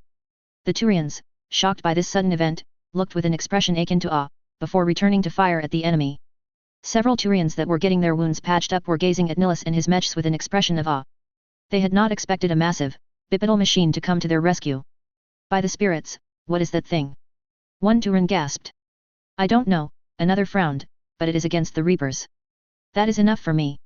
Settle down, their CO, a hardened and grizzled Turian that was missing part of his horned crest, told the others. That thing there is something that the Primarch said would help us on the ground battle. I think he called it a battle mech. I'm glad it's our side then, another that was feasting his eyes with the visage of the mech remarked as it marched on. It wasn't just mechs that had all the fun either. Combat vehicles that had deployed from the dropships were quickly moving through the debris-laden streets of the city and towards the front line. Inside a Rommel, Tank Commander Richard O'Neill was looking out towards the streets of the ruined city, his lips tight and his expression grim. The others inside of the tank were just as grim in appearance, even as they drove over wrecked vehicles or smashed them aside with their superior weight. This reminds me of stories that my many times great-grandfather told me of the First and Second Succession Wars, he said to himself. Those are the only wars that come close to what I am seeing, and even then, the devastation of the Succession Wars was even worse than this. Already, he could see that Palovan looked like what Kent Ares IV, his home world, must have looked like during the First Succession War. Sir, his driver reported, we're getting a COMM transmission from NAV Point Sigma. Patching it through. A moment later, a tired male voice said, this is Lieutenant Corvus Mordhaven of the 21st Hierarchy Infantry Corps. Are you the forces that the Primarch informed us would be coming to provide assistance? Affirmative, O'Neill confirmed. The Primarch said you'd be expecting us.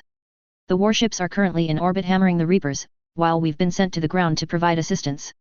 Thank the spirits, Mordhaven breathed. Get to our position as fast as you can. We have Reaper brutes bearing down on our position. If you move fast, you can get to our position quickly. Hurry. We are just 300 meters from your position, O'Neill reported. Hang in there. We're coming. Looking at his gunner, he asked, is the LB-20X ready? Affirmative, sir. Came the reply. Canister shell is loaded. Good. With that, they covered the 300-meter distance in short order. Looking around, O'Neill could see various Turians that were having to perform a coordinated retreat, while beyond, he got his first glimpse of a Reaper brute. To him, it looked as though someone had fused a Turian with some massive behemoth of a creature. It was hunched over, with the Turian-like head looking at him with blue glowing eyes. One of its arms was a massive claw, and it was clear from its size that it was meant to charge on its short, stubby legs towards an enemy and bludgeon, or slash, them to death. Against infantry, it would be highly effective. A Rommel, however, was a different matter entirely. Identify, brute! O'Neill shouted. Firing! The gunner shouted. There was a muted thump as the LB-20X fired the canister shell, sending a storm of 20 explosive submunitions flying towards the hostile target. Designed explicitly for handling infantry or battle armor, the munitions were now tested against the Reaper's equivalent of a close-range combat vehicle. The munitions were found to be effective, while the brute was found to be lacking. 15 of the 20 submunitions impacted the brute at low hypersonic velocities, tearing into the armor plating while detonating at the same time. Pieces of armor, and bits of the brute, were ripped off by the detonations, while a cloud of dust was raised by the munitions.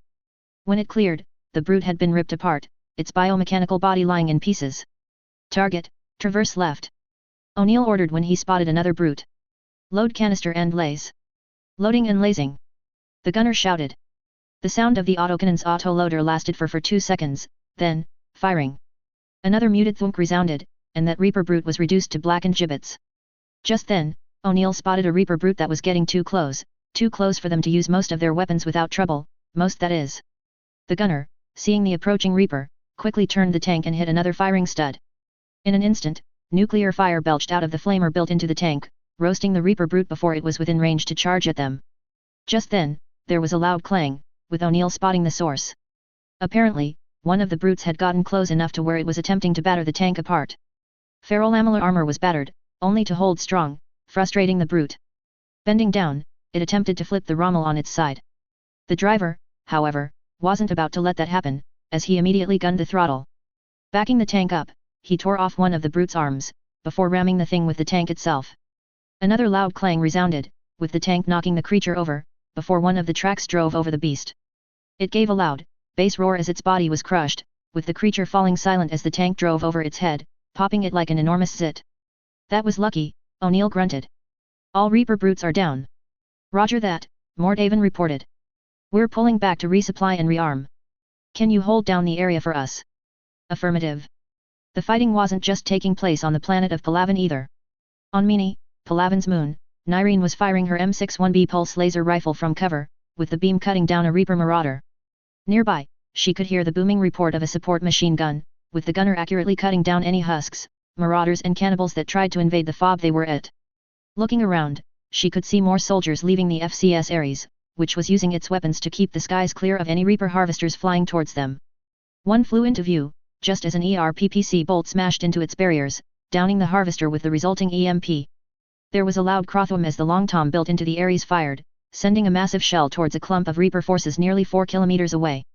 A tremendous explosion rumbled from the distance, and Nyreen imagined Reaper limbs and gore flying everywhere.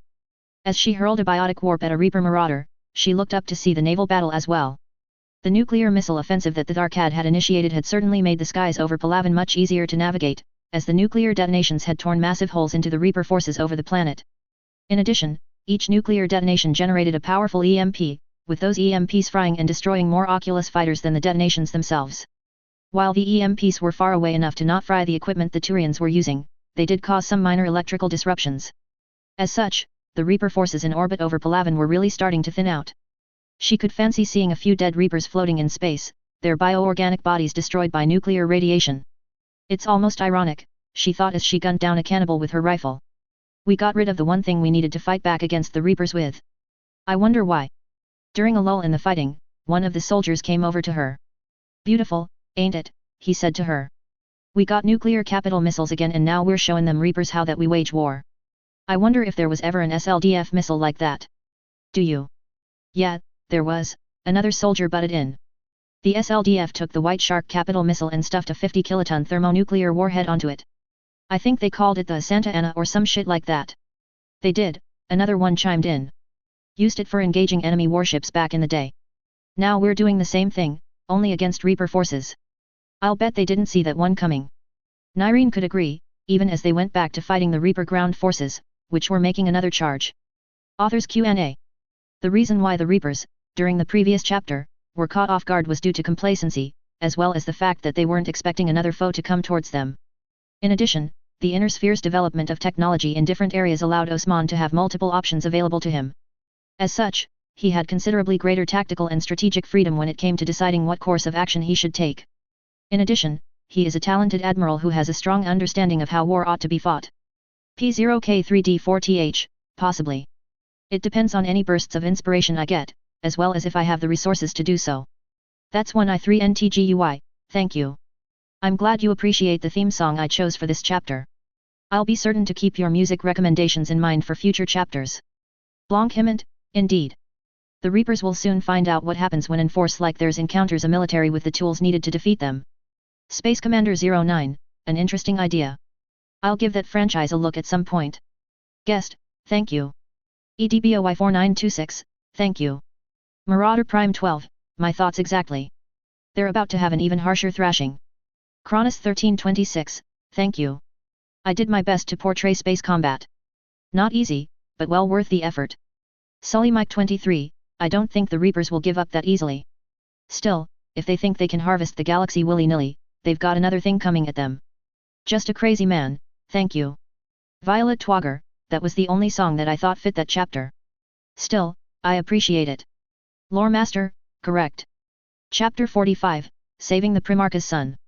Hello again, everyone, and welcome back to my MechWarrior/BattleTech, Mass Effect crossover. Thank you all for your wonderful support and feedback. I deeply appreciate it. Now we've entered the Tuchanka story sub-arc, which is going to be interesting.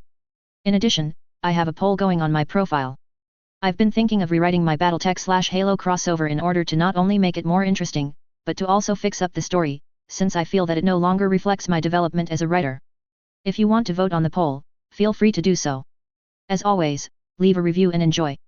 Disclaimer, I do not own the MechWarrior/BattleTech, Mass Effect franchises. They are the respective properties and trademarks of BioWare, Electronic Arts, FASA Corporation, FASA Interactive, WizKids, Catalyst Game Labs, Piranha Games Incorporated, etc. Any material original to the franchises belongs to their respective developers and publishers. Any material not original to the franchises is of my own invention. I do not own any music listed in each chapter. Any music listed belongs to its original composers and/or artists. SSV Normandy. Iralac. September 16, 2186. While the FCS Mjolnir and the ships escorting her were engaged in their first combat action against the Reapers, Shepard and the others were on board the Normandy, planning their next move. Right now, however, Shepard was getting some much-needed food, and some coffee while he was at it. An army marches on its stomach after all, he shrugged to himself. If you're hungry, you can't really think of much else.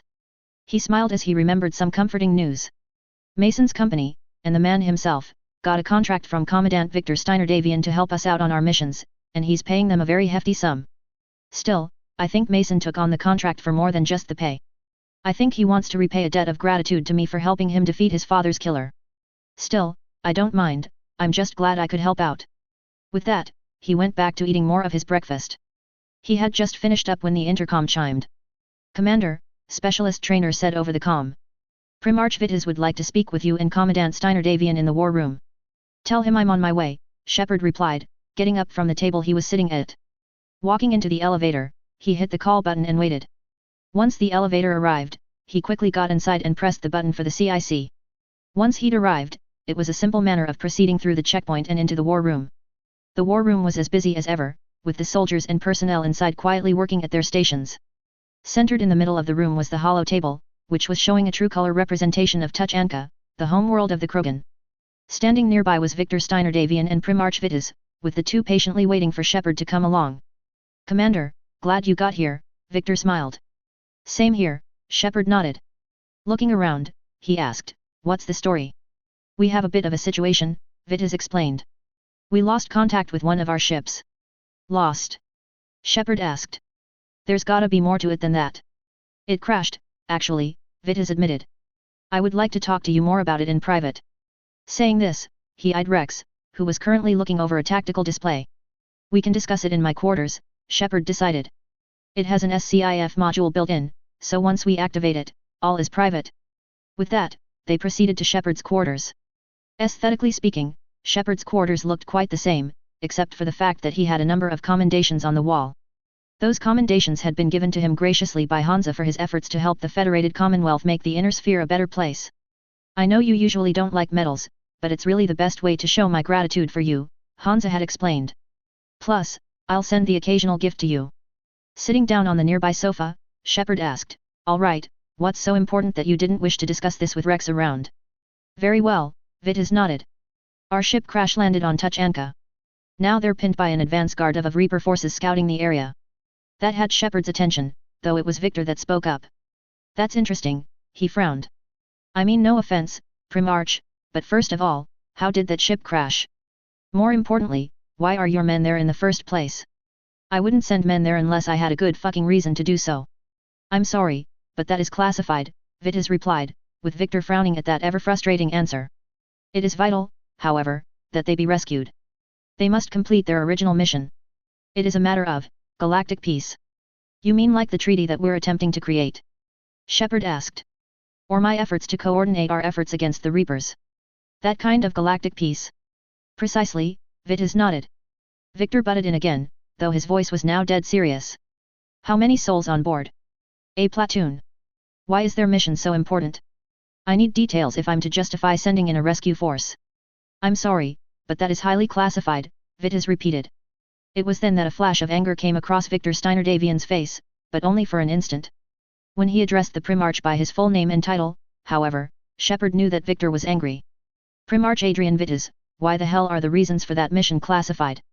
I understand the need for secrecy, but this is the time where secrecy can get someone killed. And don't feed me that you must understand bullshit. I get it all the time from my superiors, and it is one of the major peeves that I have.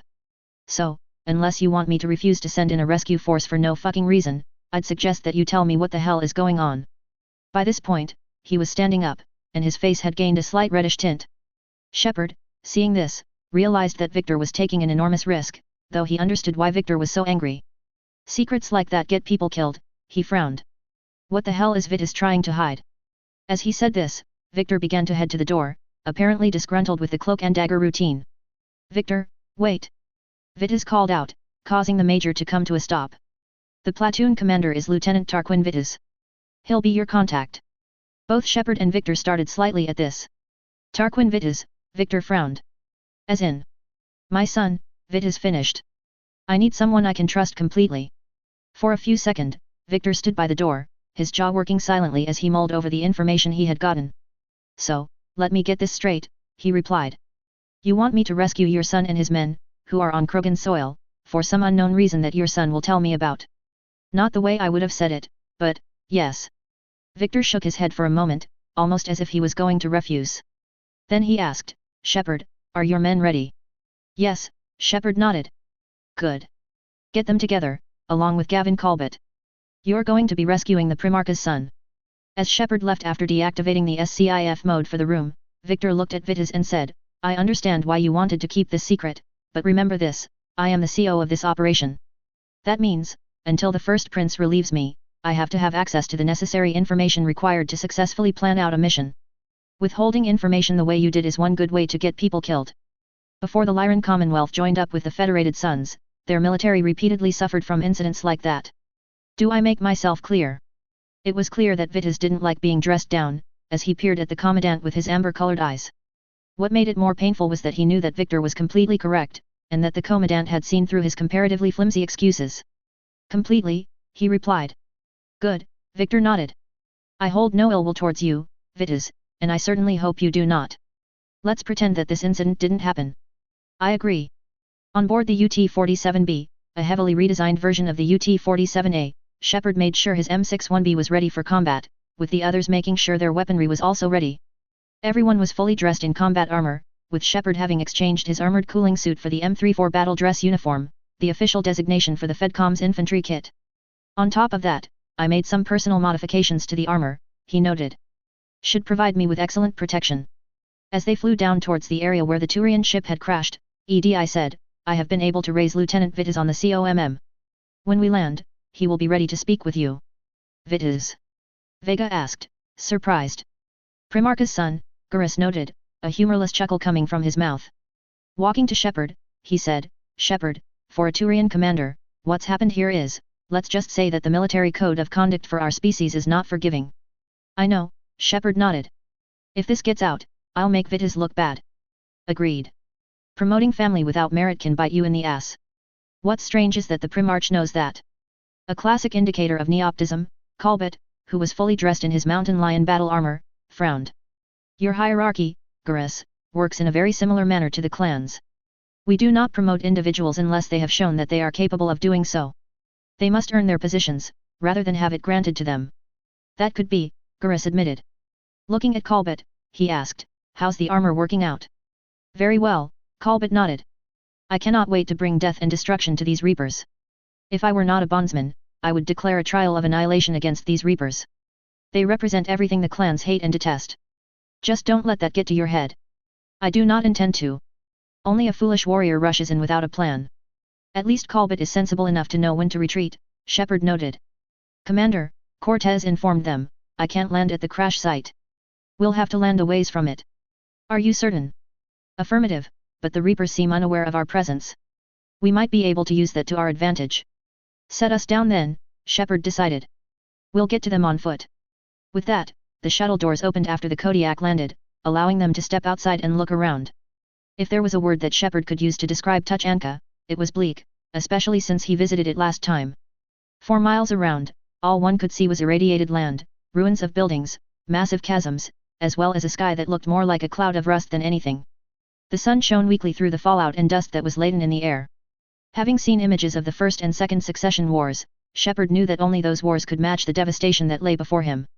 There are parts of Kent Ares IV that wouldn't look out of place on Tuchanka, he thought sadly. Is this it? Colbert asked, apparently not impressed by what he saw. Is this the great home world of the Krogan? This planet is barely worth even owning. This is exactly why we use trials of combat, so that we can avoid such senseless devastation.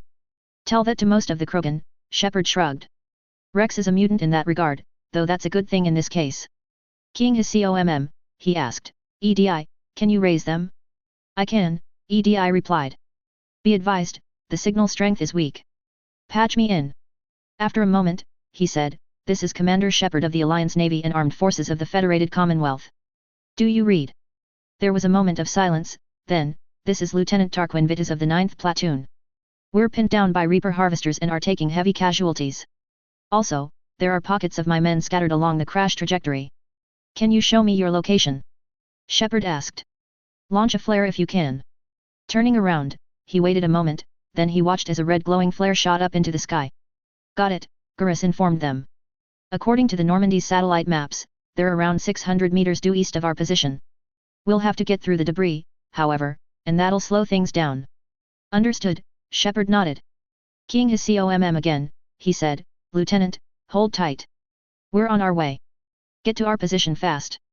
Tarquin growled over the COMM. Things are getting bad quick. My men are dying. Genuine anger, and grief, colored his voice. Keep calm, Shepard ordered him. Hold your position. We're headed your way. Closing the COMM link, he said, their situation's gone foobar. We need to get there now. Turning to Colbert, he asked, can you disable any Reaper harvesters that come towards us? Colbert nodded. My plasma cannon is ready, as are my SRMs and the micro-pulse laser mounted on my armor. I will show them that they are no longer the apex predators. Looking around, he said, I will traverse the terrain using my jump jets, and any solid debris further ahead. Keep us informed of any developments, Shepard nodded. As soon as he said this, jets of flame erupted from Colbert's armor, with the elemental jumping through the air and landing on a piece of debris above them. A moment later, he disappeared out of sight. There he goes, Garrus remarked as they moved on ahead. So, a secret Turian mission on Tuchanka is especially odd. Thoughts? You're the Turian, James suggested. You tell us. I've got nothing, Lieutenant. Relax, Shepard informed them. Vega, you and I will take point. Garrus, Kaiden, you two provide support. Got it, Kaiden, who was silent until now, agreed. With that, they began moving out. If there was one thing that was notable, it was that it was difficult to move through the debris. Using some rebar as a ladder, Shepard clambered up and over onto what appeared to be a hallway created by debris in a rock wall. Once the others were up with him, they continued on, weapons primed and ready. As they moved along, he thought he spotted something up ahead. Using his helmet's zoom function, he found that it was an escape pod, though the bodies of Turians lying on the ground nearby dashed any hopes of survivors from this pod. In addition, he spotted what looked like husks. Each of them was tearing off the armor from the bodies, before trying to consume the corpses. As if things weren't bad enough, Garrus growled. Now they're trying to desecrate our dead. Stay focused, Shepard ordered. Vega, you got the left side, I've got the right. Garrus, you got that sniper rifle ready. The only reply was the sound of a bolt being closed. On the count of 3, we fire. 1, 2, 3. Standing up out of cover, Shepard fired his M61B, while Garrus fired his new sniper rifle, a Minolta 9000B advanced sniper system rifle. A pulsing beam of blue-white laser light cut through the air, before tearing into the husks. Kaiden used his biotics to lift 2 of the 3 monstrosities into the air, while Garrus and Vega handled the rest. The loud crothwom of the rifle firing echoed in the debris-laden area. All of the husks were dead the moment the team opened fire. The one Shepard fired on suffered the misfortune of having its head explode, while the one Vega fired on was bisected at the waist. The one Garrus fired died, its back exploding as the He round detonated on impact. With the husks dead, Shepard and his team moved up. Walking towards the corpses, he heard Garrus snarl. Just as I thought. They got out, only for a harvester to kill them, then the husks began to feast on them. He walked over to a heavily chewed-up corpse, closing the eyes on its surprisingly intact face. All the while, he whispered a Turian rite of burial. I didn't know you were religious, Shepard noted. My father and mother were devout worshippers of the spirits, Garrus explained. I picked up a few things from them. Understandable. I have religious beliefs myself. Putting the topic aside, they continued to move through the debris. As they moved forwards, Colbert came in over the COMM. Shepard, I have eyes on a trio of Turians ahead. They are under fire. Permission to assist. Granted, Shepard replied. As he closed the COMM, he could hear the sound of a pulse laser firing, or rather the sound of husks as any water inside of them detonated, causing small popping sounds. After moving through the debris, he spotted the firefight ahead. On the other side of a chasm, he could see an escape pod that had crash-landed on a rocky ledge beyond the chasm. A trio of Turians were firing at some cannibals, as well as a marauder that was directing their efforts. Just as Shepard arrived, Colbert struck. The Reaper marauder didn't even know what hit it, with Colbert landing directly on top of it. Reaper feet flesh and bone was promptly crushed by hundreds of kilograms of lamellar armor, Myanmar and Elemental, splattering its insides all over the ground. The two cannibals whirled around, only for Colbert to terminate both of them with extreme prejudice. One had its head explode from a pulse laser, while Colbert, shooting forwards with shocking speed, grabbed its head with his battle claw, before promptly decapitating it. Worthless Reaper Stravog, Colbert snarled. Seeing the Turians pointing weapons at him, he said, "Peace, noble warriors. Shepard and I have come to assist you in your efforts to survive. Thank the spirits." One gasped as Shepard came into view. "I thought we were done for." "Harvester!" One screamed as a familiar shape loomed overhead. "Incoming Harvester!" "Colbert!" Shepard shouted as he spotted the dragon-like Reaper construct flying in. "I have it!" Colbert shouted. Running forwards, he jumped over the chasm, jump jets flaring as he did so. Just as the Harvester landed, Colbert changed direction and latched onto the creature, slamming into it at the same time. The creature was nearly bowled over by the impact, but it had little time to act, as Colbert fired the plasma cannon seconds later. A bolus of purple-white plasma tore into the Harvester, with Colbert's impact having depleted its barriers. The Harvester screamed as the bolus of plasma boiled through vital components, and whatever organic tissue was left. A moment later, the bolus tore into the self-destruct mechanism the creature had, preventing it from exploding in its death throes.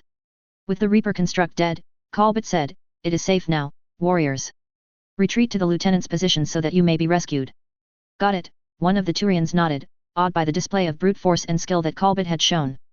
"Keep your eyes open. We saw another pod crash ahead. Good luck." "Good luck to you, warrior," Colbert nodded, before jumping the chasm and landing back at Shepard's position. "Got 'em all," Vega beamed. "Nice work with the Harvester, Colbert. You taught that thing a lesson or two." "Indeed." Colbert nodded, before leaving to move ahead of the others once again. "Keep moving," Shepard ordered as they moved on through more hallways created by debris and the natural formations in the area. "We need to find the other escape pods and get to the crash site ASAP. And find out what the hell happened on the lieutenant's watch," Gurus added as he jumped over a fallen concrete block. "Being the son of Adrian Vitas is a lot to live up to." "Why is that?" Kaiden asked. "It's a big military name back on Palavan," Gurus explained. "War is expected to flow in the Vitas blood." "Nah, James frowned. "You can't be shoehorned into a role like that. You have to carve out your own path." "I agree, though tell that to the traditionalists." With that, they continued on ahead, weapons ready as they advanced. Coming up to another area, they spotted another escape pod that had crashed. Another trio of Turians were present, though one was injured, with those Turians firing at another pair of cannibals and a marauder. "Looks like we've got the element of surprise again," Kaiden noted. "Finally, we've got the advantage," Vega beamed. "All right," Shepard decided. "Gurus, you take out the marauder. Kaiden, provide support for Gurus. Vega, you and I will take out the cannibals." "Got it," Gurus nodded with the others. Taking aim once he was in cover, he fired the rifle, the loud crothwom of the rifle's report echoing in the ruins they were in. The first round smacked into the marauders' kinetic barriers, downing them in an instant. It whirled around, but Kaiden, anticipating that, fired his M61B, killing the thing in an instant. The two cannibals nearby whirled around, only for Shepard and Vega to cut them down. Just then, another Harvester came in, prompting Shepard and the others to open fire. Colbert also joined, with another bolus of plasma zipping through the air. It splashed against the kinetic barrier, but here, it acted like a Hesh round. While the plasma itself was stopped, the intense thermal energy wasn't, with the armor on the creature melting off in that particular area. Spotting an opportunity, Shepard fired a grenade from the grenade launcher fitted on the M61B. A loud bloop echoed as the grenade launcher fired, sending an HEDP grenade towards the Harvester. There was a loud boom as the grenade detonated, with the Harvester giving a loud, shrill roar as a jet of superplastic metal tore into its body. Deciding not to take any changes, it quickly left, but not before depositing more cannibals and marauders. Each one was cut down by the laser weapons Shepard and his team wielded. "Another Harvester!" Gurus shouted as one flew in. Firing any explosives they had, the team downed its barriers, allowing Colbert to deal the killing blow. This time, Shepard watched as a missile tore into the Harvester, the Mayhem warhead tearing through the thin armor plating and into its hide. Moments later, the Harvester detonated, flying apart, while the Turians nearby took cover behind the escape pod, avoiding the blast wave and debris. "Thanks for the help," one shouted. "Now they're dead, we can take care of our wounded. We'll get to the crash site as soon as we can." With that they moved on, with one Turian carrying his wounded comrade in a fireman's carry. "Doing go so far," Vega nodded. Looking at his rifle appreciatively, he said, "I really love actual ray guns. They're so fun to use." "Tell me about it," Shepard shrugged. Come on, this way. With that, they moved through more debris. As they moved along, they stumbled onto another escape pod, though the crew in this one were already dead, their bodies mangled and chewed up. Seeing a datapad, Shepard scanned it. Before playing an audio log he recovered from it. Deceleration thrusters online, a Turian on the log remarked. We'll survive. Vitis is going to pay for this. Another recorded Turian snarled. Court-martial or hanging. A moment later, the recording came to an abrupt ending. This isn't good, Garrus frowned. How is the lieutenant going to live this down? When we find him, we'll ask him, Shepard decided. Just as he said this, a Reaper drop pod came down, with husks, marauders and cannibals swarming out of them. Open fire! He shouted. The team immediately opened fire, sending bullets and laser beams at the Reaper troops. Garrus was practically throwing the bolt of his rifle, firing at marauders as fast and accurately as he could. Shepard and Vega both fired on incoming husks, while Kaiden provided support where he could. Husks and cannibals exploded as laser beams tore through their bodies, with marauders quickly ducking into cover when Garrus fired at them. Colbert came to the rescue once again. Another missile, this one loaded with an E warhead, flew into a cluster of marauders, blasting them apart in a puff of smoke, gore, limbs and glowing shrapnel. Time to die, Reaper Stravog!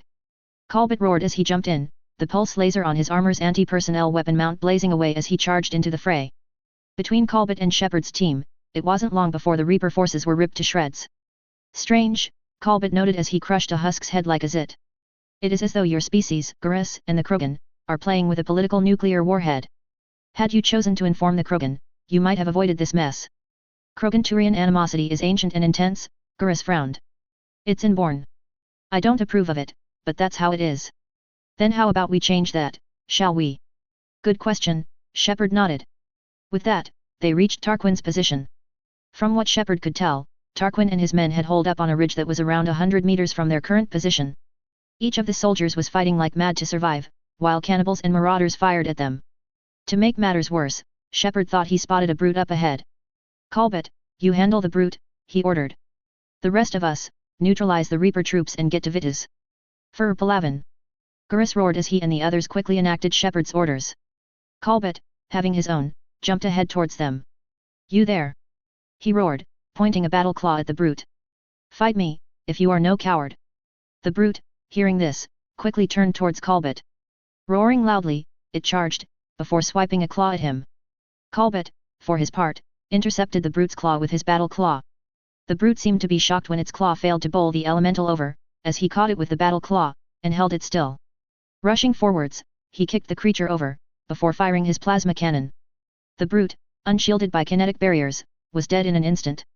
The plasma bolus tore through its armored chassis, melting through armor that wasn't capable of withstanding plasma that was well over 7,000 degrees Celsius in temperature.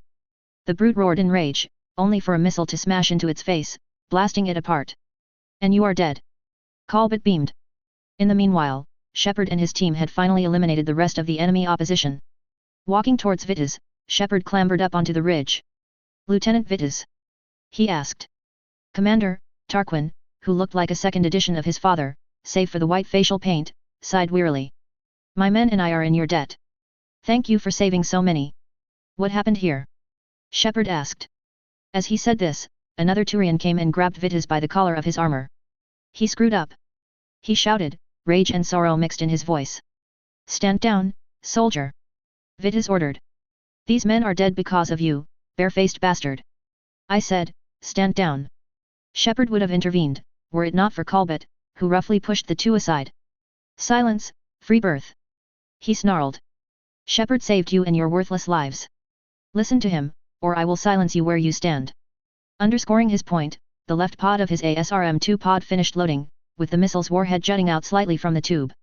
No one else is going to die today. Shepard interrupted. While he knew Colbert had done a good job breaking up the impending fight, he didn't want more animosity to grow.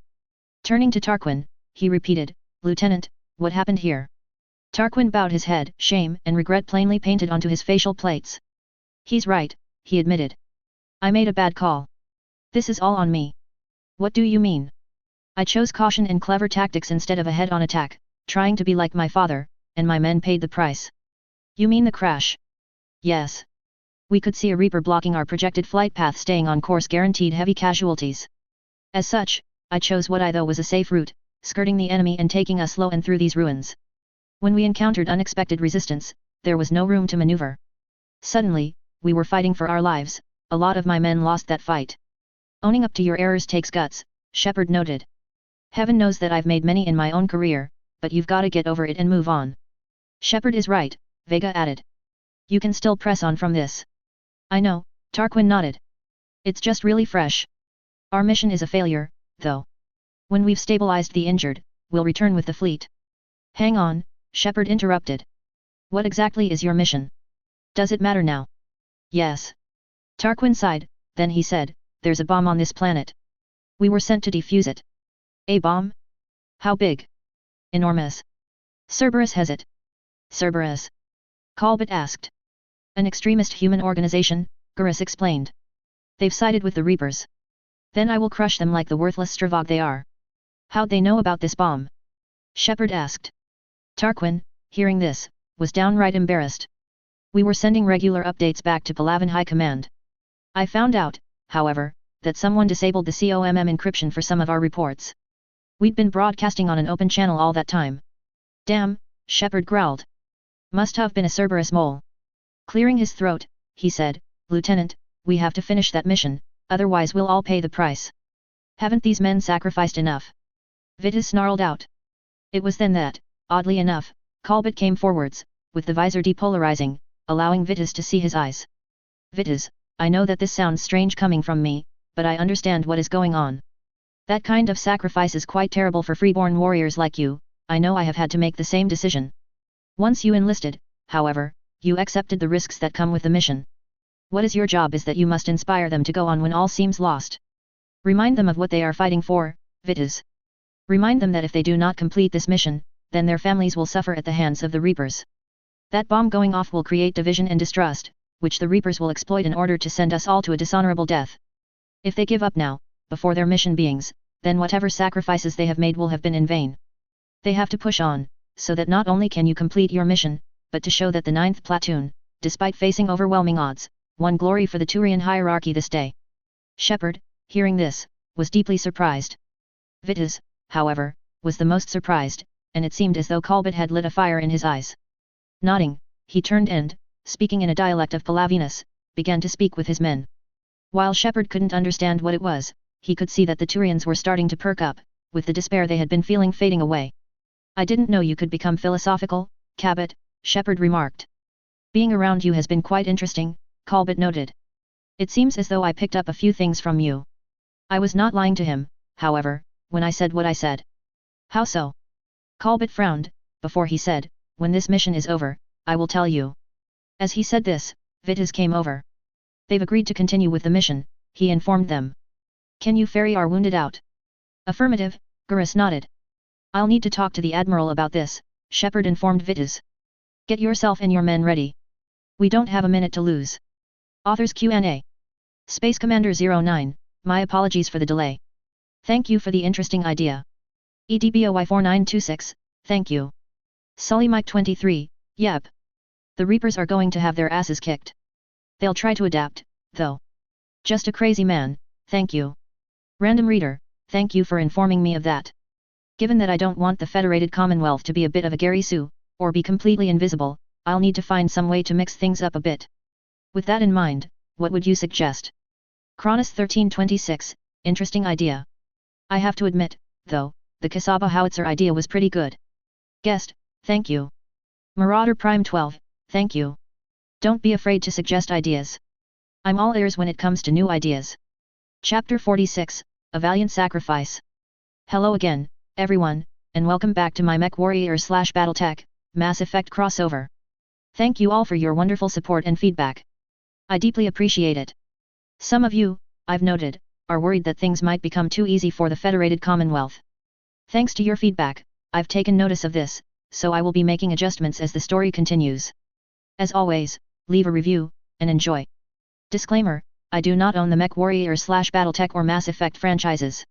They are the respective properties and trademarks of BioWare, Electronic Arts, FASA Corporation, FASA Interactive, Catalyst Game Labs, Piranha Games Incorporated, etc. Any material original to the franchises belongs to their respective developers and publishers. Any material not original to the franchises is of my own invention. I do not own any music listed in each chapter. Any music listed belongs to its original composers and/or artists. Touch Anka. Approaching bomb site. September 16, 2186. Getting a shuttle to their location in order to extract the wounded wasn't too difficult at all. Cortez had volunteered to bring the UT-47B over to their position now that the harvesters had been dealt with. Loading up the wounded was a process that had to be done delicately, though the Turians achieved this with an unusual rapidity. Once the wounded at their location had been extracted, Shepard contacted the Primarch. Vitas, we have a complication. Did you reach my son? Vitas asked. Affirmative. Then you likely know what our mission on the planet is. Correct, but we have a complication. Cerberus has access to the bomb. A mole on board your son's ship disabled their communication encryption protocols. They were broadcasting in the open without knowing it. Your son only found out shortly before they crashed. Vitas didn't sound pleased, as Shepard heard a loud, "Skak." Over the channel. After a few seconds of silence, he came back over the COMM. Then it is even more imperative that we get this situation contained as soon as possible. How close are you to the site? This prompted Shepard to look at his tactical map, or TAC map for short. Once Tarquin had informed them of the bomb site, the TAC map had been updated accordingly. We're not that far off, he reported. Around 20 clicks away to be precise. We can get over there in rapid fashion and get the objective completed. With Cerberus in the area, however, things are going to become complicated very quickly. Agreed. Is Victor Steiner-Davian with you? Yes, came Victor Steiner-Davian's voice. I heard the whole thing. Rex is currently outside, so we don't have to worry about him overreacting too much. Still, from what I can tell, this is a political bombshell waiting to go off. Our resident elemental said much the same. Well, military minds tend to think alike at times, Victor admitted. Still, we cannot allow Cerberus to detonate that bomb, if that is their goal to begin with anyways. If it goes off, we'll be looking at massive casualties, and any chance of peace with the Krogan will literally be torn to pieces. Do what you have to in order to win. I don't care if you have to use a battle mech to blast the bomb into thousands of tiny little pieces, just make sure that Cerberus cannot detonate that bomb. Understood. Understood, Shepard nodded. Anything going on at your end? We had a dropship arrive while you were farting around down there. Given their equipment, we decided to send them to a location that Rex mentioned to us, an anti-orbital weapon system on the planet.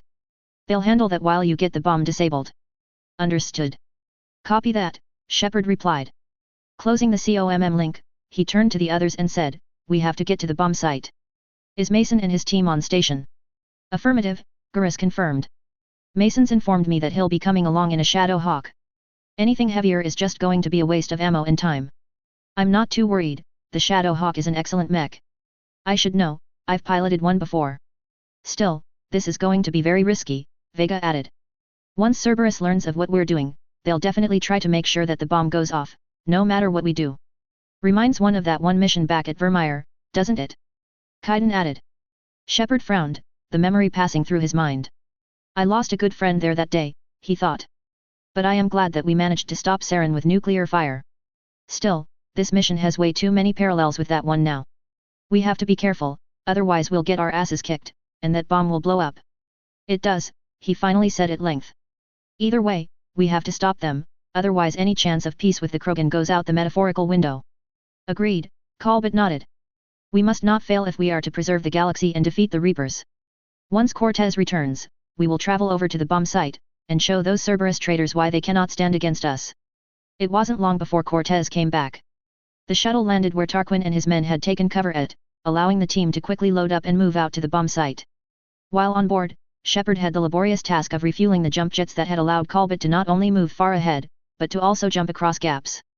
While the inner sphere had created nuclear fusion reactors as a marvelous substitute for petroleum, they hadn't been able to make fusion engines small enough to fit on battle armor. As such, this precluded the chance to use any form of plasma as a means of lifting battle armor over a small gap and to the other side. This meant that battle armor jump jets used a high-efficiency fuel that was designed to give them 4 minutes of flight time. While certainly more forgiving than the original 1 minute of flight time, anyone using Mountain Lion battle armor had to be careful not to expend all of that fuel in one go. Pulling a small, retractable tube out of a compartment in the UT-47B, also known as the Kodiak II, Shepard connected it to a small valve located on the back of the armor. Once he had turned and locked it in place, he activated a small pump inside of the compartment. Moments later, he heard a quiet whoosh as fuel flowed from the reservoir on board and into the armor that Colbert was wearing. After 30 seconds, this came to a stop, with Shepard unlocking the tube, before he let go, allowing the tube to put itself away. You good? He asked Colbert. Colbert replied. So, what do you think of the armor? It is a fine suit of battle armor, Colbert admitted. I must admit, I had my doubts as to whether or not it was better than elemental battle armor. Now that I have used it more extensively, I do believe that it is superior to what my fellow clansmen developed. It is a little strange to me, though. I know what you mean. I've often been confused by new technologies, though it just means that I need more time to get used to them. So, what specifically is better about this armor? It is far more responsive than my older suit of battle armor. A single thought in the component that I desire to move does so, and as far as I want it to. The interface on the visor provides the required information and nothing more, though it can change if I so desire it, much like my older armor. It also feels lighter, and I can run faster than I could in my old suit of battle armor, which brings me to a question. Who designed this suit of armor? That would be the eggheads at TIWT. TIWT. Der Cat Institut und Wissenschaft und Technik. That's German for the Der Cat Institute of Science and Engineering. They're responsible for developing the Mountain Lion battle armor. Then I must say, it is a superior form of battle armor. I salute them and their ingenuity. If only our scientist caste had half of that wit and deviousness, then we might have been able to match you. Might have, Shepard admitted. Looking towards Garrus, he noticed that the middle-aged Turian had a worried expression on his face. Walking over, he asked, You okay, Garrus? What? You okay? I am fine, Garrus replied. Too much thinking. About what? Nyreen and my kids, Garrus admitted, shoulders slumping somewhat. I know that they were trained very well by myself, Arden Sortek and the others, but I'm still worried about them. Part of me is dreading what might happen if I get wind of one of them dying in battle. I don't know what might happen then. Seeing his friend's doubt, Shepard squeezed his shoulder comfortingly. They'll be fine, he reassured Garrus. To be honest, I'd be worried as well. Hell, I'm worried too, want to know what helps me get over that? What? The knowledge that I have friends and family ready to help me out when I need their help the most. You're not alone in this war, Garrus, you have a whole team that's ready to go through hell and back to make sure you're okay. It's something my wife, and you yourself, have told me many times. Remember that, and things won't seem so difficult. Okay. Garrus sighed, though it was clear that some of the worry and tension that was building up in his body had faded away. Yeah, he decided. Thanks, Shepard.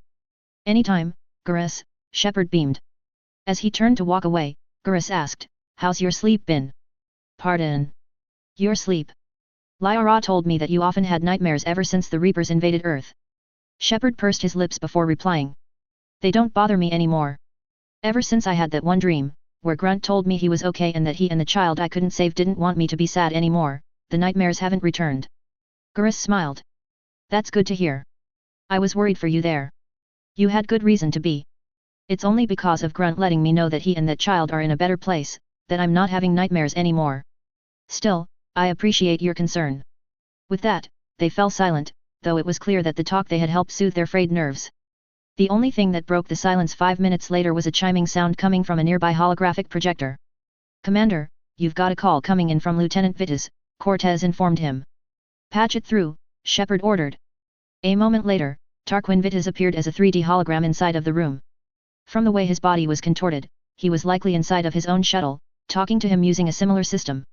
Normandy shuttle, he began, this is Lieutenant Vitas with the 9th Platoon. Do you read me? Over. We hear you, 9th Platoon, Shepard replied. We're approaching the bomb site, Commander. A moment later, Vitas shifted around, almost as though something was exploding near his shuttle. Getting bounced around pretty bad. Looking at a map that was projected next to Vitas' hologram, Shepard examined it, frowned a moment later. This is as close as we can get, Lieutenant, he replied. Look for somewhere to set your platoon down. Copy that. Talk to me about this Cerberus bomb. At that, Tarquin's face darkened with a frown. It's not Cerberus, Commander. It's Turian. That confused Shepard greatly. What do you mean it's Turian? I need an explanation, Lieutenant. Such an explanation came almost immediately. It was planted centuries ago after the Krogan rebellions. The bomb was another safeguard against a galactic war. Garrus, who was nearby, threw in his own comment. Brutal, but it makes a certain kind of sense. Put the Krogan down hard if they tried anything. Reminds me of the trial of absorption and the trial of annihilation, Colbert noted. Both are forms of preventing a rebellion by either absorbing the rowdy elements, or annihilating them entirely. Still, in this case, a trial of absorption would have been better. Shepard frowned. While he could understand a safeguard against another war, he didn't like how it had been done. You don't earn trust with tactics like that, he chided Tarquin, but right now, we have to focus on disarming that bomb. Yes, but Cerberus found it, Tarquin frowned. Detonation means all-out war between my people and the Krogan. Right. Where is it exactly? You only gave me a general location. A moment later, a video feed from Tarquin's shuttle came in. Looking at it, Shepard noted a few buildings that weren't far off from where was it. Those buildings up ahead, Tarquin added. Cerberus brought in equipment to dig it up. The 9th platoon will cover your flank, Commander. There was something else that also worried Shepard. With all this activity, the Krogan will know that something's up, he informed Tarquin. Then we can't fail, Commander. Copy that, Lieutenant. A few seconds later, Shepard watched as the hologram dissipated. Immediately after that, he made sure the weapon he chose now was working properly. While the pulse laser rifle was effective, Shepard knew that using a single weapon for too long often gave the enemy ideas on how to counter it. As such, he often mixed his loadout up, which allowed him to keep an enemy on their toes. It was why he chose the M42C for this particular operation. While kinetic barriers would stop the projectiles had enough velocity and mass that the energy involved would drain them quickly. In addition, rapid fire would also wear down the barriers, and the M42C was well known for its rapid rate of fire. It's also an accurate weapon, he noted as he primed the rifle, a satisfying click echoing in the Kodiak 2's interior. You guys ready? He asked as he made sure he had enough ammo for the mission. Affirmative, Garrus nodded. Looking at Shepard's rifle, he said, I'll carry some ammo for you, Shepard. I've got plenty, Shepard countered. Yeah, but better safe than sorry. Besides, I've always got a little room for that sort of thing. Walking over to the nearby locker, he loaded a few M42C magazines into his armored pack. That way, if we encounter any complications, we'll be fine. Shepard merely shrugged in agreement. Just as he did, the doors to the interior began to open up. Looking outside, Shepard could see a series of concrete pillars that had fallen down from the nuclear war that had been waged thousands of years ago. To the left and right was the wreckage of various buildings that had also suffered the same fate. Up ahead, he could see what looked like a building, and a path to the next area. Unfortunately, Cerberus had used the time they had to fortify their position. Specially designed kinetic barriers were present up ahead, and he could see a number of Cerberus assault troopers and a few Centurions. In addition, explosions were going off, with a few erupting in front of them. They've pre-sighted the area for mortar fire, he realized. Let's move, people! He shouted. Get behind something! Garrus shouted as they all rushed out of the Kodiak 2 and behind cover. Spotting a Centurion, he leaned out with the Minolta and, taking aim, fired a single round. The first round downed the kinetic barriers protecting the Centurion, while the second round, an AP shot, blasted through the armor, splattering the Centurion's brains all over the ground. Shepard, who was also taking cover, fired his M42C at a few assault troopers. API rounds tore into each one, with a few screaming as the thermite tip of the rounds burned through their armor and into their flesh, while the hardened tungsten carbide penetrator tore through their bodies. The rifle roared, almost as though it was eager to send the Cerberus troopers to an early grave. Colbert, who had gotten out, said, I will neutralize the mortars, Shepard. Go! Shepard shouted. With that, Colbert activated the jump jets, but angled his body in a manner that would allow him to fly more horizontally than vertically. As such, he flew over the area, landing and crushing a Centurion while he was at it. A moment later, he jumped upwards, disappearing out of sight. If there's any Atlas mechs ahead, neutralize them too, Shepard added. Copy that, Colbert replied. As the team began to move up, Shepard switched COMM frequencies. Commander Mason, this is Commander Shepard. Do you read me? I copy, Mason replied. What's the satrap? We're moving towards the bomb, Shepard replied. I need you to keep any Cerberus reinforcements from arriving in the area. Can you do that? Roger that, Mason agreed. I've got an LB-5X autocannon on my mech. Any Cerberus personnel come around, I'll provide fire support. I'll leave any smaller vehicles to you. Mason out. Copy that. Shepard out. With that, the team began fighting their way through the debris-choked area, avoiding mortar shells and gunfire all the while. Firing his rifle, Shepard watched as a group of assault troopers suffered his rifle's wrath, their bodies jerking as their armor, despite being thick, failed to protect them from rounds designed for penetrating body armor. Checking his mag's current capacity, he continued to fire in short, controlled bursts. Once his targets were neutralized, he quickly began to move up, while the others provided fire support. It wasn't long before they managed to get to the other side of the area. Firing his pulse laser pistol, Garrus killed a Centurion that was sneaking up on him, while Kaiden smashed an assault trooper into a nearby wall with a biotic throw. Finally, we're out of the kill box, Garrus sighed. I was worried I'd take a mortar shell to the face. Like what happened at Omega? Shepard asked. Yeah. Not funny, Shepard. I know. As they moved forwards, Vitas came in over the COMM again.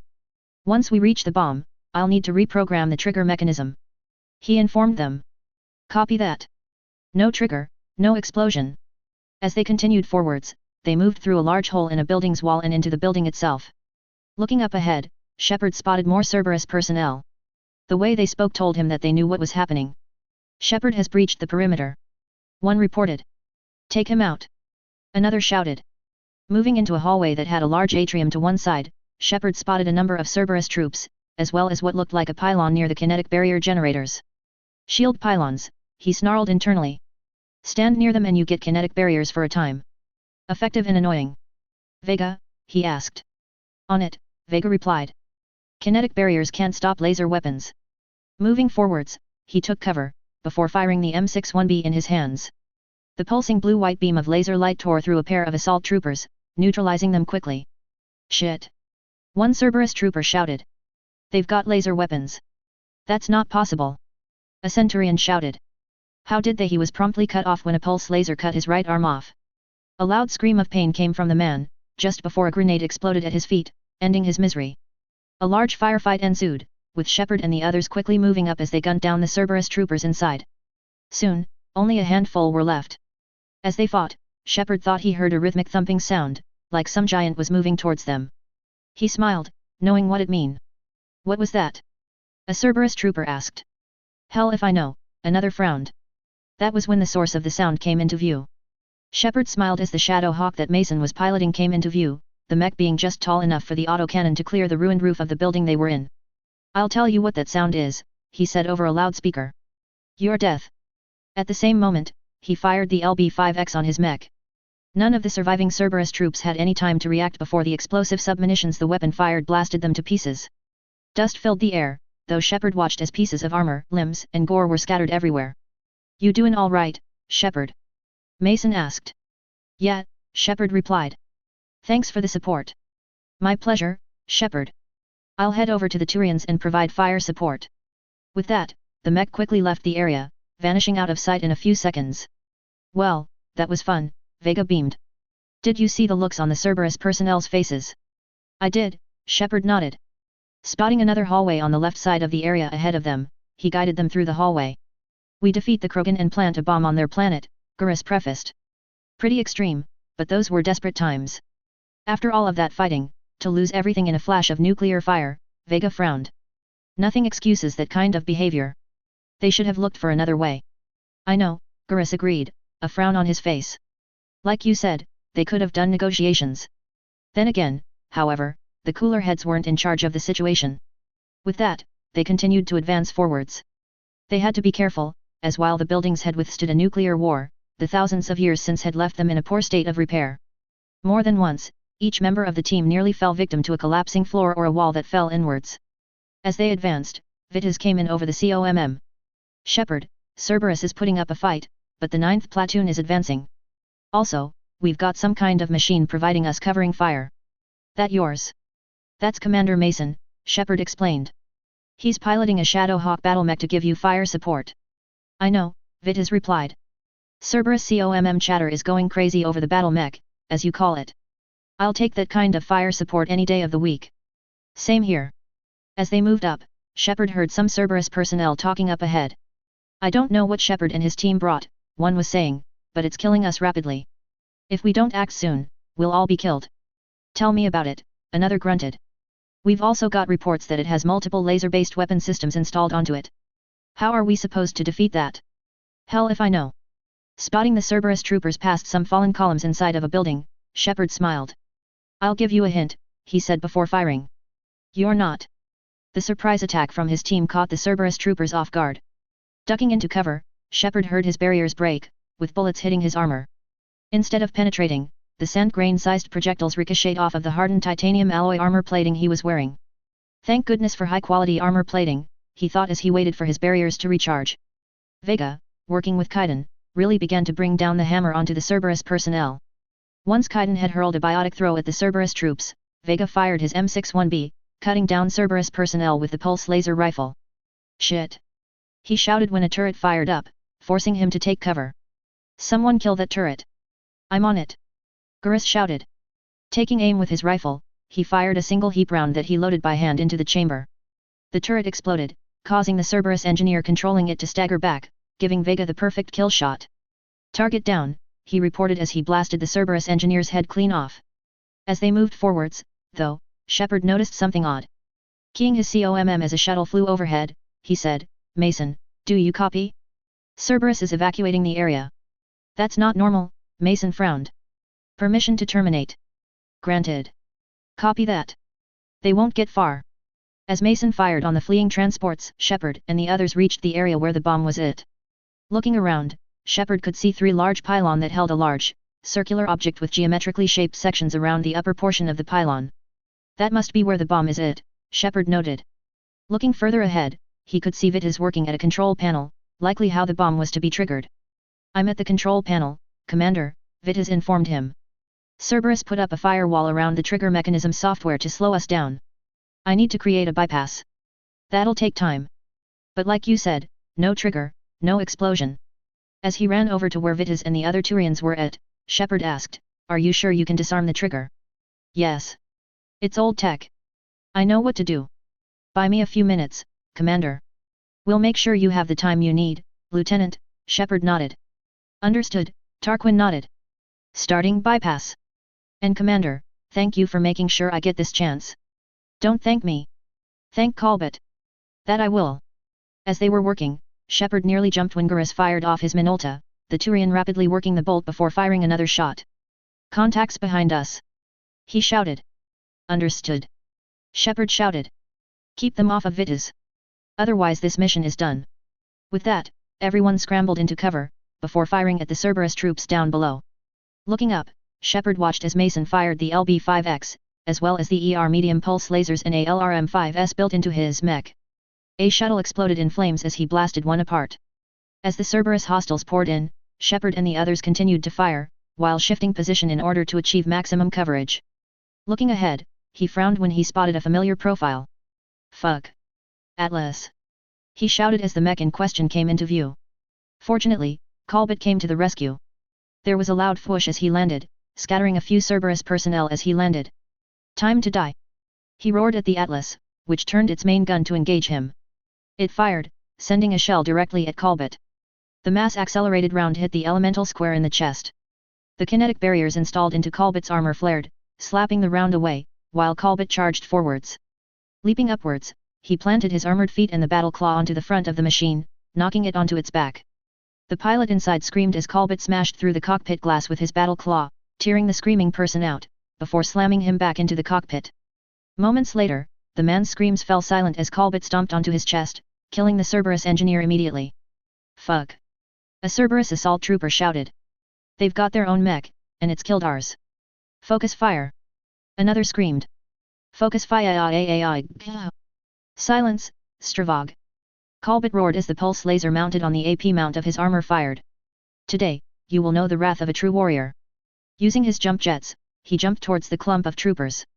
While Shepard couldn't see much of the fight, due to some debris, he could clearly hear it. Screams of terror and agony ripped through the air as Colbert tore into the Cerberus troops with unbridled fury. When it fell silent, he stepped out, his armor covered with blood and gore, causing Shepard to gag slightly. Remind me not to get on your bad side, he told the elemental. Noted, was the reply. A moment later, Vitas called out, Commander. Firewalls down. I'm in. Just then, he saw an alert flash onto the console he was using. Spirits. He roared, hammering a fist into the console. Cerberus hacked the trigger mechanism. It's set to detonate. Disarm it. Shepard shouted as he broke the neck of an assault trooper. No time. Vitas shouted. I have to separate the trigger from the bomb now. Cover me. With that, he raced towards the bomb, using a ladder on one of the pylons to quickly scale the structure. As Shepard and the others fired, Vitas quickly scrambled towards the center of the bomb, using a console on the top. A cylindrical object extruded out of the top, with the lieutenant scrambling over to the device. Bending down, he twisted it a few times, before pulling it straight up. As soon as he did, the 4 locking mechanisms on the bomb's trigger began to move, with 3 moving up and away, unlocking most of the trigger mechanism. Then, a loud metallic groaning pop echoed in the air, with Vita's snarling as one of the locking devices failed to do the same. "Come on!" he snarled. Then he remembered, each of the locking mechanisms had a failsafe built in the event they failed to work properly. Underneath a panel on each one were 2 locking pins, each one the size of his 2 clenched talons put together. If he pulled those out, the malfunctioning locking mechanism would fall away, separating the trigger from the payload inside. There was only one problem: he would have to be dangling over the chasm that the bomb was over. For a few seconds, he hesitated as he waited the outcome of the mission against something he also found valuable, his life. Then, with a determined frown, he reached his decision. Scrambling over to the malfunctioning locking mechanism, he held onto handbars located on the outer side of the panel, with only the chasm down below him. Pulling the panel off, he pulled away one of the pins. The entire mechanism shuddered as the pin pulled free, nearly dislodging him. Hearing the sound up above, Shepard looked up and, much to his horror, saw Vitas dangling over the edge. "Lieutenant!" he shouted. "Victory, at any cost," Vitas said grimly, before pulling out the last one. "Tarquin!" Garrus shouted as the last pin fell free. The malfunctioning component tore free from the bomb, with the trigger falling down with it. Tarquin gave one last roar of triumph as he too fell with the bomb, disappearing out of sight moments later. After a few seconds of silence, there was a tremendous explosion, though it wasn't nearly powerful enough to reach the payload, a white glowing sphere inside the bomb that hung like a raindrop about to drip from a leaky eave. Walking towards the edge of the chasm, Shepard bent to a knee and bowed his head, holding his rifle muzzle up with the stock on the ground. For a few seconds, he silently prayed for Vita's soul, then he stood up and said, "He's gone. There's nothing we can do." "I know," Garrus frowned, "and that's what makes me sad." Colbert, walking over to them, was subdued in his tone of voice as well. He corrected his error, and won glory for the Turian hierarchy today. His deeds will be remembered by his people. Agreed, Shepard nodded. What he knew he would have to do, was ensure that the peace was being kept. That is not going to be a pleasant task, he knew, even as he walked towards the area where the Kodiak 2 was flying to. Authors Q&A. Space Commander 09, sorry about that. I kinda had a brain fart there. Just a crazy man, thank you. Cronus 1326, alright. Thank you for the feedback. I appreciate it. Random Reader, good ideas. I'll definitely consider them. Thank you. Sully Mike 23, I agree. Cerberus doesn't know when to fold M. They'll find out soon, though, that they should have folded their hand of cards when they had the chance. EDBOY 4926, thank you. Marauder Prime 12, possibly. Thanks for the feedback. Chapter 47, Ending the Genophage Part 1. Hello again, everyone, and welcome back to my MechWarrior/BattleTech, Mass Effect crossover. Thank you for your wonderful feedback and support. I appreciate it. Now we're getting to the end of the Tuchanka story sub-arc. There'll be epic fights, as well as an epic showdown in the second part. As always, leave a review and enjoy. Disclaimer, I do not own the MechWarrior/BattleTech or Mass Effect franchises. They are the respective properties and trademarks of BioWare, Electronic Arts, FASA Corporation, FASA Interactive, Catalyst Game Labs, WizKids, Piranha Games Incorporated, etc. Any material original to the franchises belongs to their respective developers and publishers. Any material not original to the franchises is of my own invention. I do not own any music listed in each chapter. Any music listed belongs to its original composers and/or artists. SSV Normandy. Tuchanka. September 17, 2186. The mood since Tarquin's death was somber and silent as the return to the Normandy. Shepard, in particular, was somber as he held his hands clasped before him. A noble hero giving up his own life so that others can live free, he thought to himself. The Turians might see that as routine, but I certainly think that the lieutenant's sacrifice was above and beyond the call of duty. I just hope that he's wherever grunts it. He wasn't the only one feeling this way. Nearby, Garrus' hands were also clasped, but he was speaking in a dialect of Palavinus that Shepard's translator wasn't able to fully understand.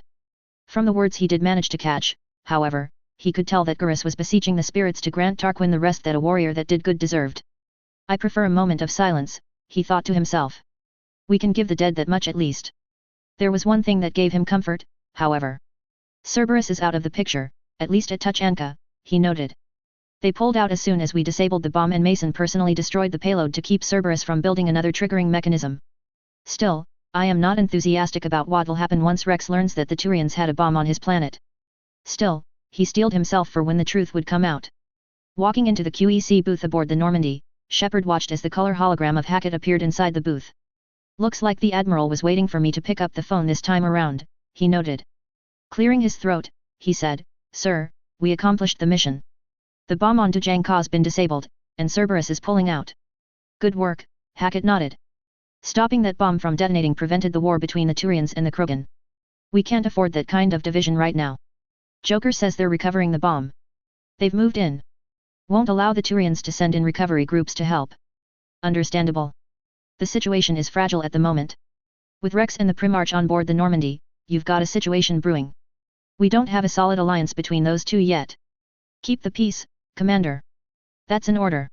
Yes, sir, Shepard nodded. Also, did Victor Steiner Davian tell you about the mission he had his forces conduct? He did. His soldiers caught Cerberus flat-footed with their energy-based weapons. I've seen the footage, Shepard, those AFFC soldiers really know how to get the job done. Cerberus was unable to prevent them from taking the facility. That's good to hear. Any technicians arrive from the Federated Commonwealth? In droves. The AFFC is also providing security for the Crucible in case Cerberus tries anything. According to some of our reports, their technicians know more about what they're doing than our own in many cases. Like I said a few days earlier, this is the biggest win you've won for us. That doesn't change the fact, however, that we can't let the Krogan and Turians go to war with each other. Do what you must to keep the peace, Shepard. Hackett out. With that, Hackett's hologram fizzled out. Nodding at Hackett's words, Shepard proceeded back into the war room, steeling himself for what he had to do next. It was a good thing that he did, as Rex was practically chomping at the bit to kick the Primarch's ass.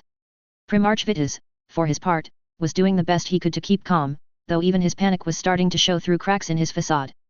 We couldn't risk another galactic war with the Krogan, he stated emphatically. Rex, while angry, was also eerily restrained, though that made his anger all the more terrifying. The genophage wasn't enough. He asked quietly. You had to put a bomb on my planet. The decision was made hundreds of years ago, Vitas insisted. Things have changed considerably since then. Not enough to tell us about the bomb, coward. Rex snarled. Before the situation got more heated, Shepard walked in. Seeing the two in an argument, he put two of his fingers into his mouth and blew, hard. A shrill whistle echoed in the air, prompting the two of them to look directly at Shepard. Hey! He shouted. We can't let the past rip us apart. Working together, we have a chance. Walking over to the two, he looked at each of them in turn. Primarch, you had a bomb on Tuchanka. And Rex, in the Turian's place, you would have done the exact same thing. Shepard. Before Rex could continue, Shepard gave him a look that would have melted ferrocarbide armor. It's over. He stated loud and clear. Primarch Vitas' own son died today making this right. At the very least, you could honor his sacrifice by not going to war with the Turians. Apparently, Vitas hadn't learned of that, as when he did, Shepard spotted a flash of grief, a grief mixed with horror, that washed over Vitas' face.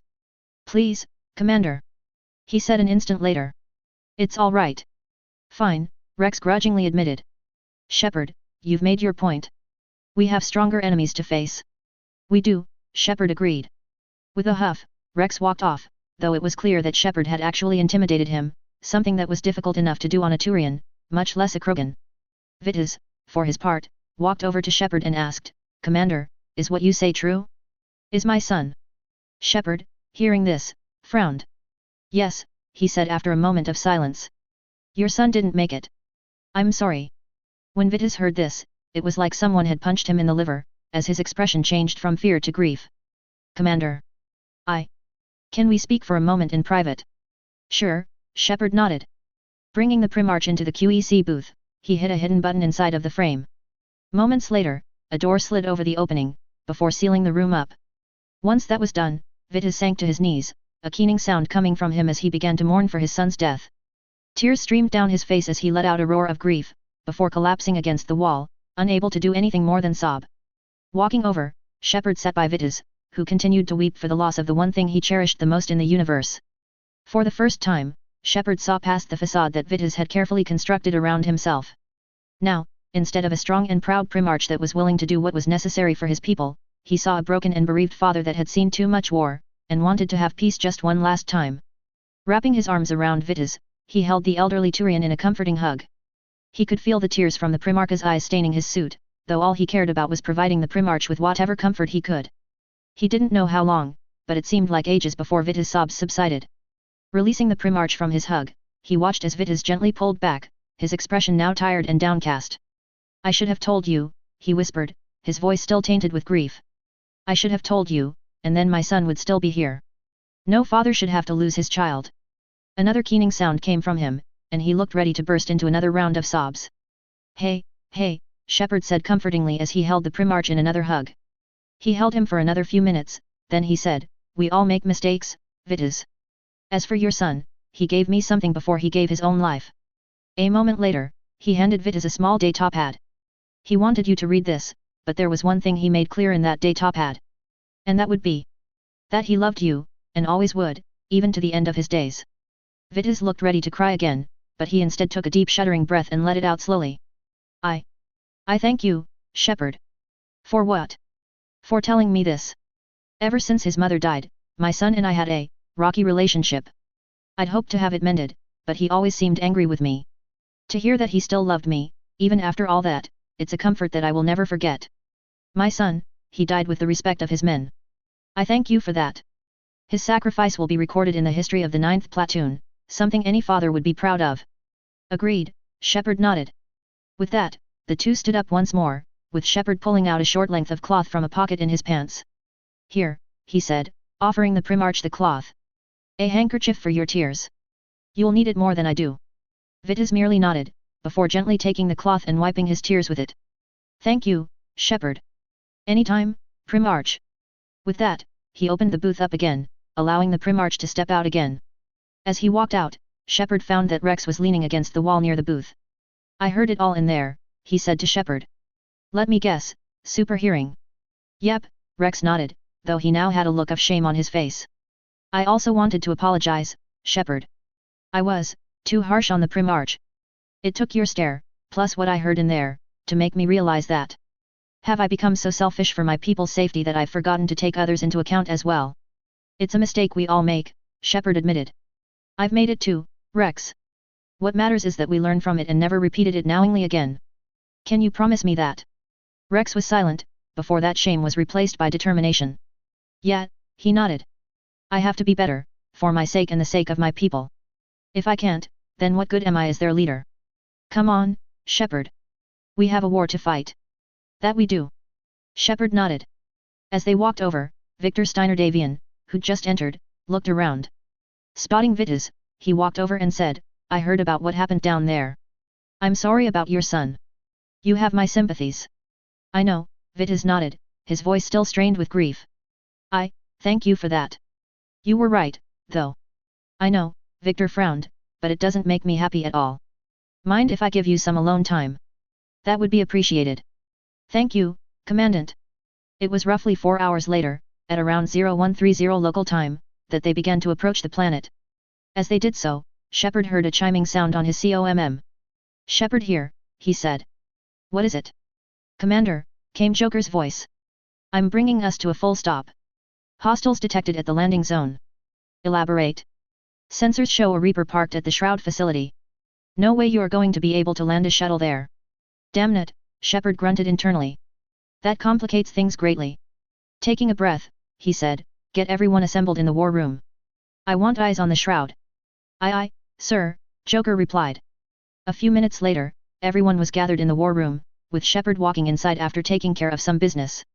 The holotable was showing a holographic image of the Shroud facility, with the Reaper in question fully visible. Morden, who was inside of the room with the others, said, new form of Reaper, Shepard. Using Shroud facility to poison Djanko's atmosphere. Problematic. That's what we're here for, Victor stated. If that Reaper wants a fight, we'll give them a fight, which is why I've also got good news. Adjusting the holograms, he brought in a new icon. Shepard, I got word that an Avalon-class warship that was recently constructed, the Kent Ares, finished her maiden voyage. Admiral Osman von Strauss assigned it to our mission. That's good news, Shepard nodded. Looking at Vitas, he asked, any help you can provide? That could be difficult, Vitas nodded. Even with the AFFC providing some much-needed relief, our losses are catastrophic. We're doing this for Palavan, Shepard reminded him. No one said this would be easy. What do you have in mind? Bringing up a holographic representation of some mechs, Tomkas, as well as a few aerospace fighters, he said, a combined arms assault. Your people, including the aerospace fighters the Kentaries can provide us, will hit the Reaper with an airstrike. Rex, your people will coordinate with Mason's Cavaliers and assault the Reaper from the ground. Together, we can draw it away from the tower. Yes, Morden nodded. Distraction. Small team can reach Shroud facility, finish synthesizing cure. We'll need Eve to come with us. We've never faced a Reaper up close like this. Everyone on board. Is there even a doubt? Rex chuckled. Let's move, Hijack. It's time to cure the genophage. No problems here, Victor agreed. If you move it away from the Shroud facility enough, the Kentaries can target the Reaper without risking damage to the facility. It's not particularly large, according to the Kentaries' scans. It's roughly the same size as the ones that engaged the FCS Mjolnir when Osman joined the fight. Either way, I'll get you your air support. As the others left to get ready, Shepard heard Trainer over the intercom. Commander, incoming message marked urgent. I'll put it in the COMM room for you. Moving into the COMM room, Shepard watched as the image of a Solarian Daltras came on the screen. As soon as he saw her, his memory was jogged. Oh, hell, he thought. Her, that damn woman. Made a fuss when we came to get Eve from the facility. I'll bet she hasn't changed her pro-genophage opinion one bit. Instead of saying this, he cleared his throat and asked, Daltras. Commander Shepard, she began. We know you've reached Tuchanka. And by now, Morden has proposed using the Shroud. Keeping tabs on us. Hardly, the Daltras said dismissively.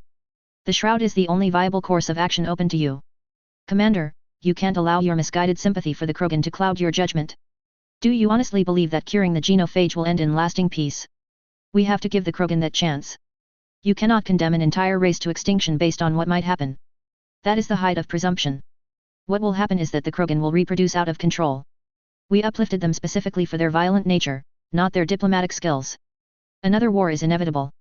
Hearing this, Shepard felt the hairs on his neck standing up. Something's up, he frowned. Irritated, he asked, what do you want, Daltras? Years ago, our operatives sabotaged the Shroud facility to ensure what you're planning couldn't be done. Morden will likely detect this malfunction and repair it. If, however, you keep him unaware of this, then the cure's viability will be altered just enough so that it fails. No one will notice the change. Hearing this, Shepard nearly felt his anger boil out of control. What does that bitch take me for, a fool, he thought. I will not stand for this kind of treachery. Keeping his emotions hidden, he said, you mean trick the Krogan. They need not be any the wiser, the Daltras smiled. Let not Rex believe you've fulfilled your promise. Morden would never stand for that. How you deal with him is up to you, Commander. We can provide you with our very best scientists to build the Crucible, and the full support of our fleets. If I sabotage the cure. Think about it, Commander. The choice is yours. With that, her hologram shimmered out of existence. I've already made it, he thought in his mind. As he walked out of the room, he spotted Victor Steiner Davian standing nearby, his Omni tool active. Heard every word, I take it? Shepard asked. Yep, Victor nodded. So, what about you? Me? Shepard asked. I won't accept the Daltras offer. I won't let fear compromise who I am, and I won't condemn an entire race to extinction based on what might happen. The genophage will be cured, without exception. Damn straight, Victor nodded. I knew you were a man of integrity, Shepard. Your record speaks to that, and I'm glad to see that hasn't changed at all. Besides, I'll inform Admiral Hackett about that Daltras. She won't get away with this bullshit. You can count on that. Half an hour later, Shepard and the others were on the way to the surface of the planet. Morden was currently pacing around the interior of the Kodiak II, while Rex was standing in place, holding onto a bar above his head. Nearby, Eve was sitting on a bench, while Garrus, EDI, and Javik were prepping their gear. They also had a special guest in the form of Victor Steiner Davian. I thought you were going to be back on the Normandy, he said to Victor. Shepard, I was a soldier long before I became an officer, Victor reminded him. In addition, AFFC commandant often find themselves on the battlefield. I'll be fine, besides, I'll be in my Gurtodasu coordinating the ground attack on the Reaper. Fair enough, Shepard shrugged. As he did so, Rex came over. I've ordered the clans to gather at the Hollows, he informed the two. It's our sacred meeting ground. We'll land there and take an armored convoy against the Reaper. Growing sentimental, he said, this will be the defining moment of Krogan history. Krogan history filled with defining moments, Morden added. Most bloody. Hope this one better. There were a few seconds of silence before Eve looked at Shepard. Noticing his expression, she said, Commander. You seem troubled. She's right, Shepard knew deep down. Time to tell the truth. I got a message from. He was promptly interrupted when the Kodiak 2 shuddered. Moments later, another Krogan voice came in, this one slightly higher in pitch than Rex's. Rex, it's Reeve. The Reapers are already at the hollows. Come out with guns blazing. Hang on tight, Cortez alerted them. We're heading in. Firing weapons. Moments later, Shepard heard a quiet hum, which was indicative of a pair of medium pulse lasers being fired. A few seconds later, they landed, with the shuttle doors opening. Just as they did, a husk came at them, only for Rex to fire a combat shotgun he'd gotten during his service as a mech warrior at the husk's head. Said husk's head exploded in a shower of gore as high-velocity tungsten shot tore through its head. A loud boom echoed in the area, with the shotgun's report giving the weapon a sense of power that most mass accelerator weapons didn't have. Shepard, keep Eve safe. He shouted to them. I'll sort out what's happening with the other clans. On it. Shepard replied. Moving through the debris-choked area, they eventually entered the hollows. The hollows looked like a large, rectangular plaza that had an open-aired roof. The plaza was separated from the walls by a chasm that dropped down about 50 meters into the ground, before coming to a flat bottom. The center of the plaza was raised slightly, likely for where plants used to be planted at before the planet was consumed by nuclear war. Walkways from other areas connected to the plaza, allowing more than a few Krogan inside. Those Krogan were currently waging an all-out assault against the Reapers that were in the place. As they moved in, Shepard said, everyone pick your targets and keep an eye on R6. Now move. We're on it. Garrus nodded. With that, everyone advanced, weapons firing as they targeted various Reaper troops. Firing his M61B, Shepard blasted apart a husk with the high-powered pulse laser rifle, while Garrus fired his M42C, blasting apart another Reaper husk with HE rounds. Javik, this time around, was hefting another weapon that was fresh from the manufacturing facilities of the Federated Commonwealth. Spotting a Reaper Marauder, he fired his new weapon. A blue-white bolt of energy shot out of the weapon in his hands and directly into the face of the Marauder. While the bolt collided with the kinetic barrier protecting the Reaper Ifid Turian, the massive energy content ensured that the Marauder's internals were nearly fried. It staggered back, before Javik fired again, this time obliterating the creature. I love this gun. He smiled. Not bad for a manpack particle cannon, eh? Garrus asked. Definitely. The AFFC has put the new tech we gave them to good use. Nearby, Victor Steiner-Davian was clearly showing that he was more than capable of handling himself. Firing his own combat shotgun, he blasted apart a pair of husks, with the third getting a little too close for comfort. Darting forwards, he stabbed the creature in the head with a bayonet mounted under the muzzle of his weapon. Once the weapon went dry, he drew his Hawk Eagle sidearm and fired rapidly at a Reaper Marauder in husk, allowing his shotgun to dangle from its sling. The HE rounds quickly made short work of the husk, as well as the Marauder after its barriers failed. When another one got too close, he pulled out a knife and stabbed it through the chest, before punching it in the head, knocking it back and allowing him to kill it with a headshot. Shepard, Rex said over the COMM. It's ugly over here. Whatever you do, keep them away from the female. First Palavan, now here, Garrus grunted. Keep firing. Victor shouted. Spotting a Reaper husk getting too close, he activated the blade function on his Omni tool. Shepard was surprised when a deep, bellowing war cry erupted out of the commandant, with the man stabbing the husk straight in the face. Kicking it away, he reloaded his sidearm, before swapping out the magazine on his shotgun. Firing 2 more shells, he finished off the last of the attackers. It was at that moment that Rex and the others came inside. Spotting the dead Reaper troops, Rex smiled. They'll sing battle songs about this day, he beamed.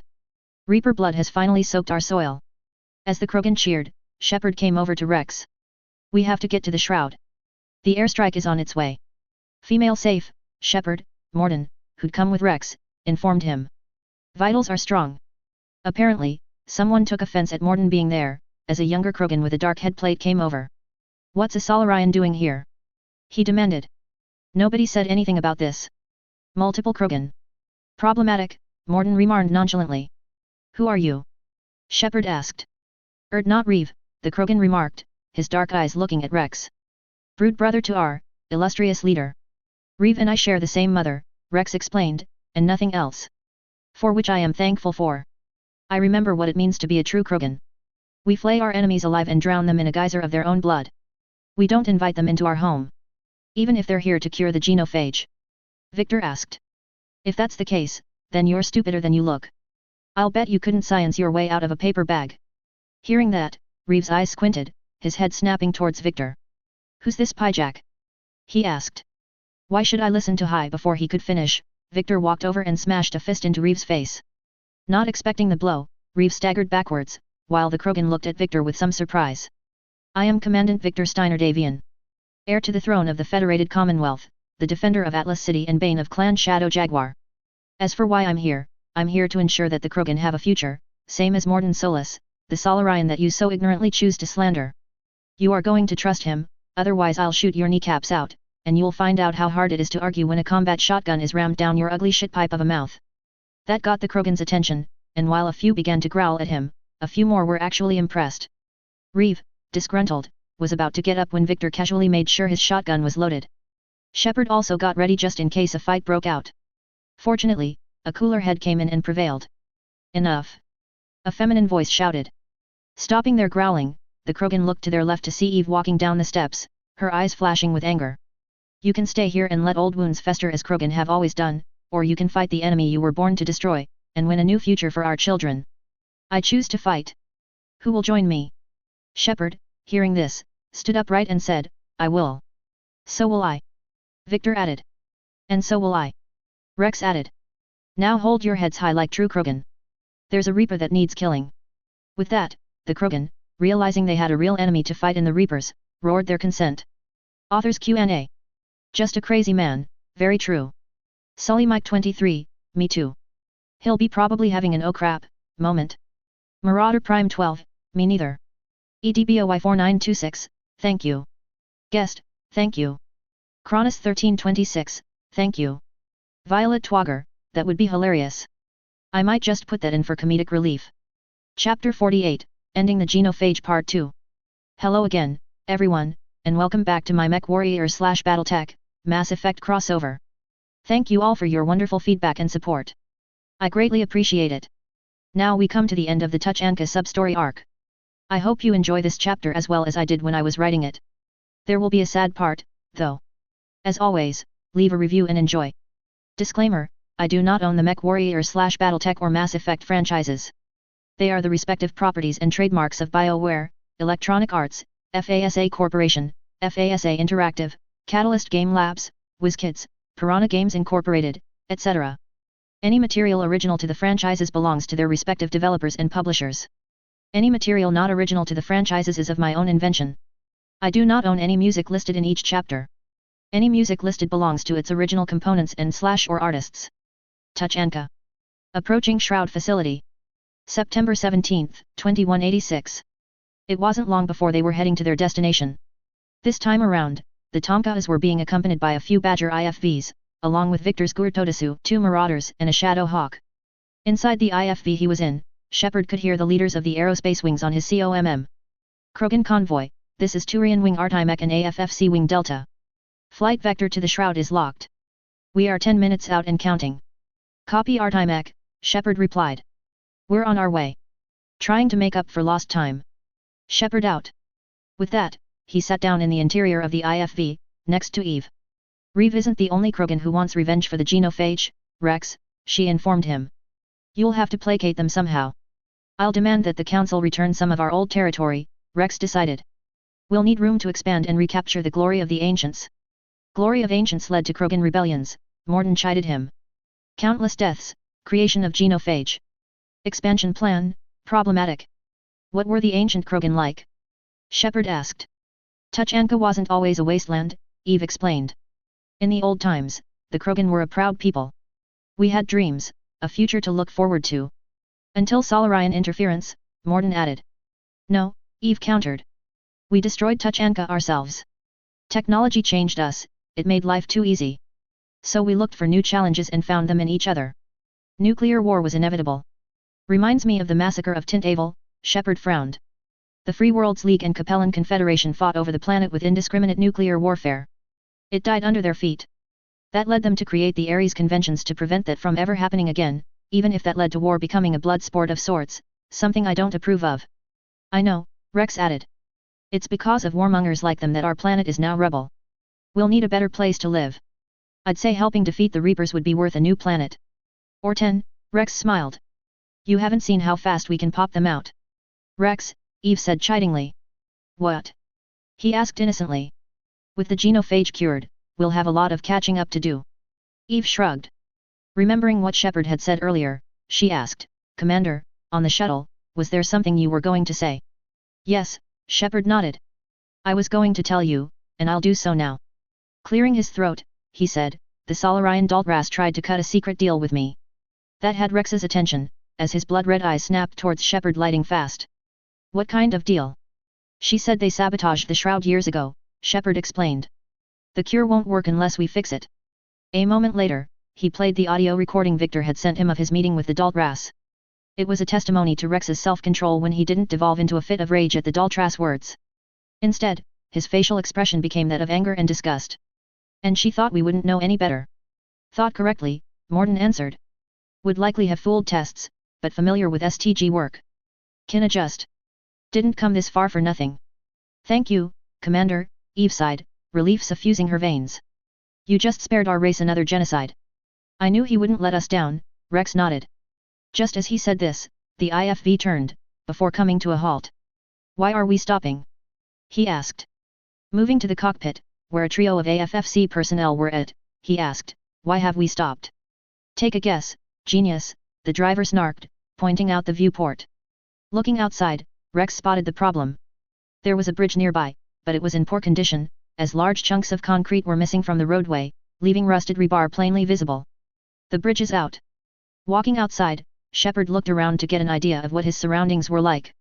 They were currently driving on an intact section of the freeway that headed to the shroud, with a number of arches built directly over the road. Looking beyond their position, he could see wasteland, as well as the shroud off in the distance. Dark green motes of energy were emanating from its top, likely due to the Reaper. As Garrus, Javik, and EDI came out, Shepard said, Rex, stay with Mordin and Eve. It's looking ugly out here. Will do, Rex replied. Looking out towards the wasteland, Garrus said, look at that Reaper. It's the end of the world out there. Not if we have anything to say about it, Victor said over the COMM. Rex, we'll stay with the convoy. I'd rather not be separated from it if I can help it. Copy that, Rex replied. Heading towards the IFV, Shepard keyed his COMM. Turian Wing Artimec, AFFC Wing Delta, this is Shepard. Delay your attack. We've had a slowdown here. Negative, Commander, came the Turian commander's voice. Our approach is locked. The Reaper already knows we're here. Just as he said this, several Turian fighters flew overhead, while a flight of 8 Morgensterns flew overhead.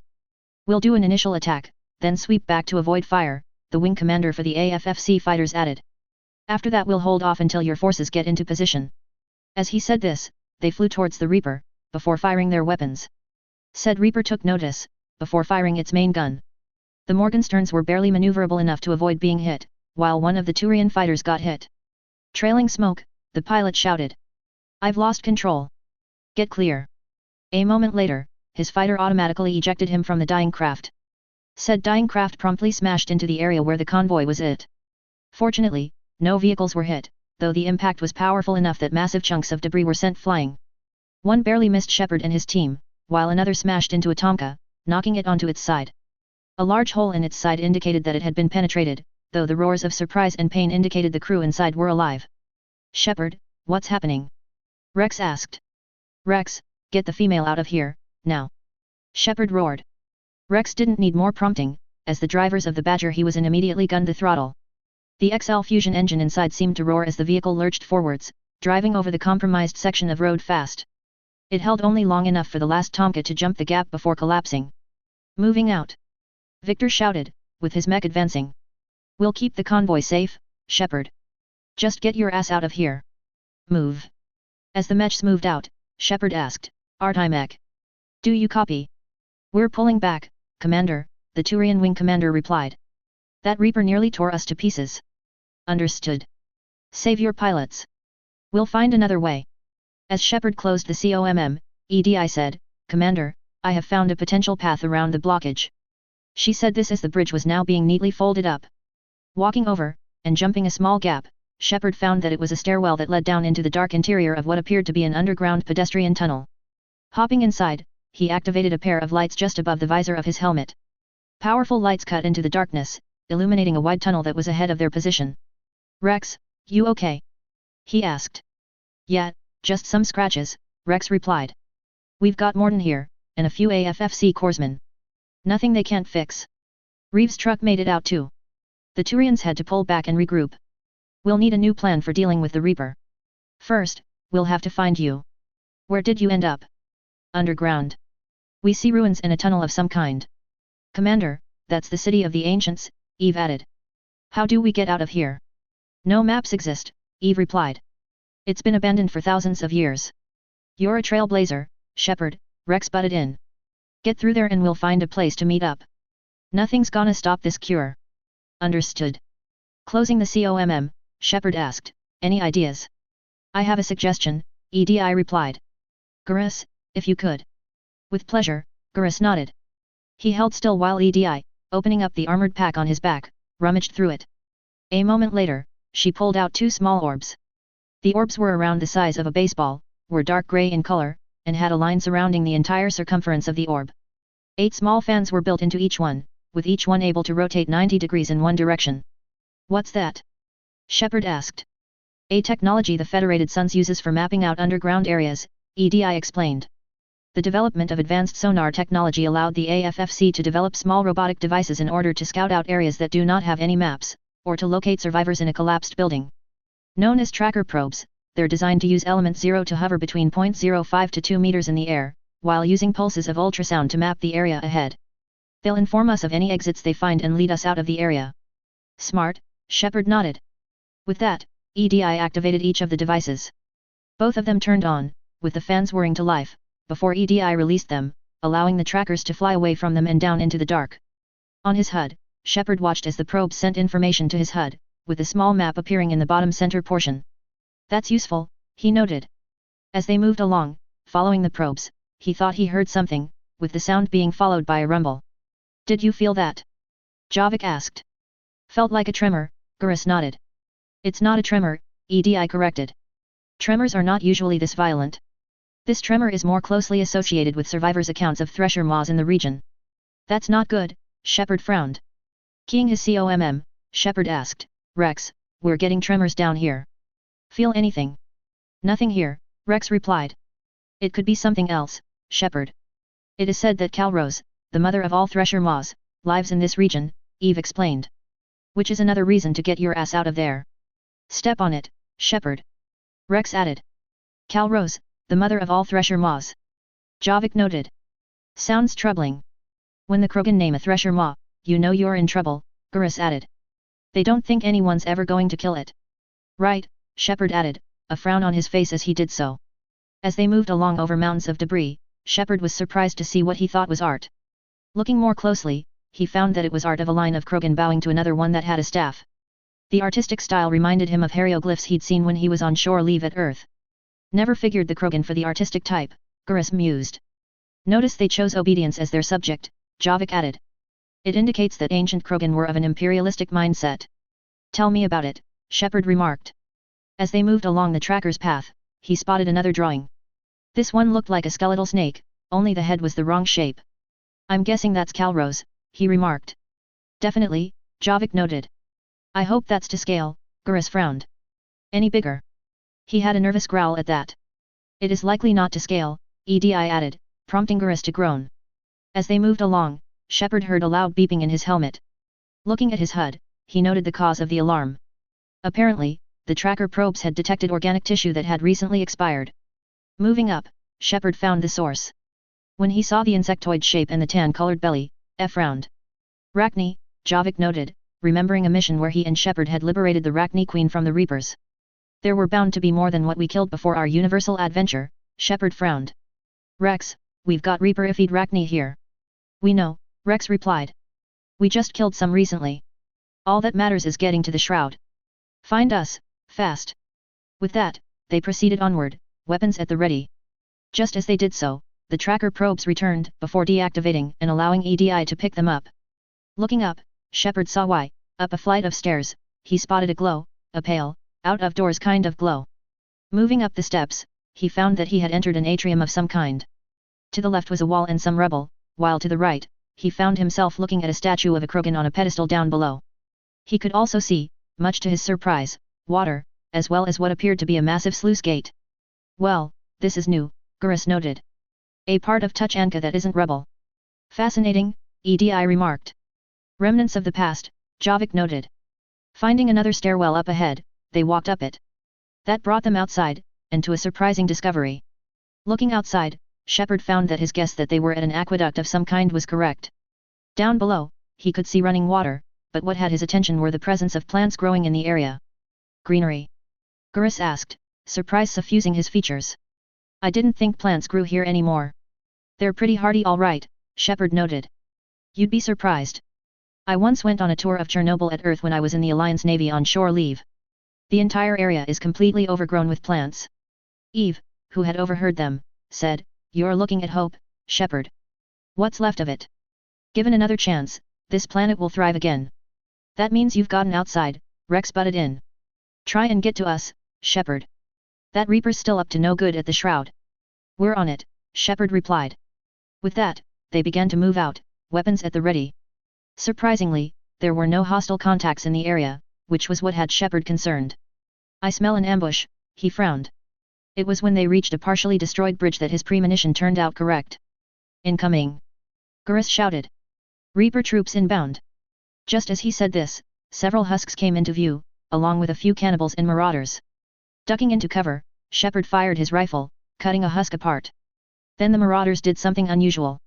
Rather than charge into the open, two of them stood up and, extending their arms, projected a kinetic barrier in front of them. Firing his rifle, Shepard was surprised when the laser beam bent. It wasn't enough for one of the marauders to avoid being killed, but it was enough that it got him concerned. Whoa! He shouted. The Reaper troops are adapting to our weapons. That's not good, Gurus frowned. You still killed one, though. Yeah, Shepard nodded as he neutralized the last one. It's bad news, though. Keying his COMM, Shepard said, Victor, you there? Copy that, Victor replied. We're inbound on your position. What is it? The Reapers are adapting to our weapons. Two of them created a barrier that refracted the laser beam of my rifle. Watch yourself. Copy that, Victor replied. We'll adjust our tactics accordingly. Victor out. As they fired, Shepard spotted, much to his dismay, two Reaper brutes advancing towards them. Anyone have heavy weapons? He asked. It was just then that the cavalry came to the rescue. Hearing something, Shepard turned to see a familiar suit of battle armor flying into view. Guess who, Reaper Stravog? Came Colbett's voice as he fired his plasma cannon at the brutes, killing one with a headshot. A moment later, he fired two missiles, blasting the other brute apart. Colbett. Shepard beamed as Colbett landed. Good to see you again, man. It is good to see you again as well, Colbett beamed behind his helmet visor. How'd you manage to get here? I was dropped off in another shuttle when Rex encountered the Reaper-corrupted Rachni, Colbett explained. He wanted some heavy firepower, and to make an impression on his rebellious brother. Now, I get to blood my battle armor with more Reaper blood. Haha. All right, Shepard nodded. We've got a chance. Just so you know, the Reapers are attempting to use kinetic barriers to refract our laser beams. Thank you for the information, Shepard. I will teach those Reaper cowards a thing or two about war. Onward. Death to the Reapers. With that, he charged ahead to neutralize any heavily armored hostiles, while Shepard and the others got to handle the rest. As they moved, the ground shuddered again. Rex, you're right about Carlos, Shepard reported. She's on the move again. Right, we've got some ideas for that, Rex added. Apparently, someone said something to him, as he asked, what? Not now, Rex, Eve butted in. The commander has enough to worry about. What's happening? Shepard asked. Some crazy idea we'll tell you about when we're near the shroud, Rex explained. Talk to you later. All right, Shepard frowned. Let's go, people. With that, they continued onward. Apparently, Colbett had done an excellent job of clearing the way, as Shepard found a number of Reaper troop corpses that were lying on the ground. Scattered here and there were the occasional brute and ravager. Near a bridge, they found Colbett waiting for them, his armored foot tapping the ground patiently. Looks like you had a party, Shepard noted. That I did, Colbett beamed. The way ahead is clear. Let us move. As they moved towards a bridge, Shepard found that he was, once more, looking out at wasteland, and another structure. Just then, several Tomkas, a lance of battle mechs and the two Badgers approached. Shepard, get down here. Rex shouted. Just then, the shaking increased. Looking towards the wasteland, Shepard watched as a line of what appeared to be spines began moving through the dirt towards them. Fucking shit. He heard Victor shout. Move. Incoming Thresher Maw. With that, everyone scattered as quickly as they could, and Shepard saw the mechs actually running as though their lives depended on it. Good thing I installed MASC into this mech. Victor shouted as Calro's spines wrecked part of the bridge Shepard was on, narrowly avoiding him and his team.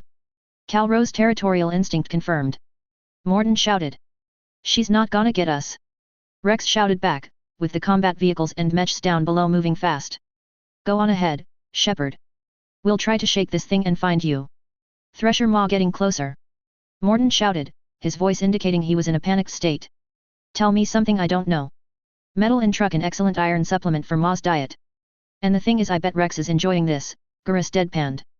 War's not a sport, it's a means to an end, Javik corrected. Still, even I think the genophage was a step too far.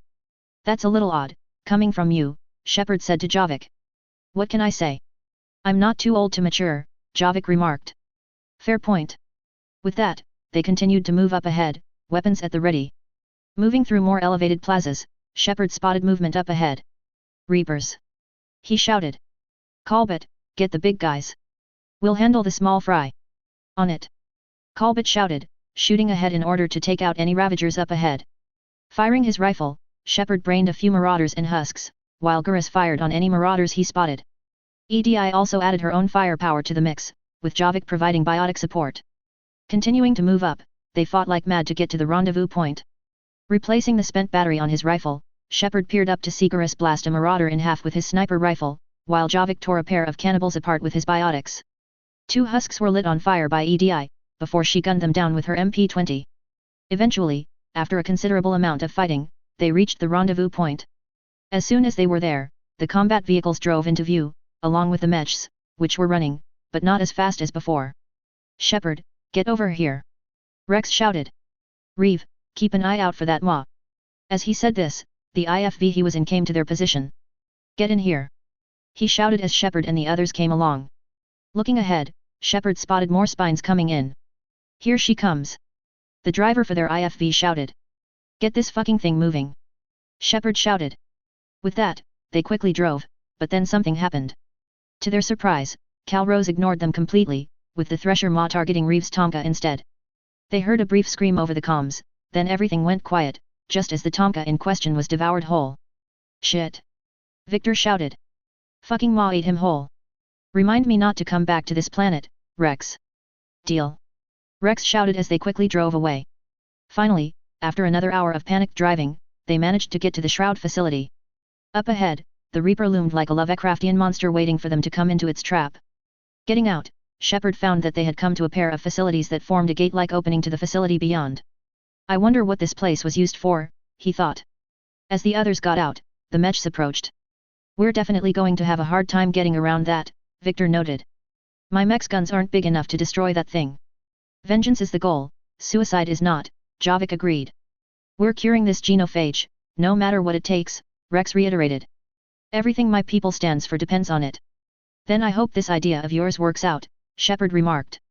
It was her idea, actually, Rex smiled, pointing at Eve. Calrose, Eve stated, as if it were the most obvious thing in the world. We summoned her to the Reaper. That had Shepard surprised, and more than a little afraid. Would that even work? He asked. I'm no expert on Thresher Maws, but I do know from experience that we need giant-ass hammers to bring one here. Already discussed strategy, Mordin informed him. Just need to distract Reaper, draw it from tower while cure synthesized, then released. What makes you so sure she'll come? Legend says that she is the Thresher Maw from which all others were born from, Eve explained to Shepard. This is as much her home as it is ours. If Tuchanka has a temper, Calrose is it, Rex added. No one's ever faced her and survived. I've taken some risks in my time, but this is crazy, Shepard frowned. And going head-to-head with Sovereign didn't, or taking on Comstar for that matter. This is the only way to get to that tower and release the cure for the genophage. There's no other choice. I take it there are giant summoning hammers ahead, yes. Correct, Eve nodded. The shroud was built in an arena devoted to Calrose's glory. The Solarians thought she would scare away intruders. Appears to have worked, Mordin observed. There are 2 Maw hammers there, the largest in existence. If you can activate them, Calrose will come. That will distract the Reaper. Meanwhile, laboratory nearby, Mordin added. We'll finish synthesizing cure. All right, Shepard nodded. Let's make sure we all get out of here alive. We're gonna have one hell of a story to tell. Wait. Rex added as Shepard moved to enter the area. I want you to know that no matter what happens, you've been a champion to the Krogan people, a friend of Clan Urdnot, and a brother to me. To every Krogan born after this day, the name Shepard will mean hero. Now let's show them why. With that, Shepard squeezed Rex's hand, with the other doing the same in a show of comradeship. A moment later, they heard the IFVs opening fire, blasting a few Ravagers to pieces. Let's get a move on. Shepard shouted. Moving with his team, he advanced ahead, while the IFVs and Mechs began doing what they could to distract the Reaper from what Shepard was doing. In addition to Shepard and his team, some of the infantry that had come along with the IFVs moved to support them, M61BS and M42CS firing rapidly as they moved along. Moving along stairwells and bridges, Shepard and his team advanced forwards. Again, the Marauders were making barriers in order to refract the laser beams the M61BS fired, but that allowed the M42C equipped soldiers to gun them down. Move up! A sergeant shouted. Support Shepard. Federated Commonwealth all the way. Another soldier shouted as they advanced. No matter what the Reaper's troops threw at them, the soldiers' advance was relentless. A few were killed, and some were wounded, but the soldiers did not stop hammering the opposition. As they continued ahead, Morton reported in. Shepard, some luck. Original genophage strain in storage. Preparing the cure now. As they crossed a bridge, Shepard spotted the Reaper firing at him, forcing him to jump to the other side. Before he could, its main weapon cut the part of his bridge he was on, causing it to fall to the ground below. Jumping before impact, he landed on some softer debris, with the commander rolling on the ground before getting up. Hey, he noted. That Reaper unintentionally helped me go where I needed to. You okay? He heard Garrus call out. I'm fine, Shepard replied. That Reaper unwittingly helped me get to our destination. Keep moving, all of you. We are coming down to you. Colbert shouted, jumping down a moment later, with Garrus and Javik hanging onto his missile pods. Now let us finish this. With that, they began to advance. Apparently, the Reaper knew what they were up to, as it turned to engage them. Before it could, however, explosions rang across its barriers, just as the Turian ASFs and the AFFC Morgensterns flew overhead. Nearby, the Mechs were firing their weapons at the Reaper. Hey, stupid! Victor shouted. You want some of this? Come and get us. That got the Reaper to focus on them, though it sent a parting gift to Shepard and the others. Brutes! Shepard shouted. Colbert. I will distract them. Colbert shouted. Get those hammers raised. Running like mad, Shepard dodged Reaper troops and brutes, while Colbert, Garrus, Javik, and the AFFC soldiers fought like mad to keep them down. One soldier screamed as his arm was severed by a brute. It was about to charge when a Mahem round from a medium recoilless rifle blasted its head off. That's for Richard, you son of a bitch! The soldier holding the weapon shouted. Reaching the first Mahammer, which looked like the one he'd seen at Tuchanka when he conducted Grunt's rite of passage, Shepard activated it, with the massive weight lifting upwards to its apex position. Sprinting back towards the other one, he dodged more Reaper troops. Feeling something grab him, he watched as a brute brought its other arm around, before Colbert blasted its head off with a missile. Go! The elemental roared, with Shepard quickly activating the other one. A moment later, both hammers began to hammer into the ground, causing it to shake with every impact. Hammers are firing! Shepard shouted. Move! Get back to the vehicles! I'll take care of the cure. With that, his team, and the soldier quickly scrambled back to the vehicles. Then a battle, the likes of which would not be seen until the end of the Reaper War, began. Hearing a loud warbling screech, Shepard turned to see Calrose moving towards them. The Reaper, noticing this, gave a bass roar as it advanced. It fired its main gun, but Calrose, being much smarter than she appeared, ducked down back into the rocky ground, narrowly avoiding the beam. A moment later, she surged out of the rock, jaws and tendrils extended. There was a loud smash as Calrose collided with the Reaper with maximum force. The Reaper was knocked backwards, its main gun missing the Thresher Maw. Running like mad, Shepard ducked behind cover, his eyes wide with awe as he watched two titans of old clashing with one another. Narrowly avoiding being crushed by Calrose, he ran forwards, continuing his mad charge towards the shroud. The Reaper, now thoroughly angry with the Thresher Maw, smashed Calrose against the shroud. A scream of pain, mixed with overwhelming rage, erupted out of her maw as she went back under, narrowly avoiding being shot. The Reaper, spotting Shepard moving towards the shroud, was about to fire when Calrose emerged out of the ground again, this time smashing into the Reaper's upper half.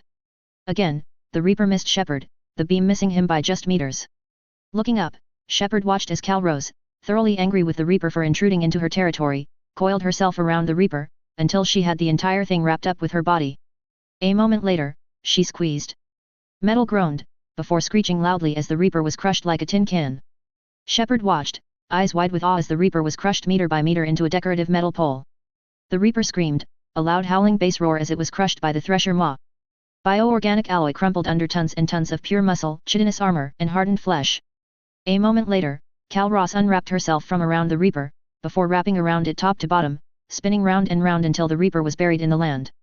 Her head emerged moments later, before she gave off a terrific roar of triumph. She paused, and Shepard could swear that, for a moment, she looked directly at him and the mechs, before diving underground again. That shook him out of his stupor, allowing him to get to where Mordin had gotten to.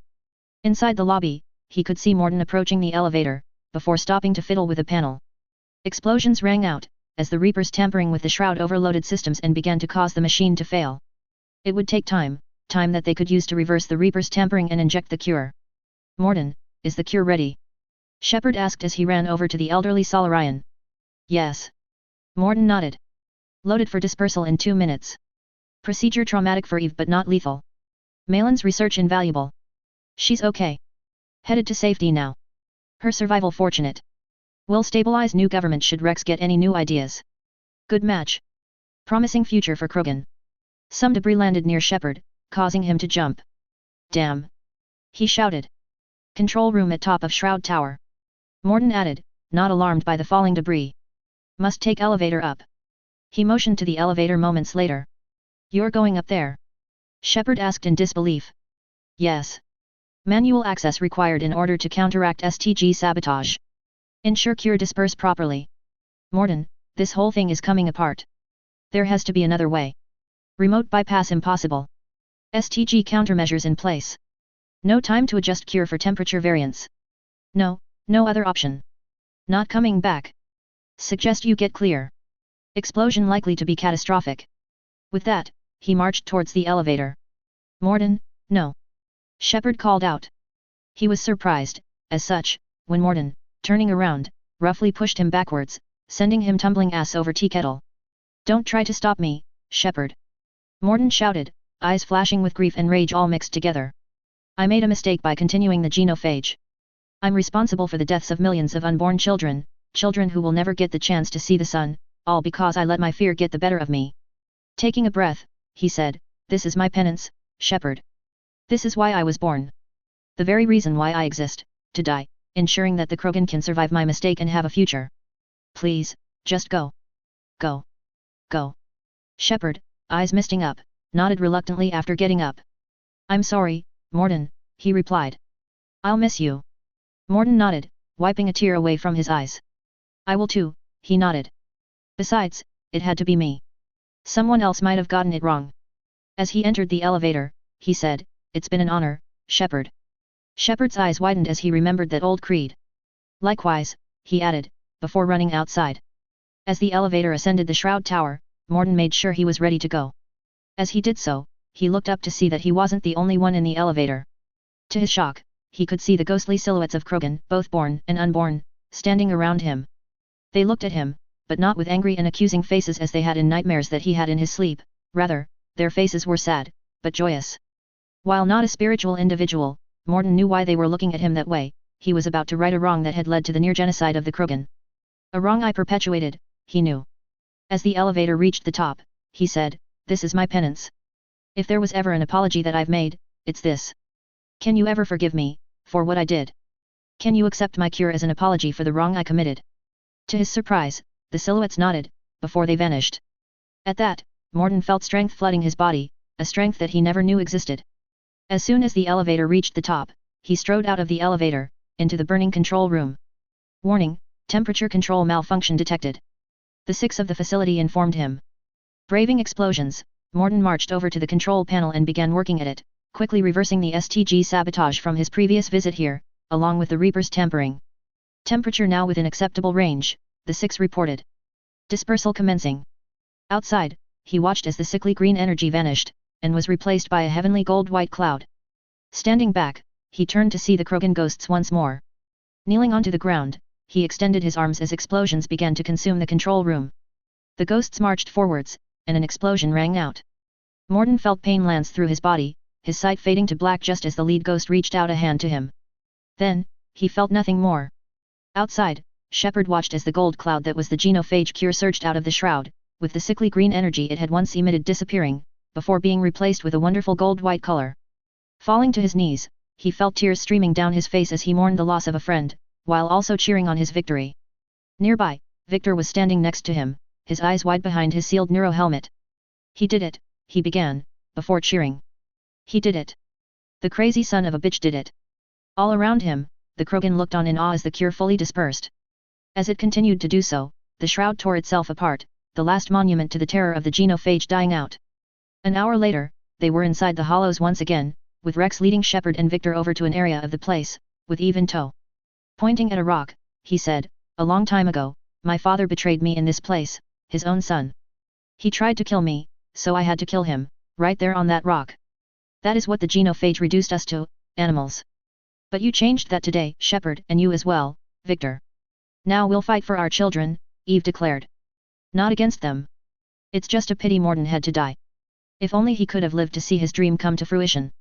Walking over to a rock, Shepard said, "He wouldn't have had it any other way. I'm sure that wherever he is, he's putting in a good word for us. We'll name one of the kids after him," Rex beamed. "Maybe a girl. But you, Commander and Commandant, we can thank in person," Eve added. "Tell the Turians I'll be deploying troops to Palaven immediately. And when you're ready to kick the Reaper's ass off Earth, you let me know. The Krogan are back in business." "Goodbye, both of you," Eve smiled. "What will you do now?" Shepard asked, though it was clear that Victor had the same question. "Spread the hope you've given us," Eve beamed. "Even now, there are clans gathering in the Kelphic Valley. I'll go speak to them and make sure this gift isn't squandered. Thank you for all that you've done, and know that Erdnot Bakera calls you a friend." Shepard bowed after Eve, before walking to the Kodiak II with Victor. "This routine for you?" Victor asked. "Yeah," Shepard nodded, "but today is an exception. We just did something wonderful." "That we did. Let's go now. We have work to do." Authors Q&A. Sully Mike 23, "I doubt it, though the Reapers are going to learn that their chickens are coming home to roost. Just a crazy man, thank you." Marauder Prime 12, "Thank you." EDBOY 4926, "I'm sorry, but I have to disappoint you, as you've no doubt found out by now. It's a rule of thumb when it comes to writing, sometimes you have to kill off a character to keep the story good." Guest, "Thank you." Chapter 49, Halting a Coup. Hello again, everyone, and welcome back to my MechWarrior/BattleTech, Mass Effect crossover. Thank you for the feedback and support you have shown thus far. I really appreciate it. Just so y'all know, I'll be gone for around 2 weeks to visit my relatives. In addition, I've managed to gain access to a better ISP, internet service provider, than the one I currently have.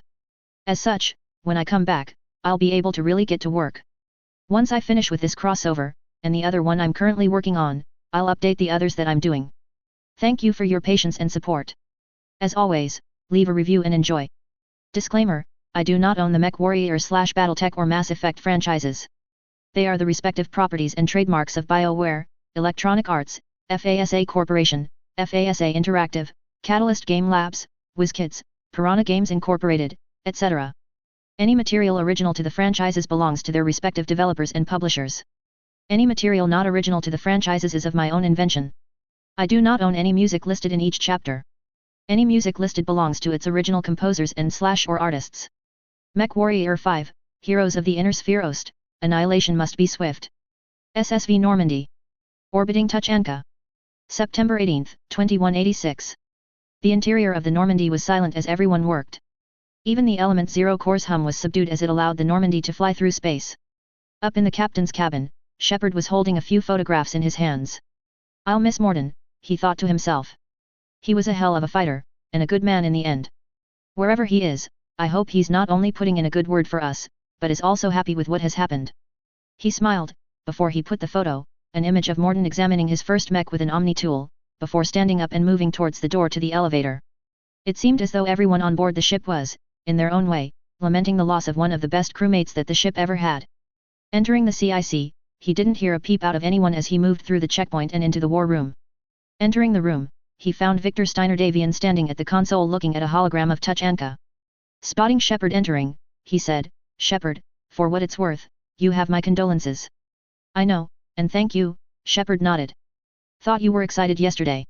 What changed?" "Aside from me coming down from my adrenaline high, Nothing, Victor replied. Still, seeing the Krogan have a future once more really makes me feel good. I just hope that Daltras that tried to convince you to do otherwise gets nailed to the wall with an LB-20X. Same here, Shepard agreed. Speaking of which, is there a QEC call for me? Yeah, Victor nodded. Hackett wants to talk with you, likely on the success of your mission. Alright, Shepard nodded. And Victor? Thanks. Was the least I could do. With that, Shepard entered the QEC booth, while Victor went back to work. Entering the QEC booth, Shepard found that the holo projector was already active, with Hackett's image present and waiting. Hell of a thing you've pulled off, Shepard, Hackett remarked. Curing the genophage? I never thought I'd see the day. Rex has agreed to help the Turians, Admiral, Shepard beamed. We should get their full support. As for the Solarians, we won't be getting any official help from them. The price for their support was far too high. I know, Commander. Victor Steiner Davian sent me the full recording of your conversation with the Solarian Daltras. I firmly believe that you made the right decision. I think she might not be in power for too much longer, if she is still in power that is. Either way, this is a big win for us, Shepard. Keep up the good work. Hackett out. With that, the hologram of Hackett fizzled out, while Shepard walked back into the war room. When he did, he found that Primarch Vitas and Gurus Vakarian had entered the room during his brief chat with Hackett. Vitas, while still hurting from the death of his son, looked more upbeat today. Looking at Shepard, he said, Commander, Rex has already started sending troops to Palaven. You've kept your end of the bargain, now I'll keep mine. Shaking Shepard's hand, he said, the Turian hierarchy will stand with the Alliance against the Reapers. I'm glad we can help each other out. It's the only way we'll defeat the Reapers, Shepard nodded. That much is certain. To that end, several dry dock ships are ready to help build the Crucible. Gurus will coordinate them. Yes, sir, Gurus nodded. And when the time comes to deploy it, the full measure of our fleet will be there for Earth. May the spirits watch over us all. With that, Vitas walked away, while Gurus and the others clustered around the holo table. I'll start managing Turian support right away, Shepard, Gurus informed the commander. You must be tired. I am, Shepard admitted, but I'm not quite ready for sleep yet. Besides, it's only 11 AM, I've got a long day ahead of me. Might as well get to it. Agreed, Victor nodded. I know one thing for certain, not only are we going to be seeing a lot more Krogan around, we're definitely going to give the Reapers something to worry about. Besides, I also have good news, Gurus. Oh. Gurus arched a brow plate as he said this. We've hammered the Reapers' forces over Palaven. The Durkat and Mongoose had to retreat to the shipyard at the wormhole for repairs, but we've dealt significant blows to the Reapers. In addition, the space mines that we planted near the relay are really earning their worth. Some Reapers tried to get through, they got their asses blown up. They'll definitely adjust for that, but we're already making adjustments to our plans based on what they're doing. That prompted Gurus to smile. It's good to see the Reapers getting their asses kicked for once. If this keeps up, then the Federated Commonwealth's going to have a very good rapport with the civilian and military population when this is all over. What can I say? You prove that you can get the job done right and people become happy with you. It's what my father's always done, and I certainly intend to emulate him there. The two shared a laugh, before Gurus left to coordinate the dry-docked ships. Shepard would have left as well, except for the fact that he heard the QEC beep, indicating that another call was coming in. Again, he wondered, confused. What's going on now? Walking inside, he hit the call button, and was surprised to see the Solarian counselor, Valerne, appear on the screen. Counselor? He asked. Commander, Counselor Valerne, there is something we should discuss, if you are done rewriting history. I made my decision, Counselor, Shepard added coolly. There's not much anyone can do about it now. Yes, we're going to have billions more Krogan in the galaxy. It's a good thing you saved my life, and brought along a faction that can help us, Commander. Otherwise, well... Oh. I have concerns about humanity's representative on the council, Counselor Udina. My agents discovered that he's using his authority to move vast sums of money. For what purpose, we're not sure. That had Shepard's attention. Something fishy is going on here. Verbally, he said, if Udina's dirty, then we need to get to the bottom of this fast. Agreed, Valerne nodded. Come to the Citadel.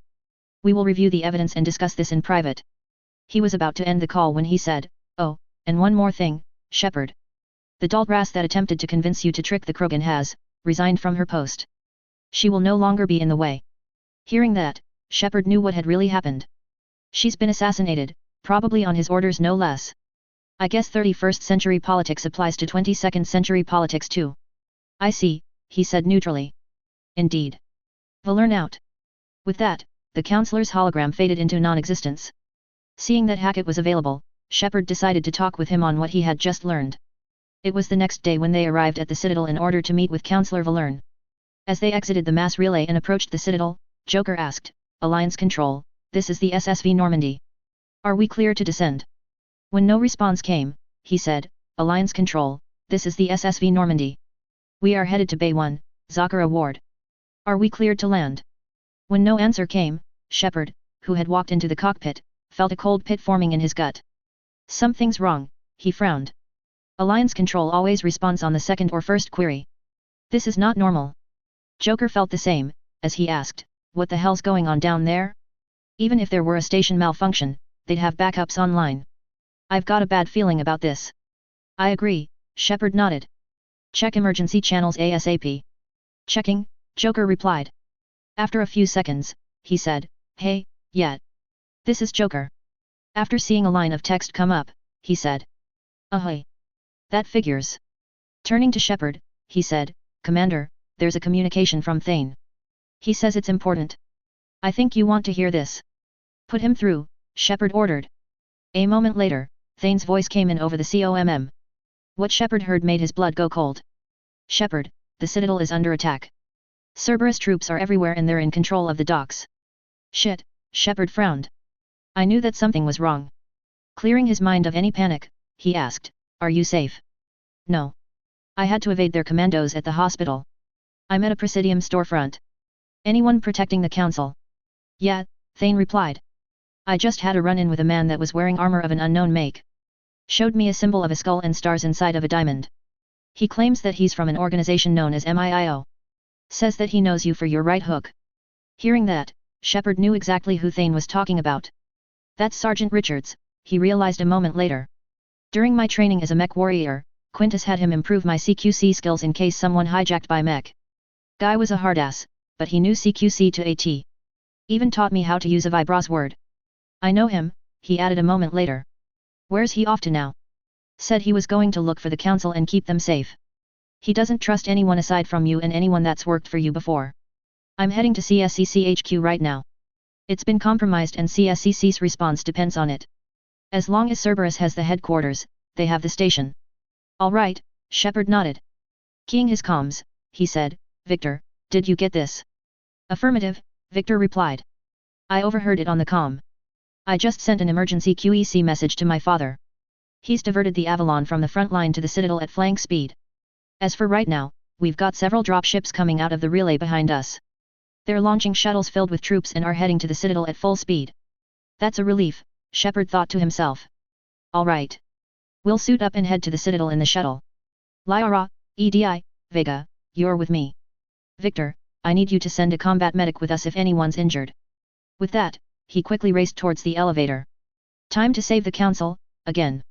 For Bailey, it was nothing short of chaos as he, and multiple members of CSEC, fought like mad to retake Citadel HQ and drive Cerberus out with their tails between their legs. Popping out of cover, he fired his M8 Avenger at an assault trooper, holding down the trigger and fighting the recoil as best as he could. It took a few shots, but in the end, the assault trooper went down, blood dripping from holes in his bodysuit. "And I was looking forwards to another dull day," he grumbled internally as he ducked behind cover, before swapping out the thermal clip for a new one. Then Cerberus had to come around and fuck it all up. Where the hell did they come from, and how'd they take control of the place so fast? It didn't make sense to him at all, and he figured that it was likely a mole working for the terrorist organization. Peering up and out, he could see where most of the hostile contacts were. They were currently in the patrol skycar hangar, which had a central area for crates and skycars, as well as 2 wings for more. Ramps at the far end led up to the concourse, which led to a double-wide door that allowed further access into the building. Cerberus, currently, had control of the building, though Bailey was leading a counter-charge to retake the building and to re-establish control over CSEC HQ. After that, they could coordinate an effective assault against Cerberus. Spotting a nemesis, he watched as a blue dot traveled towards a Turian that was firing at a Centurion. "Get down!" he shouted, tackling the Turian a second later. A shot rang out, and pain exploded in his right torso as he fell to the ground. Looking down, he could see a small trickle of blood beginning to come out. "Damn it," he thought as he began to apply Medigel to the affected area. As he fought, he thought he heard a sound, like a shuttle approaching. He was about to get out when, much to his shock, brilliant emerald beams of light cut through the air, along with a loud, percussive banging. That's a machine gun, he realized, the sound bringing up memories of his dad teaching him how to fire an old, 21st century rifle he'd owned at the family ranch. It was the Cerberus troops, however, that got the short end of the stick. Screams and wails of agony erupted from the opposing force as high-caliber bullets and laser beams cut through them. A nemesis screamed in agony as a .50 caliber bullet impacted her armor, with an earlier one having shredded her barriers. Blood erupted from the stump as arteries and veins were severed, while her severed limb was thrown to the ground. A Centurion was promptly cut in half by pulse lasers designed to ablate and damage vehicle armor. Turning around from behind cover, Bailey looked to see who their rescuer was. Hovering in the air was what he initially thought was a Kodiak, but then he realized that it looked far too bulky. In addition, the thruster flames were blue-white in color, not the more typical yellow-white. Pulsing emerald beams erupted out of lenses, while blue-white muzzle flashes appeared from twin ports on either side of the cockpit. What is that thing? He wondered. He got his answer once all the Cerberus troops had been slaughtered. The vehicle came over, before its side door deployed. 5 armed and armored individuals hopped out, though he could clearly tell that one was an Asari, while the other was a mech of some kind. Who are you? He called out. Identify yourselves. Commander Shepard, came the reply. We're here to help retake the building from Cerberus. What's your satrap? It's really him, another Turian informed Bailey, having scanned the trio to make certain. All right, Bailey grunted, the wound in his torso protesting his movement, even with the medigel he'd applied. We were getting our asses shot off trying to retake headquarters. Cerberus took it in the first push. We gotta kick them out of there. Everyone in CSEC's flying blind without the network. Is this the situation everywhere? Lyra asked, her voice muffled somewhat by the helmet she was wearing. Are the counselors even alive? They split up, Bailey replied. I'll know more if I can access a terminal inside. Can you get us in? Shepard asked. I'll get the door, Bailey replied, limping towards the door slightly, if no one interrupts our push with a bullet this time. A moment later, he punched in a code, with the door opening up moments later. With a chime, the door opened, with the team proceeding inside, weapons ready. They entered what looked like a receptionist desk, though it was clear the place had seen better days. Pockmarks and crater were present in the wall, and bodies were lying on the ground. Damn it! The combat medic with them grumbled. They didn't make it. Fuck. He kicked a dead assault trooper in frustration. Bailey, grunting somewhat, sat down in a nearby chair, before getting to work at a nearby terminal. Here we go. CSEC network access, courtesy of Cerberus. Normally, Shepard would have asked how that would have helped, but thanks to various jobs in the inner sphere that Mason's Cavaliers had undertaken, he knew that even seemingly unimportant information could really help make a difference. Anything? He asked. Cerberus has control of the main channels, but I can set up a new one, Bailey replied.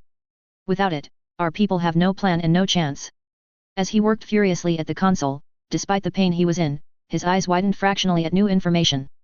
Hello. What is it? A warning from Counselor Valerne.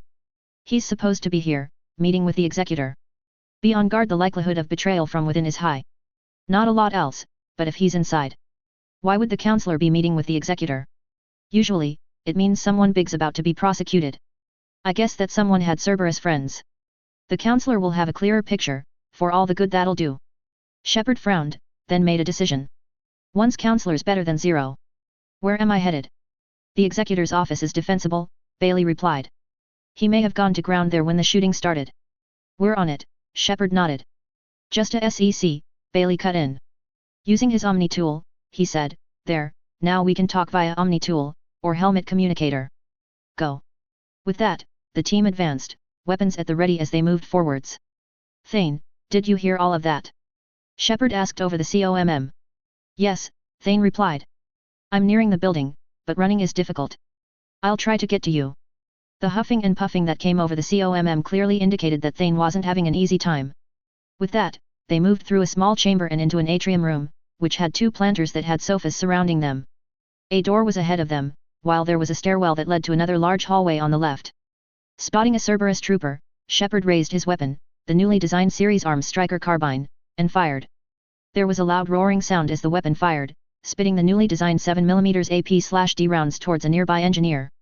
The rounds, designed to penetrate armor and kinetic barriers, tore through the shielding, before cutting into the armor plate on the engineer's back. While the first 2 rounds were stopped, the third one penetrated, tearing through the man's organs and out of his chest. The enemy engineer gurgled, before slumping to the ground, dead. Moving forwards, he pivoted to the left and spotted a pair of Cerberus guardians advancing towards them. True to their purpose, both hostiles had large, composite shields before them, while a tiny slit allowed them to see through. They held Talon sidearms, designed to act as miniaturized shotguns. At this point, EDI and Lyra attacked. Using her biotics, Lyra swept the guardians up into a weakened version of a biotic singularity, tearing the shields away from the hostiles. This allowed EDI, equipped with an MP-20, to cut them down, the SMG barking loudly as 11mm rounds tore through the hostiles' light armor. The other one fired his Talon, only for EDI's barriers to deflect the shots, allowing her to terminate the hostile quickly. Got an engineer. Vega shouted as he fired his M61B, cutting down a hostile engineer. Clear for now, Shepard noted. Move up. Vega, you and I have point. EDI, Lyra, provide support. Medic, if any of us go down, do what you do best. Affirmative. The combat medic nodded. As he did so, he loaded his sidearm, a pulse laser pistol, with a power pack, before slipping it into its holster. Time to go to work, he said under his breath. An explosion rang out, blasting out the glass wall of a hallway above the door they were about to enter. Just as assault troopers came in, Shepard, having had his gun trained on the window, opened fire with his rifle. The carbine in his hands roared once again, blasting apart the hostiles, while forcing a few to retreat. To keep them from coming back, he fired the underslung grenade launcher. Screams erupted shortly after the grenade detonated. Troops in the lobby, Shepard reported. They were dug in. I can see more through the security cameras. They're all over the station, Bailey added. The medic with them, walking towards the corpse of a CSEC officer, frowned as he examined the body. This man was shot in the back of the head. Checking the other corpses, he added, scratch that, all of these people were shot in the back of the head. I smell a traitor at work. Same as Mars, Shepard frowned. Cerberus sure likes sleeper agents. With that, they proceeded through another doorway and into what appeared to be a cafeteria. Spotting a Cerberus guardian ahead, and an engineer to the side, he quietly motioned to the others to take firing positions. Once they did, they opened fire. The guardian's head exploded before he had a chance to say knife, while the engineer was staggered by a shot from Lyra's sidearm. She was about to fire when a pulsing green beam of light cut through the hostile's head, blasting it apart. Turning around, she saw their combat medic wielding the weapon from his holster. Nice shot, she remarked. Thanks, the medic smiled. I practice all the time. He was about to move when he spotted a Centurion aiming his rifle towards Lyra. Look out! He shouted, firing his pulse laser pistol. Whirling around, Lyra watched as that hostile fell to the ground, dead. Good catch! She shouted as they began to advance. Moving up, they saw an engineer working at a nearby console. Raising his rifle fast, Shepard blasted the man, pumping him full of AP/D rounds and sending him to an early grave. Excellent work, Shepard, EDI noted as she accessed the console. It appears that they were attempting to scramble the elevator systems. Can you reverse it? Shepard asked. Done, EDI replied. With that, they moved through the hallway and through the elevator door. Any survivors yet?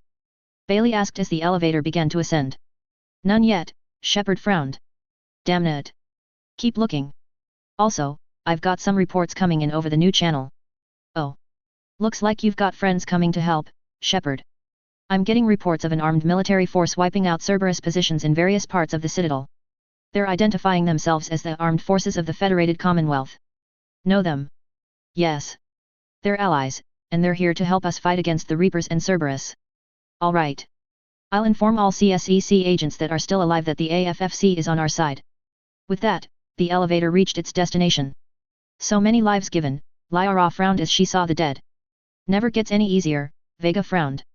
Fucking Cerberus assholes. You'd think they'd know the meaning of decency. Guess not. I'm capturing images of the deceased, EDI added. It may prove useful for motivating resistance or inclusion in future memorials. Humans have an expression EDI, it's too soon. Lyra countered. As they moved through the corridors, Shepard heard gunfire from up ahead. Moving through a door, he opened it, spotting a pair of Cerberus troops up ahead. Apparently, one of them still had some morality left, as he said, "You sure we have to do that? Without him, we'd never have gotten in." "He's a liability, not an asset now," the other countered. They would have continued at length, were it not for Shepard firing his grenade launcher. Both Cerberus personnel screamed as an HE grenade exploded in their midst, tearing their bodies apart, while splattering the walls with their blood. With the hostiles down, Shepard and his team continued to advance. Moving into another lobby, he said, we should be getting close now. There's damage here, EDI noted, seeing blasted out windows and overturned tables. We might be too late. Not if we move quickly, Shepard replied. As he swapped the nearly empty mag in his rifle for a full one, he could hear a reporter speaking over a TV. Apparently, the AFFC was making major progress, as they had retaken the central communications hub for the Citadel, allowing them to send out a distress signal to the rest of the galaxy. In addition, the reporter mentioned the AFFC using mechs, which he knew was actually battle armor. Sounds like the AFFC is kicking ass, Vega noted. They are, EDI confirmed. In the past half hour, the AFFC has neutralized 18 Cerberus holdouts and are currently assaulting 25 more. My projections indicate that at this rate, the AFFC will completely neutralize all Cerberus forces on the station. Now that's my kind of army, Vega smiled. Just as they moved forwards, a trio of explosions, likely breaching charges, rang out. Cerberus personnel poured in from the hallways above, though Shepard could see that they were rushing, not moving into cover. Should have taken cover, assholes, he growled as he opened fire, with the others providing support. Grabbing a grenade from a bandolier, Vega tossed it over cover, with an explosion ringing out seconds later. The combat medic was also proving his worth. Popping out of cover, he fired his primary weapon, an M61B, at a Centurion, cutting through armor designed for bullets and not laser beams. The hostile crumpled to the ground, allowing him to engage a second target. Firing the grenade launcher, he blasted apart 2 assault troopers. How's this for firepower, assholes? He shouted. Within a minute or two, all hostiles were down, allowing the team to proceed forwards. Eventually, they reached a door, with a sign on the wall saying Executor's Office. Stack up, Shepard ordered. Once the team did so, Shepard, seeing that the door was locked, moved to place a breaching robot on the door. Just as he did so, though, the door opened, allowing them to move inside. Inside, he could see a cabinet with what looked like a coffee machine, as well as a desk on the other side. A loud cough echoed in the room, with Shepard quickly advancing. Rounding the desk, he found a male Turian with sky blue facial paint on his dark body plates. Blood was coming from a wound in his abdomen, with a small pool having formed around his body. Shepard? He asked, coughing loudly as he did so. Don't move, the medic countered, taking out an advanced medical kit that he had.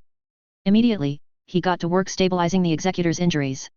As he worked, he asked, You know him, Shepard?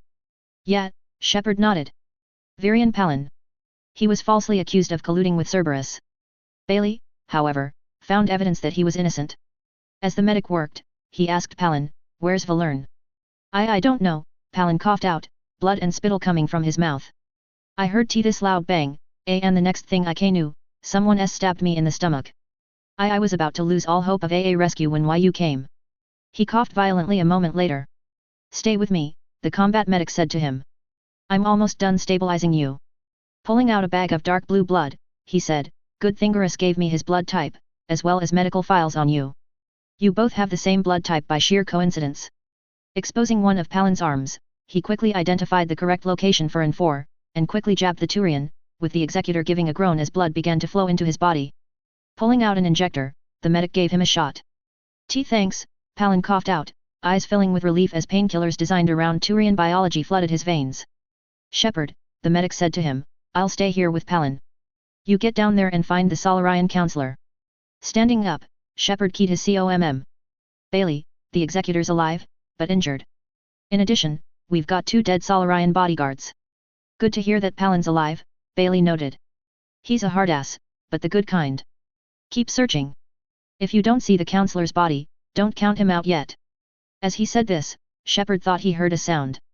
Looking to his left, he found that the sound came from a chair that had been pushed away by something. Hold on a second, he told Bailey, before dropping down to the lower level. Actuators built into his heavy armor, along with shock absorbers, cushioned the blow.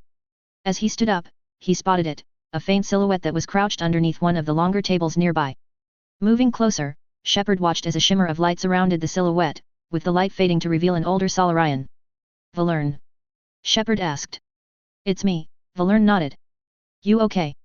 Yes, Valerne nodded. A moment later, his eyes widened with concern. Is Palin?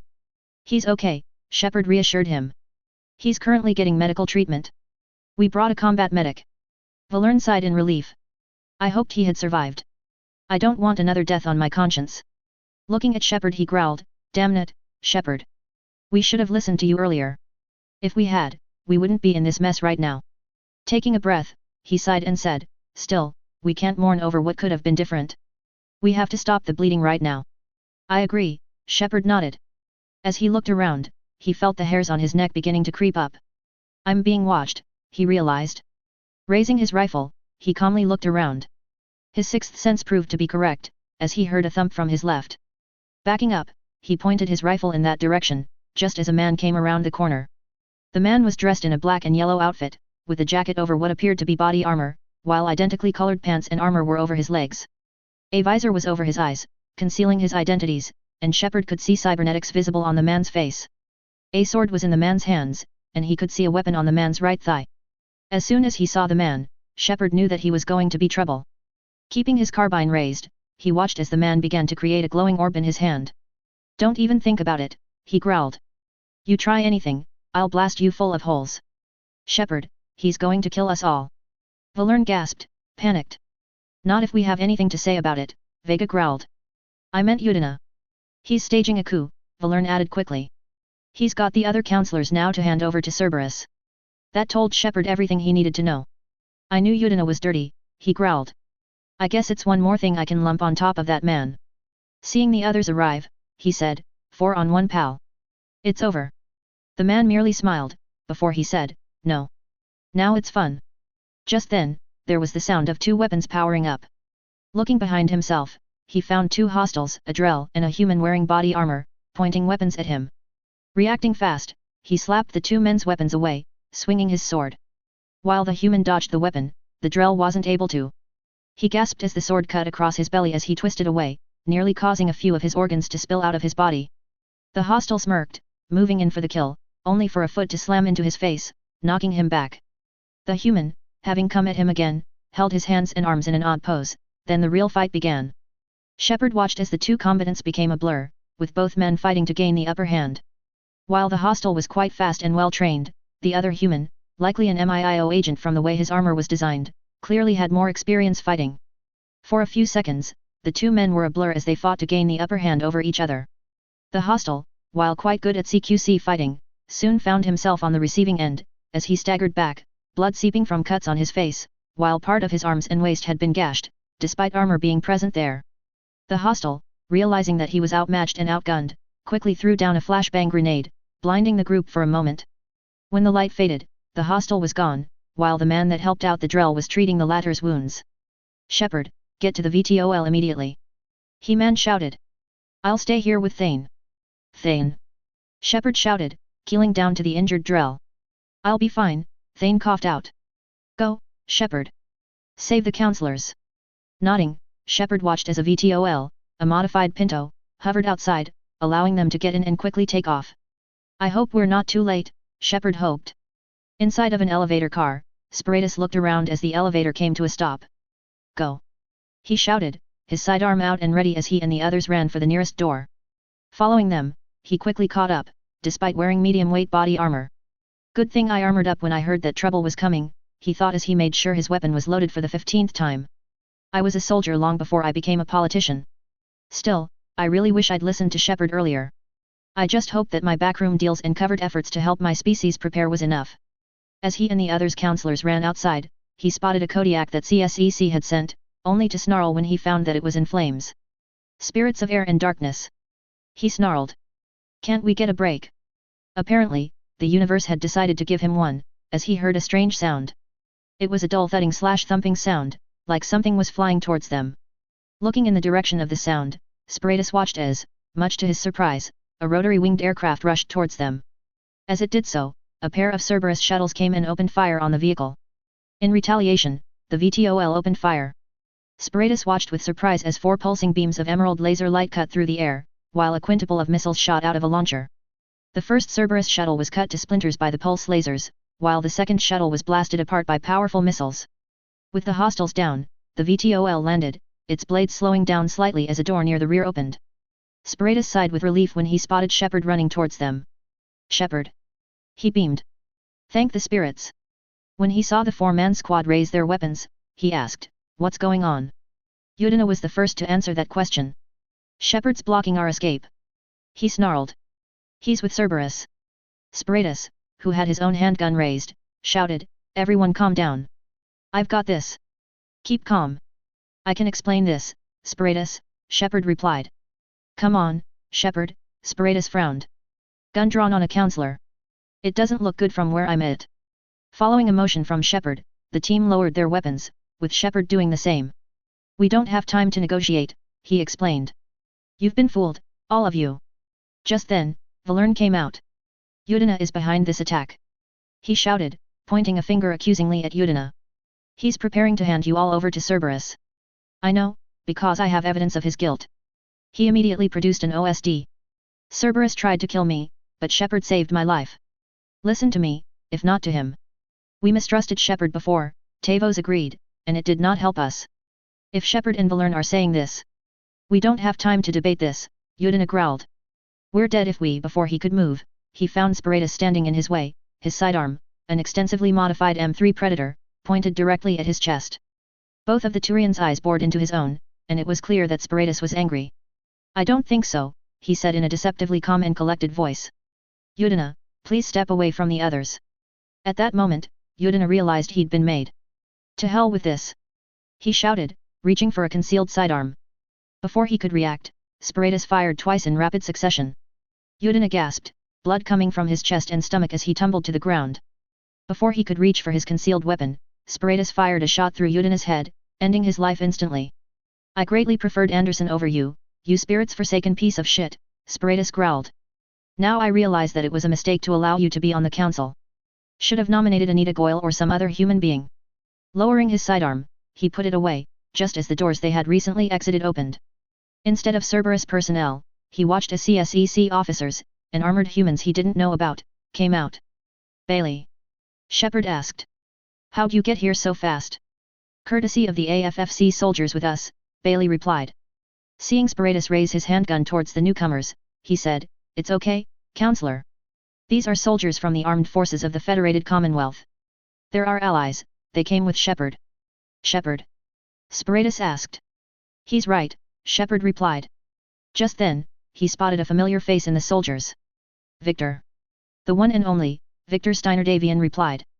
"I had Joker drop me off so that I could coordinate our forces on the Citadel. In addition, Shepard, the FCS Avalon has arrived. Cerberus had a cruiser, but we blasted it out of the sky. The Citadel is back in Council hands." "What about Cerberus?" "They were right here at the doors, but when we came along, we gunned them down like the rabid animals they were." To punctuate this, an AFFC soldier dragged out the corpse of an assault trooper. The rest escaped into keeper tunnels and maintenance corridors. "I've got a task force hunting them down as we speak." "Shepard just saved your asses, counselors, once again." Hearing that, Sparatus sighed with relief. Turning to Shepard, he said, "Then you have saved our lives twice now, Shepard. I owe both a personal debt and one on behalf of Palaven." "You don't owe me anything, Counselor," Shepard shrugged. "Times like this, we stand together." "Commander, do you have any idea as to why the elusive man would do this?" "I do," Victor Steiner-Davian butted in. "I think Cerberus was attempting to, as we humans put it, cut the head off the snake. By killing the three of you, he would be able to take over the Citadel and massively disrupt Shepard's efforts to get a strike force together for Earth. Plus, doing so would reduce the pressure on his organization. The only problem with that plan, however, is that he didn't expect the Federated Commonwealth to say otherwise." "That makes sense," Shepard agreed. "That would allow him to run around willy-nilly without anyone being able to say a thing about it." "Agreed," Victor nodded. "Counselors, if you would be so kind as to step aboard the Pinto, we will bring you to a safe location ASAP. We might have defeated Cerberus' main assault, but we still have to deal with the remaining pockets of resistance." "That's a sound idea," Sparatus agreed, with the others quickly moving out. Authors Q&A. For those of you wondering, AP/D is short for Armor Piercing Disruptor. It's a form of ammunition developed by inner sphere ammunition manufacturers in response to the proliferation of kinetic barriers.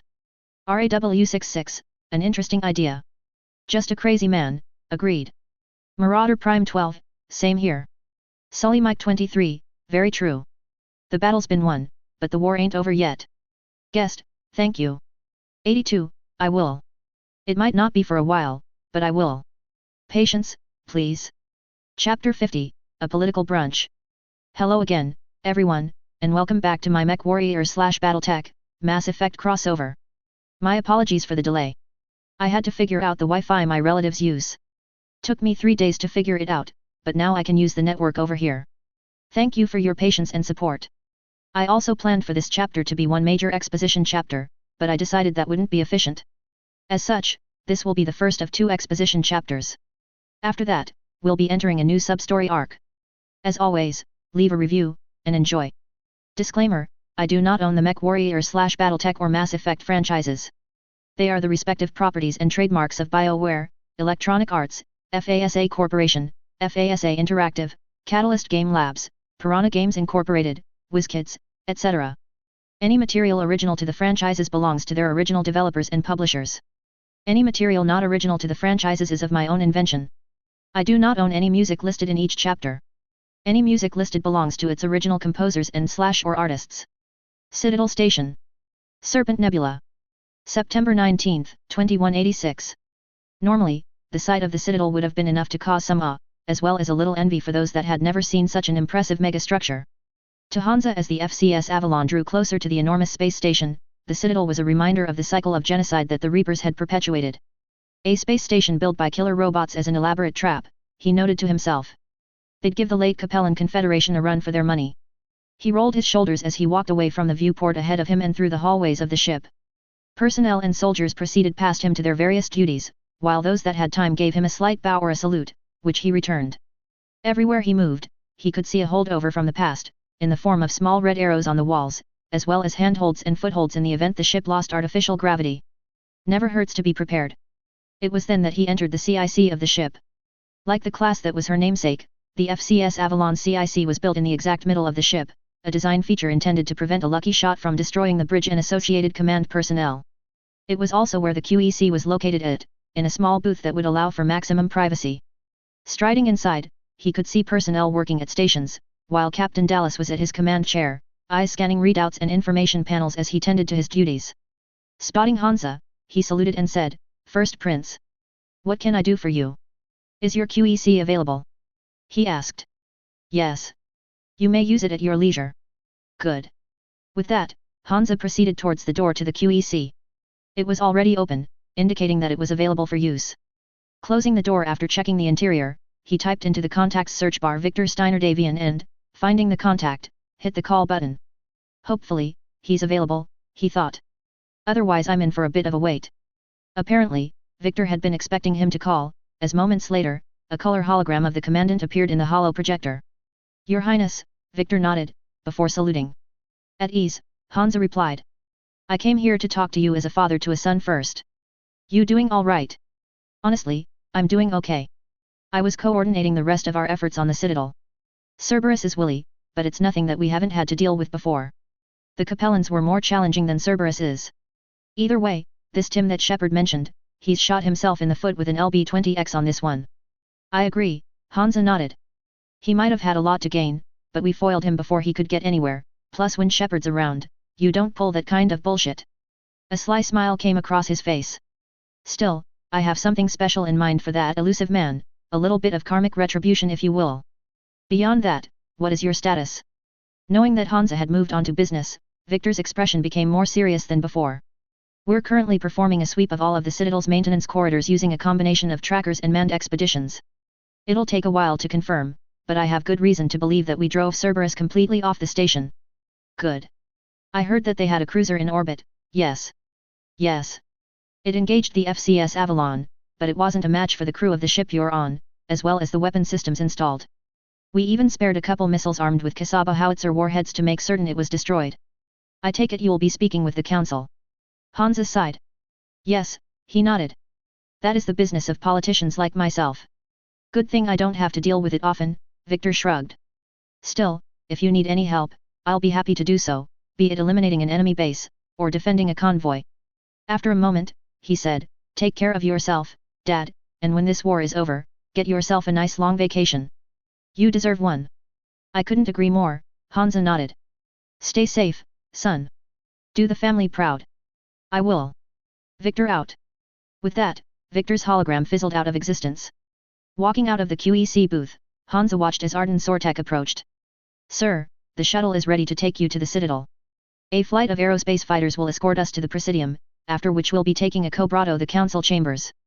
Good, Hansa nodded. That'll deter any Cerberus agents that get any bright ideas, not that they could cause any real harm to those vehicles anyways. Ablative armor is a wonderful thing to have. Now, it's time for us to go. We have a talk to attend.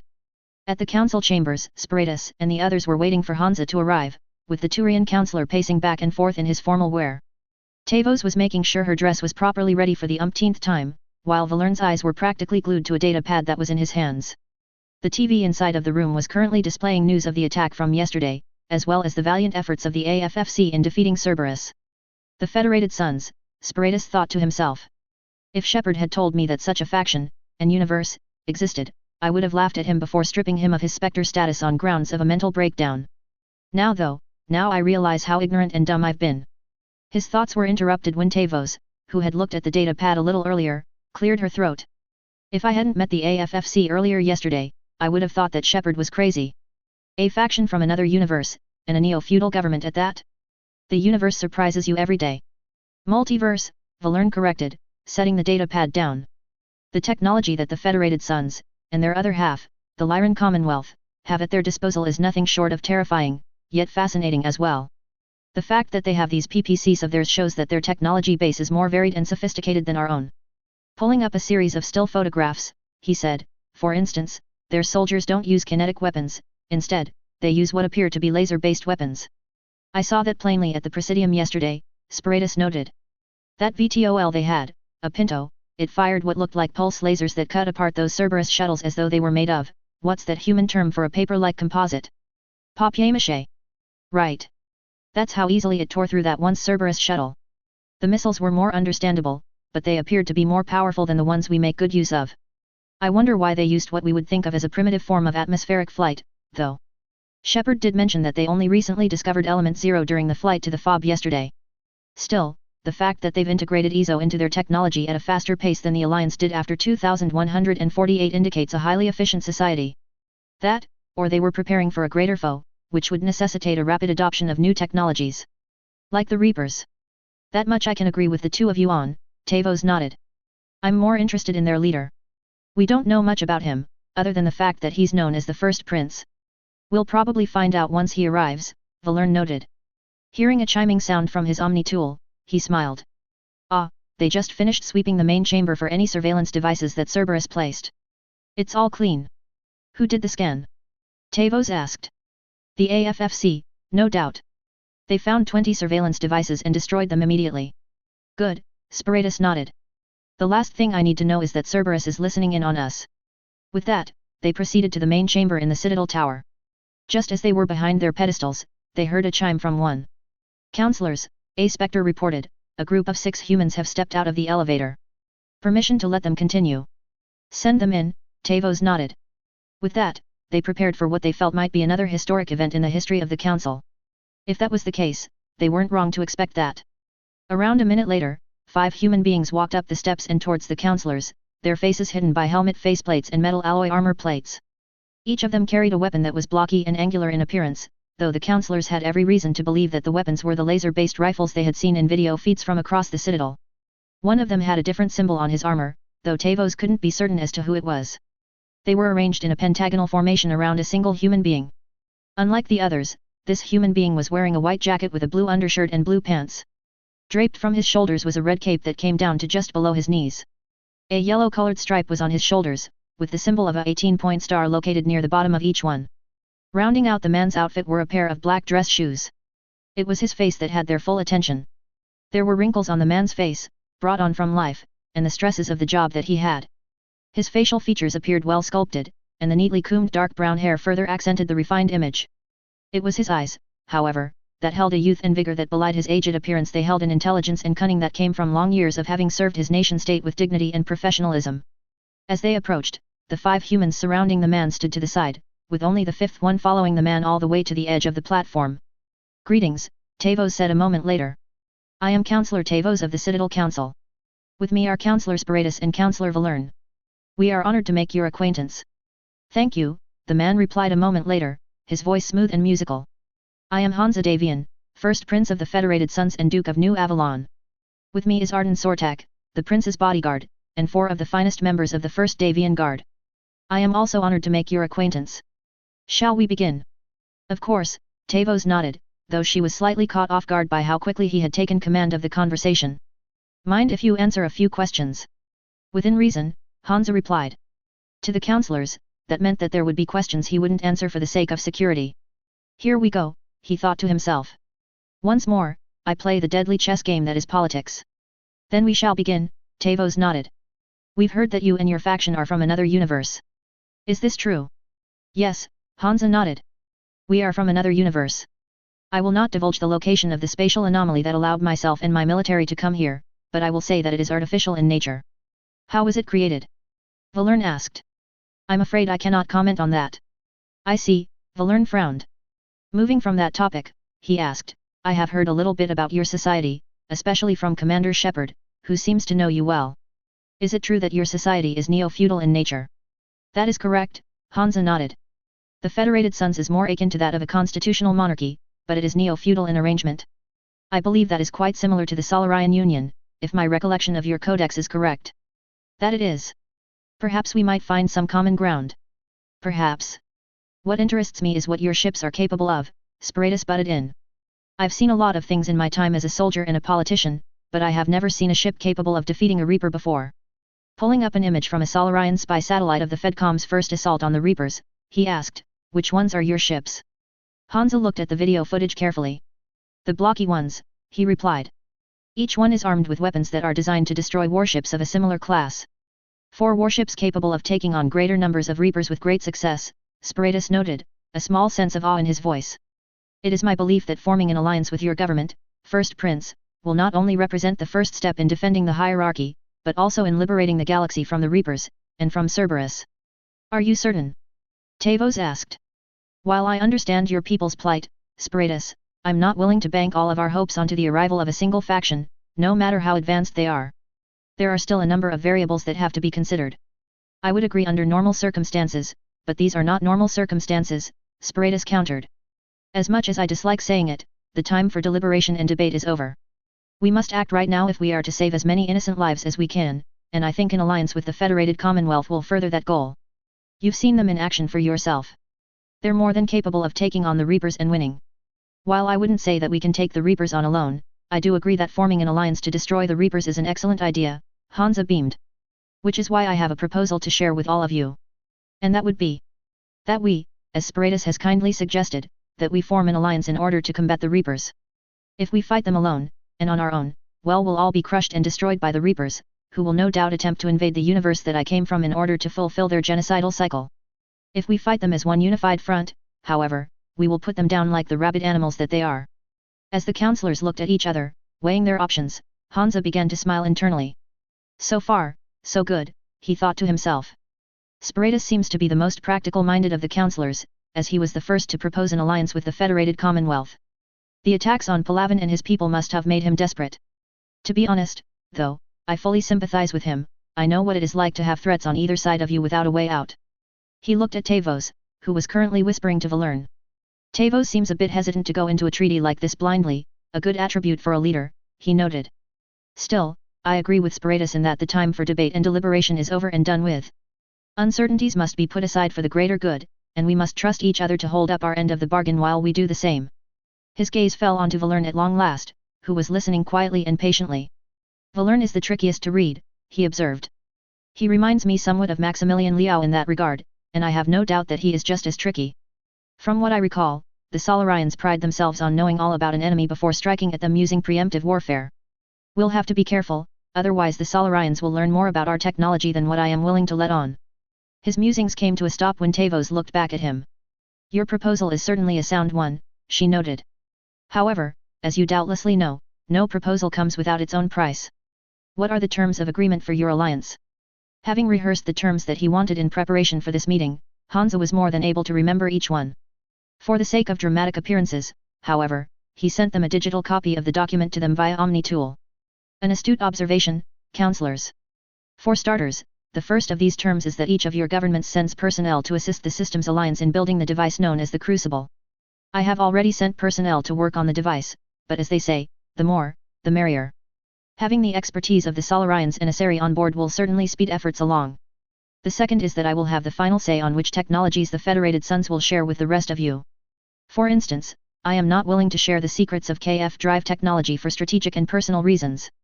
If, however, we are talking about the export of certain weapons to your soldiers, then that is something we can agree to. He paused, allowing the counselors to process what they had just heard. Those seem reasonable, Tavos nodded. Normally, I would be more hesitant to help in the construction of the Crucible, but the coup that Cerberus attempted has made it perfectly clear that the Council can no longer stand at the wayside.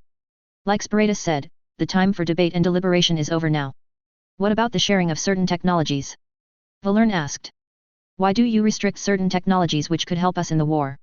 For reasons that will be made clear in time, Hansa explained. Simply put, however, many of the technologies in the inner sphere are strategic. We have nuclear weapons for one, which I believe are restricted by the Citadel Conventions. True, Valern conceded. However, these are desperate times, which means that the Citadel Conventions, as of now, are null until the end of the war against the Reapers. We're more than willing to accept the use of those weapons against the Reapers.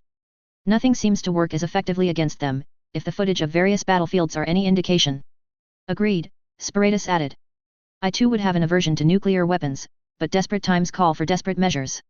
If it takes nuclear weapons to destroy the Reapers one by one, then so be it. How could this be done is another question. I have a proposal there, Hansa suggested. I propose that we create a military act similar to the Lend-Lease Act of 1941. During World War II on ancient Terra, the Americans agreed to lend various supplies, from oil to weapons, to the Allies in order to provide them with the means necessary to wage war against Nazi Germany. This not only allowed America to defend herself, it also allowed the Allies to get the supplies necessary to push the Nazis back to Germany, before invading Germany proper. That is what I am proposing in a nutshell, that the Federated Commonwealth lends and leases weapons, armor, and materials to the Council races in order to assist you in your efforts to defeat the Reapers.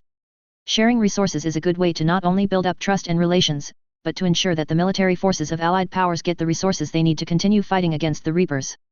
Once the war against the Reapers is over, some of these borrowed materials, which consist of weapons and equipment, be sent back to the Federated Commonwealth both in agreement with the Act and in the interests of furthering relations. Hearing that, the councillors began to speak to each other again. I think that is a sensible idea, Sparatus thought to himself. For one thing, it will allow the Turians to gain hands-on experience with the technology of the Federated Commonwealth. In addition to that, it will help further ease tensions between our respective species, and ensure that the hierarchy keeps on fighting. When this war is over, I will definitely create a permanent alliance with the Federated Sons. Apparently, the councillors, realizing the benefits of such an agreement, had come to the same conclusion.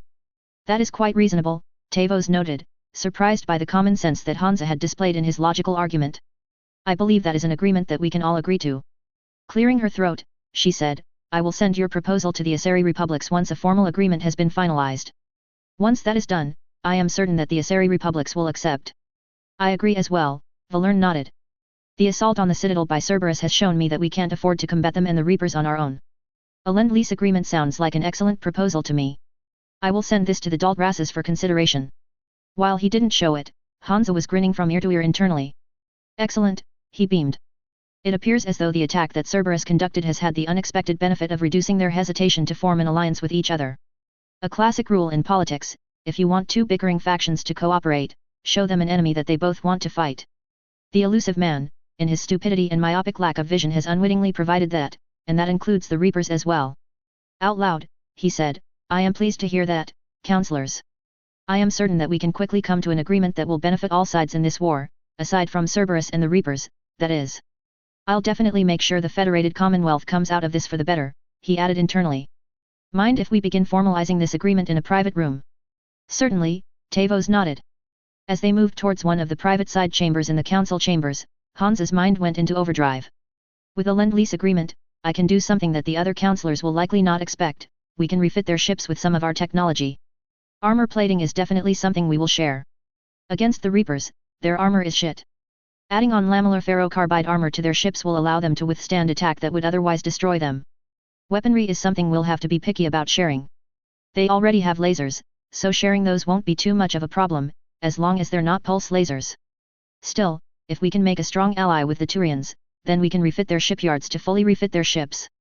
That way, when the clans come once the armistice is over, they'll be able to provide us support.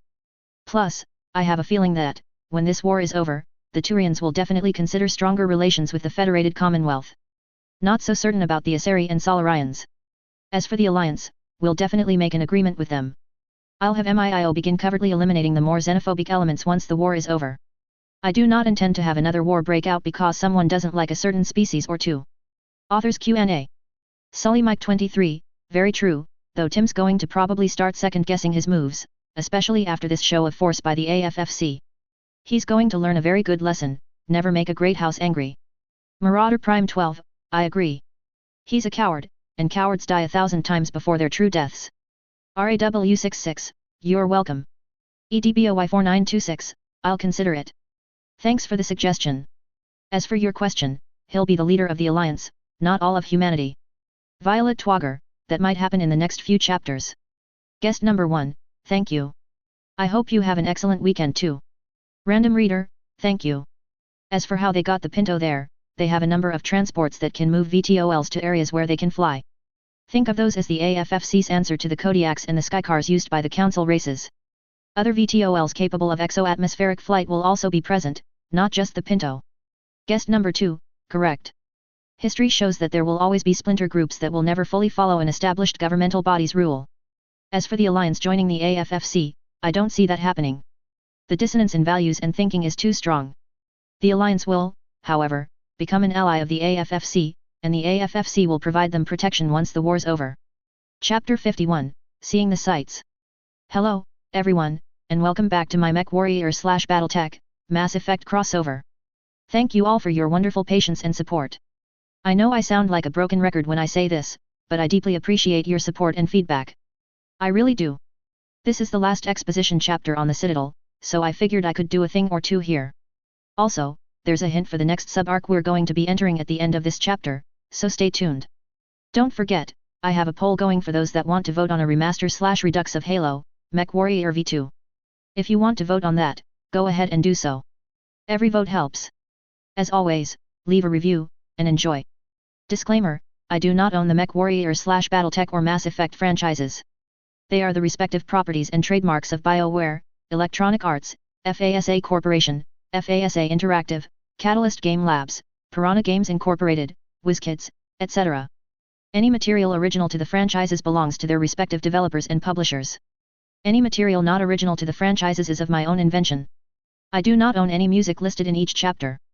Any music listed belongs to its original composers and / or artists. Citadel.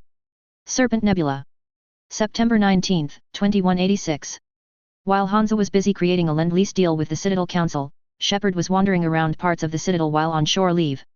Looking around, he could see the extensive damage that Cerberus had done, from the shattered windows and damaged walls, to the scorch marks that indicated where heavy weapons fire had smashed into fortifications.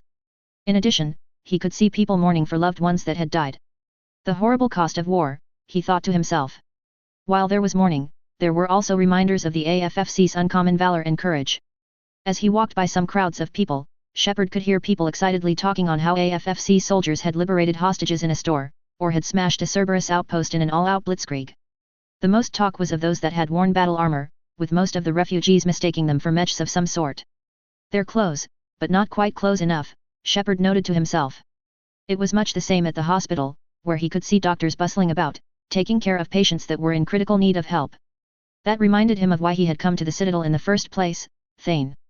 I hope he's all right, he thought worriedly. He took a bad hit, thanks to that bastard. That bastard, Shepard recalled, was Kai Ling. I don't know how a dishonorably discharged asshole like him managed to get so good, but he's dangerous. If I ever run into him, I'll have to outlast and outtweet him in order to defeat him. That's the only way to win against an opponent like that. As he approached, he found that the hospital was occupied by more than just doctors. Here, he could see AFFC corpsmen that were busy helping out with moving medical supplies, moving patients carefully and many more things.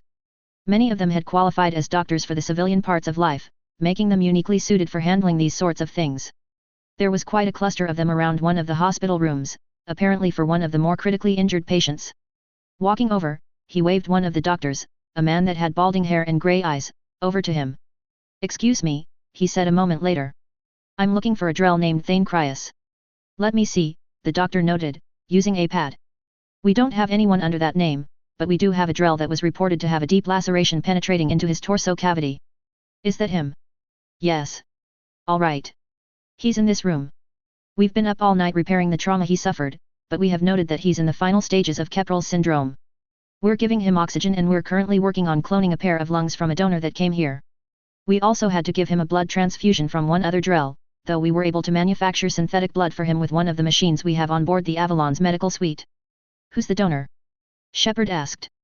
He got his answer when he walked inside of Thane's room. The room was fairly small, barely large enough for a bed, and some foot space. On the side facing into the hospital, there was a cabinet, as well as a small table, while the other side had a wall that had a showcase of the Presidium.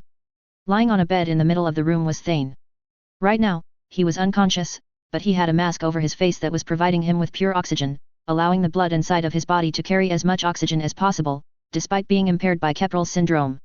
His body was bandaged the most near his left pelvis, where Leng's blade had sliced into his torso cavity. Sitting nearby was a much younger Drell, whose hands were clasped in a quiet prayer. When Shepard spotted the Drell, he immediately recognized who it was. Kaliat? He asked. A moment later, the Drell in question turned around from his father's prone form. Kaliat was physically similar to Thane, but he was much younger, and his scales were a sky blue color instead of light green in color. Shepard, Kaliat nodded. I came as soon as I could. Is Thane? The doctors have assured me that he will live. When I arrived, they asked if I could provide a few cells in order to create a new pair of lungs for Thane. In addition, they will be using gene therapy to restore his blood's ability to transport oxygen. Kepral's syndrome, in its last stages, interferes with the blood's ability to transport oxygen. Shepard sighed, more with relief than with worry. They're some of the best, he nodded. They only recently got that tech, but they've learned how to use it well. That they have, Kaliat nodded. One of your friends, Gurus I believe, told me about where you were when you briefly disappeared from the galaxy. To find that there are other realities that exist in parallel with our own it puts a unique perspective on one's place in the multiverse. Oh. That while you are insignificant in size, that you are even more special than before, because it means that you truly are unique. I know it sounds strange, but it's comforting in a way, to know that there is no one fully like you at all. Wouldn't you agree? Shepard had to admit, that was quite interesting, and quite deep. I never took you for the philosophical type, Kaliat. I've been spending time with the priests of our culture, Kaliat explained. I've learned much from them, and I've learned much about Father as well. Now that I understand him better. He trailed off, not being able to find the words necessary to describe his newly repaired relationship with his father. I know what you mean, Shepard nodded. Smiling, he said, take care of yourself, Kaliat. That I will, Kaliat nodded. With that, he turned back to his father, while Shepard walked out of the room. Finding the doctor from earlier, he said, I'm glad you were able to save Thane. He really deserved something good going his way for a while. I had a feeling that was the case, the doctor nodded. Don't worry. He's in good hands. If the Reapers ever come round here, we'll get him out alive and well. It was after that discussion that Shepard returned to the landing bay, where the Normandy was currently docked at. He was just about to head for the elevator when he heard someone whistling at him. Turning in that direction, he found that Gurus was standing near a skycar. Walking over, he asked, Yet? Thane doing okay? Gurus asked. According to the doctors, he'll live. Gurus sighed, relief suffusing his body when he heard this. Thank the spirits. I was deeply worried about Thane. Part of me worried that he wasn't going to survive. I know. According to the doctors, it was touch and go for a long while, but they managed to save him in the end. Looking around, Shepard asked, So, what are you doing here? I thought we could do something fun for a change, Gurus smiled. Something that doesn't involve fighting Reapers. I don't think they've conquered the bar yet. I already scoped it out, but then I thought that if this was my last day alive, I'd actually want to remember it. So I had an idea, Gurus beamed. A few minutes later, they were inside the skycar, swiftly flying over the river that ringed the entire Presidium. Down below, Shepard could see the buildings, as well as plant plots and the clear blue water. Where are we going? He asked. Nothing I've done before is something like this. Somewhere we're not supposed to, Gurus explained. Shepard chuckled at that. Some things never change, do they? Ever have that one thing you've always wanted to do before you die? Well, I've ridden inside of a battle mech, so I really don't know. I'd say that beats it all. What about you? Good answer. As for me, the whole time I worked at CSEC, I'd stare at the top of the Presidium and say to myself I want to go up there. But I couldn't. There were 137 regulations saying I couldn't. Got them changed. No. Now I don't give a damn, especially since I've used a battle mech, which is much grander than that. As he said this, he guided the skycar all the way to the top of one of the passenger walkways that crossed both sides of the Presidium. Easing the vehicle down, he brought it to a landing, before getting out with Shepard. Figured that it was about time that we do something stupid. Might be the last chance we ever get. Walking to the edge, Shepard looked over and down. Down below, around a good 250 meters or so, he could see the surface of the river running through the Presidium. Nearby, he heard Garrus say, "A little busier than I imagined. How about a dive in the pool?" Shepard asked. That got him a look from Garrus. "You obviously haven't seen Turians swim. It's a lot of flailing and splashing interrupted by occasional bouts of drowning. I had such a fear of the water that, in my early days working at CSEC, I had a special flotation device built into my armor in the event that happened." "Did it?" "It did. I was busy with this Krogan delinquent when he gave me a hard shove into the water. Next thing I knew, I was underwater, then I shot straight up to the surface and bobbed there light as a cork." Palin was mad, more at the delinquent than me, but he did ask that I be more careful next time. Sound advice. I think I recall doing the same in the inner sphere. True, you have made up for all of those times I pulled your ass out of the fire. Novaria, Pharos, Ilos, Bensinger, Pinnacle, we've had a hell of a ride, haven't we? I agree, Shepard nodded. Times like these show who your real friends are. They aren't the ones running for an escape route. They're the ones who stand with you through the worst of it, who never give up on you. I'm lucky I can say that I know someone like that. So am I, Garrus agreed.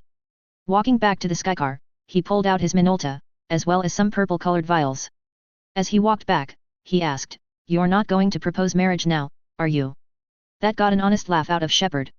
"What's this for?" he asked. "We're going to settle one argument once and for all." Handing Shepard the sniper rifle, he said, "Not saying you don't know how to handle a rifle. Just saying some of us know how to make it dance. So let's find out who's really the best shot." Sounds like something fun. Yeah, but I've actually seen you dance, Shepard. No offense. Alright, Vakarian. Let's go. And don't worry. I loaded the rifle with plastic bullets. If you miss, the rounds will disintegrate courtesy of a weak acid inside of them. A moment later, he tossed the vial. Taking aim, Shepard fired the Mintala. The rifle kicked in his shoulder, but not as hard as if it was loaded with standard munitions. A few milliseconds later, the vial exploded, along with the bullet. That was an easy one, Garrus explained. Let you build up some confidence. Picking up another vial, he added, "Long range, I wrote the book. No one alive, not even Commander Shepard, can match me. Give me a tough one." "Alright," Shepard nodded, handing Garrus the rifle while taking the vial. Walking back a few paces, he ran forwards a couple steps and hurled the vial in a high arc. Not 3 seconds later, Garrus fired, nailing the vial directly in the middle. "I said a tough one." Garrus smirked as he handed Shepard the rifle. "Step aside," Shepard smirked, with Garrus ready to toss the vial. "I'm as good as he is," he thought, "but I might as well let him have some pride. I'll miss the bottle. Round will land in the water anyways, so no harm to anyone. Do it."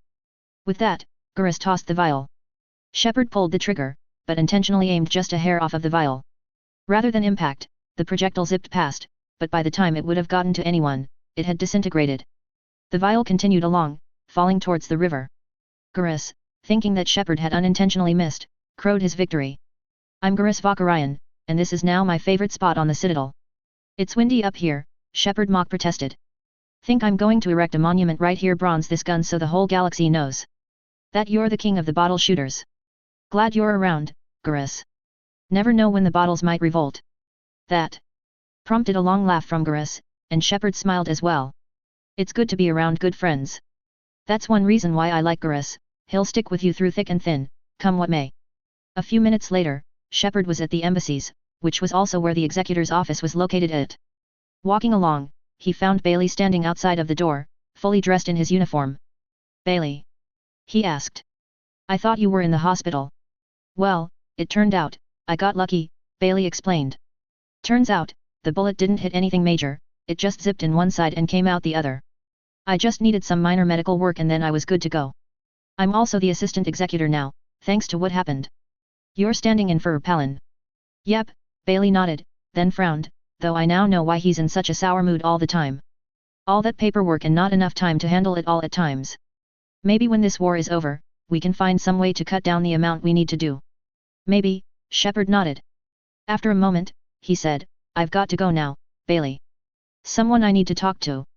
"All right," Bailey nodded. You need anything, you know where to find me. With that, the two men went separate ways. Walking down the hallway, Shepard walked into a special room that was built into this place.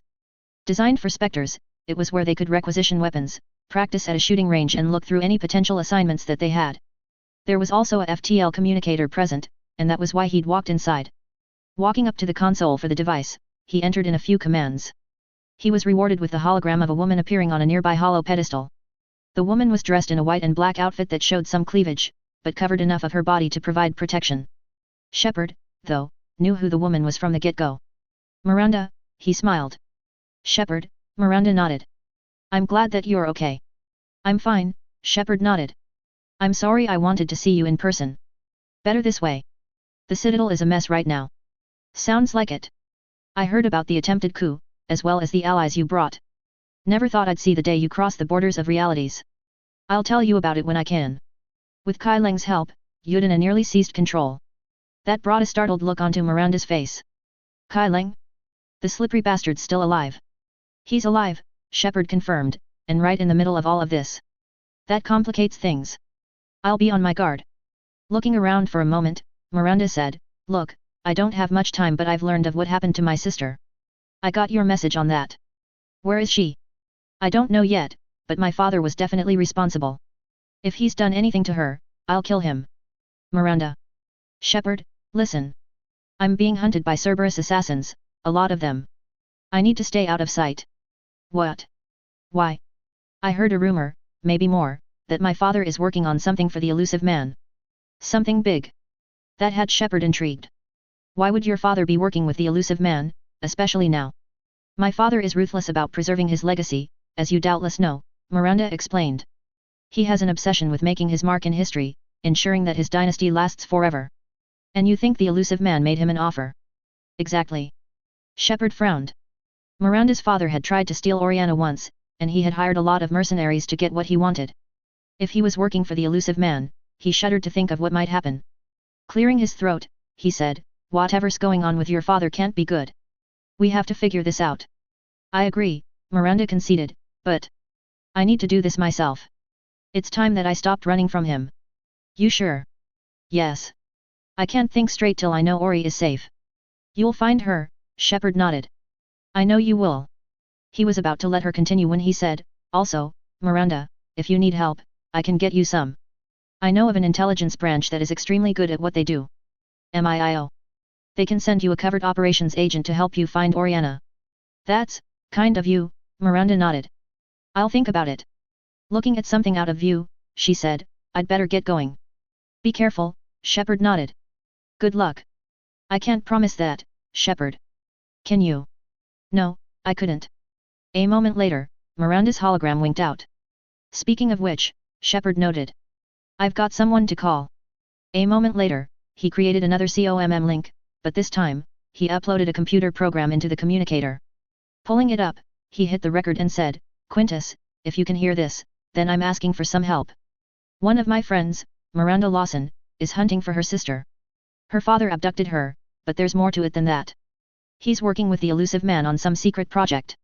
If you can assign a covert operations agent to assist Miranda in her mission, as well as to find out what the elusive man's newest lackey is up to, that would be appreciated. Got to go now. Shepard out. A moment later, he watched as the program scrambled what he said, before putting it through encryption designed to beat even the most sophisticated decryption programs. Once it was completed, he sent the message, then deleted the program before heading out. That also reminded him of something he'd read on the terminal. Something about a Valis ambassador, he noted. Oh well, might as well investigate. I'll need to find something to do in the meantime. Plus, you never know when something important might crop up from something seemingly unimportant. Exiting the specially designed room, he proceeded towards the offices in the embassies. Near the elevator, there were a series of offices that were separated from the main lobby by translucent glass window walls. Spotting a nearby CSEC officer, he asked, Was the Valis ambassador here earlier? Yes, the guard replied, his avian eyes looking directly at Shepard's. I need in. Spectre business. I'll unlock the office. Have a good day, sir. You too. With that, the officer unlocked the office, allowing Shepard to walk inside. Okay, he thought to himself. The ambassador's name was Din Korlak. There should be a desk with his nameplate on it. Spotting the desk in short order, he noticed a terminal, which he hacked into quick as one could please. Noting 3 entries, he played the first one. "You've never been this uncooperative with us before," a voice said. "That's because you were actually doing some good in the galaxy before." Came an angered Valis voice, likely Korlax. "Has that changed?" The first voice asked.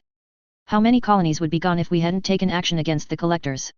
"Too many, but fighting the Alliance must continue, in order to end the war. We understand that it took a lot for you to reach out to Cerberus, Ambassador Korlak. We ask that you trust us a little longer." "Cerberus," Shepard growled inside. "I had a feeling they were involved. From what I can tell, Korlak got cold feet when Cerberus attacked the Alliance. Hopefully, he made the wise choice and backed out when he could." A moment later, he played the next audio log. This time, Korlak spoke first, and he was deeply enraged, if the tone of his voice was any indicator. "You people are monsters," he snarled at the person he had spoken with. "Ambassador, please," the Cerberus contact on the other side attempted to say. "Hundreds dead." Korlak continued, his rage reaching new heights. "Yudina betraying the Council. I should have cut ties with you ages ago.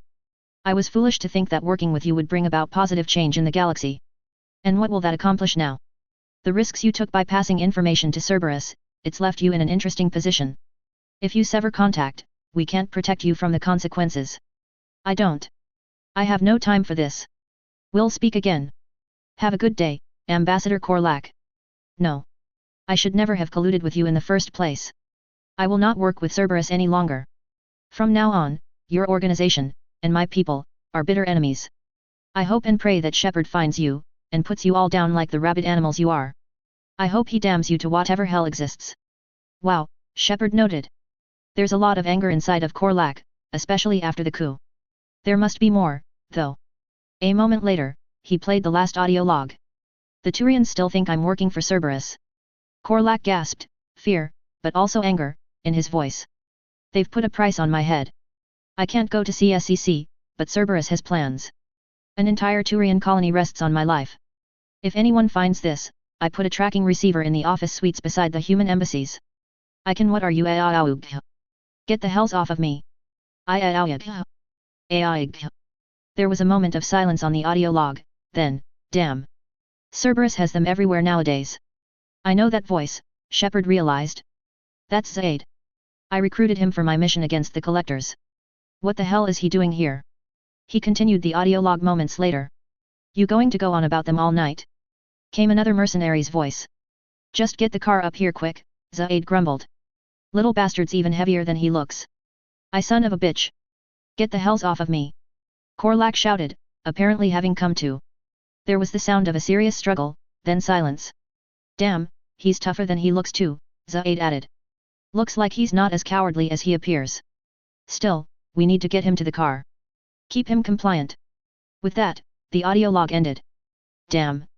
Shepard snarled internally. I need to get to Korlak quick. Maybe if I contact him, I can get to Zaid. That way, we can save him, and the Turian colony while we're at it. Without a moment to lose, he began searching the office. Looking under a cabinet, he spotted what appeared to be a small, two-way bug. Scanning it, he synchronized his communicator with it and listened in. How long till we can kill Korlak? He heard Zaid ask. Once the credits go through, a mercenary replied. Was beginning to think you weren't interested in the money. I'm not. Because Korlak worked for Cerberus, another merc added. What did they do to you? None of your fucking bustiness. Is he waking up? Now's the time to act, Shepard decided. Clearing his throat, he said, This is Commander Shepard, can you hear me? Yes. Came Korlak's voice. Yes, I can hear you. Tell me where you are. Still near the Presidium. CSEC will check Zelka-ish arms when they realize I'm missing. They won't give a damn when they realize you sold them out to Cerberus, came Zaid's voice, though it was clear that he was unaware that Shepard was on the COMM. Wait. Cerberus is planning to attack a colony that. Stay calm. Help's coming, Shepard added. Looking at his Omni tool, he noticed that it had traced Korlak's position to his exact location. He's at the Presidium stores, in one of the apartment areas. I'd better move fast. Running into the elevator, he hit the button for the Presidium. Once it came to a stop, he began moving towards the location. Zaid used to work for Cerberus, he said to Korlak. Ask him why he's here. Why did you go after your old employer, Zaid? That got Zaid's attention. How you know my name all of a sudden? Running into the apartment area, he scanned a door. Damn, wrong one. He snarled. A moment later, he said, he needs you alive to stop Cerberus. Korlak, taking the suggestion, quickly answered Zaid's question. Cerberus is after a Turian colony. Kill me, and they get it. Drop my name. Shepard's investigating. He's a recent acquaintance. How recent? Zaid asked. Very. Shit. Alright, I'm listening. As he reached the door, Shepard thought he heard gunfire. Shit, he snarled internally. Good thing I've got my laser pistol with me. Reaching the door, he began to furiously hack into it, just as the gunfire went silent. Hope I'm not too late. When he managed to get inside, he found that the room's interior was a mess. Walking inside, he found a lot of smashed and overturned furniture, broken lamps, and the corpses of a female human merc and a Krogan bounty hunter lying on the ground. Looking up, he saw the two surviving people inside. One was a Valis, and the other was a human being wearing white and yellow armor that was battered, but functional. Spotting the familiar visage of Zaid, he said, "It's been a while, Zaid." Shepard, Zaid nodded. Glad I wasn't making an ass of myself over a hunch. Noticing the hair, he said, "Damn, looks like you got older." That I did, though not in the way you'd imagine. Looking around, he asked, "What's all this about?" "Undisciplined bastards," Zaid explained. "This is what I get for signing up at the last minute." "You all right, Korlak?" "I'm all right," Korlak nodded. "A little bruised and battered, but fine."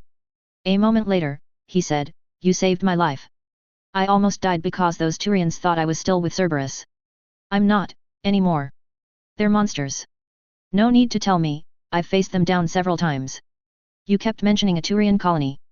Information on a Turian planet's defense system. They'll strike soon, but if I tell you the planet's location, Cerberus will know that I've turned traitor." "Turned?" Zaid growled. "You already betrayed your people. We saved your life." Shepard added.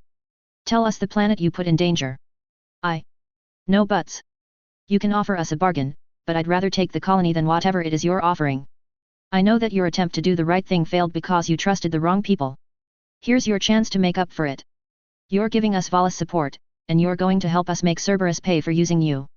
There was a moment of silence, then, "You're right, Shepard. I can, and I will." Taking a deep breath, Korlak said, "Ephes. Cerberus is going to attack Ephes. They want its shipyards. In addition, there's a Valis bombing fleet that I can provide for you. I will make sure they help as well. I'll speak to Citadel Security about this incident." Turning back to Shepard, he said, "You have my thanks." With that, he left. "Took him long enough to spit that out," Zaid remarked.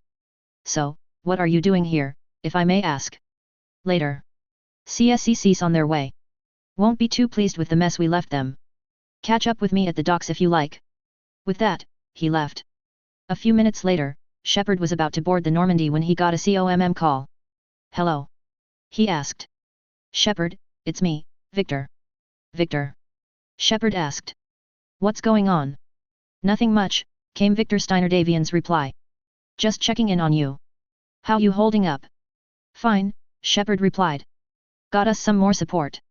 "Excellent," Victor beamed. "Listen, I got a call from an Alliance scientist. He wants to meet us at his house-turned-laboratory." "Who's this doctor?" "Dr. Garrett Bryson. Hackett informed me that we might want to check in with him." "Roger that. I'll head that way immediately." "Good. I'll meet you there as well. Might want to bring full body armor for this one, though. I've got a gut feeling that we'll need it." "Cerberus?" "Don't know. That's why I'm making the suggestion." "All right. See you there." "You too, Shepard." Authors Q&A. Sully Mike 23, "Me too, but we've gotta look at some of the things going on too. It'd be a short and boring story otherwise. Still, I understand your eagerness. Just a crazy man, thank you." EDBOY 4926, "Possibly. I'll certainly explore that bit of Joker's life." Marauder Prime 12, "Thank you." Random Reader, "Thanks. I didn't know I hit the nail on the head in terms of realism. I also agree that there'll be factions that'll try to cause trouble for their own profit. I know one thing for certain, Hansa and Quintus won't stand for that." Guest, "Thank you." RAW66, "That I will." Galactic Armor 2 Alt, "I might do a short stories compilation that answers all of those questions. They're good ones, so thank you for asking them." Chapter 52, Strange Occurrences. Hello, again, everyone, and welcome back to my MechWarrior/BattleTech, Mass Effect crossover. For those of you that guessed which sub-story arc we're going into now, congratulations! We're entering the Leviathan DLC story arc. We get to see how things change with the Inner Sphere tagging along for the ride. Don't forget that I have a poll on my profile. If you want to vote on the choices presented, go ahead and do so. Every vote helps. As always, leave a review and enjoy. Disclaimer, I do not own the MechWarrior/BattleTech or Mass Effect franchises. They are the respective properties and trademarks of BioWare, Electronic Arts, FASA Corporation, FASA Interactive, WizKids, Catalyst Game Labs, Piranha Games Incorporated, etc. Any material original to the franchises belongs to their respective developers and publishers. Any material not original to the franchises is of my own invention. I do not own any music listed in each chapter. Any music listed belongs to its original composers and/or artists. Citadel. Serpent Nebula. September 19, 2186. It turned out, Dr. Bryson lived at the Presidium, or rather that was where his laboratory was at anyways. Landing the Skycar, Shepard looked around at the exterior of the place. From what he could tell, much of the small lot was taken up by a building that stood around 2 stories in height.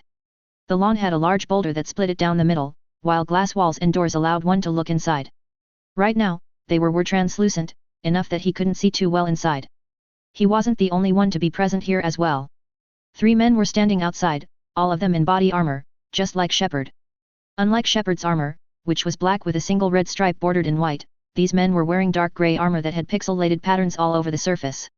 Only one had his helmet off, and it was a face that Shepard recognized. Victor, good to see you, Shepard beamed. Good to see you as well, Victor nodded. I see that you got my message, and took the necessary precautions. You suggested wearing body armor, so I did so, Shepard shrugged. Still, I agree with you on the gut feeling. Something's off with this whole thing. Best to come in prepared. Agreed, Victor nodded. So, shall we go inside? After you, Shepard replied.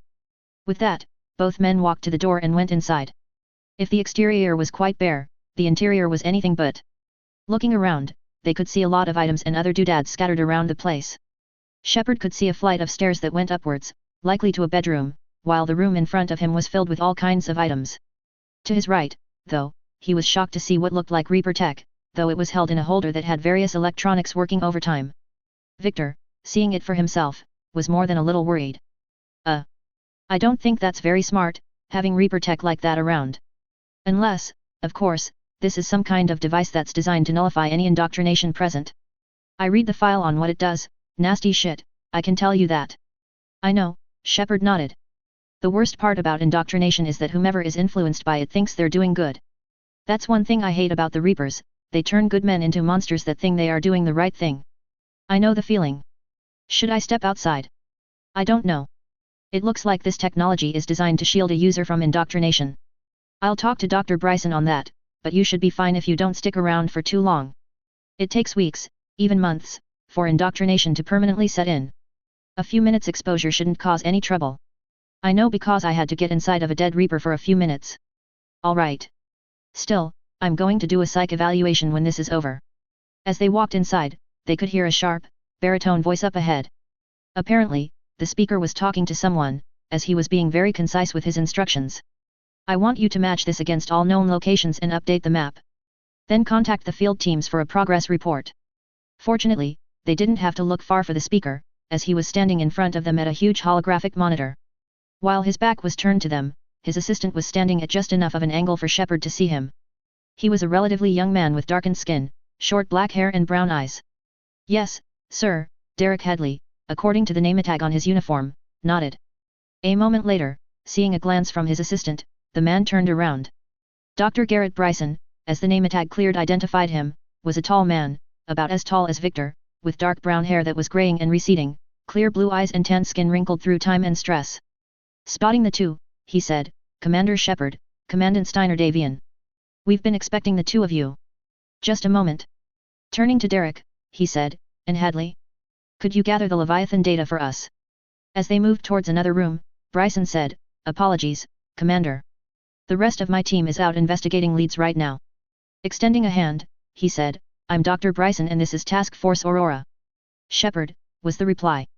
Also, this is Victor Steiner Davian, our liaison from the AFFC. Good to meet you, Victor said to Bryson as he shook the man's extended hand.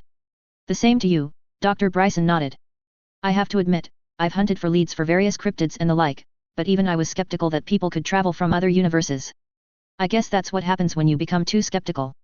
I guess, Victor shrugged. By the way, about that Reaper tech.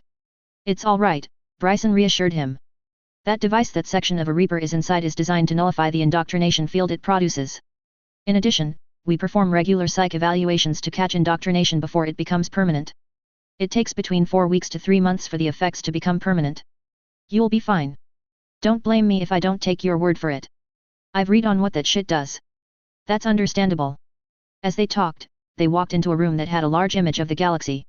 A counter was present, with some walls that had photographs taped to them, and there was a glass section that had various artifacts behind it. One of those objects was a large, spherical orb. It was about 1 meter in diameter, had a glassy texture and was black in color. As soon as Victor saw it, he immediately became suspicious of the object. While he was already suspicious, given the fact that there was seemingly inactive Reaper technology around, this orb caused the feeling to become nearly palpable. Something is off about that thing, he thought to himself. I don't know how or why, but I really don't like the look of that thing. His guards felt the same way, as they subconsciously reached for their weapons. To dispel the feeling, Victor began examining other parts of the lab. Shepard, though, didn't really notice anything odd, as he continued to chat with Bryson. What's your mission here? He asked.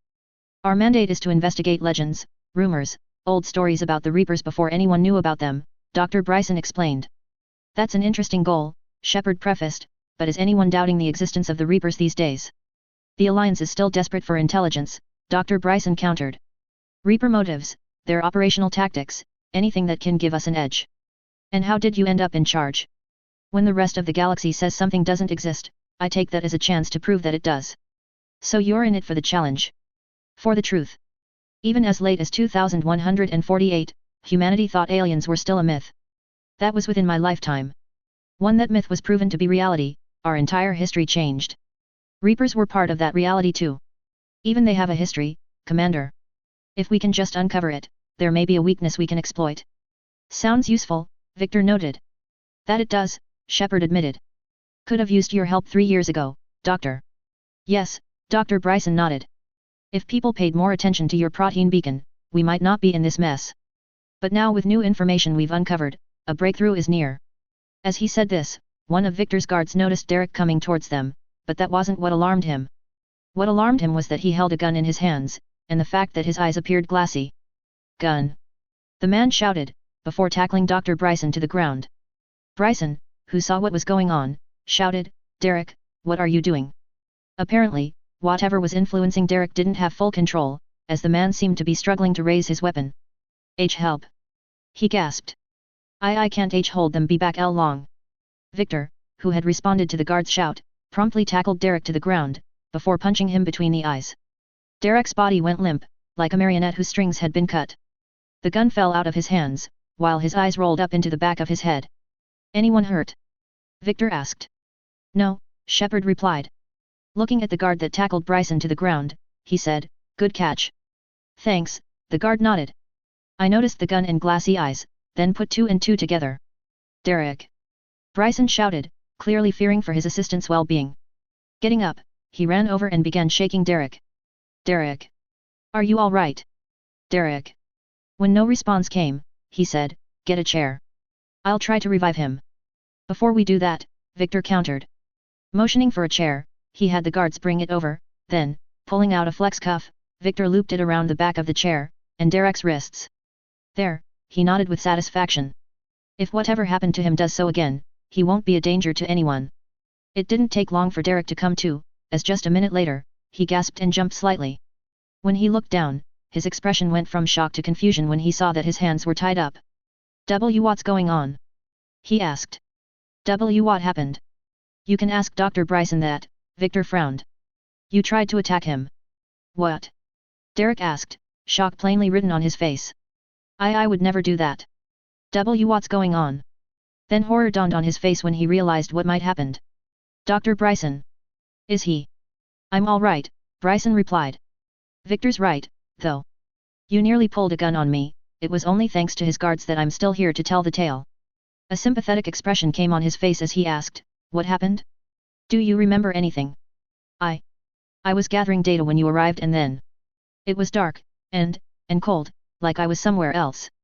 And then. I don't know. A gun was in my hand. Then someone tackled me to the ground and then everything went black. That's all I remember of, whatever happened to me. Okay, Bryson decided. Looking at Shepard and the others, he said, "It's obvious that whatever happened to him was abnormal. I've never heard of anything like this happening to anyone before." "Do you?" "I do," Victor replied. "My father, Hansa Davian, was nearly replaced by a doppelganger that Maximilian Liao created in order to rule the Federated Suns as a puppet state. Arden Sortak, my father's bodyguard, however, conclusively proved that the fake was a fake, and that my father was the real one. Having read that report in full, I can only come to two conclusions. And those would be that either he was brainwashed by someone who was skilled enough to do it quickly, or someone directly controlled him after doing the aforementioned possibility over a very long period of time. In fact, his entire account reminds me of reports that I've read on indoctrination. The symptoms are very similar, but not identical." Then a new line of thought occurred to him. "What about that Leviathan creature that Bryson mentioned? Does that have anything to do with this?" "Maybe," Derek frowned, still getting over the shock of what had happened. "It's some kind of creature. Our field teams have been tracking it.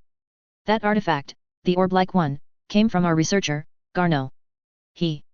Wait a minute." Victor frowned, looking at the orb.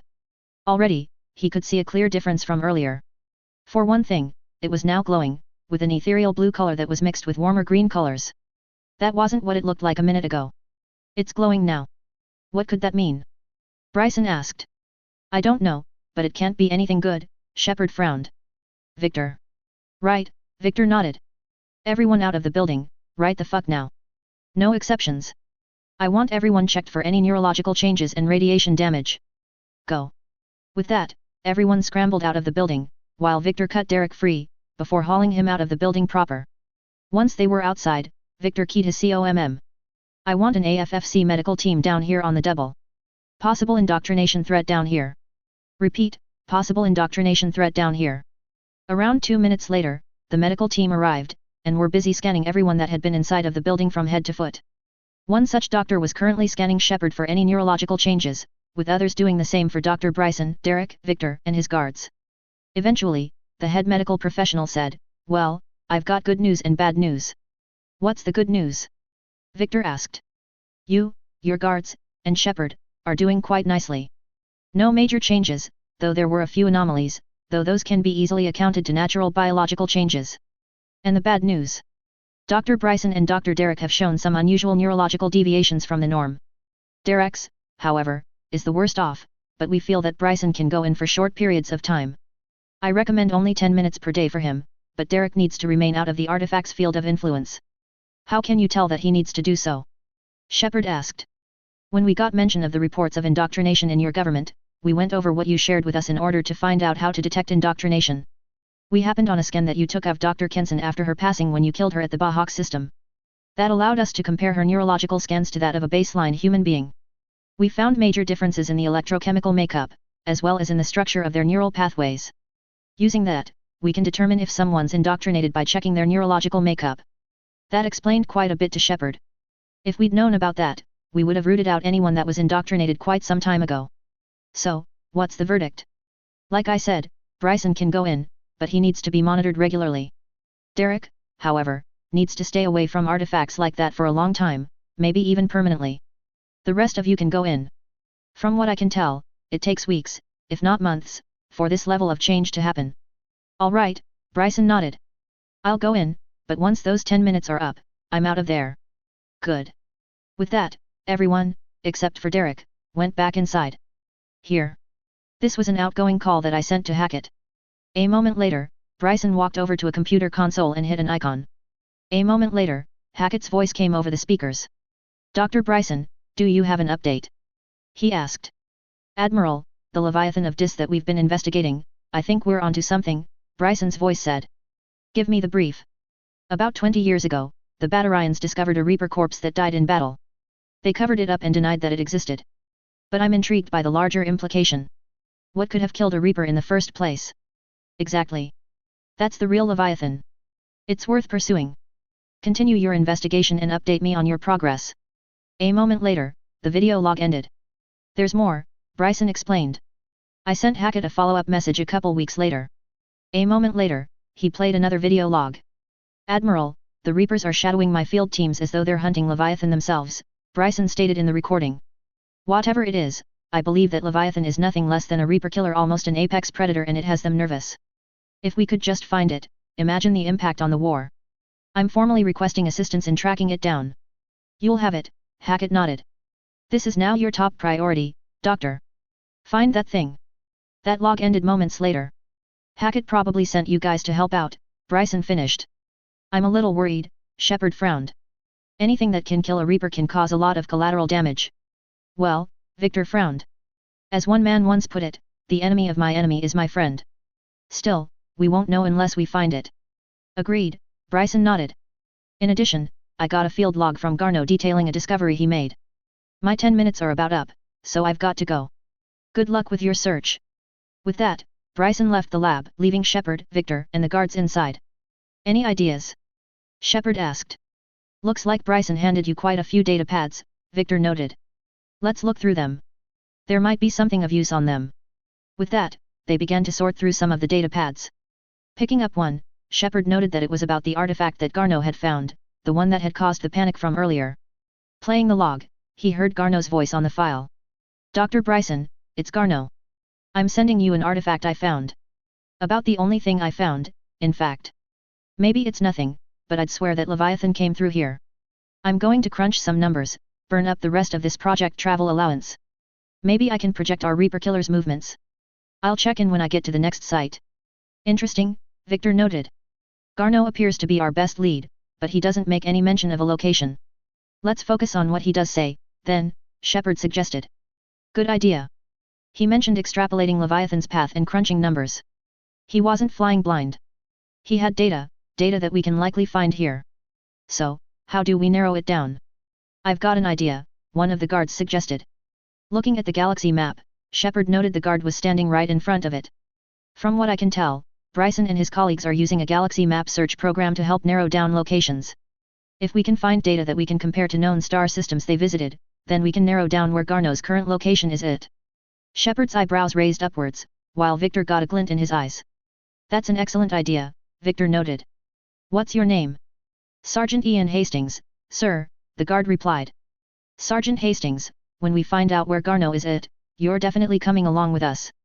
A good soldier uses his intelligence more than his strength, and that's exactly what you've done. Check the labs for anything that might help us out.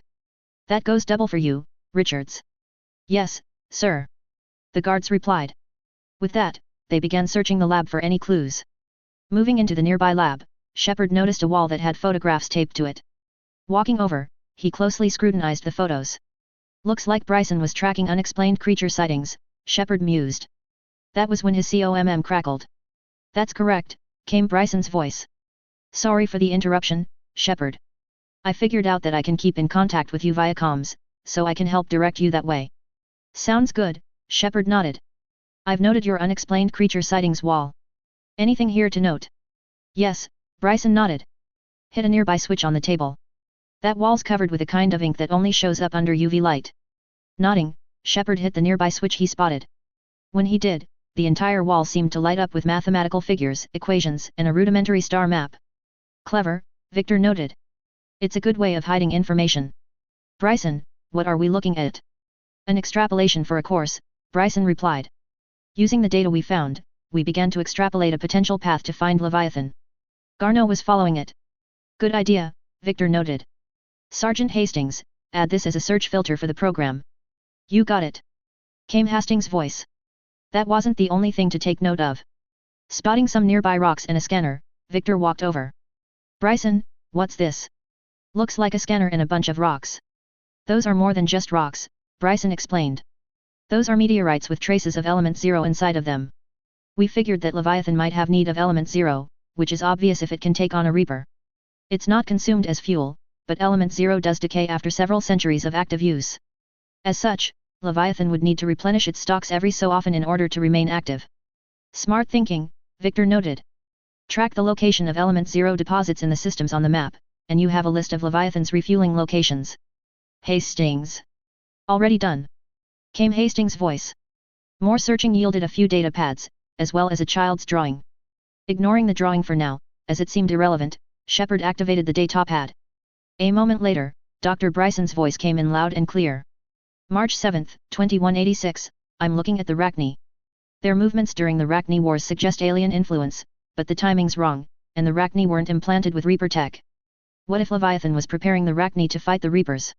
A moment later, the journal entry ended. Could that be possible? Shepard asked. Possibly, Victor shrugged. Bryson. That's correct, Bryson added. We were also using ancient Rachni fleet activity to look for Leviathan. There are a few items to check in the lab that should help with that. Got it.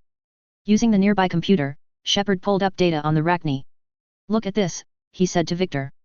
These are recorded sightings of ships matching those that the Rachni used. Think we can use this? Definitely. I'll have Hastings add it to the map. As they looked around, Victor found a data pad. Finding a video recording of a message Bryson sent, he played it. Sir, this is Bryson, came Bryson's voice. We know the Reapers are after Leviathan. Studying Reaper hunting patterns could be crucial to finding it. That data is classified top secret, Dr. Bryson, came the voice of an Alliance officer. If it falls into the wrong hands. It won't. The data's encrypted. I'll keep the decryption key safe, close to my heart. That had Victor intrigued. Close to his heart, he mused. What does that mean? Then he remembered the child's drawing that Shepard had ignored. Wait a minute, he realized. What if that child's drawing has something to do with it? Curious, he decided to move upstairs. Upstairs, he found a bed, as well as a small end table that had another piece of childhood art. And Bryson, age 9, Victor noted. I didn't know that Bryson had a wait a minute. Peering more closely, he thought he saw a series of numbers written with a yellow crayon or marker. Then it dawned on him. Sergeant Hastings? Can you come here for a minute? Just a few seconds later, Sergeant Hastings came over.